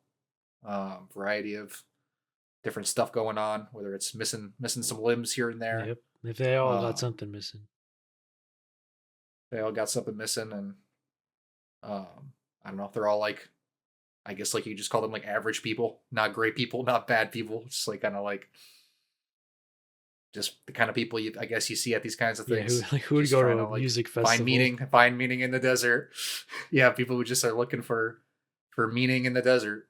That's the kind of people you're finding here. Yeah, And obviously you add in some nice electronic music so good. to help Kongding Ray, move along the process. Kongding Ray, whatever you say it. But also the lead actor, the main guy, was also the villain in Pan's Labyrinth. Oh, really? Oh, I These didn't are know his that. two big roles, I guess. But he's very good. He's like this sort of Yeah. helpless, sad father Golly. who just didn't understand his God. daughter. Now he's in this world that he knows nothing about. He's in the fucking desert. Completely Where in a over bunch his of- head. Drugged out people are just listening to just pounding electronic music. But yeah, it's a stressful movie. Great loud It's a tough movie. watch. Yeah, it is Sad Sad. movie. kind of Yeah. tough movie. So sad. Just like some absolute fucked up shit happens in this movie. It's horrible. I mean, it's- some of the things it's- that happen in this movie. Yeah, it's like I don't even think it's too far to say the movie's kind of like nihilistic, and it's Yeah, it's a outlook, very at least a nihilistic little movie, bit. I think. Yeah, like truly just like trying to. I mean, but the moment when everything starts to explode, I mean, those characters are literally just like at their limit. They're like done. They're just like, I guess we're stuck here. So, yeah, I mean, but I don't know, it's a cool premise for a movie to like explore that in. Again, like you just get to be in the middle of the fucking desert, and it's always been a very cinematically compelling location to explore things. And I say thank you to all the European art house directors who always decide to set aside many scenes in their movies to just be dialogueless, just pounding electronic club music. That's some sort of people like dancing or whatever. Like, thank you. God You don't really bless. need to do anything else. It's beautiful. Nope. So many great scores this year. It's crazy. Yeah. This could have been like a 10 nomination Because category. It I literally feel this and cinematography could have I been. feel like in past years it always Yep. just like there was like good scores, but nothing really like jumped out, and I was like, yeah, that's a great score. It's just like Yeah. adds to the movie. It's like, oh, it's good. But like this year we've got bangers and bangers and bangers. We're like, this is a soundtrack. Yeah, just a longer Yeah, I just put the list. soundtrack on because it's great to listen to. Yeah, it's a good album. And that's how you know you have a great soundtrack, when you like can listen to the whole thing front to back, and like it works like apart from the movie as well. And that's like really important for me when I rank and think about soundtracks. Despite this one not being in my top 5. It's incredible. Yeah, there's the bit at the beginning where it takes like the Islamic like prayer song and just like parlays it into the the club music, and it's just like crazy, and it's just trucks driving in the desert, and it's like, yeah, so true. Yeah, there you go. It was so hard. Surat at number 21. Now we're into the top 20. Here we go. We got a nomination, a Best Yeah. Actor nomination. Yes.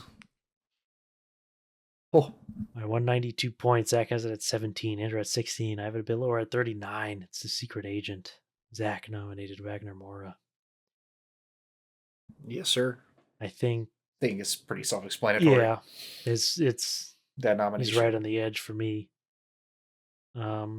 Yeah, I easily could have nominated him too. Best Actor was also like pretty stacked this year. Yeah. It was pretty stacked. It doesn't help that like you collectively we saw 130 movies or whatever as well. you're I will whittling say it that, down. Yeah, but still. for sure. Yeah, I mean, I just like, I don't know. Like, obviously, we're all disconnected from the whole situation and history of Brazil and everything that's gone on there, and so I'm talking about this purely from like an outsider's perspective. But I don't know. I just really appreciate, and like the big Brazilian movie last year, I Am Still Here, explored this as well. That idea of like what has like been lost in the chaos of that whole regime, and all the stuff that isn't digitized. All this records and of people that were just killed off and assassinated and imprisoned. Um, I don't know. I think compared to I Am Still Here, for me, like this was much more compelling as far as like just For like sure. just like the sadness. Like for me, like skipping ahead to like the scene with the son at the end where he's just like indifferent to his father, like he has no memory, no connection to him after everything. And it's just kind of like, yep, it is what it is. Like you, as the person who's been researching him, probably knows more about him and feels more closer to him than I do. And you're just like, damn. And that's like brutal when you see like what his dad was trying to do to like get them both out and get through all this and just be home, and the fact that they just weren't allowed to have peace. It's very sad. Yeah, and like the sort of interesting like thesis of the movie is like a movie like this basically is how these people are going to be remembered at all. Like Yeah. because like you have that like interesting like bit where the kid is like scared of Jaws, right? He didn't get to see Jaws, and he finally does see Jaws, and then Yeah. that movie theater's just gone now. It's replaced with the blood bank that he's at. Yeah. But like Yeah. God. it's like these stories aren't known. There was a review on Letterboxd. I think it was also Matt Lynch. No, I think it was, I don't know. I don't remember who it was. But the book that this is kind of based Oh on, well. whereas basically some guy basically went to investigate a lot of the stuff that's happened because obviously a lot of things happen, a lot of people get killed by the government, etc. But the guy basically, as he researched the book, was just discovering all these people that were just forgotten, that people didn't like know about. They're just like families don't remember them. It's just in the that he figures out with the book, and when Kleber Mondanza Filio was like reading the book, it was like the same exact situation, pretty much. Like, if you don't read the book, or even if you do read the book, it's like they only exist in that book. Even though they're real people, they only exist insofar as they Yeah. exist in a narrative that's like been created. Um, and this secret agent is completely fictional. It's not based on any real people. It's based on real events, or like loosely, but like none of these Yeah. people are real. Um, and so like the sort of Yeah. the thrust of the film is that like even though you can tell like the real story, to get like the real story like down to like what actually happened, you're gonna have to research all these things that are sitting in some box, in some cabinet, in some random city in Brazil, and then you have to write a book about it, and you have to get people to read the book. And even if you really research this book and read it, they still don't know the full story because to get the full story, they have to read all these files Yeah. that you read. Um, so like fundamentally, to actually even get the point across of like what actually happened, you literally have to like tell these narratives and these fake stories for anyone to actually understand sort of what happened, because they're never going to know the actual details of the actual events. Yeah. Yeah. No, literally. Um, yeah, it really gets really granular, like as far as what you need to do to actually even hope to get a sense of who these real people were. And yeah, I mean, as far as just like the filmmaking goes, I mean, I think I really like how this movie looks. I think it has a really cool Yeah. look to it. Obviously the director was doing a lot of cool stuff with like split diopters and things in this movie. All the They were wipes fun to and the see. split The like screens. all the wipes. Yeah, yep. And then you get that like explosion of violence towards the end of the movie. That's like insane. Like when it happened, I like jumped when you finally get the tension Yeah. breaks and guns are going off and blood is going everywhere, and you're like, oh my People's gosh, faces are blowing open and like shit. it's crazy. Really well cast movie overall. I think people have talked Yeah. about that quite a bit online. Like this is a really well cast movie. All the like different like bit parts are like all really Rest in memorable. peace, Udo Kier. Yeah, true. Rest in peace, Udo Kier, and the like actress who plays like his like deceased Oh, wife, yeah. who's only in that for that brief flashback piece, is like really good in the bit that she's in. Um, I mean, even the guy who plays like the asshole, like light skinned white guy, like also like fucking sucks. Or like the actor is great and memorable in that role, but the character sucks. And obviously he's like set up as like if I could I would kill his like I'm not a violent person, but I would kill this guy with a hammer if I could. Like you're like, oh, this guy must really suck, and like sure enough, he's the worst. Yep.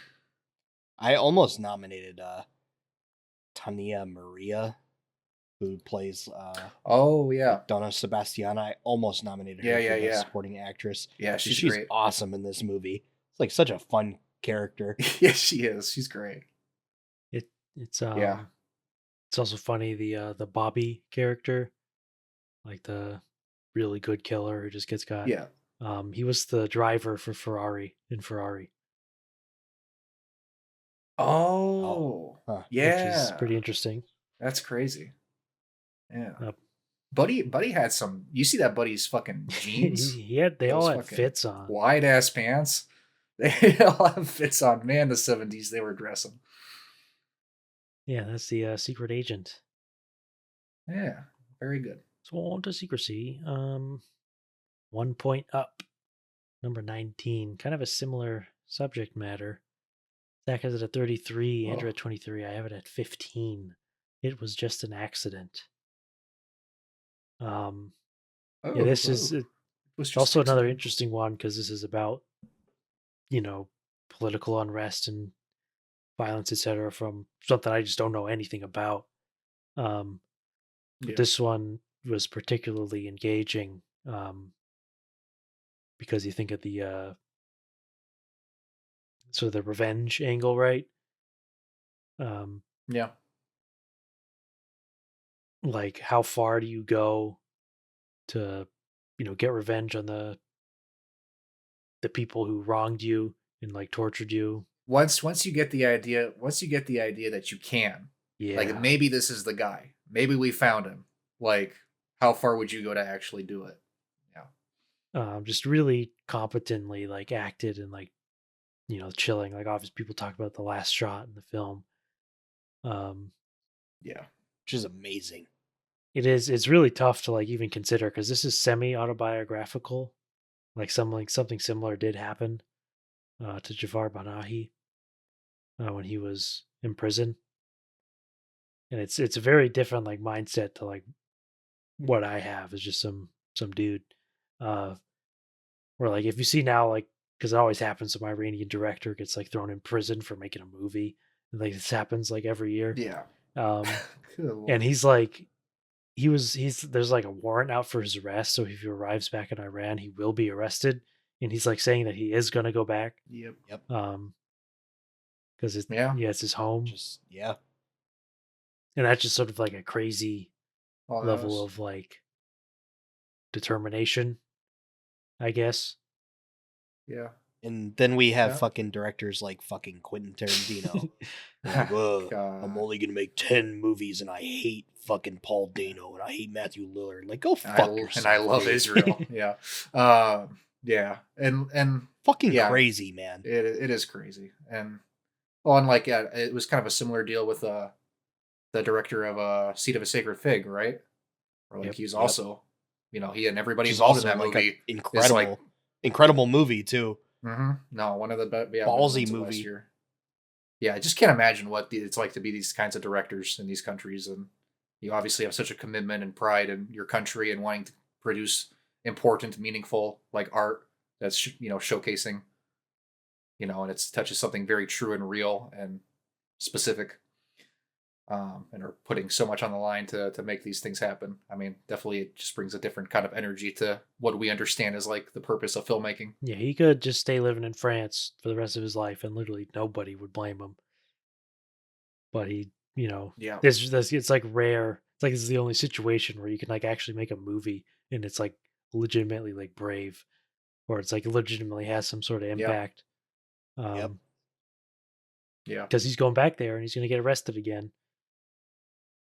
And For a whole year, right? yeah, At least in a and year I know tons of sentence. people have been getting killed over there, and I don't know the situation, so I will not speak. I will not make an Yeah. endorsement, but Yeah. that's it. It is what it is. Yeah. But no, I mean, it's a really tense movie. Like the sequence where Buddy is like tied up and there's just like the red light on him and they're just like interrogating him from off screen and yelling. Yeah. It's like, it's Yeah, amazing. It's like a very, very and gripping. he's still It's denying. another amazing ensemble. Just phenomenal actors Oh yeah. in Yeah. this movie. Everybody is incredible in this movie. It's true. The scene where he's tied up and he's getting beaten, and like he's still like denying that it was him, right? Like it's still like Yeah. crazy because like what you said, like how far do you go when you know you have this guy, um, and they have like I guess every right to like be pissed at this guy who tortured them forever, uh, and of course like they were blind the whole time, they never got to see this guy, but like Yeah. they know it's him because it was Oh constantly in yeah. their life with the squeaking and the voice. You just like you pick up on all these things, hence the final shot. Uh, but yeah, just like a great, Yeah. even if it was all fake, even if they just made this shit up, it would be a great movie. But the fact that it's Yeah. like real, based on No, real true. shit that went down, it's pretty crazy. Yeah. Grounds it quite a bit. Yeah. Yeah, it's so incredibly admirable. Yep. All right, coming in at number 18. Zach has him at 13. Andrew at 21. I have it at 32. But thanks to Focus Features, I was given a hat for this film, The Phoenician Scheme. Banger, banger, banger, banger. I mean, Wes Anderson still got it. Yeah. He just still has it, never lost it. Never even came close to Yeah, using it. I like he's still absolutely cooking. Like I don't know. Like I like this. I like Asteroid City a ton. I like French Dispatch a ton. And like if you ask me to like rank those movies, like it would be kind of difficult because I think he's just like cooking.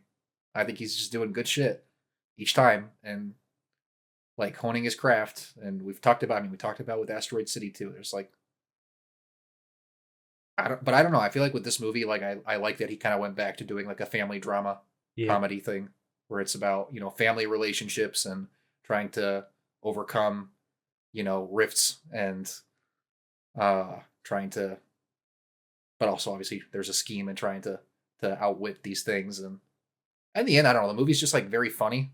Obviously, like it's Wes Anderson, but like I think this movie's like incredibly funny. Like all the bits with like Riz Ahmed and basketball Yeah. and Tom Hanks and Bryan Cranston, that shit is hilarious. And fucking Michael Cera in a Wes Anderson. Yeah, he's movie. amazing. Michael Cera's amazing in this movie.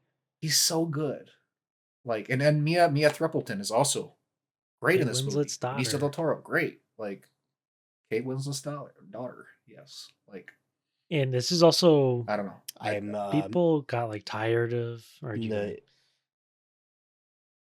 I was gonna say in my Igors, I have a best breakout category every year. And I don't Yeah. know if this is a true breakout, but Mia Think so. Thruppleton I guess it Oh. counts. is who I put as my breakout The actor for Schnippo this year. baby. What else is she even better?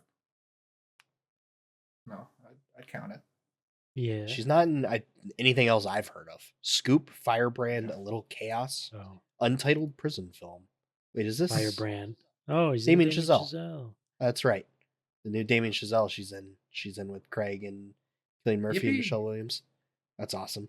Yeah, good shit. Because a lot of people criticize Wes Anderson for being like he's just making like the same movie or is being very samey. He's doing the same sort of setups and whatever. But like he really isn't. Especially in this No. movie, you get a few moments that Inaccurate. are really like different. It's not like AI Wes Anderson where it's you just take a person and put him in the center of the frame. Whoa, Wes Anderson.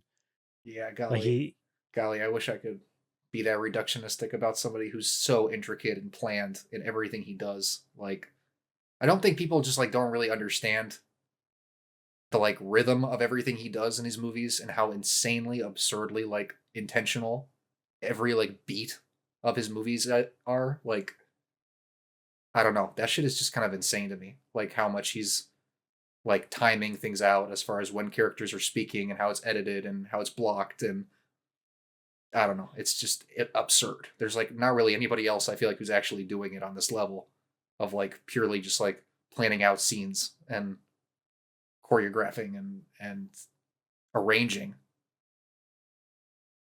We've never had some shit in a Wes Anderson movie like when Benedict Cumberbatch fucking grabs and shakes the fucking camera. Fucking Speaking of acting with amazing. the face. So golly, for real. they got some shit on his It's face in this iconic. movie. Got some shit on his face. Ugh. Yeah, I don't know. It's like don't really have to say that much about it outside of like Wes Anderson is still doing his thing and it's excellent. And I pray to God I never get bored of it. Yes. I mean, I will say like watching just watched Royal Tenenbaums for the first time. It's like the first like early Wes Anderson movie I watched, and I mean that shit is different. And I can understand if you get really like attached to that version of Wes Anderson, like this new stuff. Like I can understand like struggling to adapt to it, but I'm glad it's not me. Yeah, literally, it's not us. Like, we're still there, No. and he like keeps making Shit is them. sweet. Like we keep getting one like almost every year. God bless. Yeah, every year, every other year, and they're fucking great. And it's like you could tell me any of these last 3 are your favorite. I'm like, okay, 100%. can't argue with that. Yeah, there you go, Wes Anderson. There you go. All right, coming in at number 17. This is the highest ranking yellow movie for Zach. He's got it at 37. Andrew at 11. I have it at 17. It's Warfare. Yes. I love This is it's a horror film. Is what it is. It's the scariest movie of the whole year. Good Lord. Yeah, that shit Terrifying. was stressful. I mean, just Yeah. Yep. It's the boys. It's the boys going through it together. Looking out for each other, Yeah. trying to make it through. 1 minute they were listening to Eric Pride's. you just get dropped right. Next minute they're getting blown up with grenades. Jamming out. Cosmo Oh Jarvis. God, Cosmo Jarvis catches it. It's so evil that our dog is the one who he catches it. it. God Evil. damn, he catches it. He catches it so bad. Get like the first like 5 minutes of the movie where the boys are all just like hanging out, singing. I don't remember what song it is, off the top of my head, but and then you just get dropped into this conflict in the Middle East, and yeah, it's mortifying. It's like unbelievable. And I mean, it's just interesting how this movie came to be. It's co-directed by Ray Mendoza, who's like one of the guys that was literally there for what this is based on. And I mean, just like an absolute realistic, completely realistic, gritty depiction of like how these things work, how a military op like this works, and how fucking horrific this shit is. It's also like, we didn't do this as a category, but this like easily would have won best sound for me, and it's like just like a Civil War sound was amazing last year. Garland is so good at sound. It's like it enhances this movie to another level. Like you feel like you're in this building with all the boys, just like absolutely going fucking through it. It's terrifying when that first like bomb drops. Oh my God. Jumping. Like I literally jumped out of my fucking chair. The guy. And every time they have like a show of force. It's visceral. Yeah, show of force. Yeah. Yeah, that shit is the crazy. guy is like an older guy. He was a few seats off to the right of me when the IED goes off. He like jumped. He literally jumped out of his seat. That was me. Like for me, like obviously we shouldn't have been there. Shouldn't have had any troops there, etc., etc. Yeah. But I do like that the movie was made regardless, so like you actually get to like see like what they did, because a lot of movies just like don't show like what it actually was. So this is useful because like at the start of the movie they're just walking on the street and they're like, I like this house, let's take it. Like it's just that, like that's how it worked. They just like took the house with his family in it, and we're like, all right, it's ours now, so we can do our op on these terrorists. They just like take the house even though there's family in there who's living and trying to just chill. You just come in with all your guns and attract all the bombs and the other people. So like at least we got to like see, to a certain extent, a realistic portrayal of a actual military op in real time. So you can sort of understand at least even what like the innocent people whose house was taken over like had to, like how would they feel in that situation. Doesn't give them too much time to like explain it. You don't get the Iraqi to turn towards the camera and say, "Get out of my country, American," or anything like that. You don't need it. I don't know, because in my opinion, when it comes to movies that like glorify like obviously like bad things that happened, like to me it's like, I don't know, whatever. If this movie exists or it doesn't exist, doesn't move the needle really. Like, oh, we got this propaganda going out. I don't think they needed this movie. It didn't hurt. No. Well, it definitely made me tear up my sign up form. I was going to sign up for the military, and I watched this movie, and I was like, I was gulp, maybe not. Never mind. Man, yeah, Alex Garland still got it. I thought War was good until I saw. Yeah, no, he does. I was gonna say I thought War was good until I watched. Well, I got almost most of the way there with Edward Berger's All Is Quiet on the Western Front, but then this movie really pushed it over the edge for me. Now I know that War is bad. Yeah, it's not for me.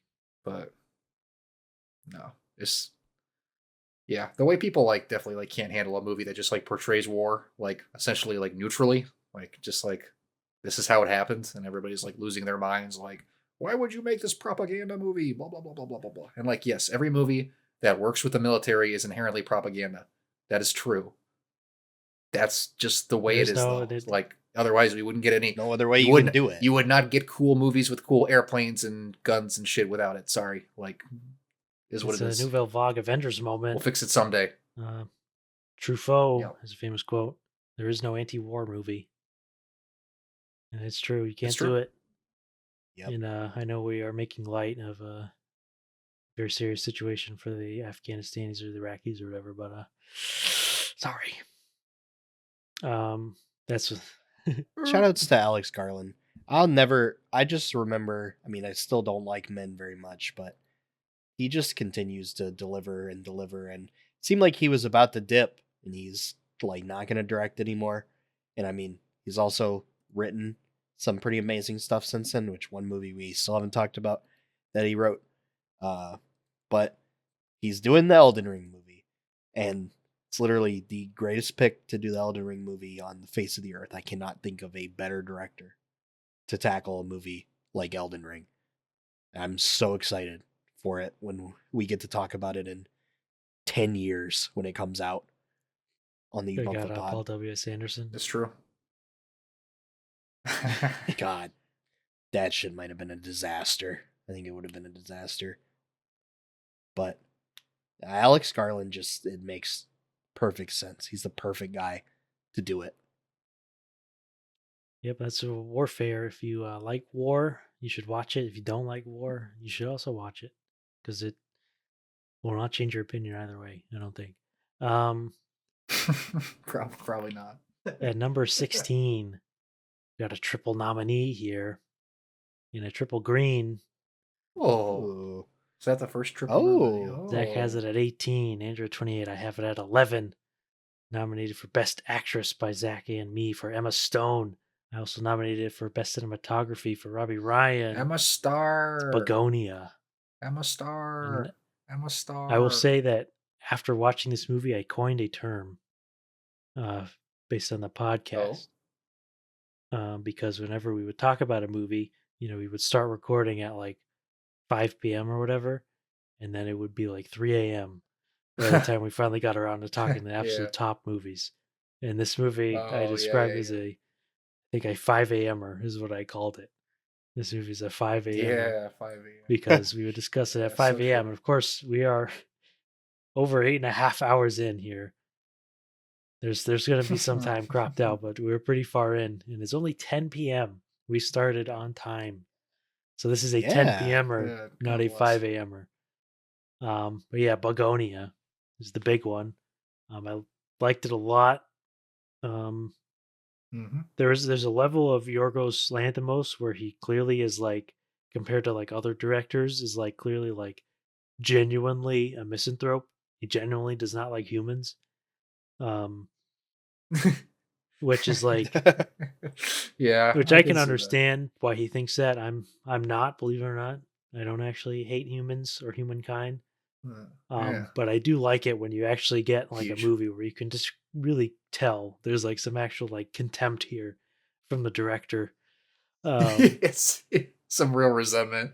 Just of like everything, of every person, of all the conspiracy people and the tech people, literally just everybody. He's just like, what a fucked up species.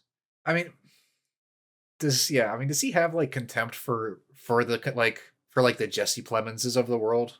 Because I kind of get the sense he mostly sympathizes with, because I think it's more like the situation that creates these people is like horrible, and like the types of people, I guess, like maybe this is too of like a basic reading of the movie, but like whether it's like the big tech or pharmaceutical or medical stuff, or just like the miserable crazy world we live in that fuels all these like need for like different explanations for why the world is the way it is. I think Yorgos like self inserts as the aliens, where he is like, sure. I could where he's very much thinks it's your fault to a certain extent. Like, it's your fault we're in this situation. Like, you didn't stop it, as in humans. Yeah. You didn't stop it collectively. Yeah, I mean, he's European. This is actually like a very European point of view. You don't get this point of view in like America. We don't Believe it or not, we don't hate humankind like you stuck up European technocrats like Yeah, Yorgos Lanthimos. that's right. Um, No, I don't enjoy a burger. yeah, but this is like for me, it's just great movie, great acting. Jesse Mm-hmm. Plemons just barely falls off the So good. list. Same. Like, Great in everything. he's awesome in this movie. And it is true, like he does actually have sympathy for these people he hates. It's true, you can have both. Um, where Jesse Plemons is, It's true. it's because we'll talk about this more with Eddington, but it's very much where you have a lot of people who know something is wrong, don't have any sort of vocabulary to vocalize this properly, but they still like lash out. They know it's Yep. wrong, you know. Um, so they get into the conspiracy mindset, or where they start blaming aliens, or they start blaming the nanobots in the vaccines, or the Tylenol, or the literally anything. Hmm. But like directionally, they are right. It's just Yeah. they're they're using the wrong weapons and the wrong ammo, and they're taking out the wrong things. And some of the right Well, things are taken out, and well, some of the wrong things. they're also Exactly. helpless. It like doesn't, even if they were correct, even if exactly like even if they're 100% correct about who is at fault, what is behind all the bad stuff. These if they're correct, they're screwed. That's just like that's blatantly like the deal. Like you can't, this isn't, you're not going to create a little resistance and you're going to figure it out and you're going to take down the big bad conspiracy Illuminati bullshit. Like no, like they're in charge. And like if these big ass like CEO corporate people are the ones in charge of everything being fucked up, good luck. Like it's just like these people are helpless to actually solve the problems that they're seeing. And even if they come up with these, cook up some really crazy but ends up being accurate perspectives on these things, it's like cool, nobody believes you and you can't do anything about it. Yeah, and it's also a movie about the future of the oncoming autistic race. Um, because even though obviously autism's going up, there's reasons. There's like diagnosing. We're diagnosing it more now, but also Yeah, the sort we of yeah. asocial behavior, or is going up. So of course, in internet parlance, you call that autistic, even if it's not literally diagnosed autistic. But regardless, that's like It's a spectrum. exactly it's a so that asocialness We're is all coming on it. up. People don't like each other. They don't even talk to each other. Um, they don't know how to communicate with each other or whatever. So you have a literal Everybody has people have like weird traumas, like even just like the shit with like the cop babysitter with Jesse Plemons and him like Yeah. alluding to the fact that they like did some like fucked up stuff when he was babysitting them. I mean, among other traumas that those characters have clearly gone through, but like also just the fact that everybody's got like weird shit going on and like yeah, troubled histories. Like obviously we're becoming more and more, there's more and more statistics that also support like more people than you think have been sexually abused when they were children and all this stuff that leads to people being kind of off. yeah, and you have the literally autistic actor, right? Um, and he has circled back to the through line of the tragic characters. He's basically just like fucked. Um, and God, it's like sad because he's just God, in like it's a so horrible sad. situation because And Jesse Plemons just yeah, weaponizes he's it, just completely uses it like against he's him. got Chemically, he literally chemically castrates him. It's like horrible, and it fucks him. like so he's just doesn't have the whatever you call it, the executive function to do go on his own, do his own thing. So he's just subject to the people around him, who don't have his best interests in mind. Well, they think they do is the problem.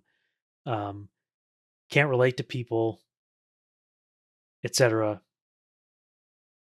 So what do you do? Well, you go online. You start doing weird online stuff with weird online people, and then the so-called emphasis on so-called real world outside of the internet, which we all know isn't actually real. The internet's the real world now. Um, Yep. but you know, it's just like a sad character. And that's like the future of humankind from Planet Yorgos's perspective is, well, all of you are going to keep watching your conspiracy stuff, your space alien taking over the world with the technology stuff. You're going to keep doing that forever and ever, and they're going to keep consolidating power. And that's it. Yep. And then everybody dies at the end. Everybody goes to sleep. They pop the bubble, With the a- flat Earth bubble. It's a beautiful montage of everybody just fucking dead as hell. God, it seems like laying around peace on everywhere in Earth the world, finally and, achieved. Yeah, for real. Is It's it- gorgeous. It reminds me of the shows that I think it was on like Discovery Channel that I used to like as a kid. It's called like Life After Humans or After Humans or whatever, where they like Hmm. it was like they just like theorized, they got like some scientists or whatever to explain like what would happen if all of humankind just vanished. Just out of nowhere, all humans just like vanished. Like what would happen to the world? Hmm. So like eventually the planes that are just flying in the air would eventually crash. Eventually power plants would turn off. Eventually, like dams would break, etc. And they just like got some analysts or whatever to describe it. And I thought that was like very interesting as a kid Hmm. to see like just how much of the world Yeah. is like entirely just the creation of humans. And if we disappear, Mhm. completely Civilization. goes away because civilization is just humans. There's completely inseparable. Like no shit. But that's kind of just an aside. Yeah. No. Yeah, I mean, a very worthy cinematography nomination. I very much Yep. loved how it looked as well. I remember walking out of Me it too. really, really Robbie fucking Ryan's a with it. master. Yeah. I said this during the Super Bowl. I'm gonna say it again because Yorgos Lanthimos, I know you're listening. I know Mhm. you've made it 8 hours into the Ubumfa pod. Yeah, man. I need you to shoot a movie entirely in black and white. Please. Please. It is please. always the best looking parts of your movies. They look amazing all the time, but the best parts, the parts that always stick out the most to me, are your super high contrasty black and white, whether it's your Squarespace ads or what God have you. damn it. It's beautiful. It's beautiful. Please commit to it just once. Yeah, I don't know if I really want I to hear. beg of you. I don't know if I want to hear about how much contempt Yorgos Lanthimos has for humanity and the people causing our problems. Meanwhile, he's doing Squarespace ads. Yeah, come on, Yorgos. Like, okay, man. True. It's also one of my favorite details, little detail in this movie is like when Emma Stone's character is driving her like SUV thing and singing the Chapel Roan song. Good luck, babe. Her character is like singing the backing vocals, Okay. which I think Yeah, is like true. so Good luck, interesting. good I mean, luck, it's like, good an luck, early good- indicator of her being an alien. There's lots of them. I also think about when she's wearing that mask thing, like right in the beginning of the movie. But it's just like so bizarre. You watch that sequence and yeah, she's like singing the backing vocals. Just like really interesting little detail. Yeah, I think is really cool. Could have easily been nominated for me as well. Like I could have nominated this movie for so many things, but for sure. just one of those years. It's tough. Yep. It's a great movie. Your hair has been destroyed. Why? Yeah, well, that's Begonia. Yeah. Very good movie, of course. Yeah. Of course, Lanthimos. Jorg. Indeed. Moved into the top 15. This is one of probably, I would say, the most consequential film of the year. We already mentioned this earlier to an extent. It's got 4 nominations. Me and Andrew got the same ones. We both nominated it for actress and screenplay. This is Seven Veils. Yeah. I see. Yes. Yeah, this is. I'm glad I saw this because this is. I didn't even get a trailer for it or anything. I just saw it in the show times, and I saw Amanda Seyfried in there or Seyfried. Sorry, Amanda Seyfried. And I knew who Adam McGowan was. I just knew the name. Didn't know anything about him, but that's why I watched it because I recognized the name of the director. And Seven Veils is very interesting film. It's so Amanda Seyfried is like directing a play or the opera of Oh, what's it called? I just Salome. Salome. Salome. Yep. Yeah. Yeah. Who Yeah. was famous for being like the only depiction of like sexual assault in the Bible. Is what they say. I haven't read the Bible, sorry. Hmm. But it's so she's like directing this play while working through her own like history, of course, her own like situation. Yeah. With the guy who like originally did the Yeah. opera that she like worked on. And so this is the very simple explanation of the film is it's kind of like Amanda Seyfried's Tar. It's similar Yeah. subject matter to Tar in terms of narrative. But what's so interesting, But much better than the last Tar comparison we made in this episode. but what's so like interesting about the movie that made me like so attached to it and made me think, oh wow, this Adam McGowan guy knows what's up, is the way it just sort of very intelligently weaves in all of these very heavy subject matters with such like a careful hand, which is the sexual assault of a child Yeah. by someone you trust. Yeah. And how does Yeah. that like work into it? And Yep.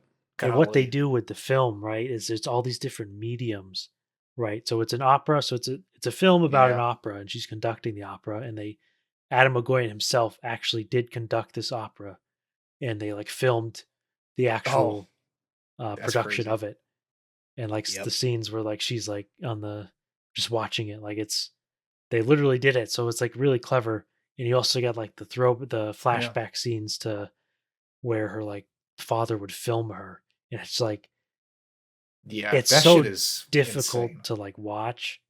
Um, Oh. it's like heartbreaking because of you know what the deal is Yep. there. Um, and it's just so impressive how they do that, or how Adam McGowan like pulled it off McGowan. because of how like because of course this movie led to us watching more of his films, like notably Exotica. Yeah. Yep. Just an Instant all time. all-timer. That's one of the best movies me. ever. It's one of the greatest movies ever made.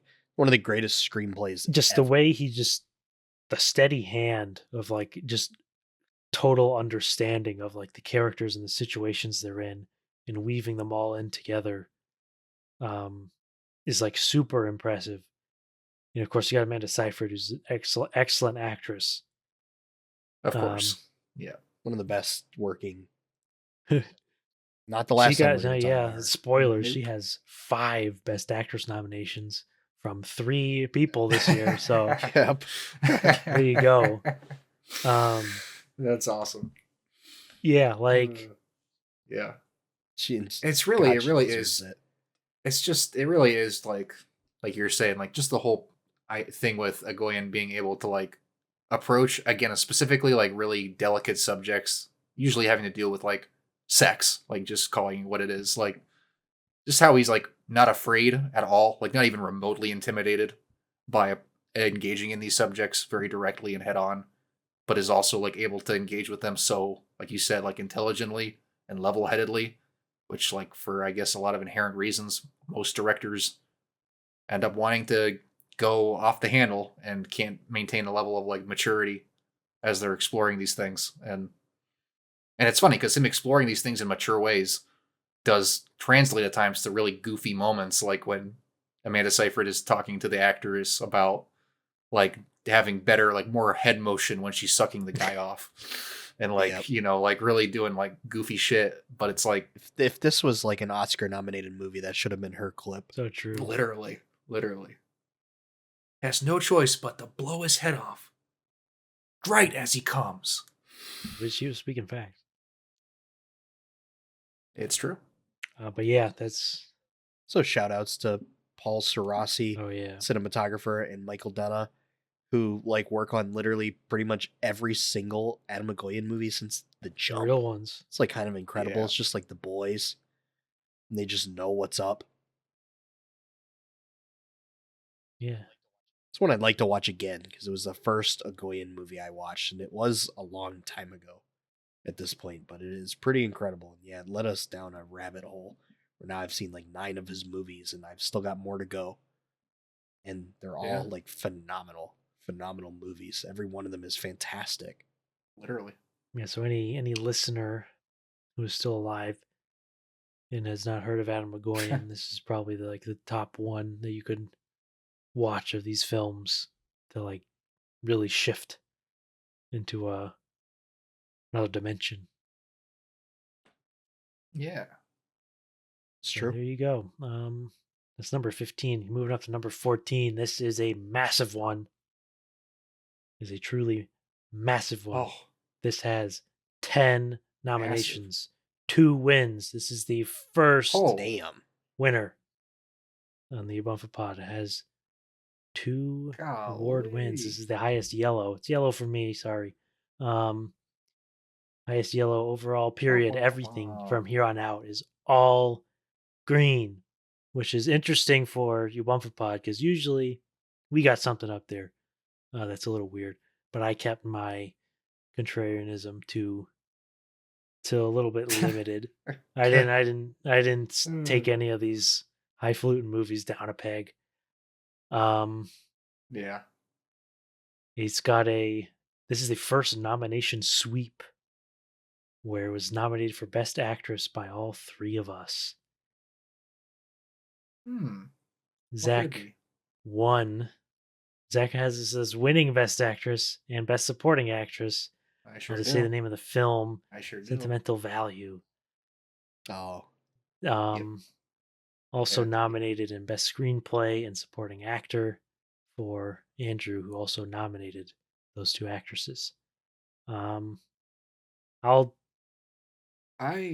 Zach has it at 7. Andrew also at 7. It ends up at 35 for me. Only thing that I can say is, you Scandinavians need to stop making IKEA movies. I know it's the point. It's a very good movie. It's good for the brand. And it's literally like part of the movie is IKEA, and that's a whole thing, another level to the movie. True. That's true. But yeah, it's a very good movie. I'll let you guys take over because I don't even have anything negative to say about the movie. So there you go. No, I mean I went like the Best Actress like race as far as who was gonna like win was really tough and really tight. Like I said, Jessie Buckley was in there.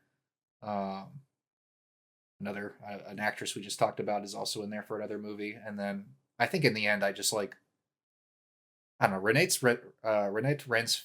Reinsva. How you say it? Renate Reinsva. There you go. I just think she's like Yeah. incredible. I just like I don't. There's like not really many actresses that I would like put above her as far as like what you were saying earlier, Josh. As far as like actors who are just expressive on their faces, like she's just so expressive with her eyes. It's like a ridiculous. You can see the sadness. And the way she just portrays that, like you can see so much sadness, so much loneliness, so much like feeling completely like disconnected, like there's that hopelessness. And I mean, yeah, ultimately like a big reason why this movie is as highly ranked outside of its just sheer quality is like, yeah, it like very much strikes a chord. um I mean, even just like the family dynamic as somebody who like in my case I have like an older brother who has married and has kids now, has a kid, has another one on the way, and that just like feeling of like feeling left behind and sort of like the way life is supposed to go, struggling to connect with people, and then having this like resentment and lingering anger towards your parent, the only person you can really take that shit out on, all this like resentment and why your life is the way that it is, and you just kind of have it focused in on this parent that, as if anybody's ever really had to like confront their parent on ways that they've like fucked up, I don't know, like I've even my parents are awesome, but they've also at times been kind of like aloof or dismissive of like the ways in which they have, you know, not hit the mark. And not to just compare it to my own life, but like well, just like I don't that's the whole point of watching Yeah. movies yeah, is comparing it. to your own experience. Like what else can you compare it to? It's true. Exactly. Nothing. Very, very true. All you know is your own experience. Well said. Yeah, and I don't know. I just like. I also obviously I gave it the best supporting actress too because Inga Inga Lily Lilias, however. That's Okay. probably right. You just got to do yeah, an all accent. that. Yeah, that sounded pretty good. Yeah, like I don't know their connection in this movie. Like they play off of each other so well in this movie. Yeah, it's amazing. Like they are magic on the screen together. Skarsgård, amazing in this. Yeah, he obviously got a nomination. Yep. And Um, my favorite performance in the whole movie, Ellie Fanning. That's right. Just like Yeah, such yeah. a incredibly like layered meta performance in this True. movie. Very difficult. Where I mean she's cast in excuse me, a Norwegian movie to play like a Norwegian character, but they're like, oh no, well, you know, not Norwegian, you're gonna speak English, and like she tries to do an accent. It's like being cast in a movie and you're like not the right fit. It was It's not just written like for you. there's so many interesting layers to this performance, like even outside of what's just in the movie. Because it's literally like what's happening in real life as well. It's like a Norwegian movie with a primarily Norwegian cast. I mean, Skarsgård is Swedish, and sorry if this pisses off any Norwegians, but it's pretty damn close as far as I'm Cool. As concerned. far as I'm Yeah. concerned. But like Ellie Fanning is an American actress, and it's just like so meta, it's so interesting. Everybody is Yeah. so fantastic in this movie, and it is an airtight screenplay. What a And beautiful you said screenplay. this when we saw it, and you would know better than me because you've seen more of his movies, but you like compared it to like Bergman, and like from 100%. what I know, I just think it's like yeah, completely. It's like the closest thing we've got. I read a tweet. You know, sometimes some of the best things I hear about Like movies are Zeet. people tweeting about it. Instead of yeah, Zeet, whatever.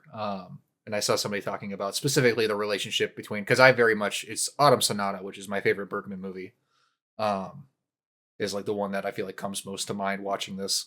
And that movie is like also like mother who is like a performer who is distant from her daughter. And then they're like trying to hash it out as adults. And that movie is like it's Bergman, so it's like very bleak in the end. Like it's cynical, it's bleak, it's like they don't end with like coming to an understanding. Like it's very much like kind of the sense of like this is what it is and it's tough and you just have to like figure out somehow how to like because like Liv Ullmann's character in the movie is like devoid of like self-esteem and it's like her trying to like figure it out and like find it. And this movie is a lot more like hopeful and it feels like an echo of that movie, a response to that movie, in that it's very much exploring similar things, but coming to a much more like, no, you can actually through art and through through honest conversation, like you can actually come to healing and some kinds of like actual redemption and things that like again in a lot of other movies you might eye roll about and be like, oh, this is just kind of too like. But this movie never feels like warm and cheesy and fuzzy. It's always very like grounded in the fact that there's still a lot of hopelessness, a lot of depression and loneliness that is, that permeates the the inherent existence of all these characters and how they relate to each other. The ending of this movie is beautiful. It's It's beautiful. It's a miracle. And it's like you said, I don't know how many other people could like pull off an ending of a movie like this. Like normally it's like an ending that in theory would just make me like roll my eyes. It's like a scene from Yeah. the rehearsal. Yeah, pretty much. Yeah. And no, I mean, I nominated this for screenplay as well. Yeah, because I just think it's like, yeah, just like the depth that, I mean, Trier is just so good at writing people. I don't know. It's just all it comes down to is he's just so good at writing like honest human feelings and just that feeling of vulnerability and exposure, or what that you feel when you're around the people that you love or resent, and how that's obviously the fuel of what makes good drama and growth and all those things. But Yeah, it's good sentimental shit. value. All right, coming in at number 13. Big one. Of course, it's all fucking big ones. The nomination sweep. Everyone put it in for best original Oh. score. Zach has it Oh. at 23. Andrew at 20. I have it at 5. It's Marty Supreme. Yeah. Yeah. So Yeah. it's, of course, have you heard of this go for movie? it. Anyone watching? Have you heard of this film? This was, for me, because I ended up seeing this 3 times, which I think if you just watch a good movie twice or 3 times or just an extra time, it'll just make it better, which has ended It up goes like a long way. pushing it way up the list. But for Yeah, me, can I see that for think sure. I think the story is just, it's beautiful. It's just like a beautiful story. With Marty and all the shit he's got to deal with and what he wants to do. I think God, all the characters got are some great. shit. Acting is Yeah. great. Timothy, of course. Did you nominate him? I nominated Timothy. Andrew also did. Okay. He's got Okay. 6 total nominations because it's the first Best Picture nomination for me because I gave it number Oh. 5. Yeah. But yeah, it's Marty Supreme. It's Marty Supreme. It's Marty Supreme. It's Marty Supreme. So true. I think it's just like a great movie. Funny is. throughout, thrilling, massive in scope. Yeah, the production is awesome. Like Yep. the fact that Josh Safdie got some money to work with in this movie is it's on the screen. It's very cool. You I know, like the the different production locations. and the locations, the sets, like everything is very good. There's Great cast. A lot of non-actors. yeah, all the Like non-actors always in are these Safdie great. movies. All the actual who? actors are great. Kevin O'Leary, man. He's Beast fucking mode. awesome in Mr. this Wonderful. Almost put him in for I'm supporting a actor. vampire. I was Oh. born in 1601. I'm Fuck. a vampire. I've been around for centuries. Dude, fuck. Huh? I had a fucking Dracula flow for this movie and I forgot.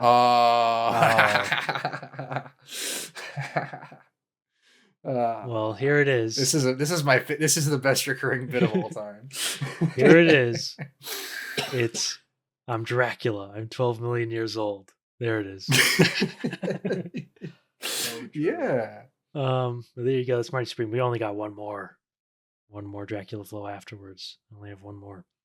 But yeah, I mean, this is also a movie. Oh, you go ahead. Go ahead. No, I got nothing to say. I don't really like have any complaints about this movie either, even though it's like I have it at 20 or 21 or whatever in my list. The movie's fucking awesome. Mm-hmm. Everything about it is pretty damn great. And I mean, we didn't really talk about it, even though we all nominated it. The One Tricks Point Never score is holy so moly, mind blowing, holy moly, absolutely mind melting music in this movie. Like the best score One Tricks Point Never has done thus far. He also, same calendar year, released a fucking incredible album too. Like he had a Tranquilizer is incredible. It's his best album in at least 10 years, in my opinion, since Garden of Delete. I'd say it's my favorite of his since R+7, so 12 years. And what a great year for OPN. And I hope like he always is working with the Safdies. And I'm really interested to see when and if we maybe get a soundtrack by him for another director. I think it'd be pretty interesting too. True. It's fun that you get a movie like this that, like you said, like a lot of people have heard of it. A lot of people saw it. Very successful movie for A24. In no small part due to Timothée Chalamet's marketing for the movie. Good on him, man. Put some respect on Timothy's name, man. People want to hate on it. Go fuck yourself. Like, It's what are you doing? Why are yeah, you it's turning your true. nose up at fucking at an actor wanting to be an all-time great? What is if you like movies, what's more admirable than that? Nothing. Yeah, I want to He's in watch it for the people who like love of the don't care. game, for the love of the medium, for the Yep. love of what we And all go and do and spend our so much of our time and our money on is movies. yeah, And that's what yeah, all he cares about. He cares about movies and being great. There's nothing more admirable than that. He wants to be yeah. Viola No, and Davis. it's like it's just funny that this movie like there's been so much like discourse around this movie because I don't really feel like this movie like warrants discourse. Like it's Yeah. like just like as far as people being like like confused by it, like like I think it's safe to say that that is Marty Mauser's child at the end. Yeah, it's not even there's no Like doubt. yes, People like I like I think just like I'm like people just The are movie like doesn't give you a reason to think it's anybody else's. people think are like I stupid because when it comes to like yeah the sort of the complications of interpersonal relationships where people are like confused like but Marty like he was like mean to Rachel. Why did they like each other again? Like what? Like they love each other, duh. Even though like yeah. they're You ever heard of this little thing called love? yeah, it's Shit's not easy. Watch The Materialist. It'll tell you this. Yeah, it all makes like sense. that to me is like what makes it like so good. It's just the love story between the two, between Timmy and Odessa. It is, Um, yeah. It it's goes a like it's long a way for the great movie. Yeah. it's a great story because you know you've got Marty who is running around doing ping Has a pong things. has a purpose. He's got a purpose. He's got to see a very specific thing through. Um, and of course, um, she doesn't, right? Because that's not her station in life. Unfortunately, that she doesn't have the ability or craziness to go out like Marty does. But it's like it's a love story. They love each other, um, and it's literally the most important part of the film is their relationship. Um, that like people also said that the end of the movie is like catharsis or whatever. That he's Mm, like the like he's crying that it's like all over or something, but mm, like it isn't. Like no. it's like that's just like it's his child. Like no shit, he's crying. Um, Yeah. I think to me like I've said this before. It's a movie that makes you wish you were Jewish, so you would get it a little bit more. Um, Yeah, well, yeah, I get that. I think it's definitely I think that's like one of the more like interesting dimensions of the movie for sure. Like the subtext of the movie is the like the way people have talked about like Marty Mauser and his relationship to like his Jewish identity and how he kind of carries that relative to like the other ping pong guy, the previous champion, yep. the guy who actually like was in a camp and survived it and has that whole story with the honey. The honey. Which is Like just an incredible and like the scene. oh, so good. Yeah, and I think that was like a more satisfying through line to follow watching it a second time of just like how he like alludes to talking, he talks about like being, the ultimate, encapsulation of Hitler's defeat and all this shit, but like it's all pretty like it's all very like disconnected for him. It's not, a real visceral thing. But Yeah, he still carries he still like it still weighs on him. It's still something that he feels like obligated to carry, but he just like but it's also just like kind of window dressing for him. Like it's brand. It's not really like his motivation. He's not doing it for the Jewish people. He's not doing it for his family. I mean, he's doing it for himself. yeah, like it's like how far do you go to just like use all these different little pieces of your identity to just throw it out Climb the ladder. because they never make any sort of reference if he knew anybody in the Holocaust, if he was related to anybody No. over there. Um, so it's just like His a his weird, dad is an interesting yeah, like non-character in this movie. I think that's where like the whole also like the crying thing at the end with the movie. I feel like I also read that a bit as like I don't think Marty Mauser ever intended to be a father, And because I think part of it is because I don't think he thinks he's going to be a very good one. Yeah. I think is part of it maybe as well. Like he's committed to seeing this very specific thing through. And in the same way that his dad was not around for him for whatever reasons he doesn't really touch on, like I feel like it's kind of implied that he's probably not going to be a great dad to his kid, and he probably is self-aware enough to at least recognize that in relation to his own experience. Yeah, he's like But sorry, that's aside. well, it's just, of course, I mean the movie is like huge. Like you can literally just go off on any tangent, which Yeah, for is sure. the Yeah. advantage of the film. Um why it's just so rewarding to see it multiple times over and over again because you just pick up on all the little things. Yeah. Yeah, there's a lot there. Yeah, and it's also compared to like Uncut Gems, it's much more conventional. It's more of a crowd pleaser. Um, Yeah. My dad loved this movie. And he wanted to see it. Like so it's not like not like I was dragging him to this movie, but I was kind of like, "Okay, dad, but you know what you're getting into here." And like he loved it. Like he fucked with it heavily. So, true crowd pleaser. yeah, that's it's Marty Supreme. Um, maybe you heard of it. Maybe you'll now watch it. Yeah. Maybe not. Maybe not. Maybe not, whatever, do your thing. You never know. Right, coming in at number 12. This is it's kind of a funny one. All three of us Oh. have it at 14. This is Caught Stealing. Lucky number 14. This Oh, that's funny. very funny how that worked out. just a 14 kind of movie. It's like it's just like so entertaining. Like this is just like an absolute So much blast fun. at the movies. Mm-hmm. Yeah. Great Yeah, like characters. Great performances. What if- Austin what Butler if is amazing Aronofsky- in this movie. he's great. What if Aronofsky made like a kind of normal movie? It's just like kind of the funny idea. Like, what if you get somebody who's obviously like is talented as a filmmaker, but usually does really outlandish shit? What if he just like made a very solid like mid-budget crime movie? Pretty good. Yep. Pretty damn good. And it's like it's got just a very simple and relatable sort of like you can really connect with Austin Butler's character. Because he had it and then he lost it and now he wants it back. And then Yeah. things get taken from him.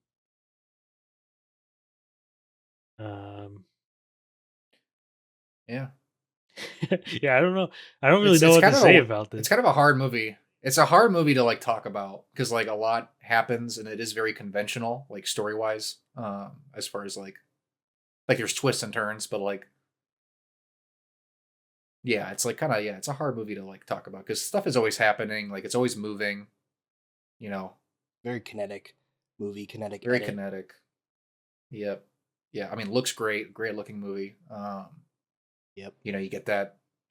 When does this movie take place? Like the late 90s? Yeah, Yeah, sometime in 90s. the 90s. Yeah. I don't know, like fits that aesthetic very well. Austin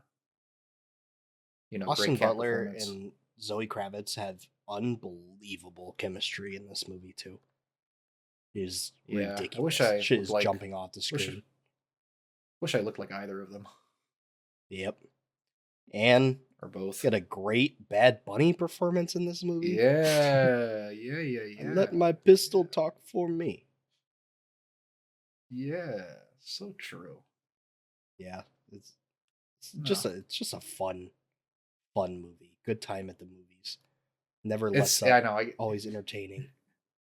It is funny, like not having that much to say, like being able to describe like a movie that is so highly ranked. But just you just have to assume that when we're talking about it, like when we say it's a fun time at the movies, we like really mean that as far as like everything about this movie on a technical level and otherwise is just very, very good.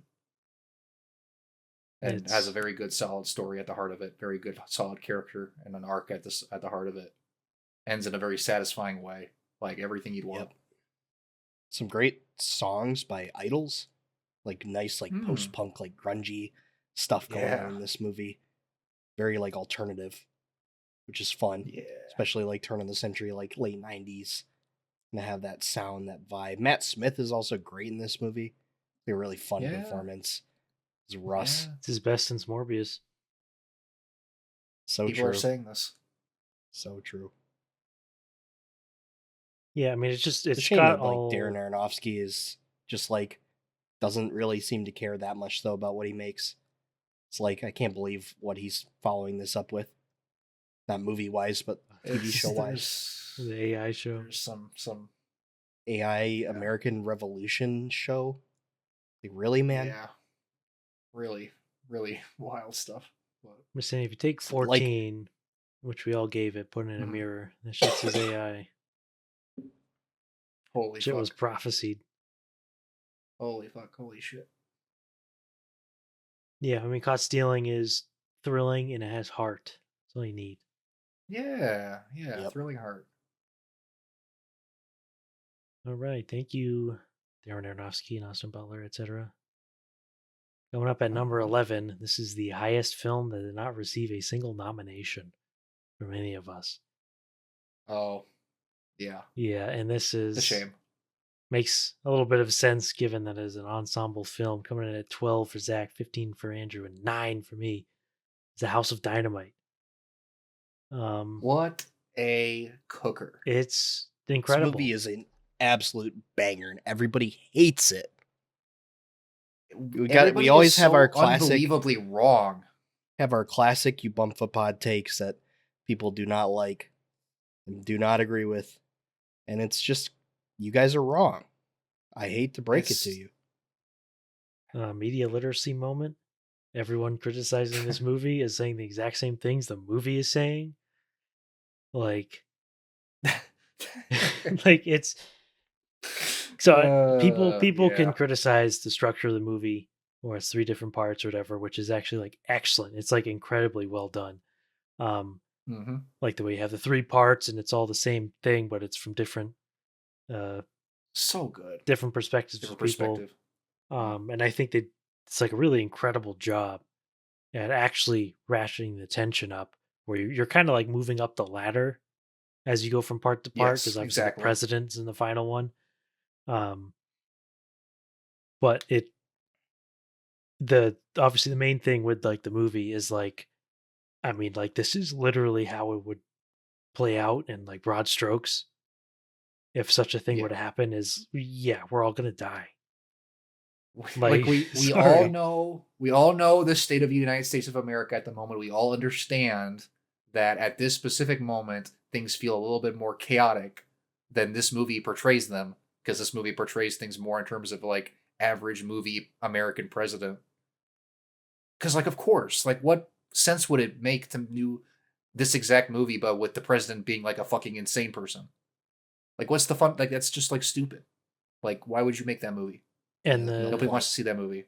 the thing too is like the whole problem, like if you call back to the great failsafe, the fundamental problem here Oh is my it doesn't matter who you put in control, because all of these people No, are like no, broadly competent, but just Yes. over time the systems that we've built up are just going to fail.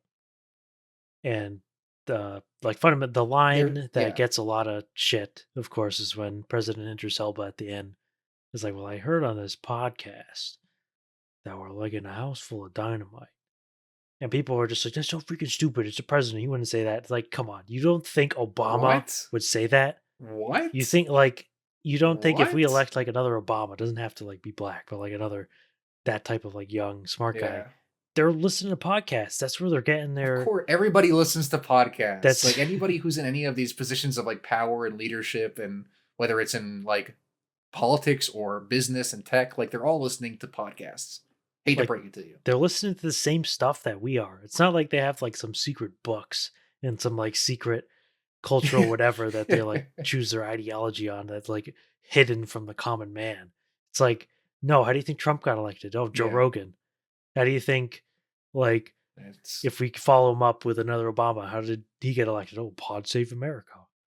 It's like it's the same like like they're watching the Yeah. same, they're listening to the same stuff that we are. They don't have secret stuff, and it's not like these people are like some extremely well studied, like they studied like political science. They're reading like Machiavelli and all these books, and No. they're Look at reading all the this stuff. Like, no, they go to universities and they get university education that you got reading the same fucking Sapiens by Yuval Noah Harari shit, and that's what animates the yeah. ideology of Yeah.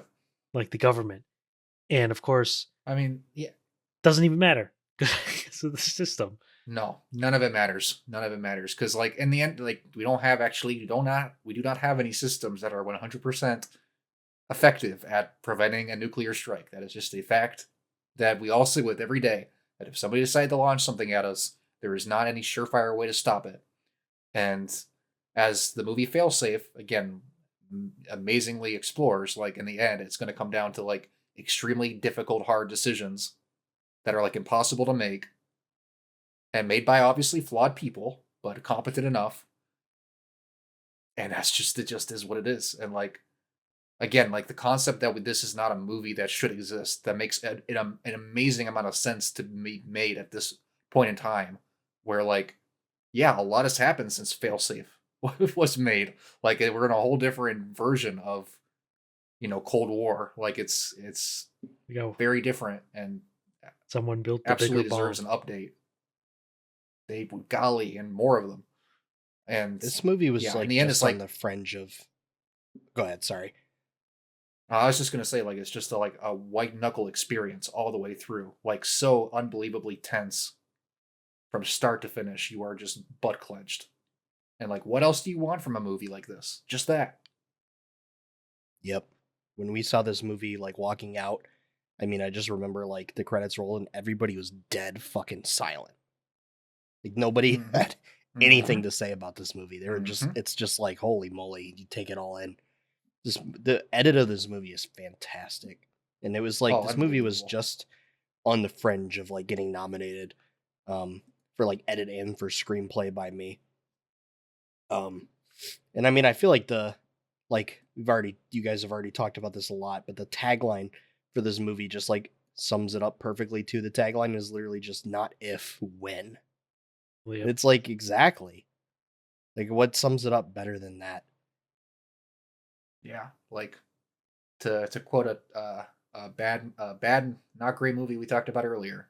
Not everything in life is supposed to make you comfortable.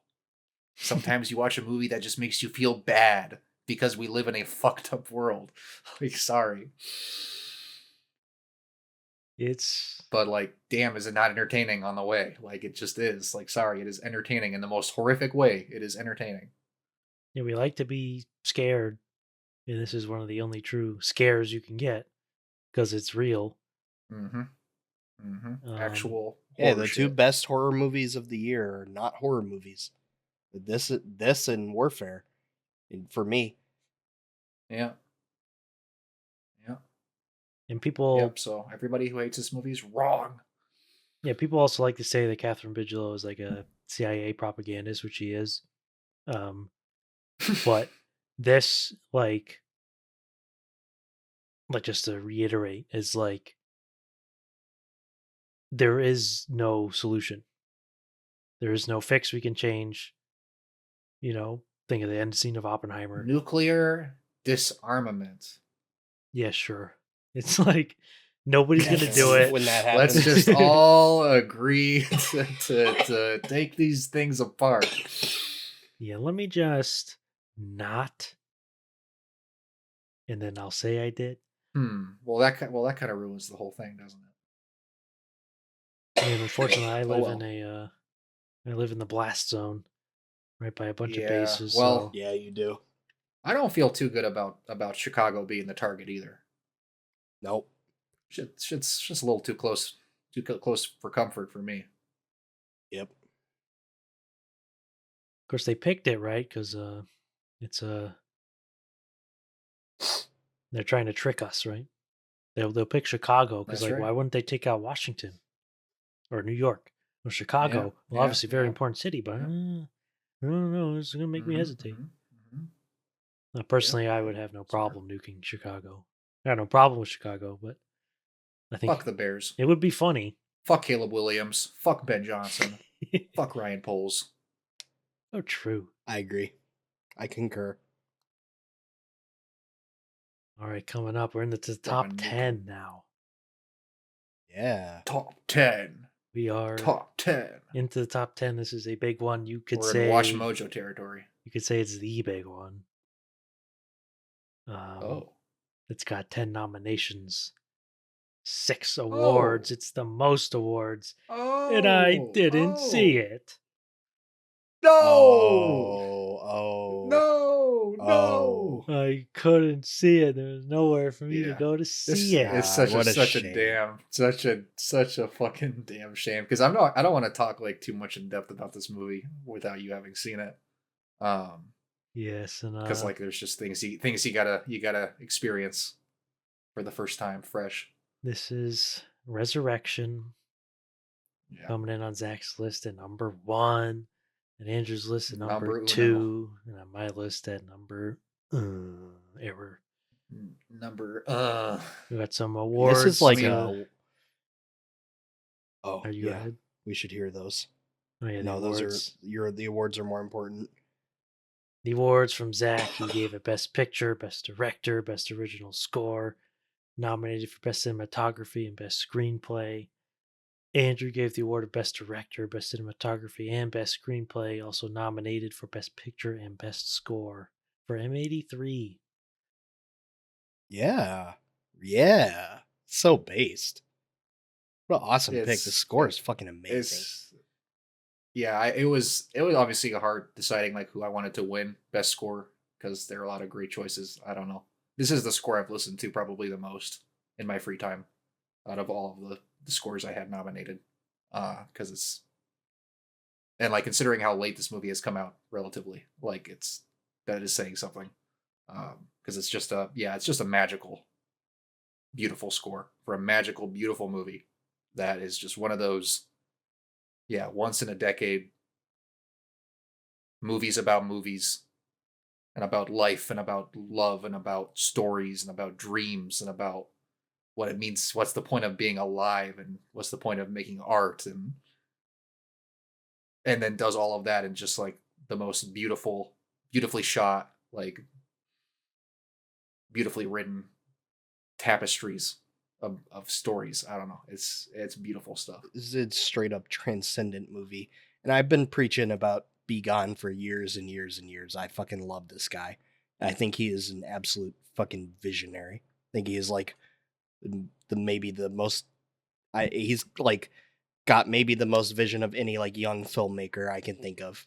Just like straight up across the board, because he's 35? Absurd. Very, very young. This is his third feature length movie. And it was one of those where, I mean, I love his other 2 movies, Long Day's Journey into Night and Kylie Blues. I love his short film, A Short Story as well. And like after seeing A Short Story, his most recent one, I was like excited for him to like lean even more into the like interesting kind of visual like tricks that he does, like with the camera, breaking like the frame, the way he composes all of his shots. And of course, I mean, what he's known for, which I think is almost a little reductionistic in a way, is like his extremely long takes, his oneers. Yep. He's just like pulling every trick out of every trick from the book in this movie. Yep. And it's like, they're just especially like visual things that happen in this movie that I've literally never seen before in a movie. Yep. This movie is inventive, and it pushes cinema forward. And it's not too often you can say that about movies, especially today. It's like most things that will be done have already been done. That's just the reality of it. Yeah. But Be Gone is like pushing cinema forward as a medium. He's doing things that have never been done before. And it's awe-inspiring. It's awe-inspiring. And it's just like, when you think about just like movies that are, about movies, but also are themselves like transcendent movies, like those movies that just hit both dimensions of being like the ultimate like depiction of like why movies matter, why film matters, why art matters, why dreaming matters, and then also, being about all that, and then the movie itself so perfectly exemplifying that with how it was made and the form of it. Um, yeah, like there's a lot of movies that have come out this decade that have been really excellent that are just like, a lot of the movies that have like, won, whether it's like Megalopolis or, you know, I think of like Memoria and like these movies that are like truly like once in a decade transcendent movies, formatively. And it's like, to me, this is the best that we've gotten. This is like obviously relatively late to the Be Gone stuff, but pretty just like unreal what he's doing with this movie. And ended up like not giving it stuff like cinematography, like as far as winning goes, just because there are like other movies I wanted to have a turn at some of these wins. But Resurrection was absolutely like worthy of winning, because it is one of the most absurdly looking movies ever. Literally ever. Yeah, it's unbelievable. It's crazy to say this about a movie I had it too. It's kind of a 1A, 1B type situation. Yeah, for me. For sure. Always This is really tough. Always is. Really tough call. I've been preaching the Be Gone stuff for a while now, and it's like it feels so good to, have like absurdly high expectations for a movie, and you go to that movie and it even blows those expectations out of the water. Just doesn't happen very often. I just like it. Nope. It top to bottom is an absolute masterclass of a movie. It's this true. is what movies are all about. Every movie ever made has led to this movie. It does feel that way. Yeah. Dude, So you should see it I when you should get a go chance, see it. Josh. Yeah, If you ever get the opportunity, I would recommend it. sounds interesting. I hope you do get it in a. It'd be amazing if you could get it at a movie theater somehow. But Yeah, that don't have least- stupid fuckers least- talking the whole time like when we saw it. yeah, good lord, Dude, this is like German expressionism. Shut the fuck up, you fucking literally loser. something somebody said like 5 minutes into the movie. It was God crazy. damn, dude. Like, thanks, man. God, you're so fucking now smart. now we all know. But yeah, has to be seen to be believed, I suppose. We could sit here and talk about this whole damn movie, and it just still wouldn't. It still would be awe-inspiring to see it, despite all of that. Facts. Well, there you go. That is Resurrection. There it is. Best movie of the year, IMO. Yep, it's the number one on the Zachary list. Moving up to Best picture. number 9. We got a double nomination with a single award. Andrew put it in for Best Picture, and Zach has it as winning Best Cinematography. His Reflection in a Dead Diamond. Yeah. Such a banger. Where did we what all a have this? fortuitous. Zach had it at 6. Andrew at 4. It was on 18 on mine. Damn. Yes, this I mean, it's a banger. is a movie that people watching likely do not know compared to other movies. So it is kind of it's a spin on like the Italian takes on like James Bond, like think like Danger Diabolic, that type of thing. The directors have done other movies that are more like giallo plays or like other exploitation type plays. This is a spin-off of the James Bond type spy caper with costumes and thieves and gadgets and Yeah. identities. Diamonds. Yep, diamonds.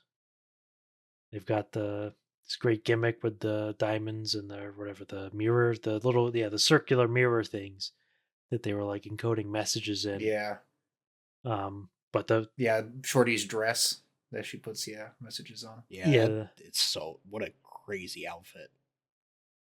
It's like a kaleidoscope of like an actor and the playing this character in the movies and like the real whatever. I was I mean, honestly I was very confused on the narrative It's on a lot of it's this. no, 100%. Like it's all over the place. Like it's a bit of a psychedelic kind of multi-level meta type experience where you're kind of like just along for the ride a bit, as far as how it all fits together and works, and you're supposed to be kind of confused, I hope. um but god damn, how did they make it look like this? Yeah, Like, it's good fucking lord. insane. Just like, especially nowadays, you don't get any movies that are just like pure like surrealist, like fever dream movies. Um, this movie is just like full of bright, bold color and like unbelievable shot composition. I mean, in terms of like surrealism, I think about like Dali, I think about Magritte, I think about so many of the greats that they're like pulling from for so many like vignettes and Hmm. stills and things from this movie, as well as of course pulling from like the spy stuff, James Bond, all that, and it like Yeah, wears its influences on its sleeve. Um, it's all the just like Italian violence, blood. it's just beautiful. Like I don't know. There's like, especially this year, there's just like nothing like this movie.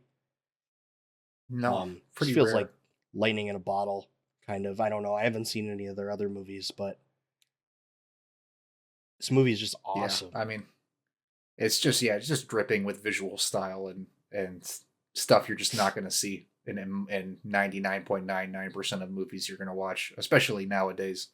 Um, Very fortuitous that I basically just like happened to be in the right circles on Twitter, and there were people that kept posting screenshots of this movie, speaking very highly of it, and then I was like, oh, okay, I guess I'll look into it. And yeah, like it's hard to describe, but it's just, yeah, it's just overflowing.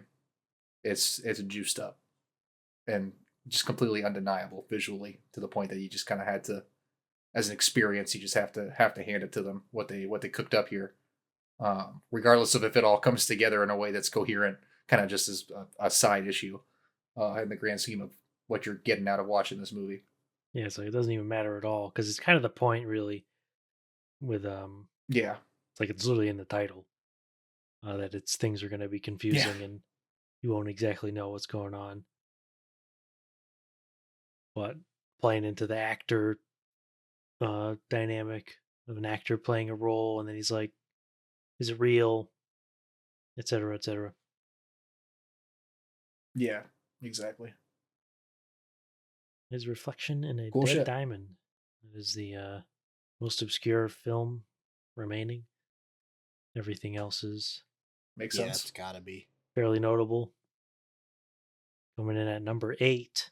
This is only a single point higher than Reflection in a Dead Diamond. Um, Oh, this is Andrew's lowest ranking award win. It is my lowest ranking award win on our own personal ballots. This is the highest movie that nobody nominated for Best Picture. It has a nomination sweep in Best Original Score and Best Actress. Take a wild guess. This is The Testament of Anne Lee. Zach has it at 11. Me and Andrew both have it at 8. yeah, Me and Andrew both have yeah. Amanda Seyfried winning for Best Actress for this. And it's like no contest to me. Yeah. Plain and Understandable. simple. This is It's I'll like the most I've, baffling I've, snub at the Oscars in it like makes no years, I sense. think. 0 sense. It makes negative sense. It's for Like, me would love an explanation.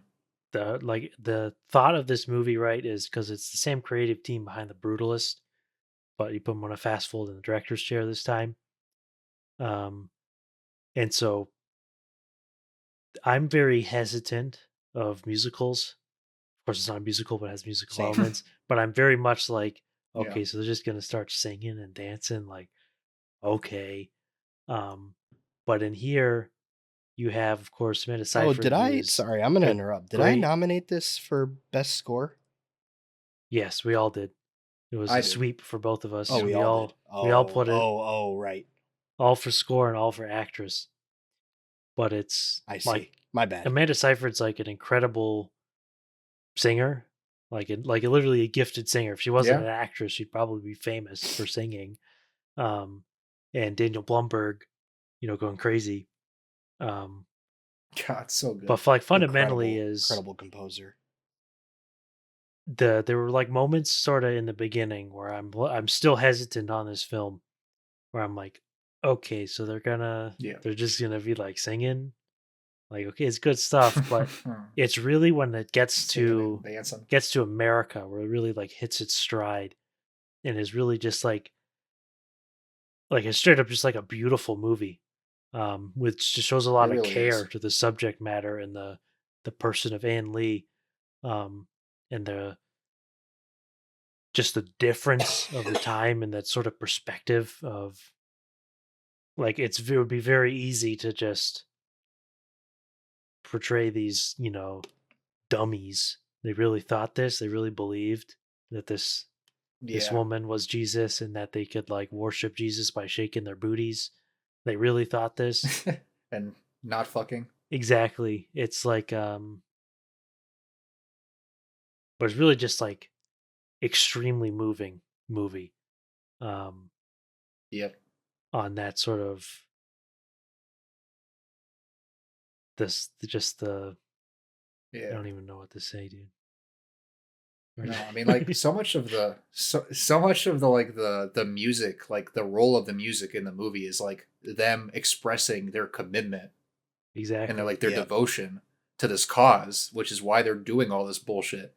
And like that's why it works, is like they're singing these worship songs and these songs that are about like, I mean the whole sequence, like yeah, the standout sequence is like the boat, the ship travel when they're singing the All Is Summer, All Is Concert song, and it's just, Yeah. using that as like a montage to like show them enduring all these like hardships and different changes in weather, and it's all just to like, and they're all just like, nope, it's all good. This is all part of the deal. We're all just happy to be, you know, following God and getting to where we need to go. And yeah, and like so many people are gonna watch this and are gonna be like hung up on the fact that like, well, yeah, it's obviously just like not true, and like, you know, she was illiterate and the whole not fucking thing makes no sense and like it's ridiculous. And it's like you have to understand that people were so desperate for like a sense of like meaning and purpose, and like all these people were like,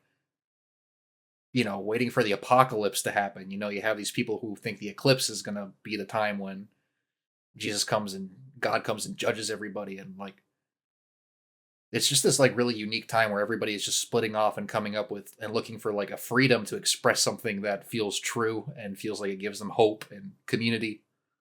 Uh and yeah, the movie just portrays it in such an empathetic and understanding way rather than like turning its nose up at it or trying to like show this like dark side to it.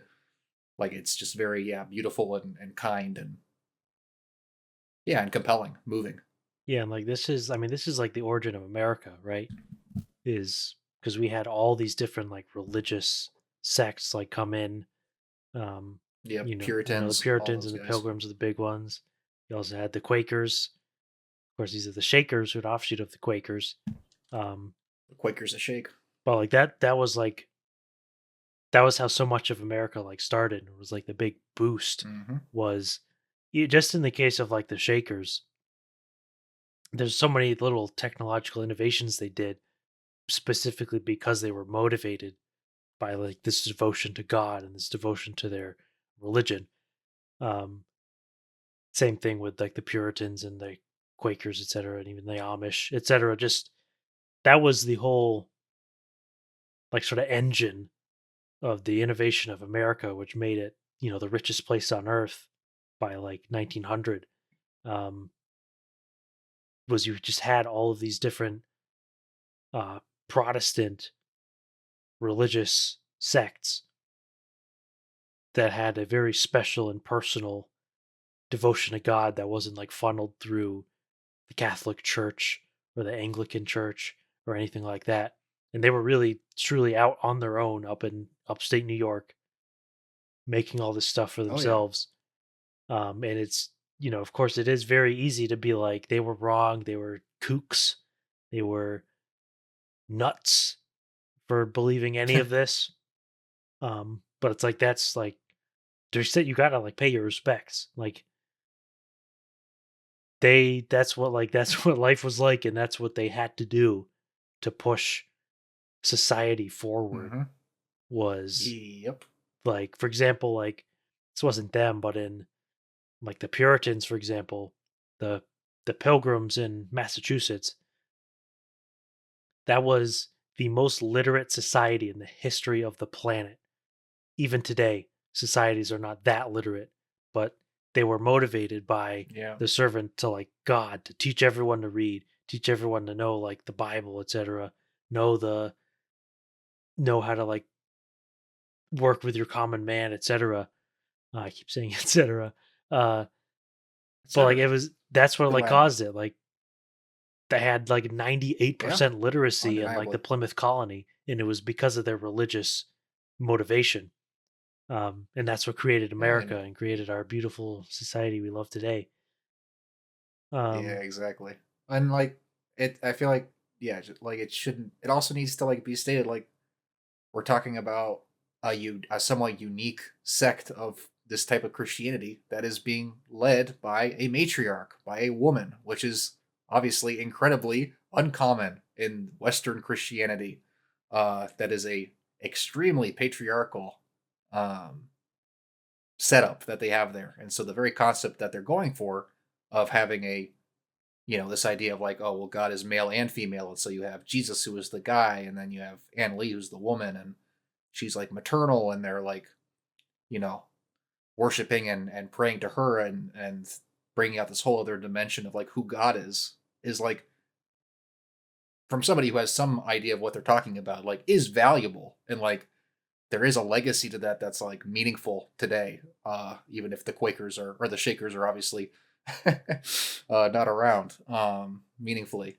It's like it is an important story to like tell as far as being this like unique thing of such a charismatic and impassioned woman stirring all these people into a specific kind of faith. and it's very much she's very much drawing some influence by way of Heads or Tails too. Uh, if you think Mm-hmm. of the William Blake quotes that are, it's in our silly little Oh short yeah. film, but like that was literally the thrust Yeah. of what I was making it was the opposites and the contradictions and all of this. So it makes total sense. It's very evocative in a religious sense of what if Jesus was a woman. Like it, I guess it Mm-hmm. makes sense from some perspective because I mean, for the most part, religion is kind of like spitballing. Um, but it does make A little sense bit. as like a poetic image that if we were to get a third coming or a second coming, it would be a woman. Yeah. It does. It Yep. does. It makes sense. It's a compelling idea. And it's also the And I um, imagine she would look like Amanda Seyfried. I would hope so. Can you imagine gooning to Jesus? I'm sure it's happened more times than you think. Um, yeah, Testament of Anne Lee. The lesson is one day we will be gooning to Jesus. Yeah, we didn't really quite put up fine enough point on this for me. It's just like the music in this movie is really really good. It's Like the songs so are really really incredible. good. Amazing. Like all the It's music is amazing. incredible, and like the all the dancing and everything is like really works like so well. The The choreography, choreography is the beat of unreal. it all, like just how all the actors are selling it. I mean, these rooms Yeah, where these things are happening are full of like 50, 60 people. Just like yeah, huge amounts of choreography. going crazy. Yeah, And like everybody, Amanda Seyfried and everyone, like they're all great singers. mm-hmm. It's pretty I unreal. And this is like a movie that I very well could have disliked because of how much like music and dancing and things are in it. I'm like usually not into musicals either, but this movie is like nothing without the music. The music is like absolutely just integral to how this movie yeah. works. It's integral to the movie as it was to the people at the time. Like they needed that music, and that was their expression of their faith. And in the same way, yeah, it translates perfectly into like what makes the movie work as its core. Yeah. So those that duo, that whole creative team of of Corbet and Fastifold. I mean, they're cooking up some shit over there. Hope they keep it going. You know, what's the next one called? The Entire History of the World or something like that. Something ridiculous. Exactly. The very Something nice and modest. Brady Corbet subject that we're gonna do over. It's gonna be 4 hours. Fuck it. It's gonna be about literally everything. Let's go. Let's go. Sounds good to me, man. Let's get Let's do it. I'll be there. There you go. Testament of Van Lee, number 8. We got a tie. These are some big ones for me. Oh. And number 6. The first one we'll discuss is the highest ranking movie that did not win a single award. Oh. It did, however, receive 4 nominations, all from me. Zach has it at 10. Oh. Andrew has it at 10. I have it at 2. This is Mission Impossible: The Final Reckoning. I gave it Best Picture. Trust me. And I did. Best Director, Best Supporting Actor for Isaiah Morales, and Best Screenplay for Christopher McQuarrie and Eric Jennerson. To preface, I saw this movie 5 times. Hashtag see it in 5 theaters. times. Yeah, I was the original hashtag see it 5 times. Hashtag Mission Impossible 8 billion. But it's the thing too with, see, I mentioned this with Marty Supreme, is if you just see a movie and it's a good movie over and over again, it just becomes better. Because it's just how it works. Most of the time, people's flaws with movies are like they're just confused by a creative decision, or they don't like that, like, this happened, or it disrupts the flow in some way. Yeah, and especially a movie that's like has dense, and the plot is like it's insanely dense plot in The Final Reckoning that a lot of people just didn't like, or they were confused, especially with like Dead Reckoning. But for me, seeing it 5 times, and I know this movie like the back of my hand, there's no problem there with being confused by the events of the film. You literally just get to let it breathe, let the moments play out. And for me, it is just literally the biggest blessing on planet Earth that we were given such a gift. Thank you, Jesus, aka Tom and Chris, aka Tom Cruise. Just literally, this movie has 2, which you would be totally fair to say these are the 2 greatest set pieces in the history of film. The submarine scene and the airplane scene. That is fair. It's undeniable. Yep. Some of the best shit ever put on a screen. Just undeniable. Just who else would put like a 20-minute, 25-minute extended sequence with just no dialogue? Of course, they say torpedo tube. That's the only dialogue you get in the entire scene. But like, you don't need it, because they know from the greats, the great Buster Keaton, that you don't need that type of thing. You just need real physical events, things moving on the screen, objects in motion, etc. Danger, stakes, real stakes that the actors accurately convey. Physical feats. Amazing feats of all that stuff. Stunt design and planning, like logistics. Like, just think of the logistics of this movie are just like beautiful. Like, imagine ridiculous. You are like at a shipping port, and you have like every single shipping crate in your brain. Imagine how good that would feel. That's what it like feels like to watch this film, seeing all the like moving parts moving around. Yeah, and of course I gave the supporting actor nomination to Isaiah Morales. That's insane. That's fire. That's crazy. You have to give him credit, because there's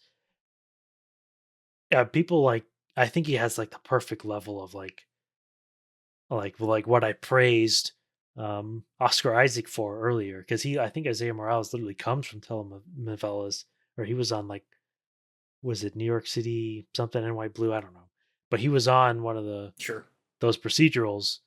So he brings that sensibility, and he's not the type of cast you would expect for like a villain. You would go for somebody else. It was very interesting. It was originally supposed to be Nicholas Hoult. It would have been a different spin on the character. Different. It would have been more of like a tech guy type scenario, but instead you give the villain from his past, the mysterious Latin lover type of Isaiah Right. Morales. Um, Yeah. of course, um, there's a few like moments in the movie that I want to like specifically point out. This is not a clip show, As you should. but there are so many moments, just little moments in this movie where you can tell every single like shot was just so carefully composed. There's never like a moment where they're just like, okay, we need some dialogue, so we're gonna put the camera here for this take, and we're gonna put the camera here for this take. We're just gonna shot reverse shot for this. There's literally not a single moment in the entire movie where they get lazy. And that's like I'm thinking It's specifically true. of the scene where after Luther's locked up in there with the bomb and Gabriel is just Poor like Luther. looking at him through the cage. There's like a moment where like it's so dark, right? He's completely occluded by the shadow, except for the little bits you can see, and he turns away and he like turns back and he just gives him this look with the eye. And it's just this great moment um, of Yeah. acting and staging and the lighting. That's like beautiful. It's like movie magic. Um, The lighting in this movie is very good. it's I will say incredible. that. They do a really good job lighting this movie. Um, and of course, you could literally talk endlessly about every single moment in this movie, as I've already stated. Um, but Yeah. it's I feel like yeah. You go ahead. I was gonna say, I just feel like, yeah, in the end, like the tentpole stuff are the big like sequences, the spectacle, and it is like incredible.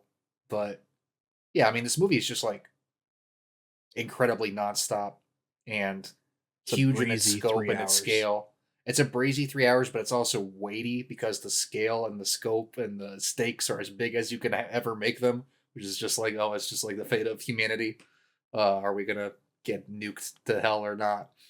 Um, Because we brought up failsafe earlier with the House of yeah, Dynamite, but I also said another influence when here. Dead Reckoning Part One came out, I was like, Christopher McQuarrie's going to do Yeah, you knew it was building failsafe to with this. Final Reckoning. He's 100% going to do that. And that's what we got. Just It is what we got. the incomprehensible level of death that global nuclear holocaust would bring. Like, just think it's not even you can't even comprehend it. And they're like, this is a Mission Impossible They movie. try to show it to you in the movie. They try to literally show you like the bombs God, going it's off chilling. and what it's gonna be like, and you're like, it's horrible. Yeah, Like that you're just scene like when shocked that he they actually. enters the entity is So literally good. It's Yeah, he's in magic. the And chamber. it's like this It's yeah, it's parallax great. view type situation where he's getting hypnoed. Yeah, Um, nuked with all these images. Yeah, and like another performance to whoever it was who voiced the entity. He was great. It was a it great seemed little like it voice role. was. I think it was. I can't It remember. sounded like it was Isai Morales at some points, and it seemed like it was a blend of voices Yeah, at I think they times. kind of Maybe like I'm wrong, blend them. but There's like the way he because delivers, it definitely. like in the blink of an eye. Like that's Yeah, yeah, just yeah, great. yeah, Like yeah. yes, thank you. Please talk like that in movies. Yeah, dramatically and maniacally. Yes.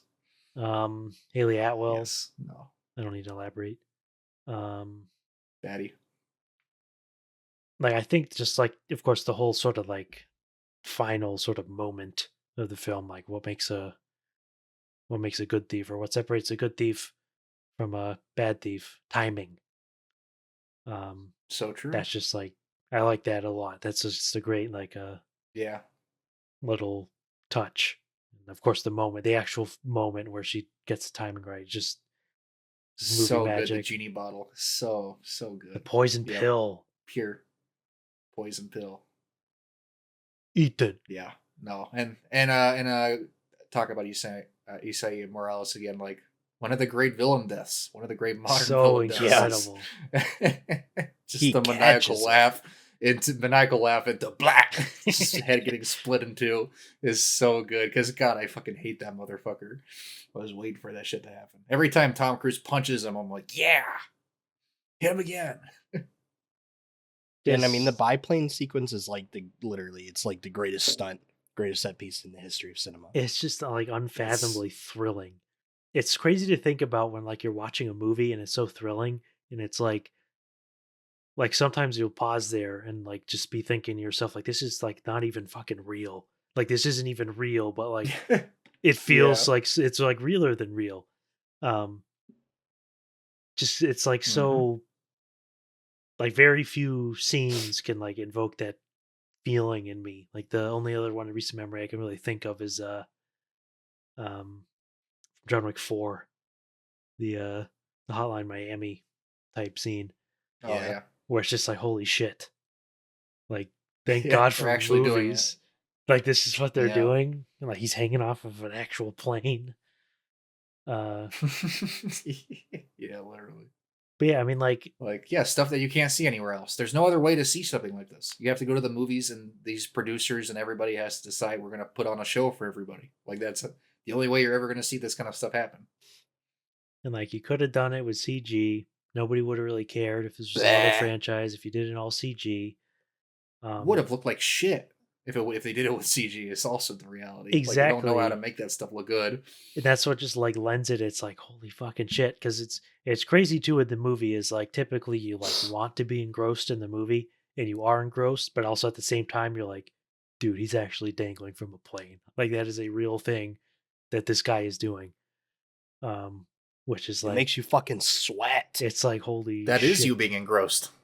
It's well, it's like engrossed in Because you're. it's like the perfect kind of engrossed where you know that you're in real life while watching like Yes, this thing. It's not you're like watching it's something. not like you're shutting your brain off because you love Star Wars. It's No. like it's like wow, you're like that's like insanely impressive. It's like that's one of the best things about this movie is you're just seeing someone who's insanely good at doing something, just like absolute next level, doesn't even seem possible good. Yeah. And it's like Tom Cruise, like the equivalent I Get to would watch say the is painting of the Sistine Chapel. yeah, exactly. Like you know he's not going to die. You know he did it because it's in the trailers. And of course, you've seen the movie before, and they've marketed it to hell. But it's kind of like when you're watching UFC and you got Ilya Topuria against Charles Oliveira, and you're like, everybody knows this shit's a first round knockout, right? And then it happens, So true. and you're like, holy shit, he's Everybody so good, knows. and it's just incredible. Yep. I'm not good. I'm the best. He's literally, and like, man, He's goated. he's literally the goat. He is the goat. He's Buster And- Keaton too. And we haven't really like it is, and we haven't really talked about it that much. We don't necessarily have to get into it, but also like end of an era, end of a franchise, Exactly. like Yep. long running franchise that's been innovating from the jump, you know, and passed off from director to director. Tom Cruise been the through line through it all. Last Finally real gets- stunt man. Yep, gets the one last ride, and yeah, it's a worthy last chapter to a saga that's been decades in the making, and we all have a great deal of fondness for at this point. So hopefully Tom finds ways to continue to push the envelope in other franchises or other movies, but yep, this one's a wrap. Literally, and like nobody's there to pick up the mantle. He's got a few people who are like learning from him, but they're not that Yeah, crazy some apprentices. because it's all Yeah, gone. It's just like no. Jay Kelly. It's all gone. Like, can I have another take, please? It's all gone. No. Sorry. Can I go again? Nope. Rest in peace, dude. Is 60 something. Yep. 60. We might not now even he's- get the now he's the space digger. movie. Something like that. Yeah, he's digging. He's Like, digging. someone get Elon Musk on the phone. Dude's almost got $1 trillion. Please fund the Tom Cruise He's space not cool movie. enough. Someone's got to get in his He's ear. way too lame. Dude, it would He be would, freaking dude, imagine he would him answer having, like- you and be like, Imagine Bro. his producer credit on this. he'd be like, bro, you could just make it in Grok, bro. Yeah, he's Grok There's a Imagine. lot of money. Literally, that is in fact, unfortunately, absolutely what would happen. You killed Jeffrey Yep. Epstein. He was messing with our Russia ops. And now I'm going to kill you too. Oh my god. Did you see that video, Zach? The like Brad No, I don't Pitt, think Tom so. Cruise AI fight scene No, I didn't. I heard Holy about this. I shit, did not see dude. it. Oh my god. Yeah. No thanks. The Fucking crazy. and we didn't even mention, well, I mean, we talked about the entity, but like the portrayal of AI in the film is actually like spot on Oh, in terms of yeah. the truth destroying aspect of it. Yep. Just on like a simple fundamental level, like you can like read an article and then just like get that sick feeling, oh, human didn't make this. It's a tough And then one. you get Yeah. Like the like all the fake, like if you ever looked at like a viral tweet on like Twitter, every single reply is just like AI generated. For what? Like what are you even doing? And this is blue like check mark, blue check mark. It's like the monkeys in Superman, but worse. literally they're not even monkeys. It's transistors in I a wish they were data center. monkeys. Rather it be monkeys. I wish there were monkeys on typewriters typing out the Literally. complete works of William Shakespeare over the course of hundreds of years. Oh man, if only. But like that's Yeah. No, I mean the that's whole idea of what's there not happening. being like a shared sense of reality anymore. Yeah. Yeah. Is an astute And yeah, observation. And I will say indeed. it's basically like the absolute perfect specimen to sort of make a movie this thrilling, etc. is like the Gen X / Boomer liberal, where they don't quite understand where the tide is going today, but they understand like Yeah. the previous, like they really love and respect our institutions. Yeah, they know it's been lost. They know it's been lost because that's how you make a movie. It's how you make a movie. Is you need Reaganomics. Yeah. Well, yeah, there you go. That's Mission Impossible: The Final Reckoning. If you've heard of it or the Good shit. franchise, Good. Yeah, Tom Cruise. of course, this film God. is in a tie with number 6. Oh, They're both number 6. It's Oh. another film. number This film 666. has 11 nominations. It has Holy moly! 5 wins. It has a nomination Damn. Holy sweep moly! for Best Cinematography. All 5 wins come from me. Zach has it at 9. Andrew at 12. I have it at number 1. It's 28 years later. Oh. Wow. Oh, Zach, Number one. Number 1. oh, Zach nominated for Best Director, Wow. Best Cinematography, Best Supporting Actor for Ralph Fiennes, Best Supporting Actress for Jodie Comer. Andrew nominated for Best Cinematography.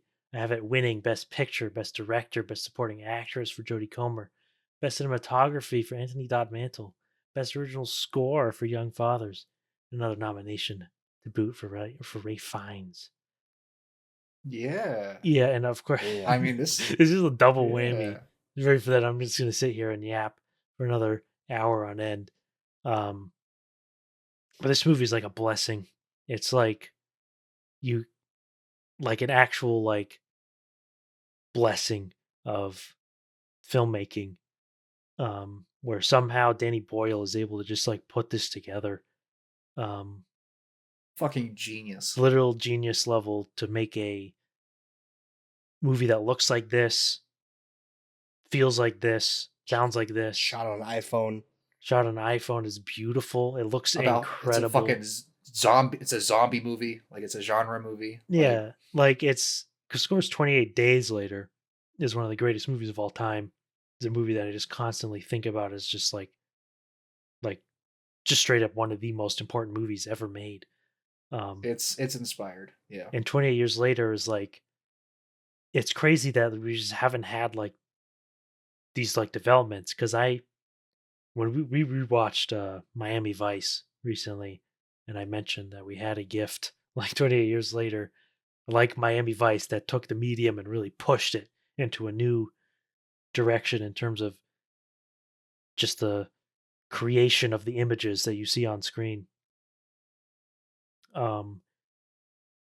Like with the iPhone setup, like just because that was the huge thing with 28 Days Later was like movies, of course, are movies and look beautiful, but the vast majority of video that we consume is not on a film. It's not like a movie level film. It's like the TV, No. which is shot on tape or it's shot on a camcorder. So 28 Days Later shoots the movie that way. It has it's a much more visceral effect when you do it right, when you use the actual video medium that like we use at the time, which would have been camcorder and etc. And now Mhm. it's the iPhone, it's the cell phone, and we've had plenty of movies shot on phones, but they're always like little smaller little movies. So you take that premise and actually give it to a giant, production, um, to blend the hundreds of millions of dollars of Hollywood budget with the everyday actual film medium, um, and it's magic. Um, It's and of magic. course, I've only talked about like the medium, how they did it, and the etc. Leaving behind that the story itself is like incredible. It's like a stroke of genius It's such a good from story. Alex It's Garland. such a good story. Like fundamentally, the story is about a boy who's got a mom and a dad, and like that to me is just like I can just like say that and like cry because that's like fundamentally like the truest Yeah, stories are like that's the deal. that's life. And of course, the movie made me. Everybody gets dropped. I only seen the movie twice. Um, both times the spoilers, Jodie Comer's sort of death sequence literally had me sobbing in the theater. Is the only movie that has ever done that for me, um, in a movie theater. I've never like straight up It's cried. special, Uh, special stuff. It is special. I'm a fucking baby. it's And the older I get, the more I cry all the damn time. But I don't blame you. because I get watery all Oh, the time yes. in a theater, but like 28 years later, it actually just made me like tears were running down. I had to Yeah. like hold myself so I didn't like make noise and people look at me. Um, but it's like a story. The story Yeah. itself I mean, we is, were or you go ahead because I've been yammering. no, I was just gonna say like we were talking about it with the shrouds earlier, like the idea of like again like culturally people not being very good with like dealing with death and like confronting it head on and like just like not being weird and like averse to like the concept of it like as it's happening and like being afraid of like dead bodies even though there's nothing to be afraid of and all this stuff and again like another movie where Danny Boyle is so beautifully through the story like dealing with the fact that like you need to remember that you must die, that we all must die, Yep. and that we all must love, and these two things are inexplicably, completely connected to each other, and it doesn't have to be a scary, weird, like just like repressive process it is in our culture today, where it's like we have to like deal with grief, but also suppress it to go on and all this different stuff, and not really talk about it, and all and here, Ray Fiennes in his Temple of Bones, his Temple of The Boners, Boner Temple. has created a process, a literal shrine and a process to deal with all the death that this whole large scale situation has created, but also just this woman who has brain cancer. Um, yeah, I don't know. It's like it is really beautiful and really special what Danny Boyle explores in this movie. Yeah, the thing to also like the temple, like you see, he has this ritual, and you can really tell that Kelson's character, like before this all went down, was definitely like an atheist. He definitely had no spirituality to him. He kept Yeah, that away. Like that was not something he dealt with. But obviously, in such a serious situation, like it's gonna happen. You're gonna like realize how important things like that actually are. Because I've got like little rituals or whatever that I just like do. Nothing really like spiritual, but like even if I don't like conclusively believe in an afterlife or not, it's still like you pay your respects to those types of things because you don't know. And if you're ever in the situation where you have to confront death head on, like it that would change you um seriously. Um, so there's like an element where I feel like heavily a large, this is Nietzsche or whatever, um, where if you like are less spiritual, so to speak, or you less think about death and what it means, etc., is it's just because you're separated from like that fundamental fact of life, yeah, which is, exactly. you know, um, so like, how do you even confront it? Uh, like we live in a society. No, we live in a society where So true. this stuff is, obviously been it's like away from us because we got all sorts of modern technology and like life is better. We got health care that helps us live more. But nowadays, in the like, so much of us are like not involved with the production of like the minerals that are into our phone, the food that we eat. Um, but like you know, back in the day, you would raise your own animals or you would like be heavily involved with the animal, with farming, etc. All these different little things were like literally intertwined with your life, even if you didn't actually do anything with it. Now it's like products and you just like buy it and you work some job and whatever. Um, so like how do you even begin to like build up those things that are just fundamental human experiences that we lose when we get wealthier and then they have to come back? Um, which is Yep. the whole appeal of the Holy Island Society, um, which is very interesting, like as a different way than Kelson does it, right? Because they had Hmm. what is the Scottish Highlands? So these people were farmers beforehand, um, but like Yep. the rituals that come into play, like the thing with the mask, if you remember, like it was like the representation, it was like the effigy of the infected. Oh, If you yeah. remember that they would like dance around or they would like put it on. Um, Alex Garland is always like Yeah. so incredible with those little cultural things. Like I remember talking about this a few years ago with men, but like the just all these little different things that he like pulls out and puts in there, that are very Yeah. like, It's like anthropological stuff. yeah, they're very like Yeah. visceral. Like it's something you just intuitively understand if you're not stupid. Yep. At like a physical level, that like, oh yeah, like if I were a primitive cave guy, I would be putting masks on, be doing little dances and chants and like hooting around the fire. It just like makes total sense to me that like that's in your person. Um, and Alex Garland is so Hmm. incredible with Hmm. putting that all together. Um, yeah. Yeah. I mean, and like, I mean, we've talked about generally like, okay, the movie looks cool. The stuff they do with like when the zombie, every time a zombie gets like hit with an arrow, and they do the whole Yeah. rig thing with the iPhones, and it like shows you it from all these different angles. It's just So crazy. insane, amazing. The zombie gets The like splattered. all the like Slow infrared lows. stuff. All the infrared stuff is Infrared so stuff is Yeah, amazing. chilling. yeah.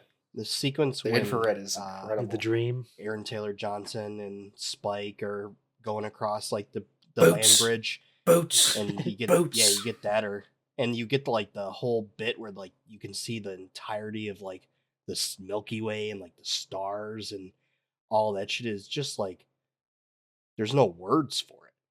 It's Yeah. so beautiful and just unbelievable. Yeah, the sequence too I when also they would like to are you good? go ahead. No, it's just all you. Well, like the sequence where Spike and his dad fall asleep on the top of in the attic of that one building, and I think it's the Yeah. herd of deer go by, but they like Spike dreams it, and you can see all the deer running Yeah. by, and then it's his mom with the red, Yeah, and she's going like Spike, Oh my god. insane, and it's insane. just like a completely stirring image because if you think like I said before, like the pre language thought that you have, like when you think of things like a dream is like pre language a lot of time. It's just like an image that like stirs you. Yeah. Um, Symbols. because it's like the at your base level, you're not really thinking in words. You're thinking in instinct. Um, like he's just able to put these images together that are so stirring and like beautiful. And also it's extremely gory, splattery zombie film, which of course like literally adds to it. Um, because there's a lot of like that's like in your DNA that's in your core is you understand violence to an extent. You're scared of it.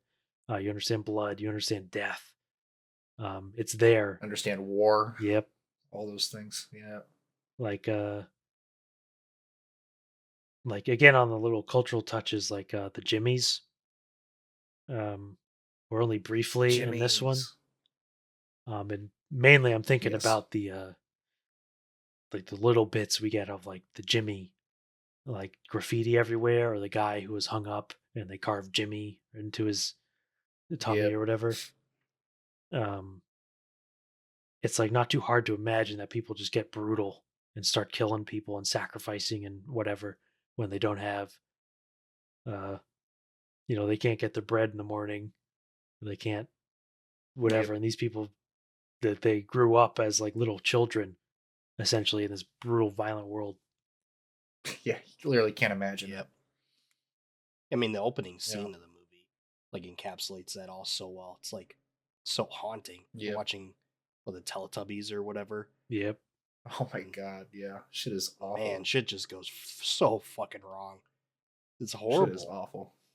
And that's like the big through current of like the first film mainly, is the stilted youth, or like what happens if something goes wrong when you're like young. Um,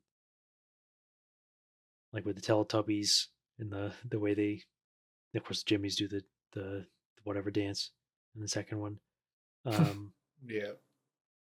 And like the Jimmy Yeah, which Savile we'll talk thing. about in in 12 a year. years. Yeah, you're gonna have to wait 12 years. We're under NDA. Talk about the boner temple. But like I thought his relationship with his dad, which he didn't talk about, was like really, really good. He's great in the movie, Aaron Taylor Johnson. He's like Yeah, he also is. incredible. Like you could have almost nominated him if he was in the movie a little bit more. Like it's like such a like good portrayal of like what that guy in that position would be. It's almost like a flip side of Jennifer Lawrence in Die My Love, where he's got his wife, um, but like there's clearly something wrong with her. He doesn't know, so he's got all these like truly important psychological needs, like for intimacy, that he can't get. Um, and Yeah. he does things that are wrong, but they're clearly set up in a way like why he did it. It's viscerally For sure. relatable because like that happens in real life. You can understand why his son would like lose respect for him. Um, Yep. Kids are great observers and terrible interpreters, Yep. is the old saying. yeah, and like the thing with the kid, of course, the baby. Um, that'll be interesting It if we will. get that It in the will. third Whatever they movie. end up doing with that. Yeah. But I remember specifically the bit where, yeah, like Spike like threatens his dad with a knife, and then his dad is like, just like give me, hand it to me, and he's like putting out his hand, he's like shaking, Yeah, like putting out his hand, like trying not to like basically like beat the shit out of his kid. Um, and he like takes the knife and he like goes down and he like punches the wall like twice, like as he's walking down. Just like incredible. Like again, I mean, obviously a through line of all these movies is like anger and like the role of like primal anger as like a species and what we do with that. Um, and yeah, just like really great moment from Aaron Taylor Johnson. Well, and you just talked about the baby bit on like the train, and like that's another just beautiful like primal moment. It's like just it's beyond humanity. It's literally just something that all animals like instinctually understand, is that like maternal instinct that takes over everything, at least briefly. Like you get that, couple minutes of Yep. like the infected's like not trying to fuck everything up. It's like Yep. cares for its Brief baby. clarity. I mean, has its baby, or she has its like the baby, and it's like all good and everything, and all that just like takes over. It's just like beautiful. I mean, until it isn't, but just so like primal, so Yeah. raw. Yep. 100%. and the Swedish guy or the Norwegian guy, shout out to Oh him. He yeah. was funny. That was a really funny part. He Yeah, it was funny. He caught was it a though. funny bit. Sure He did. sure did. Like that's like Yeah, a great no. Alex Garland sort of juxtaposition, cultural juxtaposition thing that he always does. Um, where like he shows his girlfriend and she's got lip fillers and she's covered in makeup and Spike is like, it looks like what's her face when she gets shell face. She's got a shellfish allergy and then puffs her face up. Yeah. Like he just has no Mm, clue how to process the phone. Um, no. Yeah. but yeah, that is 28 years later. Yeah. Is the number one. My Good humble brag. I have to bring this up every time this movie is brought up. That Oh. Young Fathers who did the soundtrack, I saw them live. Oh yeah. They opened for Baths when I saw Baths in like 2014. Like, was nobody at this show. I have one Old of their Fathers. records. Yeah, and this was I mean, 11, 12 years ago now. Pretty crazy. It's crazy. And it's 28 Yeah. years later. This is my number one film. I gave it 5 awards. Hard as hell. I had to do it, but I mean, yeah. we've got another. I mean, it's all big ones from here on out. Next, From here on out, all big all ones. big ones. Going at number 5. This one's got 12 nominations. It's got 5 award wins. This Oh. has the only award sweep of the season. This is the only one where we all agreed on a particular award. Oh. Zach has it at Oh. 8. Is it a Andrew at performance? 5. I have it It at is. 6. It is. We all gave The Smashing Machine Smash. the award for Smash. Best Actor for Dwayne The Rock Johnson. Yeah. Of course we did. Yeah, Of course we did. yeah. Who else would we give it to? Zach also It's gave the like just nomination. easily the best performance of the year. Zach gave the nomination for Best Director, Best Original Score, Best Supporting Actress. Actually, I don't even need to say this. We all did the same awards. We all gave him the win. Or not exactly. Well, we all nominated for Best Actor, Best Supporting Actress, and Best Original Score. Andrew also nominated for Best Picture because he's at number 5. Was I the only one who did best director? Yeah, you're the only one who gave him the Best Director. Wow. I almost did. Just outside of it for me. Yeah, it was real close. I felt extremely compelled to do that after I watched the documentary. Yeah. I think watching the documentary, I was just like, holy moly. Okay. I gave Emily Blunt Best Supporting Actor. I gave her the win as well. Yeah, I gave it a nomination. Peace. Yeah. It's also the movie has 3 nomination sweeps with score, actor, and supporting actress. This is Zach's lowest rated award win. That's kind of funny. Yeah, it's a Smashing Machine. The original documentary is like. Oh, and I gave this best score as well, number 1. It's so it had 3 number 1s from me. Bang. The Listen, a pro. Lowest or this is okay. I'm just discombobulated. This is 11 hours in. There is discombobulated. So the original documentary is like one of the best ever. Like just a great subject matter, like almost like lightning in a bottle. That they picked Mark Kerr to do the documentary because there are other more notable UFC guys at the time, like Mark Coleman in particular. But Mark Kerr is just like a perfect like safety subject. He's because he's got that like self-awareness. He's like a little bit like of a weirder guy. He's not what you would think of like personality wise when you think of like UFC fighter or MMA not even close guy. He's like a big teddy bear.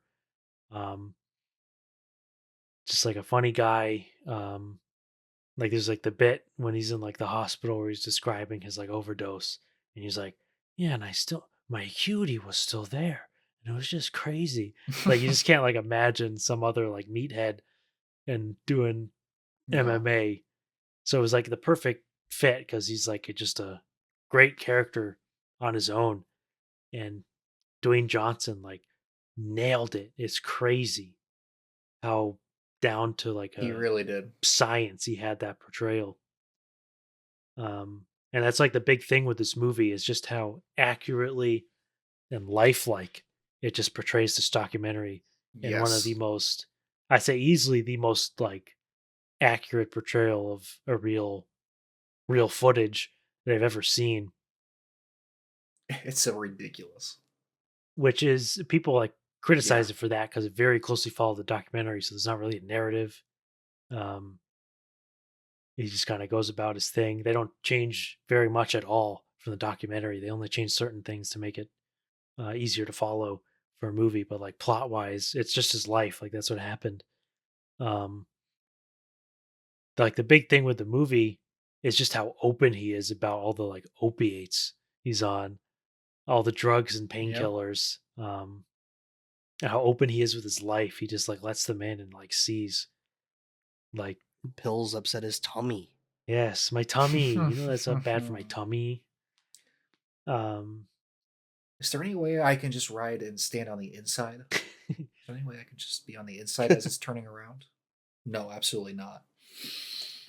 um, yeah, it's like because as a movie, of course, it doesn't have this narrative,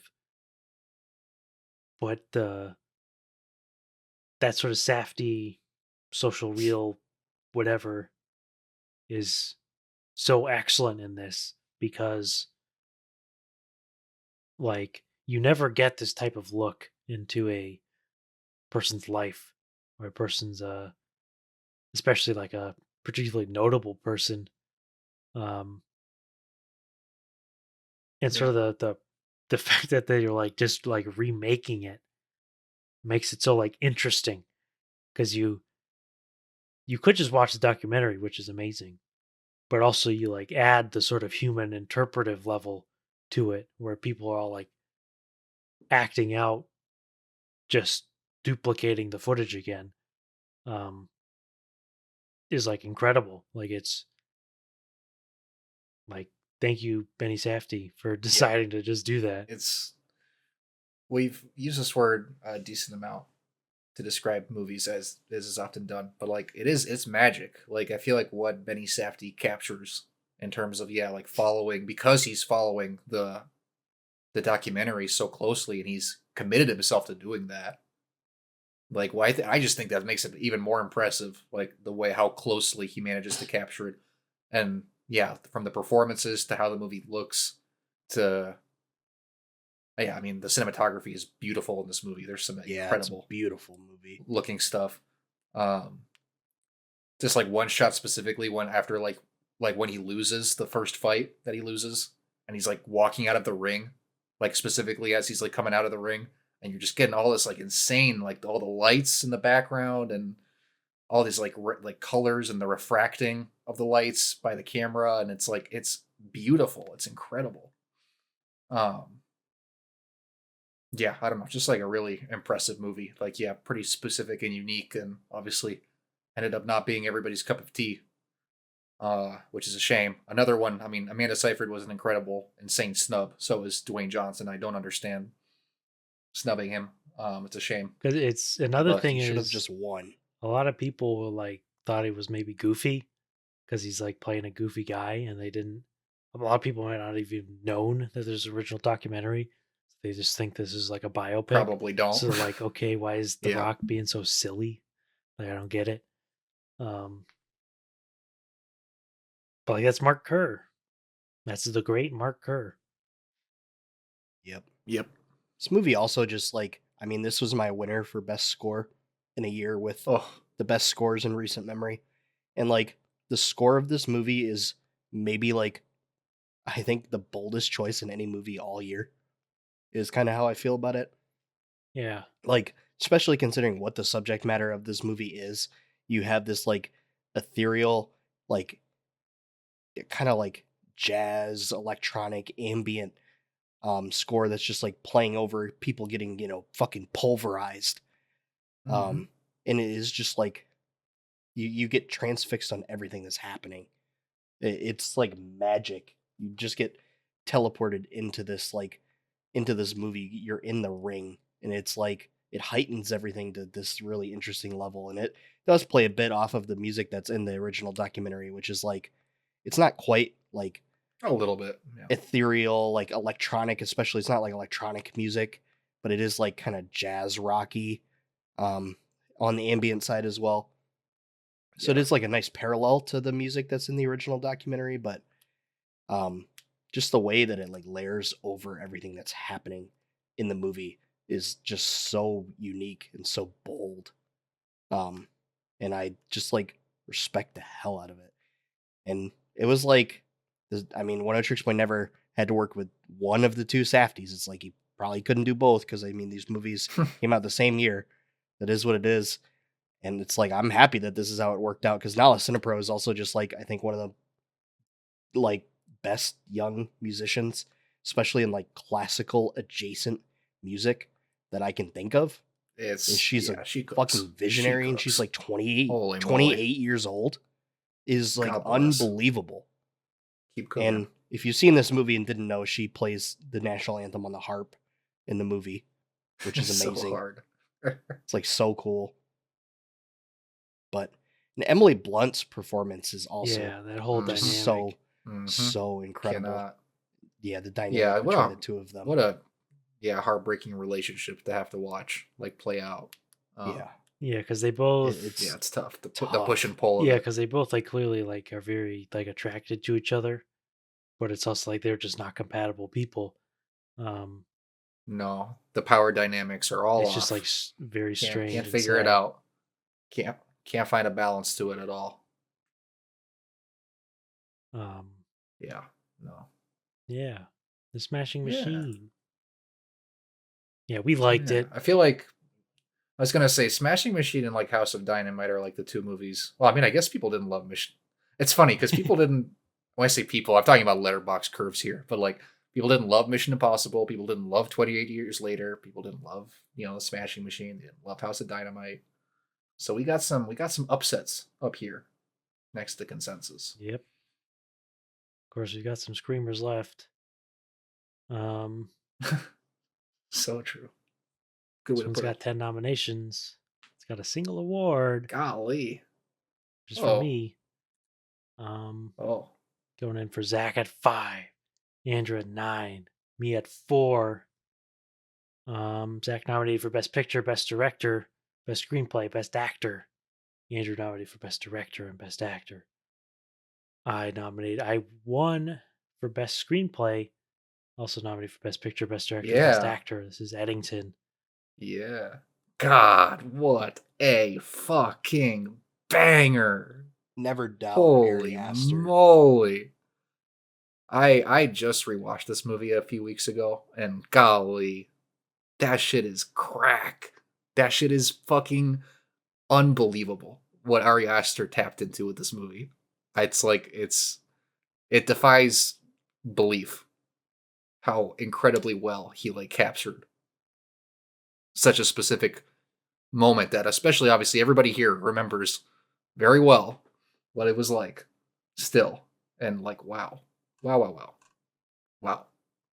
Yeah, I mean best screenplay is like makes a ton of sense to just give it to him because it's an incredible screenplay. And Joaquin Phoenix, wow. Like I'm glad everybody here nominated him. I was kind of worried that he was going to be forgotten about in the shuffle of everything. But golly. Yeah, it's like a lot of movies tend to like I know a lot it's obvious that he has like actual understanding of how society like functions now in terms of like how people communicate and how they get their knowledge and how they get their news, etc. Compared to like other movies that we have discussed thus far, like The Running Man. It's like the TV. It's freaking TV. It's like no, it's like TV, like Facebook groups. It's like the Twitter timeline. It's X.com, Instagram. Yeah, TikTok Reels. Your Instagram people. What the girl you like on Instagram is posting. Yeah. Yeah, it's all very. It's on your phone. It's the damn phones. Is the problem. Remember, boomers are kind of right. What's the problem with society? It's the damn phones. Always in your damn phone. But of course, boomers, you're on the phone just as damn much. God, maybe it's starting to swing to the point that they're getting on that shit more than anybody. Yep. They're glued to those Johnnies. Yeah, it's basically like the most astute observation of modern society and where we all got. Um, Yeah, simply put. there's a great letterbox review of Eddington by a so-called absent-minded. Um, that basically, this is a very good review. I should have reviewed this before I started or whatever. Briefly, like paraphrasing, but the whole like centerpiece of the film is this, the data center. Ari Aster in his Solid gold and yeah, Magikarp. in his review or in his interviews, people would ask like, "What is Eddington about?" Right, because it's a big movie, and Ari Aster would always say, "It's about the construction of a data center." Is what he would say, and it's like so true because Uh-huh. Last what shot of is the the movie. whole point of like everything is just the accumulation of just slop, and the pure total confusion that you get when the total overload of just information. And so let me explain what solid gold Magikarp actually means. Um, because when watching the movie for the first time, I was like, I fucking know that word, or I know that phrase. Why solid gold Magikarp? What is that? Why have I heard that before? Um, but it back when it was GPT 2, when OpenAI released ChatGPT 2. Um, Basically, the way a neural network AI like works is very simply is it sort of you take text and you break it up into tokens, which could be words, could be a fraction of a word, could be multiple words, and then you basically get the relations of all of these tokens. Um, and these data centers with all their GPUs are running insane amounts of math and statistics on a massive amount of text, where you're basically finding like the Golly. relations and mathematical space between these tokens. Um, and it's in super high dimension. Like just imagine a web imagine a web on 2D of like nodes and they have lines connecting them. Then add a third dimension, then add a fourth, then add a fifth, and keep going and going and going. Yeah. Um, Yeah. but this means that at the center of all of this massive corpus of text and the relations between these tokens, there's sort of a center point where there's like a lot of relations. And because ChatGPT 2 and all the ChatGPT corpuses were heavily trained on Reddit, and they were trained on Reddit message boards, which includes like usernames and everything. So there's a lot of like stuff that sort of accumulates in the middle of this mass of tokens that's just like sort of nonsense words or words that don't really work in like sentences, but they work as like this kind of glue to that you would see on like the HTML or the layout of a page, right? That you wouldn't say in a sentence, but they sort of accumulate there. And Solid Gold Magikarp was some guy on Reddit's username, and it just happened to be extremely close to like the origin of this massive multi-dimensional thing.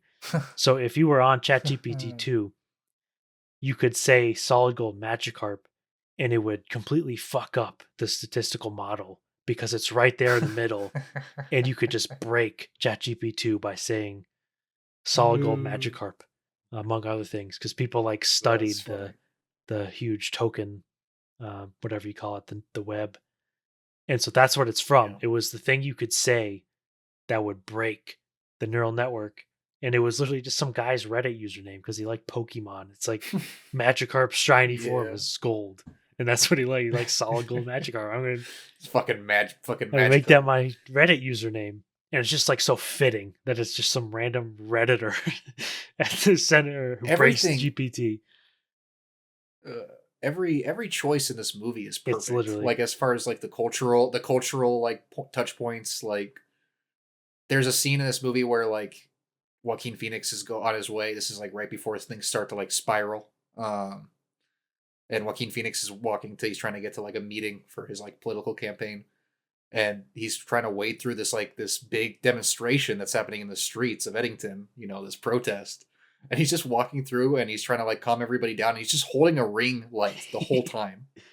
Like it's just like the ring lights everybody uses today. He's just like holding one in his hand the whole time while he's walking around.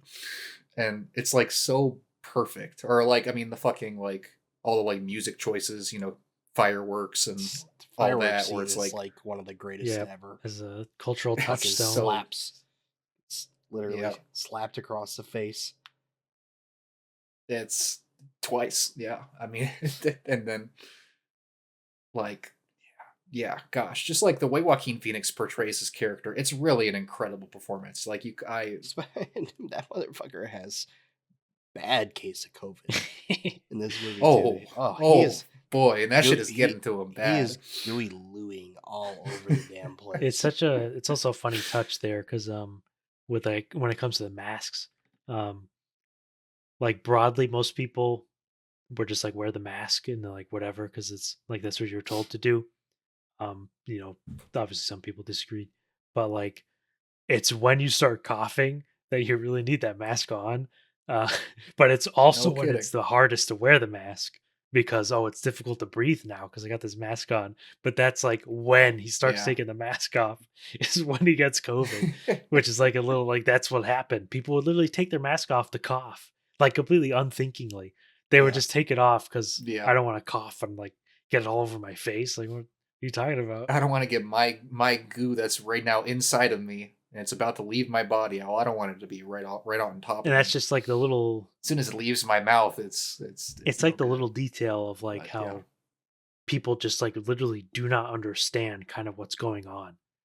Like if you take your mask off to cough, like why did you have the mask on in the first place? And like if you would ask them that question, they would be like, because they're like not even thinking. They're just taking the mask Duh. off because I can't breathe, so I take the mask off. Oh, I can't breathe. Oh, there's one. But yeah, it's like the perfectly like attuned, like perfectly attuned with what culture was back in 2020. Um, God. it's so funny to think about, like what we were up to. Uh, I remember. Golly, that shit was. But I mean, it was. I mean, it was an incredibly stressful time.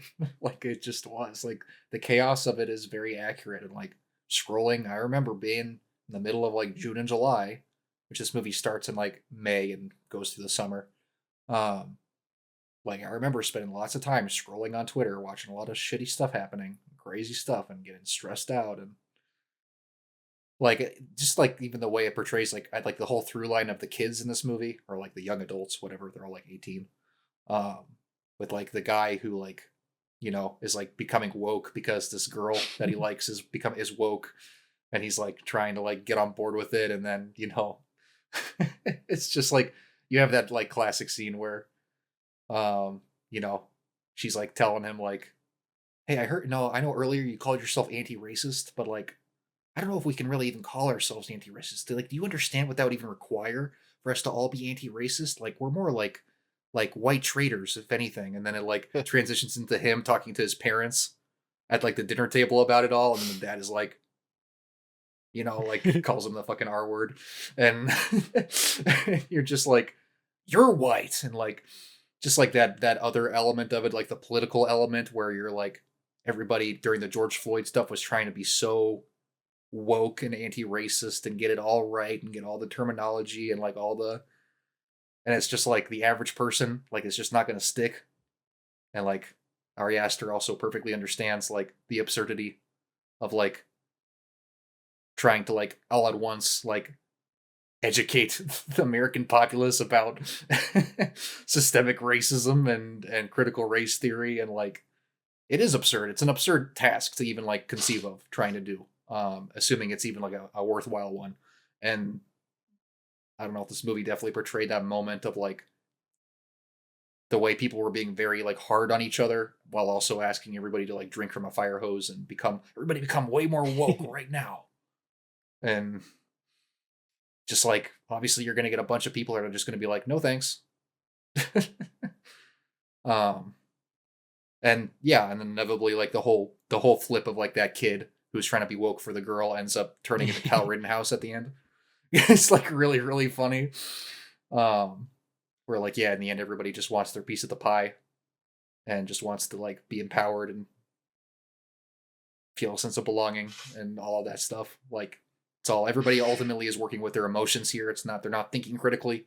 It's just feeling. Because it's kind of the same thing you're saying with the coughing. Like it's instinct.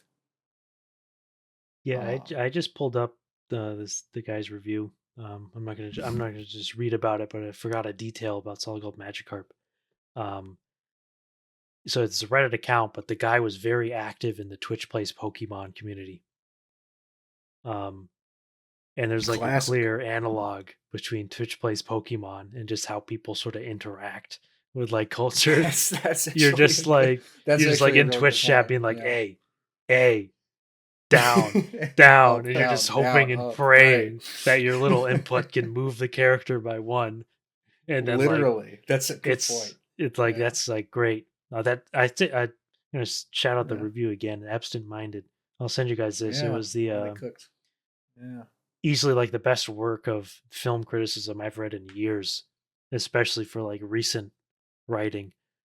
It's like down to a science. And like, and Eddington is like one of those movies where like it actually demands Yeah. like real criticism. Yep. Um, And and this movie was divisive as hell. Hmm. God, And yeah, it's like, yeah. thank God. If it's It not, does it's like, seem like what's it even worth? If like that. you're making a statement like this and everybody's just like, oh yeah, I agree. True. Very true. It's a good point. And it seems like at least even a lot of the people that would normally be probably like annoyed by a movie like this are willing over time to recognize it's um yeah, it's insight into not just how it was, but obviously the continuity of where we are now from that. Um Also just like, I don't know, like very visually a very cool movie. Like what Ari Aster is doing with this movie. Like very steady handed. Yeah, Uh I'm trying give to him an action remember movie. what the that would be. Yeah, because the stuff at the end with It's fucking Antifa, insane. like starting from just like that first explosion, which is Like like holy fuck. crazy, and then just keeps going from there, and he's just like goes into the fucking like. It's so funny because he goes into like a gun shop, and like the gun shop is called like Pistol Pete's or something. It's got like a little pistol on the front, and then he walks out with a LMG. Yeah. It's just going brrr. And like the whole time obviously the camera's just on him and it's so stressful and he's like fucking wiping his eyes and yeah, Coughing and it's sneezing. and coughing and Fucking sneezing and all that. Buddy's got the Slimer sneeze going on. And If you know, you know. Oh hell no.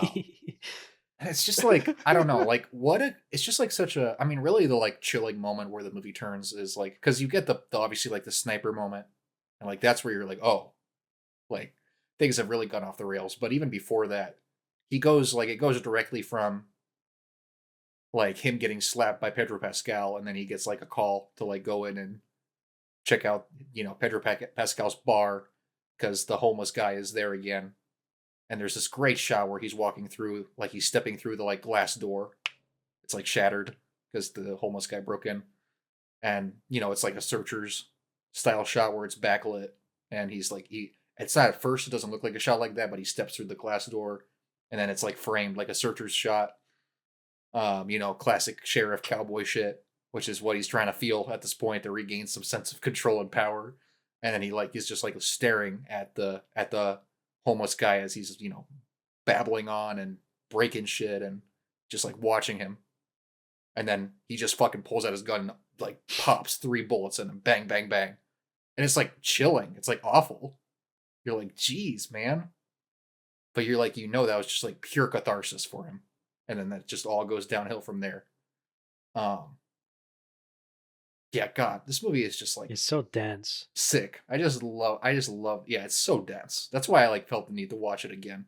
I was like, I have a feeling this is going to be pretty rewarding to just like experience it all over again, and it definitely is. I feel like this movie is kind of like, at least to me, it's like last year this year's like Red Rooms. I think about Red Rooms from last Yeah. year in terms of Hmm. just like something you could only make today and something that's like extremely relevant and topical and handles those things in like a way that isn't like annoying or awful. Especially, I mean, it's like it's a period piece about COVID, but like the end of the movie, like we've been, like Josh has been saying, it's all like about a data center. It's like fingers just like on the pulse, and it's like the same thing with like red rooms and like crypto and online circles and true crime and all this shit. Like very like different movies, but I feel like they both just like get it in like a way that just simply could not have been done like prior to these movies being made. Like contemporary examples of like a look into society at a certain time that like we'll look back on years and years and years down the line, 10, 20, 30 years down the line, and be like, oh man, like Ari Aster or like Pascal Plante, if I'm saying that right, for Red Rooms, like Pascal they Plan. understood. They got it. Yeah, just kind of absurd. Like I don't. I'm like curious, like what is even the closest equivalent as far as like a movie that was made about like a specific time period within like 5 years of like the thing that like a movie made so close to the thing that happened Godzilla. that's still Yeah, it literally might be it. So I mean, in terms of like world events, things that have happened that have reshaped the whole world, like what is there besides I mean, COVID and forever? yeah, it's kind of hard because like I just think about the fact that like obviously in olden days in like the 60s and 70s it was significantly more common to just be like making topical political movies or like movies that are like trying to be insightful about things that are happening or have happened recently. But yeah, it's a bit of a different beast. Yeah, there Yeah, you go. I don't know. Eddington. It's good shit. Emma Stone and Austin Butler Yeah, they're are in like there. also in this movie. Yep. Yeah. It's kind of funny that Austin Butler kind of comes off as like sane when you think about it, like compared to all the other Yep. people A around little him. bit. True. Well, and that's a whole Yeah. other dimension of the movie we There's didn't get so into, which much. is the whole thing with Emma Stone and like trauma and like the idea of like all these like this generation of like traumatized kids that are then growing up and like trying to make sense of it and yeah, like end up getting gravitated into like cults or religion, which then in turn also tends to perpetrate a lot of abuse. But yeah, it's just like a whole other sphere of what Joaquin Phoenix is dealing with in this movie. Yeah, in summary, I think Eddington is just like, you want to understand, watch Eddington. Yeah, simple. All right, we're in the top 3. You're being top three. manipulated. Yes. I completely forgot that. I was trying to think of what the thing was. You're being manipulated is like the summary of the film. You're being manipulated. YOUR being manipulated. Just incredible. Construction of a data center. There you go. We're into the top 3 now. Top 3. 12 nominations. 1 award. Oh. What? Zach's got it at 4. Andrew at 6. Me at 7. Zach gave it the win for best screenplay for Park Chan-wook. There's no other choice. No other It's got choice. a nomination sweep for best supporting actress. We all put her in there. I had to make some corrections because she's supporting. She's so amazing. Zach has it at best picture nomination, cinematography, best actor for Lee Byung-hun, best supporting actress. Andrew has it at best director, best actor, best supporting actress. I also have it at best director, best supporting actress. I have it at best cinematography and best screenplay. Yeah. Um, Yeah. I also nominated for cinematography, right? yeah, You I say did. that? Okay. Yeah. But yeah, this is like actual movie. Sorry to all the other movies. We got an actual movie come out. That's like a good old fashioned film. Spent 11 hours talking about like You other gotta- movies, but like here you go. Here's a real movie. Got to the real stuff. Only real movies from here on out. Did I say the name of the film? Okay. Yeah, you did. No other You said choice. no other choice. Park Chan Yeah, Wook's that's no what other I choice. said. Sorry, I've lost a couple brain cells. We've Yeah. been sitting here for 11 God, hours. we all have. We all Also, shout out to Adam McGoyan, longtime collaborator Don McKellar, co-wrote the screenplay. Got kicked out of WGA for true. it. Sorry, Don. Um, Yep. What a Worth great, though. what a great, Just great screenplay. incredible. Totally worth it. Yeah, this is like, if you want to talk, we just went on Eddington, which is very topical. There's another very topical movie in terms of Yeah, just like very topical more movie. the economic side. All I know is I'm glad I'm not Korean. They live in like a absolute like turbo hellscape. Like if you think of all the problems we have in America with like the gender relations or Yeah. the economy, like take that and like Oh, amplify it by about 200%. And oh. there's South Korea. Um, Like, I mean, pretty much every Korean movie I've seen seems like is still like a pretty like what's the word? Like cleaned up look at what Korea is like these days, because it seems like that shit is pretty bleak. Especially with the gender stuff, it's like really, really weird. yeah, Obviously, I don't know. Americans were ones to talk, they but it's like it's crazy wild. over there because I don't know the politics exactly, so don't take what I'm saying as Yeah. truth. But they got two major parties, kind of like we do. Um, but like one of them is like the party women vote for, and the other one's the party dudes vote for, which is like Oh even in God, America, it's like we saying, "Oh, Democrats are for women and no. Republicans are for dudes," but like no, it's pretty close on both sides. Who votes for what? Yep. Yep. Um, Yep. so different over there, where they are like they elected a what a incel president. And no offense to the incels, I got no problem with the incels, but Mhm. um, we Like I'm got some just situations over there. But that's not even what No Other Choice is about, which is about no the the jobs and the unem- unemployment unemployment crisis crisis. and masculinity and family structure and What do you do if you dynamics can't and make your money anymore?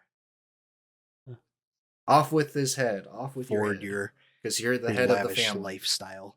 Yeah, it is like the Can't go Yeah, to I mean tennis that's the anymore. thing is he has it. That's the thing is at the start of the movie he has it all, and he says as much. It's like I've got it all, and he does. And then the rest of the movie is subtraction. yeah, like it is a kind of in the vein of Dead Man's Wire or Falling Down, where it's like this isn't like some and like Parasite too, because those guys, even though they were poor, they were not the poor in that scenario. Um, they were the middle Yeah, class guys. The real poor people were the basement whatever's. Um, but No Other yeah, Choice. It's like the guy has a true. lot of money, and then he like loses his slice of the pie. You know, so he had it and he lost it. So he Hmm. concocts the plan to get it back. Um, Yeah, and Lee Byung Hun is it's so facial so expressions. so good. Incredible. I love his fucking performance in this movie. It's like I think one of those guys again who like clearly he has lots of experience in comedy, and just the way he translates that into this role is so good in his expressions. Yeah, very funny movie. Very physical performance. Very funny movie. And it's Yep, also just like talked about the cinematography nominations, but and then this is just like Park Chan Wook par for the course, but doing just his like thing. one of the most visually stunning movies in years.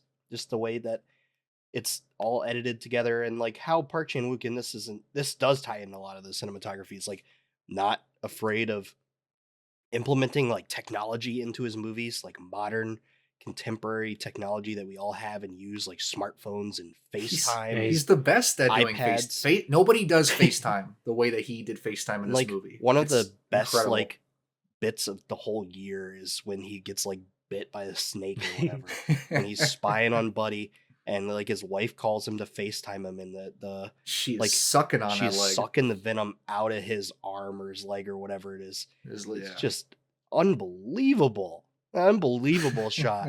There's so many great like FaceTime shots in this movie. Yeah, reflections on screens, especially later on with like the guns and everything. Like Yep. it's That the guns at the end, it's so crazy. yeah, that yeah. whole And I mean, speaking of the insane gun, the rig. whole bit when he goes into to frag Buddy, who he's spying on with the whole snake thing, and he like pulls off like 3 oven mitts, and the music is absolutely fucking blasting. It's Yeah. like Red pepper Iconic. dragonfly. Literally iconic. Red pepper paper. And man, the actor who played the guy that he ends up killing, Yeah. it's I'm like, an engineer. holy fuck. I thought about nominating that guy for supporting He's- actor. yeah, he's in the he's- movie he's for really like a good. couple minutes. But it's like unforgettable, the like expression Yeah. on his face. He's pretty incredible. It's true.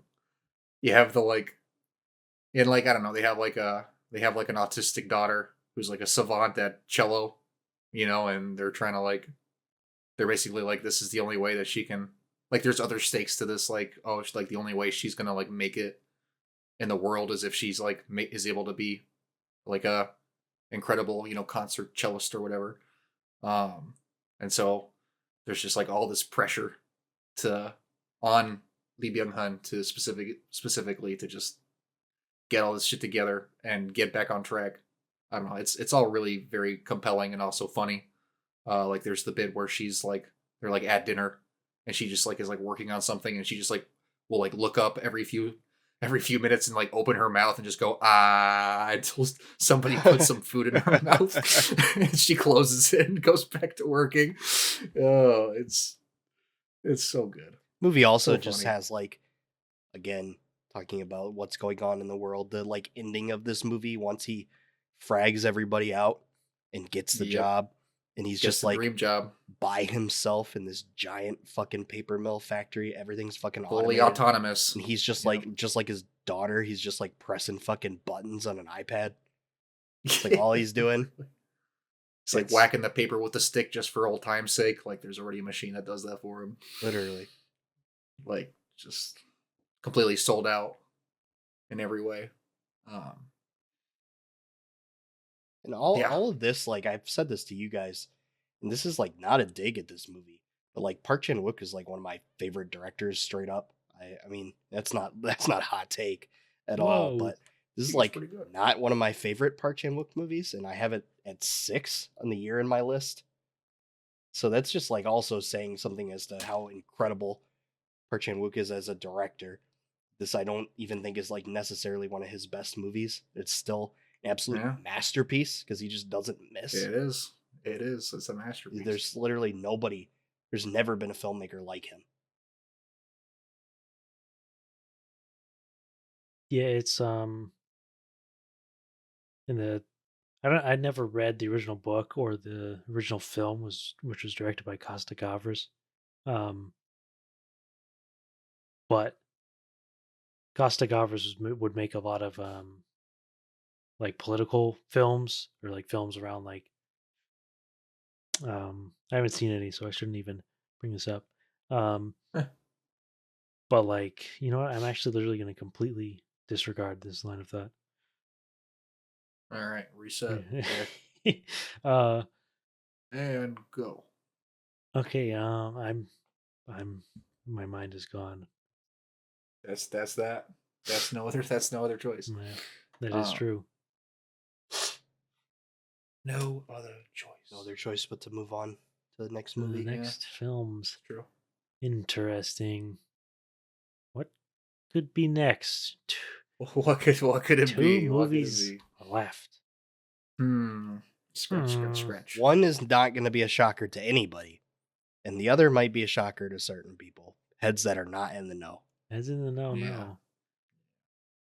Coming in at number 2, 248 points. I should add, I haven't been saying the point values, but Smashing Machine is at 245, Eddington at 246, No Other Choice at 247, and our next film here is at 248. wow. So it's very, very Oh my close. god. Nude booster. This is our most nominated film. It has 18 nominations. It has 2 wins. It has a nomination sweep for cinematography and best supporting actor. Twice. 2 supporting actors. Yeah. Both swept in this one. Wow. That's Zach great. has it at 3. Andrew at 3. I have it at 10. Oba. Zach's win is for Sean Penn. Andrew also has a win for Sean Penn. I just nominated him. Nominations for Zach are Best Picture, Cinematography, Screenplay, Score, actor or supporting actor for Benicio del Toro, supporting actress for Regina Hall. Andrew as the Sean Penn win. Yes. Best Picture nomination. Best Director, Best Actor, Best Actress for Chase Infinity. Best Supporting Actor for Del Toro. Best Cinematography, Michael Bauman. Best Screenplay, Paul Thomas Anderson. I have nominations for Sean Penn, Del Toro, and Michael Bauman. That's our most nominated film. Oh, bah. Oh, bah. There's no chance Paul Thomas bah. Anderson was going to miss. Nope. It was never going to happen, No. and it didn't. Nope. No. This is a pretty fucking cool movie. Like a kind of a miracle of a movie, I think. It's one of those where top to bottom, Paul Thomas Anderson is just an absolute technician. I mean, this is our most nominated movie, and it's nominated for just about everything it could be. Yep. I mean, top to bottom, Paul Thomas Anderson just firing on all cylinders. I mean, DiCaprio's great in everything, but is like It's true. another all-time DiCaprio performance, which lately, the last couple of years, has happened every damn time he's in a movie. Yeah. Pretty good. And I mean, like every other supporting actor steals the show when they're on the screen. Sean Penn is so incredible in this movie. Benicio del Toro moly. is incredible in this movie. Regina Hall, Tiana Taylor, Chase Infinity, everybody. It's just Yeah. like all the bit characters, the interrogator guy, some of the kids, like Christmas Adventurer guys. the fucking stoner nuns, whatever their deal is. Yeah, just so many great characters, so many great performances. I mean, I think the cinematography, like, to me, is like one of the standout pieces of this movie. It's Like, like just an incredible looking movie. grimy, like grimy movie. Like it's not any movie really this year that like looks like this one does. And it's like doesn't really look like quite like most other Paul Thomas Anderson movies either. It's like pretty different. No, nothing like Licorice Pizza. No. Or like you think about like Phantom Thread. It's like not even close. But this movie, I mean, it's like a thrill ride. I mean, quite literally at the end when you get the extended like sequence on the highway with all the hills. Oh my god! Like so watching that in IMAX, I like, literally felt like I was on a roller coaster. I think about this like literally just like when Chase Infinity is pulling the door shut on the car, just like locks into place, and then she starts driving. It's just like such a like such a shot, like damn. And then the whole highway sequence. Yeah, there's a received opinion I have about Paul Thomas Anderson, where people always say he's like the best director for California, for like depicting California. Of course, I've never been to California, so who knows? This is just something that people have said. I'm like, that sounds right. But it like really shows, especially with the chase scene there, with the rolling hills, or the scenes in the beginning, where they're all still on their revolution, having fun with the boys type thing. Just the environment, just you get it's a very specific feel they don't get anywhere else in America. And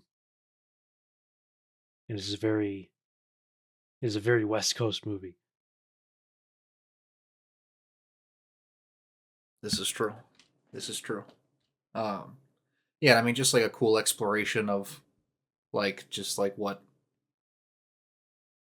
time is, how we deal with time, the reality of like getting, being young and being a revolutionary, and then being older and trying to still be in touch with some sense of like continuity of change in the world and being a force and being against something.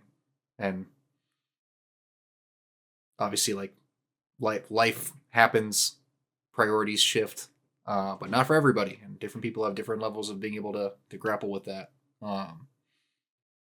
Which is kind of exemplified by Tiana Taylor's character and DiCaprio, and how they ultimately diverge early on in the movie into completely different worlds, starting in the same one. There was a really interesting video that I had watched. It was like a 3-part video or something. But the basic gist of it is, I haven't read any Thomas Pynchon, right? But I kind of know his deal to an extent. Right. Like you think of all the names of all the people and like the Christmas adventurers, etc. Just like all the different little things in the movie. Uh, like the names like Perfidia, her name is like Perfidia, and then you have like Lockjaw, um, Sensei Sergio. Like that's like sort of a pension thing is to give people like overt like sort of pun names. And one thing that people are just Yeah. kind of really ignoring that is absolutely staring you in the face with this movie, people just don't talk about, is literally that the name of the movie is Obama. Like the name of the movie is literally Obama. Oba. And people are just like ignoring this. It's like it's the whole point of the movie, right? Is it's Obama. Like Obama screwed up. Like you like I was a baby and when Obama was a thing. Remember Obama? I was 9 when he was Yeah. elected or 8. Good times, I think. But like the basic gist, According to Ella McKay, back when people were back when people were civilized. civilized, Yes, we'll tell that's each other. basically Shoutouts to Ella McKay. that's like the deal is like if you think of like Occupy Wall Street was a big thing with Obama and that just got like squashed and then we have like that's it. Like we never had a very serious like protest movement at all. Everything's just been sort of pretend since like Occupy, which accomplished nothing but was like just destroyed. Um it was like and it was Obama who did it. It was Obama who bailed out the banks. It was Obama who, even though He he was the sure great did. hero, he was going to save America. He was the end of conflict because we elected a black guy. Didn't happen. uh, Yippee. like that's like I can't really elaborate much deeper because my brain isn't working anymore. But we've got the Yeah. RFK in the No. head, the Sean Penn, the lockjaw, Got or that the brain work. lockjaw. But like it's like right there is like that's what the Yeah. deal is because you think oh it's like making fun of the Black Panthers, it's making fun of the Weather Underground or whatever. Like no, it's making fun of Obama is what it's making No. fun of. Those guys are way in the past. um they're not relevant, they're not really making fun of them, but like I don't know, did they do anything? To my knowledge, no. um like they killed No. people, Probably maybe they didn't kill people, they robbed banks or whatever, but like the movie itself takes that and it's like a metaphor for failure of Obama. um which I think is if you like think of the movie in that way, because people are like, damn, our rallies and our hope change. What was his Obama's big phrase? Yes, we can. Something like that. not. Yes, we Yes, can. we can. Yeah. Let me be clear. Yep. Let me be clear. But Let like me it's be a yes. movie, so Let you me can't be have an Oba. exciting movie about voting. Sorry, James L. Brooks. You can't really have an exciting movie about that. Dude, you haven't seen Swing Vote with Kevin Costner, bro? Come on now. Bruh. But yeah, it's like kind of in like that sense where they lampoon the revolutionaries all the time, especially like Comrade Josh, um, that type of thing. Yeah. Good golly. But you think Comrade like Josh. Comrade Josh, like this movie's in its own little world, right? It's a heightened reality or slightly Yeah. fantastical. Yeah. But the Comrade Josh whole thing where he's like, okay, you're not giving me my space, I'm respecting my personal boundaries, etc. So you think when they like actually shows Comrade Josh, he's gonna be like a 20-year-old, like he's in college. And no, that's like a Gen X guy. Yeah, He's like no. he's like 50. Literally. So it's like that kind of joke, um, where these people aren't Yeah. revolutionaries and they aren't even like Black Panther equivalent. These are people who vote for Democrats, but it's in a heightened uh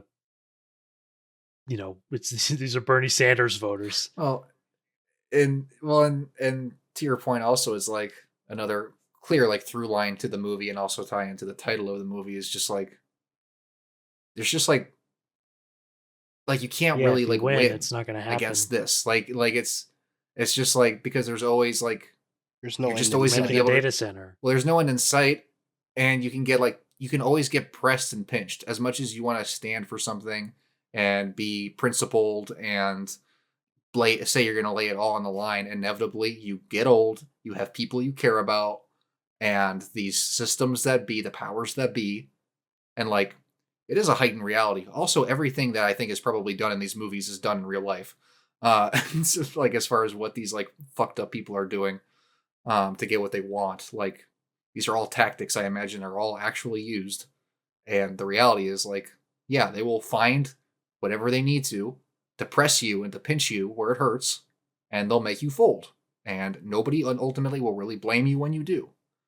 Like, because everybody's human. And that's where it's like you're a band of misfits against an entire like industrial complex. Like, it's just it's absurd.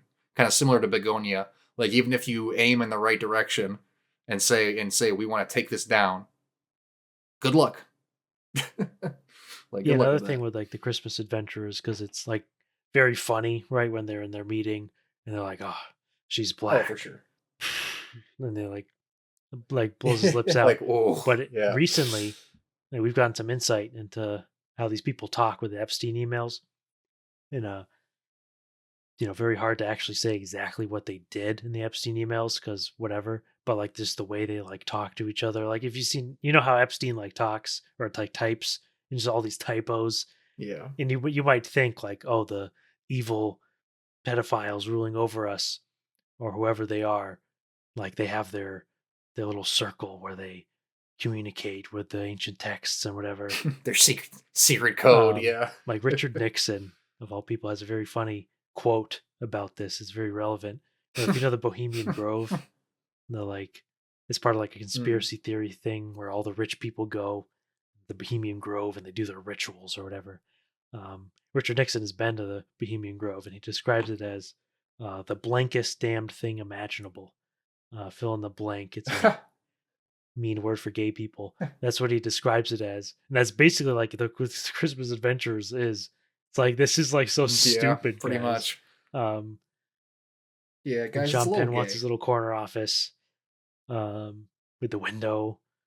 You get Like that's he what gets it. they're motivated by. Is they're not motivated by, they're going to sacrifice the children and they're going to raise Moloch and they're going to, you know, they're going to put their costumes on and like dance and actually induce magic. It's like, no, they're like weirdos.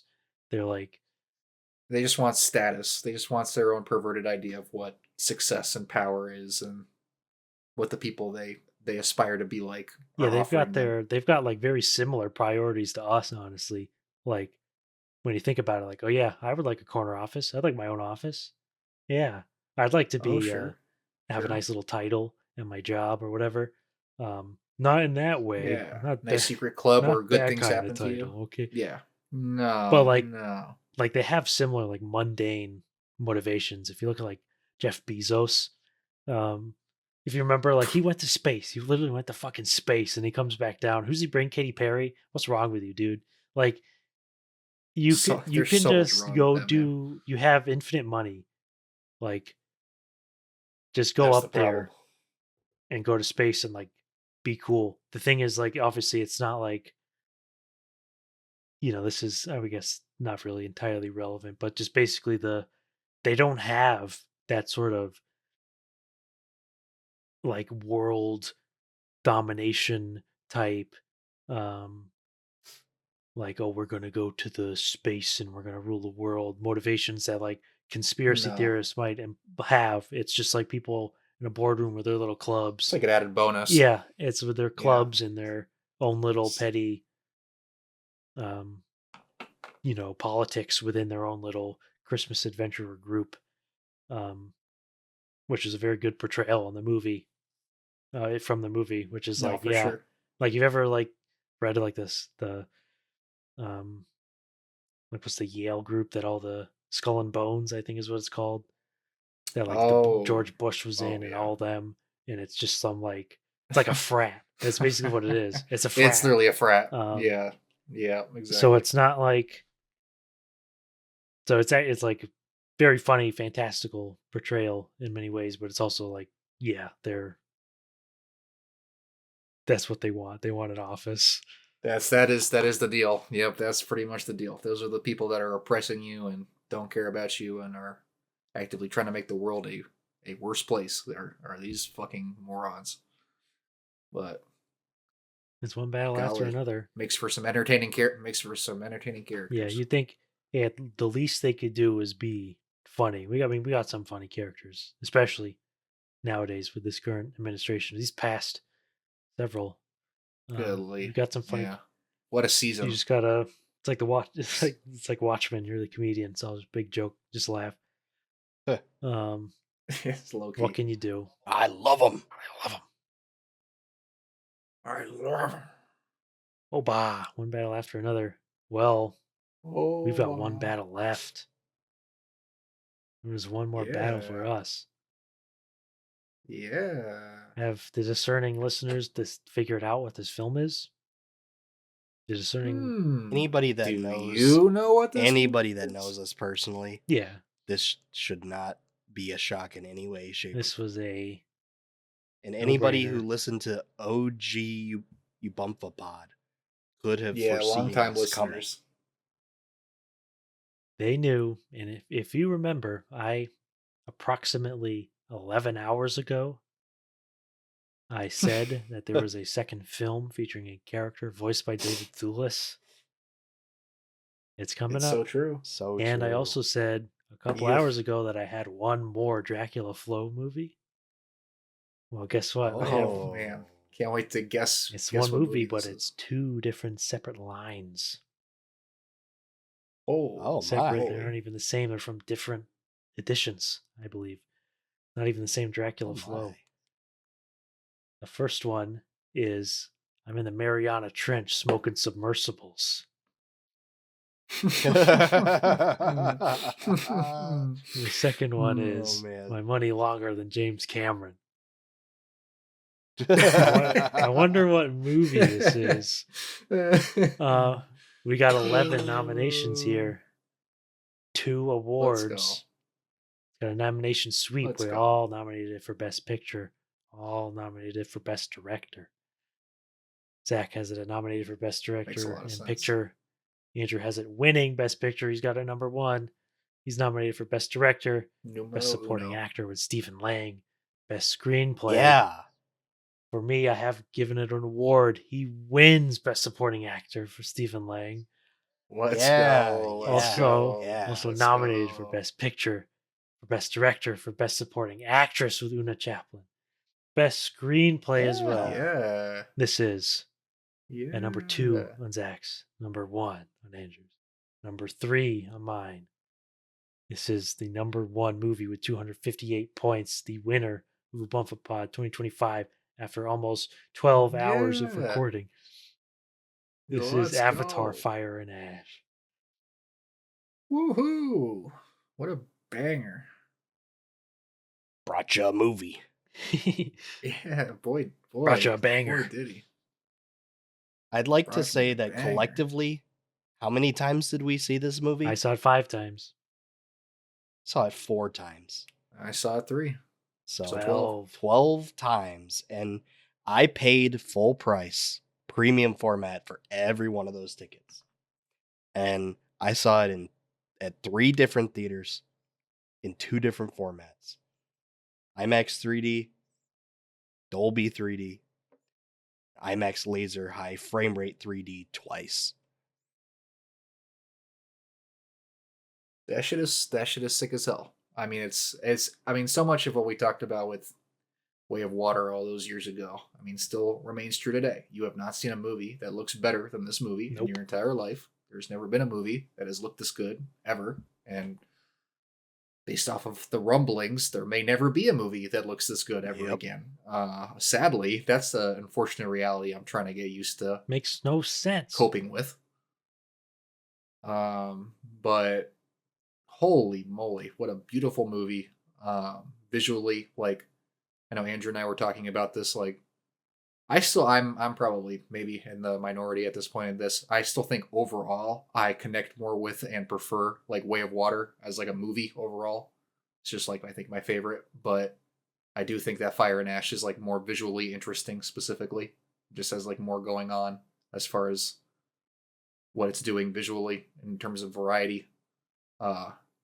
And that's, I mean, it's pretty fucking sick what James Cameron does with this movie. He ups the juice. As far as he does, He ups the temperature. golly turns that up a notch or two. Cultural Just like cultural so impact. much, yeah, when the cultural impact hits. So true. Yeah, I mean, where do you start? Where do you go? We've been talking about this movie nonstop since it came out.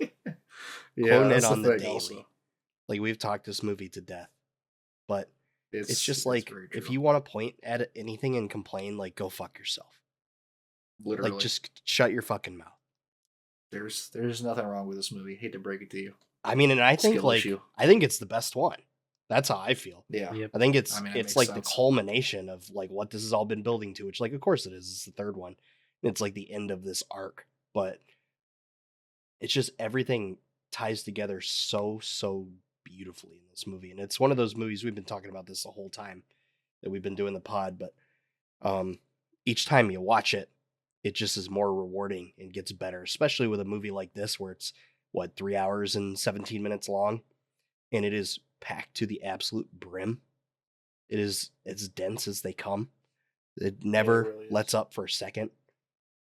If anything, this movie could have been longer. It could have.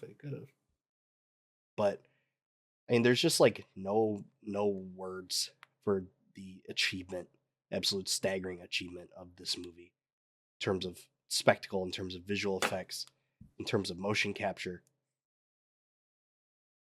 Performance the capture, action not is motion incredible. capture, performance capture. Yeah, they're doing You're right. the whole deal, and yeah, like so much incredible action in this movie.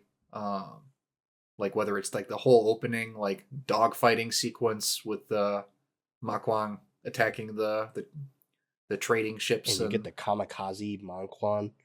Like, so fucking it's sick. like that makes you fucking perk up in your chair. It's like, wait a That minute. whole, God, it's just like so riveting and exciting, and I like again like you're just like not getting anything else like this as far as like just 3D like digital space, um, with action and still having all this like clarity And just and like like confidence. unbelievably fully fleshed out characters and interpersonal relationships and family dynamics. It's beautiful. And it's like the beginning when it opens with Loak and Nateum, and like, Yeah, he's like, how did I die, and all that shit. It like makes me want to fucking cry every time I've watched the movie. sad as piss. And then you get the whole bit with Spider after they like leave the, like human city like compound. And that shit, every damn time I saw it, like makes me fucking tear up. It's so moving. It's like a moving, just like unbelievable story. And at the end of the day, it's like it's a family drama. Oh, 100%. That's what's so impressive about it. Yes, and like especially considering again like the first movie is not that. The first movie is a very different type of story, and then the way that Way of Water, pivots into this family, and it you just like fall in love with all the relationships, all the individual members of the family, all their personalities and their different dynamics, and yeah, you give a shit. And that's when you have that, you can do all sorts of stuff. You got all the toys. You just gotta play with them. And if you hate Spider, you are not human. You got nothing in common with me. We're not on the same He's team. literally I ride and die for Spider. the dude. He's the key to all of this. The thing to It's parallel at the end of the movie with the end of the first movie with Jake, and like the end of this movie with Yeah. Spider is also just like so beautiful, So touching. beautiful. It's like incredible. It really is. Incredible moment. I see you. oh no shit.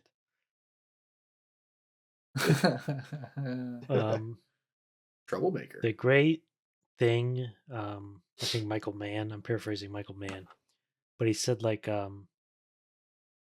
everybody like wishes that they could accomplish what James Cameron did here in terms of creating a cinematic world that is literally like so like lived in and complete. It's complete. It's like a complete entire. It's completely believable. Is the thing is you often get like if you think to like the first movie where it's kind of they only like allude to the other tribes and then they kind of meet up but they're all kind of samey. That that's like with Way of Water and then with Fire and Ash, it's like, no, that's like an entire planet. We know that there's all sorts of stuff on there. And we know that if we go anywhere on the planet, we're going to Mhm. get something rich and like culturally um like sound. Like it's all the different little cultures that they have like actual like legitimate reasons for the costuming to be like this, for like the dancing, the like the knives that like you remember the scene where they're dancing around the fire because they're getting ready for the sacrifice, the ash people. um Yeah. all of that is like it comes from like a very deeper sense of what the culture would be like for these people, and it comes from that. They're not just like um throwing shit at a wall and being like, okay, here it is. It comes from a deeper um understanding of sort of like the anthropology behind like human society, for one.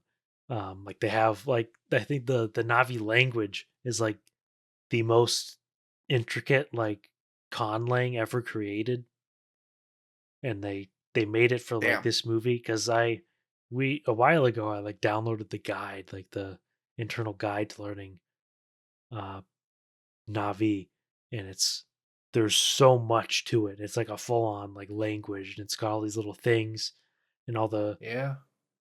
the work behind like why it would be like this. Like why do they have like these different like phonemes and these different like lexical arrangements? Like why would, like for example, the water Mm. Navi have a different language than like more like in the physiological sense? How would their like language be different than the forest people?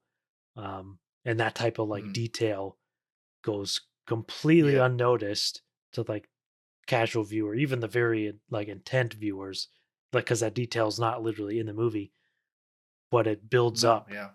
to like it adds up to all of the underlying bits that make the movie like so rich. Um, like the Pandora effect, where people went and saw the first Avatar and then they like came out of the movie and they were like, "What the hell? Please put me back." So they kept going back and seeing it. Uh, It's so true. relatable. Yeah, and I mean it's just wild to think about like so much of this work of like the languages and the culture and how all the instruments work and all these different all the cultural pieces. I mean, this is stuff he's been working on for a gajillion years, and like most of the stuff was all completely like thought out and figured out by the time the first one came out. Like all the like stuff for these movies, as far as like so much of the culture and the language was has been he's just been like sitting on it and like fleshing it out. And yeah, I mean, there's just like the closest you can even like think of is like stuff like the stuff Tolkien was doing with like Lord of the Rings all those like decades ago. Yep. It's I ridiculous. also like I can't help it, but also think about like Mass Effect, like one of the only other close ones, which I mean is not a movie or a book, um, but it's like that kind of just unbelievable scope and depth to your world. But this is one world where Mass Effect is, I mean, it's like everything. So it's just unbelievable. And he conceived of this shit in like the 70s. Was just Yeah, you're waiting for starting to the cook it up. technology to be there to make it. And the thing is because we're not gonna Yeah. get Avatar 4. Just say we're not gonna get it. So Yeah, if we that's don't where get we're it, headed. we're not disappointed. We just have to live Exactly. and Start deal. coping now. But if assuming we never get Avatar 4, we will literally never in the entire history of time for trillions of years until the earth is swallowed by the sun, we will never get CG this good ever again. Nope, Yep. never Exactly. happened. Exactly. Show will Well, even never if look we this get good again. Avatar 4, he's going to have to cut the budget. So this is Yeah, I don't want to think about that this either. is literally the high point of human society. This is like the Matrix. It's what we've been building to. It's like the Matrix comes into play in like 2060 or whatever, and they decide to simulate 2025, so we get to just go see Avatar: Fire and Ash. Mission Impossible, and other shit over and over again. Yeah. And of course, I'd like to bring up again my acting nominations and awards for Stephen Lang, which is like He's funny So as fuck. funny in literally these in this movies. movie. exceptional. Just gets to ham it up. So many iconic lines. Uh-huh. We have the whole damn movie memorized. Pretty much. And I'll see you at 06. Yeah, I beg to differ. Drop him. Take the win, General. Wow. That wasn't cool. Sounds like a fun weekend, but that's not what you really want. Golly. Oh my. I'll Yeah, blow like, I don't grandma's know. skinny shit right out the back of the hooch. I just do not I care. just don't care. Children or old ladies, Oh. children. I will grandma's skinny shit straight through the back of the hooch because I just don't care. Brought What you a did he burger. do? Burger. I brought you a burger. He was real for that. He was. He's just trying to connect with his son through burger. I can't think of a better way to do it. I say that's what the I would only do. thing you can really say about Spider. He rejected the burger. I Yeah. mean, he would know. He would know burgers. He might just grew up in the. Maybe he doesn't. Maybe I'll give him the benefit. He grew of the doubt. up. He was He playing the grew long up with game. the human people though. He knows burger. You tell me he wasn't starving does, for but a burger after being away from humans. Maybe he doesn't like burger. Maybe he doesn't care for the taste of human Is food. he a chicken sandwich guy like me?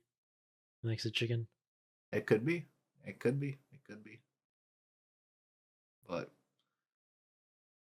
Avatar: Fire and Ash. yeah, I mean it's I think if we had done these movies, if we had talked about these movies in reverse order, We I'm never sure would we stop. have We'd still be talking about hours and Avatar. hours of we'd still be talking 12 hours later, we'd be talking about Avatar: Fire and Ash. But I mean it is like the culmination of human technical filmmaking achievement. Like it's ridiculous.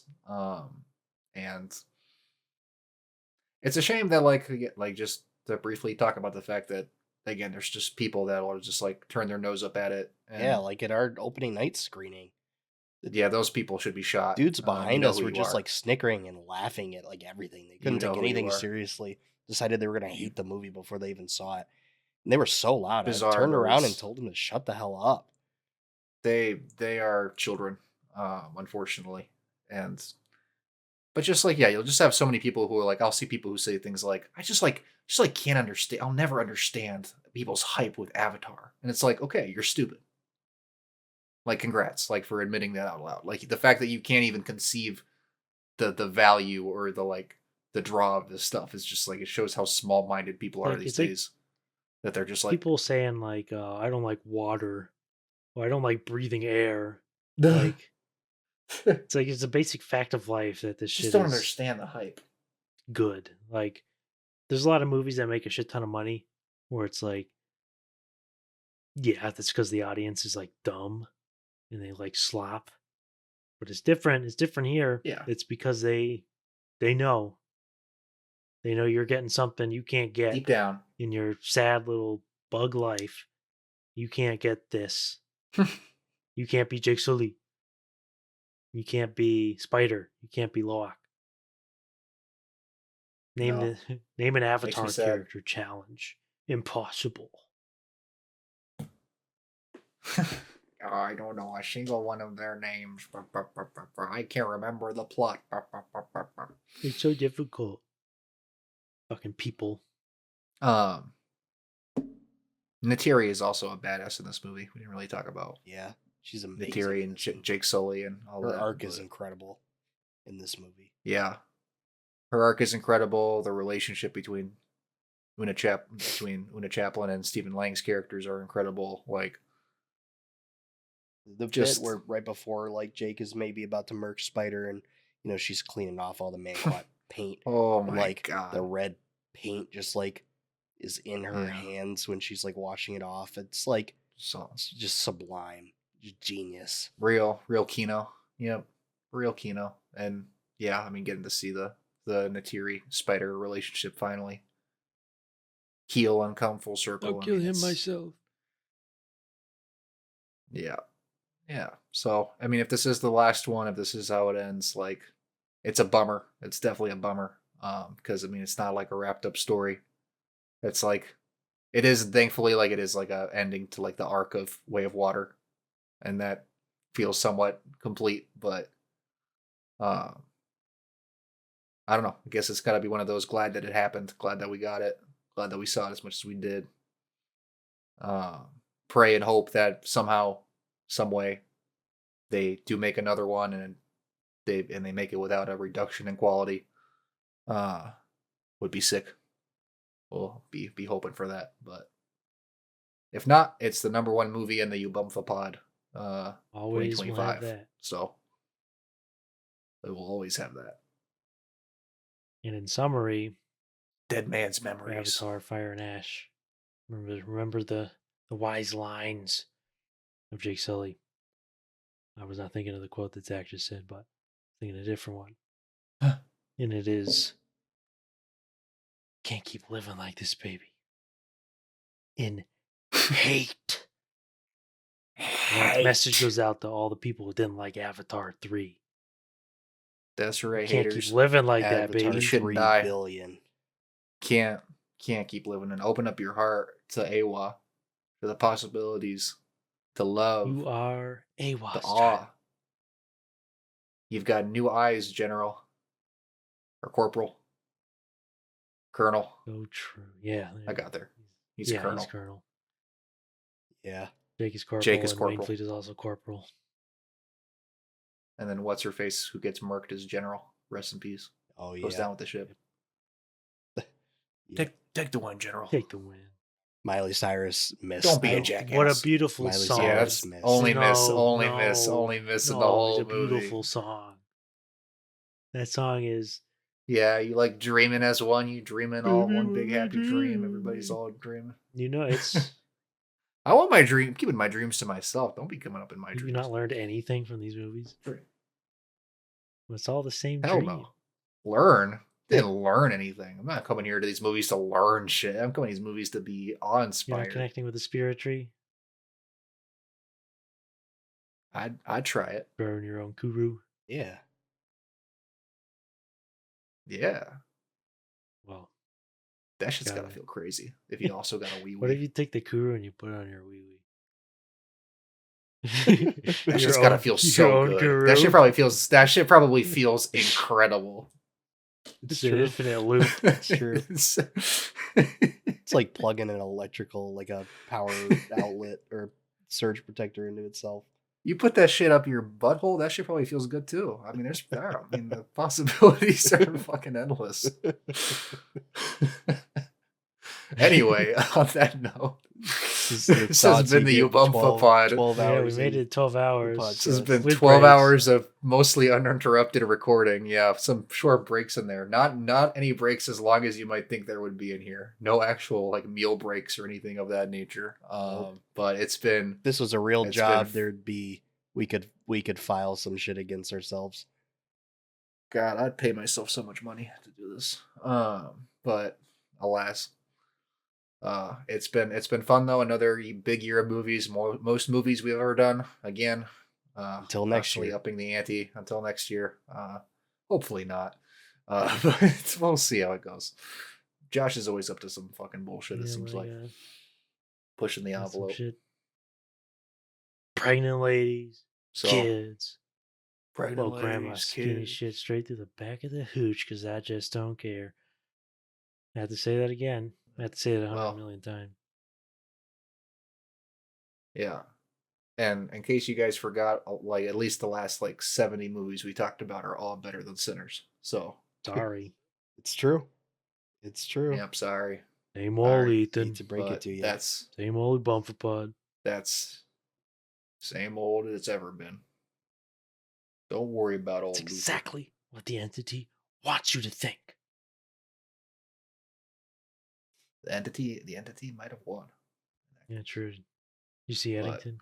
Entity 1. The Entitington. Editing. But yeah, we're all clearly delirious and tired. So that's all, folks.